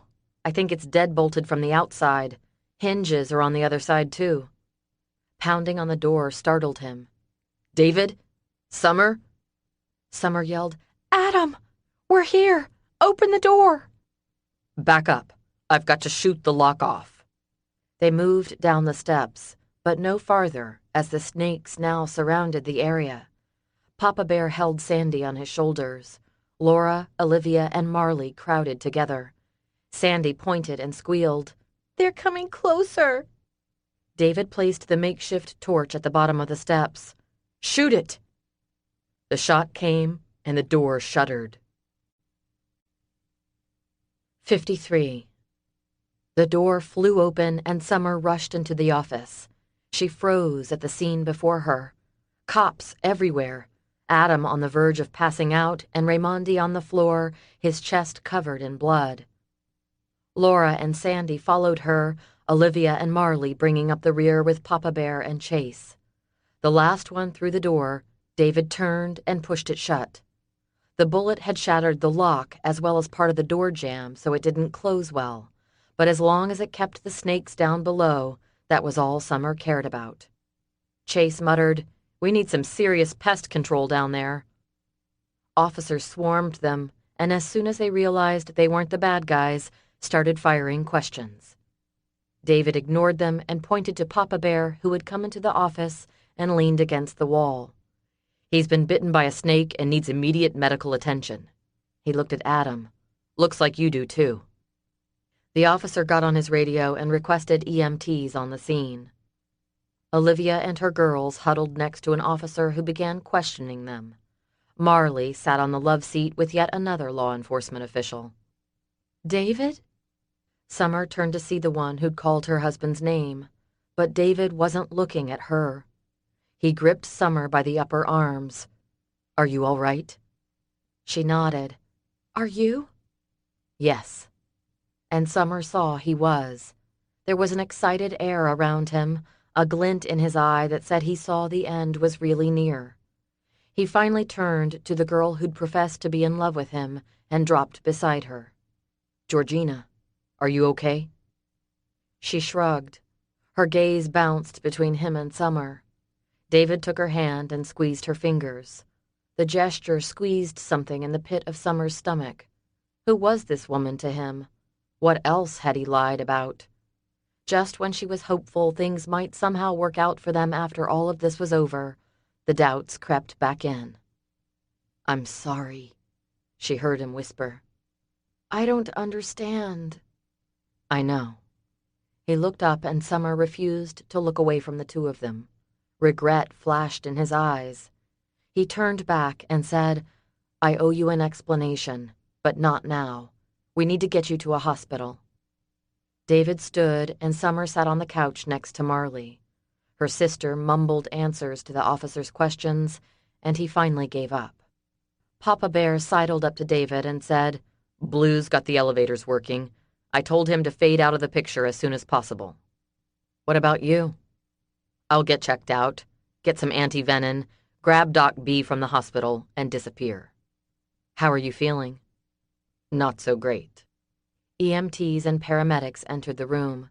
They hauled Papa Bear off, and then Georgina with her mother following, holding her hand. While they examined Adam, Summer walked over to him and she knelt beside him. Thank you. He gave her a wan smile. I owe you a huge apology." You saved our lives. You're a hero. She took his hand. You got here just in time. No, Ma'am, he's lost a lot of blood. We need to get him to the hospital.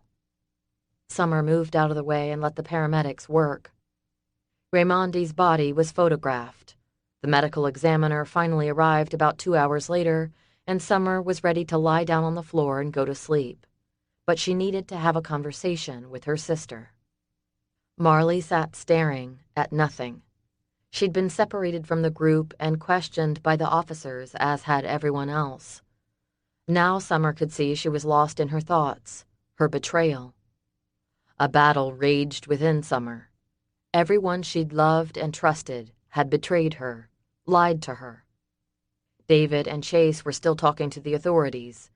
Things were finally starting to calm down, and Summer had hopes they would be able to leave soon. Ron stepped inside, and Summer wondered about the badge that he flashed. Whatever it was, it granted him instant access to the room. Marley looked up and caught her eye. Shame darkened the woman's face, and she glanced away again. Summer dropped to her knees in front of her sister. "Why?" she whispered. Marley scrubbed her tears. "I'm sorry." "But why? Do you hate me that much?" "No." The swift answer told Summer at least it was honest. Marley's gaze flicked to David. "They came to me about 2 weeks ago. Somehow they'd tracked David to Charleston. I think he called his brother to wish him happy birthday or something." Summer closed her eyes. Oh, David. He would beat himself up over that one. A weakness, a momentary lapse in judgment, and it had almost cost them all their lives. He'd taken a gamble and lost, and yet he'd won. She opened her eyes and watched as they wheeled Raymondi's body from his office. "Why'd you refuse to go to the hospital?" Marley shook her head. "I don't deserve help. I wish Raymondi had killed me." Summer's gut clenched. While she was angry with Marley, absolutely furious with her, she didn't want her dead. "Tell me the rest of it." "I don't know how they connected me. I guess they have their ways. Anyway, they came to me and asked if I wanted to make some money. They told me who David was and that he was a con man, that he was wanted by the police and they needed my help to get him. I thought they were cops at first." "And you jumped at the chance to help." She shrugged and sighed.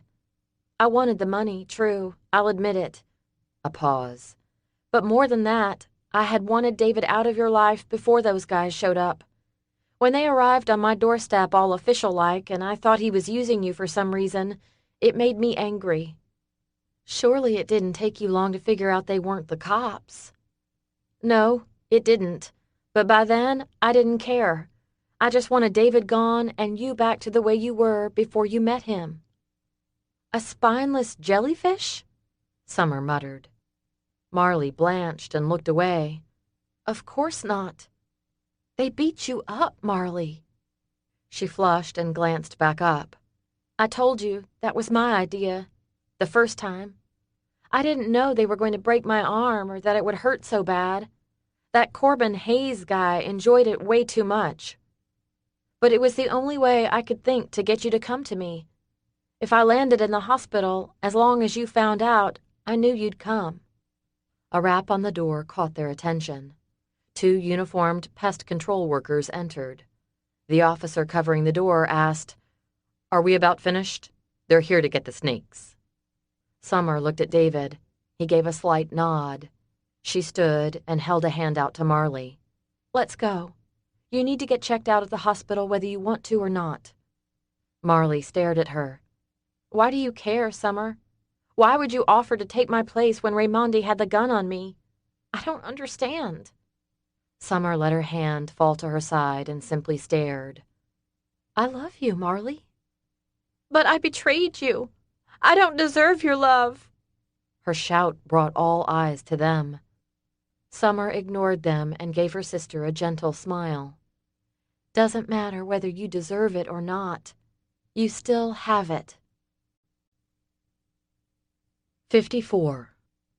David placed a hand on Summer's shoulder as her words sank in.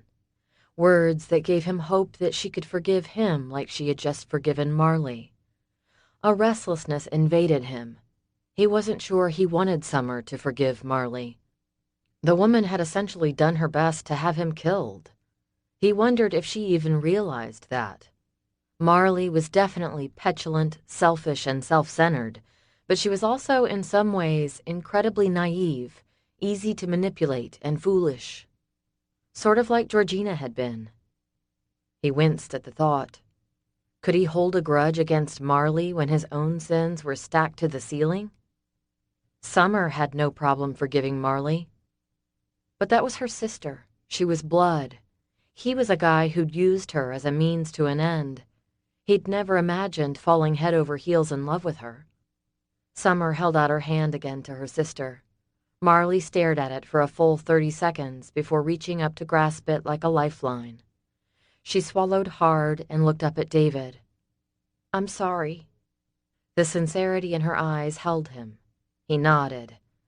"We'll all talk later. Summer's right. We need to get you to a doctor so you can get checked out." Chase said, "The FBI's evidence response team is going to be here for a while. CSU might help, but this is FBI territory now. They've got a lot to process. Agostino's been arrested. He's cooperating and answering questions as fast as they can throw them at him. I have a feeling he might be our next assignment." "What about Georgina and Rosalinda?" David asked. "Rosalinda is being hailed as a heroine." He shook his head. "I still can't believe she shot him." David nodded. "He went after her child. I guess motherly instincts can overrule fear." "Where did Olivia and the girls go?" Summer asked. "They're at the hospital also. I don't think there's anything physically wrong with them, but we just wanted to make sure." Summer frowned. "They're going to need a counselor more than a physician." "We'll see they get the help they need," David said. Summer helped Marley to her feet, and Marley kept a tight grip on her hand. Summer steadied her as she wobbled, and David placed a hand under Marley's left elbow. She glanced at him, unsure. But she didn't pull away. Summer wasn't sure whether it was because she was truly sorry for her part in the ordeal, or whether it was because she might fall over if not for the support. They began walking toward the door. Summer glanced at David. "Did you give them the laptop?" He nodded. "Yes. Or I will. Ron's retrieving it as we speak." Summer bit her lip. "We still don't know who the man with the snake tattoo is. Raimondi had one on his wrist. The man in the picture on the laptop had one on his arm. What does it mean?" "It's the symbol for Raimondi's family and those loyal to him. A mafia symbol." She shuddered and stepped into the elevator. Marley began to shake, and Summer tightened her grip. David pressed the button to go down. Marley finally agreed to be seen at the hospital, but wanted Summer to stay with her. After 2 hours of pacing and flipping through magazines she wasn't interested in, Summer told David, "I know you're worried about Adam and Doc." She planted her hands on her hips. "What's his name, anyway? I feel weird calling him Doc B." "Jesse Gonzalez." "Okay, well, why don't you check on him and Adam while I stay with Marley?" Doc had had surgery to remove the bullet that had blitzed him in the left side. Fortunately, the bullet had done minimal damage, and now, according to Chase, he was awake and surly. David hesitated, then nodded. "That should be all right. You've got a police officer outside the door." She thought the precaution overkill. "We'll be fine. Raimondi's dead." He thought about it a minute more, then, with a long look that said they had a lot to talk about, started down the hall to the elevator. Summer stepped back into the room and pulled the curtain closed. She turned to her sister, who sat on the bed. "You're going to be all right." "Maybe." Marley's answer concerned her. "What is it?" "I just don't understand how you can forgive me." Summer sighed. "I'm not sure how to explain it." Marley kept her head lowered but looked up through her lashes. "God? Yeah. I suppose he is the only explanation. You always did get more out of church than I did." Summer couldn't explain how she and her sister had turned out to be almost polar opposites. But maybe this experience would force Marley to grow up a little and possibly look toward the God she'd pushed aside all these years. The minutes ticked by while they waited for transport to whisk Marley away for x-rays. She'd been given some pain medication, and Summer watched it kick in. Finally, a young man pushing a wheelchair knocked and entered the room. "She ready for her x-rays?" Summer shook Marley's shoulder, and she groaned, but took a deep breath and swung her legs over the side of the bed. "I'm dizzy." Together, she and the tech managed to get Marley into the wheelchair. "I'm going to check on Adam, okay? I need to thank him for everything." "Okay. Tell him I'm grateful, too." Summer left her sister and walked toward the elevator, the police officer shadowing her. She was relieved the threat was finally over, then thought about the unidentified man on the laptop and wondered if her relief was premature. She shivered, glanced over her shoulder to make sure the cop was still there, and stepped onto the elevator. 55. David knew there were several other marshals en route to the hospital. While Raimondi was dead, the trial was still set to go ahead. He'd be placed back into protective custody should he agree. He thought he might because of Summer. That was one gamble he wasn't willing to take. Pushing a wheelchair, Chase followed him into Doc's room and tucked his phone into his pocket. The lines on his face and tense jaw didn't bode well. "What is it?" "They found Mike." David's heart clenched. "Dead?" "Yeah. Shot in the head, execution style." David nodded and swallowed hard. Mike had been gruff and a little rough around the edges, but he'd been a friend, and he'd been willing to die for David. Sorrow pierced him. Just one more reason to make sure he made it to the trial. Determination filled him. Mike's death wouldn't be in vain, not if he could help it. Doc watched them. "Sorry to hear that." David shook his head. He'd have to grieve later and visit Mike's family. "You ready to get out of here?" he asked Doc. "I'm past ready. I'm not used to being on this side of the knife, and I can tell you right now, I don't like it." Yeah, Adam didn't either. Together, David and Chase got Doc to his feet and into the wheelchair. Sweat dotted the man's dark face, and David could hear him breathing a little heavier. "What's your cover story?" "Wife shot me," Doc said as he pulled the blanket over the scrubs he'd gotten from somewhere. Probably sweet-talked a nurse into them. Chase laughed and David snorted. "You don't have a wife." "I know, and as soon as the cops get to that fake address I gave them, they're going to find that out. Too bad you won't be here for them to get all mad at." "I'm going to get that when the colonel finds out I'm down for the count for the next week or so." David winced at the thought, but knew Doc would handle it. He checked the door and motioned they had the all clear. As soon as Papa Bear and Doc were gone, he and Chase would get back to Summer and stick like glue until it was safe to come out of hiding. Summer knocked on the door to Adam's room and waited for his call to enter. She stepped inside, expecting to see David. Instead, Adam lay in the bed, his shoulder bandaged and the sole occupant of the room. He had a towel slung over the other shoulder, and his damp hair curled around his forehead. "How are you feeling?" "Like I've been shot." He gave her a twisted smile. The blinds of the window were open, and she could see the sun beginning its descent. "I'm so sorry." "I should have been paying better attention." His eyes slid from hers, and if she hadn't known better, she would have thought she saw guilt flash across his face. Summer frowned and ignored whatever her subconscious was trying to tell her. This man had saved her life. "Did David come up to see you?" "Briefly. He said he and Chase were going to help Doc slip out of the hospital." "Oh." Shadows filtered through the blinds. "You want me to turn on a light? It's getting kind of dark." "No. I almost prefer the dark right now." He swallowed hard and shifted, glanced toward the door. He took a deep breath. "I'm resigning from the marshals." Summer felt as though a bolt of lightning shot up her spine. What? Why? He shook his head. I made some stupid mistakes, and A knock on the door drew her attention from his struggle to say whatever it was he was trying to tell her. A tall man slipped in the room, well dressed in a heavy leather coat and a fedora. When he saw Summer, he jerked, looked like he might leave, then removed his hat and stepped forward. Hello, I'm Parker Holland. Summer shook his hand. Something about him struck her as familiar, but she knew she'd never seen him before. I'm Summer Abernathy. She studied his face in the dim light. A lighter forelock gave him a distinguished look, but his bearing was almost haughty. Adam narrowed his eyes.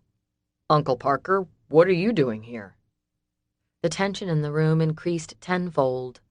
Summer backed toward the door as Adam's uncle moved toward him, shedding his coat and draping it over his arm. Summer said, I'll, just be outside. She let her gaze bounce between the two men. David should be back any time and... Parker reached over and flipped on the light. When he did, his shirt sleeve rose, revealing a tattoo on his left bicep. The head of a snake. Summer froze as awareness hit her. The shock of white hair combined with the tattoo left her with no doubt who'd just entered the room. A deep fear invaded her as she realized who was in the room with her and Adam. 56.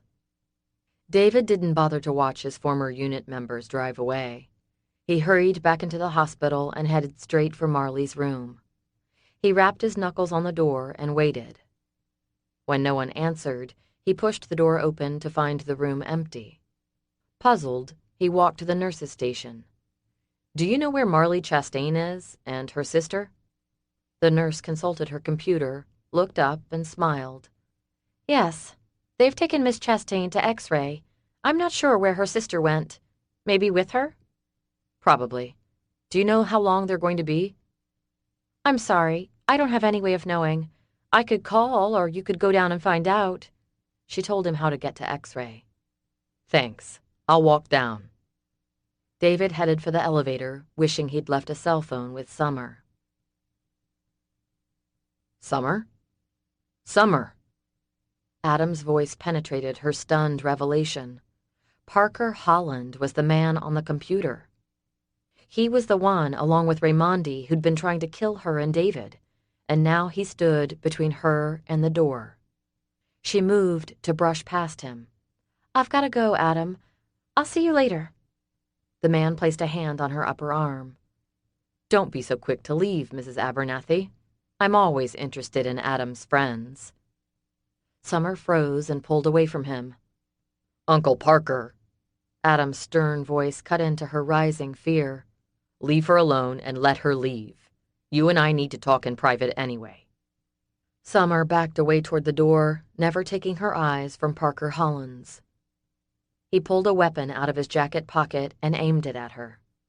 Adam sat up and swung his legs over the side of the bed with a grunt. Put that away. Are you kidding me? The silencer on the end said he wasn't. He was dead serious. Parker said, Get back in the bed, Adam. Summer, you go stand beside him. Summer curled her hands into fists. Adam hadn't had a guard on his door, although the policeman who'd escorted her to the room should still be outside. What are you going to do? She asked. It could be 30 minutes before anyone came to check on Adam. His heart monitor flared for a moment when his heart rate escalated, but he was so focused on his uncle, he probably didn't realize it. He was also used to controlling himself in stressful situations, so his heart rate didn't do drastic things, like alert the nurses that something was wrong in room 512. Parker Holland's eyes flashed as Adam placed himself in front of Summer. Get out, Adam said. You betrayed me. Adam gave a bitter laugh. You're a criminal. I betrayed myself and everything I believe in by even agreeing to help you. He paused. Not that I really knew what I was agreeing to. Summer's breath left her lungs in a whoosh. You called Raimondi and told him David and the others were on the way up. Adam stiffened. No. I called my uncle and told him the deal was off and that we were going to get Raimondi. He paused and pressed his fingers to the bridge of his nose. I was trying to give him a chance to run if he wanted to. But he didn't.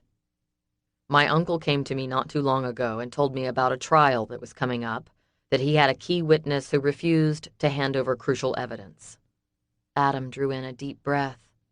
He said he was worried about how admissible it would be. He needed the laptop way before the trial because that would be the only way to ensure the right people were locked up. He asked me to find the location of the laptop. After all, family helped family, right? Adam raised his fist at his uncle, then dropped it when the gun didn't waver. David described you to me, the man in the pictures on the coveted laptop. I didn't realize who it was at first, until he told me about the tattoo. He glanced at Summer. I couldn't believe my uncle would be involved with the Raimondis, so I kept quiet. He swung an angry look back at Parker. But when you kept hounding me about the laptop, I knew it had to be you. I was stunned. Shut up, Adam, and let's go. Summer moved so she could bounce her gaze between the two men, but Adam wasn't finished. I ingratiated myself with Mike and caught a lucky break when he needed extra help to guard you and David. Summer stared at the weapon. She stayed close to Adam, praying his uncle wouldn't shoot him. Unfortunately, she had a feeling the man would do whatever it took to protect his name. Raimondi's dead, she said. And I still need that laptop, Parker said. I can't let the authorities get their hands on it. I'm sure my contact information is in there somewhere, along with those pictures. How did you know about the pictures? Summer asked.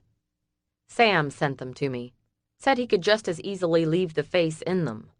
The only reason he's still breathing is because I held out a faint hope that he might tell me where he hid the laptop. Then I got word that David had it. Benny told you, didn't he? Summer asked Parker. Yes. Benny was very helpful in a lot of ways. Divorce is a costly venture, and he went through 2 of them. He also went through all of his money. Summer's mind raced. She shifted and looked at Adam. Did you tell them how to find us at the cabin? No. I didn't know where you were at that point, and I never told anyone where we were. Except when we got to Raimondi's. Yeah. He looked at his uncle. You tried to have me killed. Bitterness spewed from him. You wouldn't do the job, and you knew too much. A faint frown pulled his brows together. I hated to do it. He glanced at the bandaged wound on Adam's shoulder. Apparently my guy didn't know the difference between a headshot and a body shot. He shook his head in disgust. Summer looked at the weapon in the man's hand. So, you're going to kill him? Us? In the hospital? How do you think you'll get away with that? I won't. We're leaving. He waved the gun toward the door. It's not like I came here planning to do this now. I just wanted to talk to Adam. But you recognized me, and it is what it is. So let's go. And yet you have a gun. I always carry a gun. Never know when you're going to need it. He sneered. Looks like I made a wise decision. Now move. Summer asked, how far do you think he'll get with the heart monitor and no shirt? Parker Holland wasn't quite as cool and in control as he would like them to think. He was thinking on his feet, trying to come up with a plan that would allow him to commit murder and get away with it. Get a shirt on and let's go, the man growled. Forget it. Holland moved fast and jammed the gun in Summer's face. She flinched and backed up. Then I can shoot her right here. No one will hear the shot and she'll be dead. Then it will be your turn. The story of what happened will be a little harder to come up with, but I'll think of something. It's up to you, Adam. Adam moved slowly, wincing with every movement. He's lost a lot of blood, Summer said, noting that his uncle had lowered his weapon. She helped Adam pull his shirt down over his injured arm. An idea occurred, and she wrapped her fingers around the wires on the patches of the heart monitor. Don't scream, she whispered, and yanked. 57. David, trailed by Chase, hunted down Marley, who told him Summer had decided to go visit Adam. Now, back on the elevator, he tapped his fingers against his thigh and told Chase, "I can't relax." "You've been living on adrenaline for so long, your body doesn't remember how to feel without the rush." David nodded. "Yeah, but I just keep thinking it's not quite over yet." The guy on the computer. They stepped off the elevator to find chaos. Chase pointed. "That's Adam's room." David bolted for the door, only to come to a screeching halt when staff backed up. Adam walked out first and caught David's eye. A bad feeling grew in David's gut. Then Summer appeared in the doorway, and he breathed a sigh of relief, only to feel his blood start to pound when he saw the weapon held against her temple. She walked slowly from the room to the hall. At the sight of the gun, the medical staff gaped and ran for cover. David stood in front of Summer and the man behind her. "Who are you? What are you doing?" "I'm getting out of here. Just back up and let us get to the elevator. As soon as I get in the car, I'm gone." Adam's eyes met David's. He gave a slight shake of his head, meaning if they got out of the hospital, Summer was dead. David had no doubt hospital personnel had already dialed 911. Help was on the way. He also figured the man with the gun knew that, too. Summer kept her eyes locked on his. Fear mingled with fury stared back at him. She said, "He's the man on the laptop." "He's also my uncle," Adam said in a low voice. "David Hatchett, meet Judge Parker Holland, my mother's brother and a traitor to his robe, his family, and everything else you can think of." "Shut up, Adam. If you'd done as I told you, we wouldn't be in this situation." David processed the words even as his brain tried to figure out how to get the man to release Summer. "You won't get out of here. You can't even go home now. Let Summer go and take your chances with the court." "I'll take my chances on running at this point." His jaw tightened and his eyes darted. "If only you had given up the laptop, none of this would have been necessary. Raimondi was willing to go to great lengths to get that laptop. He didn't want anyone to know you were in his pocket, did he?" "Raimondi and I go way back." "Well, he's dead now, and you're on your way to prison." The gun pressed tighter against Summer's temple, and she winced. "The cops are on the way. Security is probably on the elevator and in the stairwells as we speak." Parker pushed Summer toward the elevator. "Which is why it's time for me to say goodbye." To Summer, he said, "Press the button to go down." "They'll just shut down the elevators, Uncle Parker. Please don't do this. Or take me." He stepped forward. "Let Summer go. I'll go with you." "No." The man pushed Summer toward the stairs. "Tell them if they block the stairwell, I'll shoot my way out. They shoot back, they'll hit her. I guarantee it." David's blood rushed through his veins and his heart pounded in his chest. How could he stop this? Summer pushed open the stairwell door, and Parker let it close behind him. David followed, Adam close on his heels. Adam was on his phone with Chase. Chase headed for the bottom floor via another stairwell. Hospital security would also be waiting. David could hear Summer and Parker rushing down the steps. The thought of Summer getting caught between a shootout terrified him. He grabbed the gun from his ankle holster. A loud thud, a rattle, and a startled scream reached his ears. He continued his hurried descent, his small Smith & Wesson in his right hand. Summer refused to give in without a fight. As the man behind her pushed her faster and faster down the stairs, she knew she had to act. She could hear David behind her. "Give me a plan, Lord." As her feet touched the bottom step of the second floor, she let herself go limp. Her move took her captor by surprise. She let herself fall, bracing for the pain she knew was coming. With a yell, he grabbed for her, lost his balance, and crashed to the landing beside her with a hard thud. Summer's hip hit hard and pain sliced up her side. She couldn't help the cry that flew from her lips. Parker's gun skittered from his fingers, and ignoring the pain, Summer dove for it. His left hand wrapped around her right ankle and jerked her to a stop. She rolled to her right and her left foot shot out. Her solid kick caught him under the chin. He gave a strangled cry and his grip loosened. She scrambled toward the weapon that lay on the first step of the next landing. A hard grip wrapped itself in her hair and yanked. She screamed and fell back, away from the weapon. With her peripheral vision, she saw his hand reach for the weapon, grasp it, and swing it around to point it in her face. The look in his eyes said she was dead. He would shoot her and run. She closed her eyes. 3 shots that sounded almost like one rang out. A cry, a grunt, a slight gurgle, and then all she could hear was the ringing in her ears. 58. David pulled Summer away from Parker Holland's still form. Blood pooled beneath the man, and all he could do was thank God over and over that she was all right. Summer clung to him, then pushed him away and sat hard on the steps, as though her legs would no longer hold her.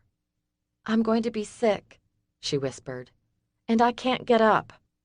Lean against me and take deep breaths." She turned her face into his chest and inhaled. Once, twice. David looked up to see Adam staring down at his uncle.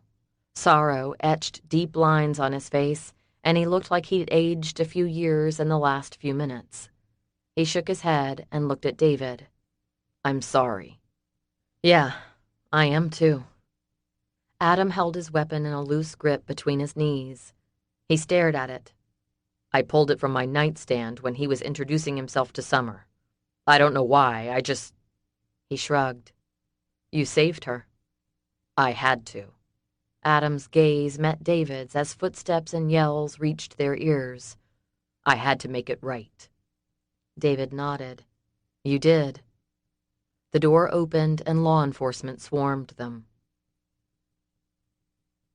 As Parker Holland's body was removed from the stairwell, Adam simply sat and watched. David held Summer and decided he didn't like being betrayed. Betrayal. There was no way to pretty it up. No matter what label you wanted to put on it, family loyalty to the point of selling out your soul or using others to bring down the head of a mafia family. Either way, it was still betrayal. David stared at the man he'd only known for a short time. A man who'd taken an oath to protect those he was entrusted with. A man who'd betrayed him, betrayed Summer. Adam dropped his head. Rubbing his eyes, he sighed. "He called me up and told me he needed a favor. He got me on your protection detail when you turned up in the hospital." He gave a smirk. "Benny was the one who really pushed it. I had to get the laptop and I had to do it fast. They had to have that evidence for the trial. When my uncle couldn't stay out of it, I wondered what the deal was. Then he had someone shoot me, with Kevlar-penetrating bullets." Grief flashed, and he blew out a harsh breath. "You could have gotten us killed." "I never told them where we were. I never used my phone so that they could trace it. I was as confused as everyone else when Raimondi's men kept tracking us down." He gave a short laugh. "All I wanted to do was get the location of the laptop from you and give it to my uncle or Benny. That's it." He swallowed hard. "I never imagined he was involved with Raimondi. Not until you described the pictures that night in the safe house." "You didn't know why he wanted the laptop?" "No, I was trying to work it all out in my mind." He shrugged. "I just knew he needed my help, and he was family, so I was going to help." "And when you found out he was linked with Raimondi?" Adam's jaw worked. "I called my uncle and told him to forget it, that we were going to get Raimondi and that I couldn't get to the laptop, that I wasn't trashing my career for him." "And your uncle called Raimondi and told him we were there to get him?" Adam nodded. "He must have." He glanced at Summer. "I figured if I stayed behind with Summer, I could protect her, keep them away from her." David stared. "He put a hit out on you. That's why they didn't hesitate to shoot you to get to Summer." Adam's jaw tightened. "Yeah. He figured if I would back out of helping him, I might even go so far as to turn him in, laptop or not.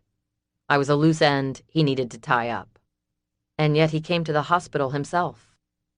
Adam shook his head. He wasn't here to hurt me today. I believe he simply wanted to see where I stood, what my intentions were.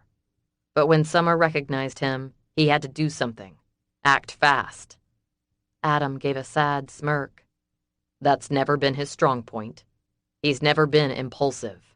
Everything he's ever done has been fully analyzed before being acted upon. Today, he just didn't know what to do when he had to improvise. And he made a costly mistake.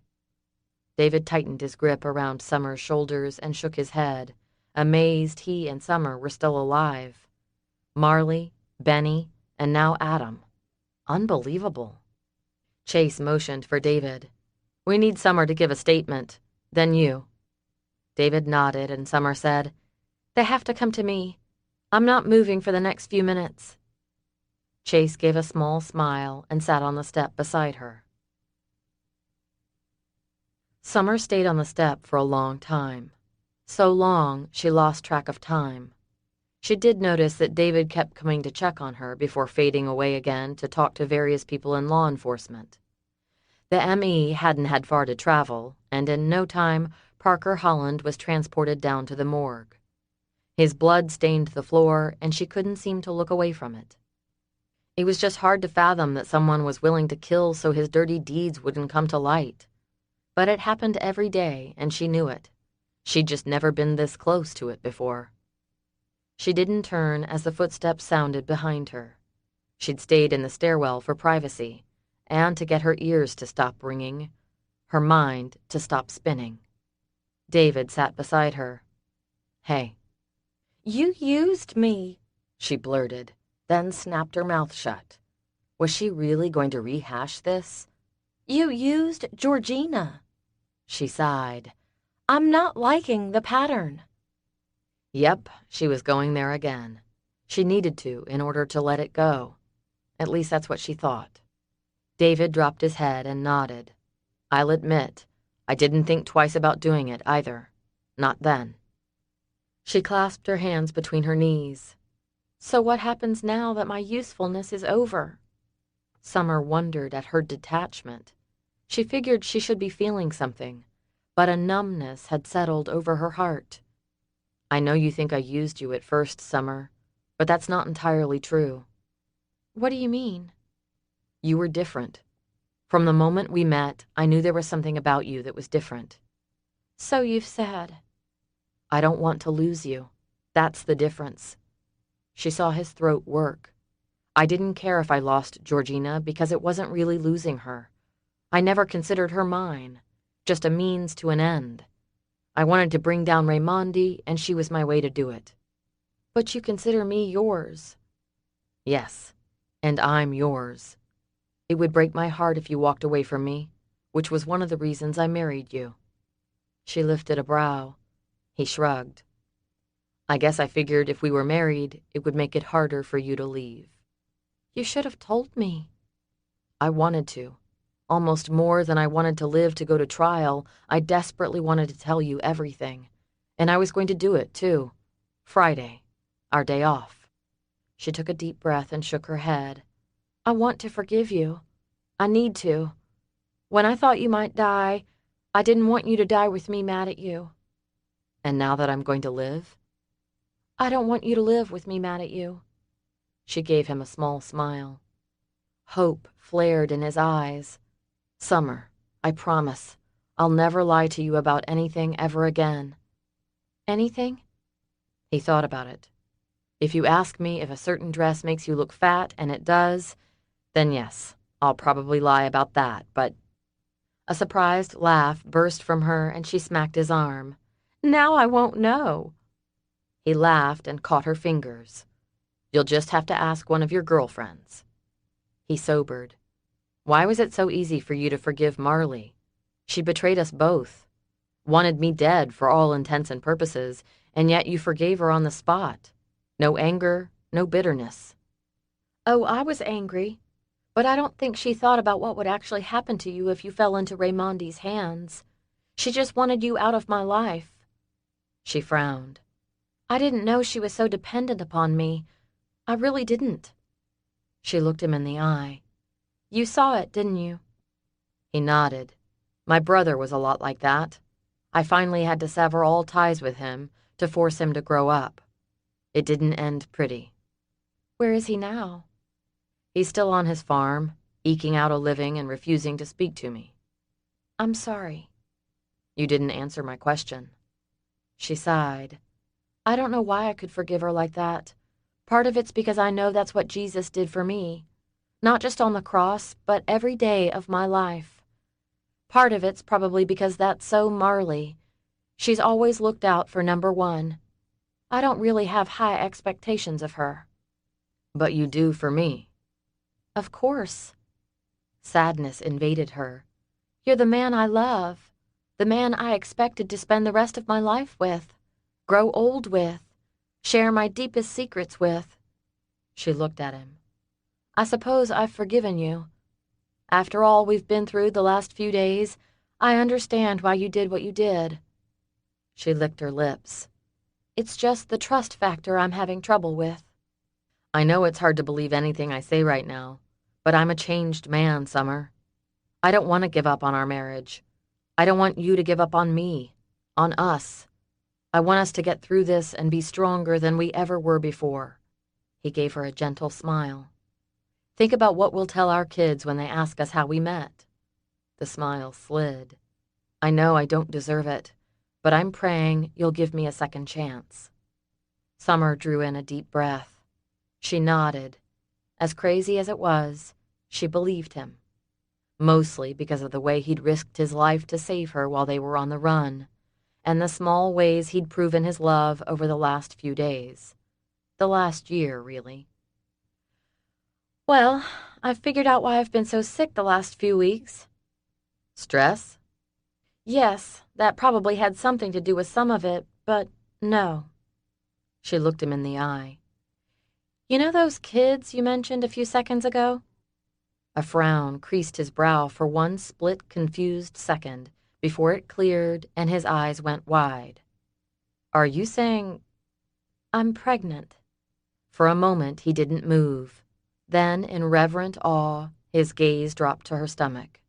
You're sure? Pretty sure. She pulled the test stick from her back pocket. The pink plus sign stared back at them. David took it, stared at it, then at her. Where'd you get this? When did you have time? When we got to the hospital. I've suspected for a while now and was going to take the test Friday morning, the day we were supposed to spend together, she murmured. I've had it with me all this time. She shrugged. Right before I went to see Adam, I ducked into the restroom. Moisture pooled in his eyes. He cleared his throat. I'm going to be a dad? Yes. In one smooth move, he grabbed her and pulled her to his chest, squeezing and kissing her face. David, she gasped. You're squishing us. He let her go, then kissed her, once, twice, 3 times, each kiss longer and deeper than the last. She laughed when he finally let her catch her breath. I take it you're okay with this? I'm beyond okay. I'm thrilled. I don't even have the words to express what I'm feeling right now. I think, Summer said, I think maybe you're looking for the word blessed. Blessed. He seemed to try the word out, then nodded. Yeah. Blessed. He leaned forward to touch his forehead to hers. So are you going to forgive me? She sighed. Yeah, I have to. I believe you're sincere. You did everything you could to protect me during the last few days of craziness. I saw your love in action. She paused. You know, if you had told me and all this running for our lives stuff had never happened, I might not have been able to forgive you as fast. Why is that? She shrugged. Because I probably would have let my anger simmer. I would have pouted and wanted to make you suffer. Ouch. She smiled. No, I don't know. I hope I would have been able to work through it pretty fast. But being together like this 24/7 has enabled me to get to know the real you in a very short amount of time. I never would have willingly spent this much time with you if I hadn't been forced to. So you're saying now that it's over, you're glad it happened? Summer gave a short laugh. I don't know that I'd go that far, but she raised her hand to her lips and kissed his knuckles. But I'm glad that God can take something so awful like murder and betrayal and bring something beautiful from it. Like us? Yeah, like us. He went quiet for a moment. After the trial, I won't have a job anymore. Actually, you won't even have to go to trial now, Chase said. Summer and David turned as one. Chase stood at the top of the stairs. He walked toward them. What do you mean? Summer asked. Sam was killed last night by another inmate. Broke his neck on the basketball court. Summer took a moment to let that settle in. A flash of grief sparked in David's eyes, and he ran a hand down his face. So there's no trial. Can't try a dead man. Chase squeezed his shoulder. I know he was your friend. He made some rotten choices, but you guys were tight at one time. I'm sorry. Yeah, me too. David blew out a breath and looked at her. Guess that means I'm unemployed as of now, then. Chase said, You could always apply to the marshals. David grinned. Right. Summer said, I think you've found your niche, though. What's that? Helping people. Working incognito to ferret out information to be used to put the bad guys away. He nodded. Yeah, I liked that part. I didn't like the info I uncovered, but yes, it felt good to see justice done. Then I think you need to look for a career along those lines. All right. He paused. But I don't want to work for someone else. I think I want to be my own boss. She lifted a brow. I can see that. I'll think about it. And if you need an employee, I'd like to apply, Adam said as he rounded the corner and joined them on the stairs. You're really going to quit the marshals? Summer asked. Yeah, I messed up. I should have told what I knew immediately. He shook his head. If I don't wind up with jail time, I'll need a job. Summer felt her throat tighten at the thought of Adam going to jail. So he'd made a mistake by calling his uncle, one that could have cost them all their lives, but he'd also done his best to rectify it. David gave a slow nod. We'll talk. Adam nodded and winced as he moved to go back upstairs. Summer hoped he healed fast. Chase clapped David on the back. You two ready to go home? Need a ride? Summer glanced at David. Not yet. We're still talking, and I need to check on Marley. All right. He gave them a salute. I'll be in touch. Thanks for everything. Chase gave a small smile. Oh, here. One of the guys who investigated Benny and the wreck thought you might want this back. He held up her purse and she took it with a smile. Thanks. No problem. Chase turned and disappeared up the stairs. Summer captured David's lips with hers. I love you, David Kyle Abernathy Hatchet. He laughed and kissed her again. And I love you, Mrs. David Kyle Abernathy Hatchet. So, after I check on Marley, what do you want to do?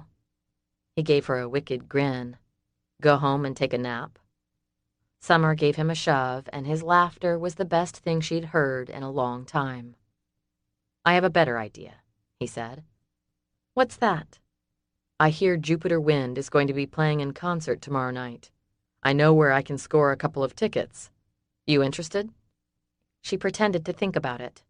Sounds kind of boring after our recent excitement. His face fell, and she hugged him. I'm just kidding, silly. That sounds lovely. He kissed her. I love you, and I'm glad you're not running from me anymore. She slapped his arm and smiled. You were getting tired of the chase? Not tired. He turned serious. Scared. Very, very scared I wasn't going to catch you. He wiggled his fingers at the word, then snagged her hands. So, will you be my date tomorrow night? She squeezed his fingers. Tomorrow night and every night. He grinned. Deal. This concludes No One to Trust by Lynette Eason. Narrated by Meredith Mitchell. Copyright 2014 by Lynette Eason. This unabridged audiobook was published by arrangement with Baker Publishing Group and was produced in the year 2014 by Tantor Media Incorporated, which holds the copyright thereto. Please visit tantor.com for more information on our growing library of unabridged audiobooks and to take advantage of special offers. Or call toll-free 877-7-TANTOR to request a catalog.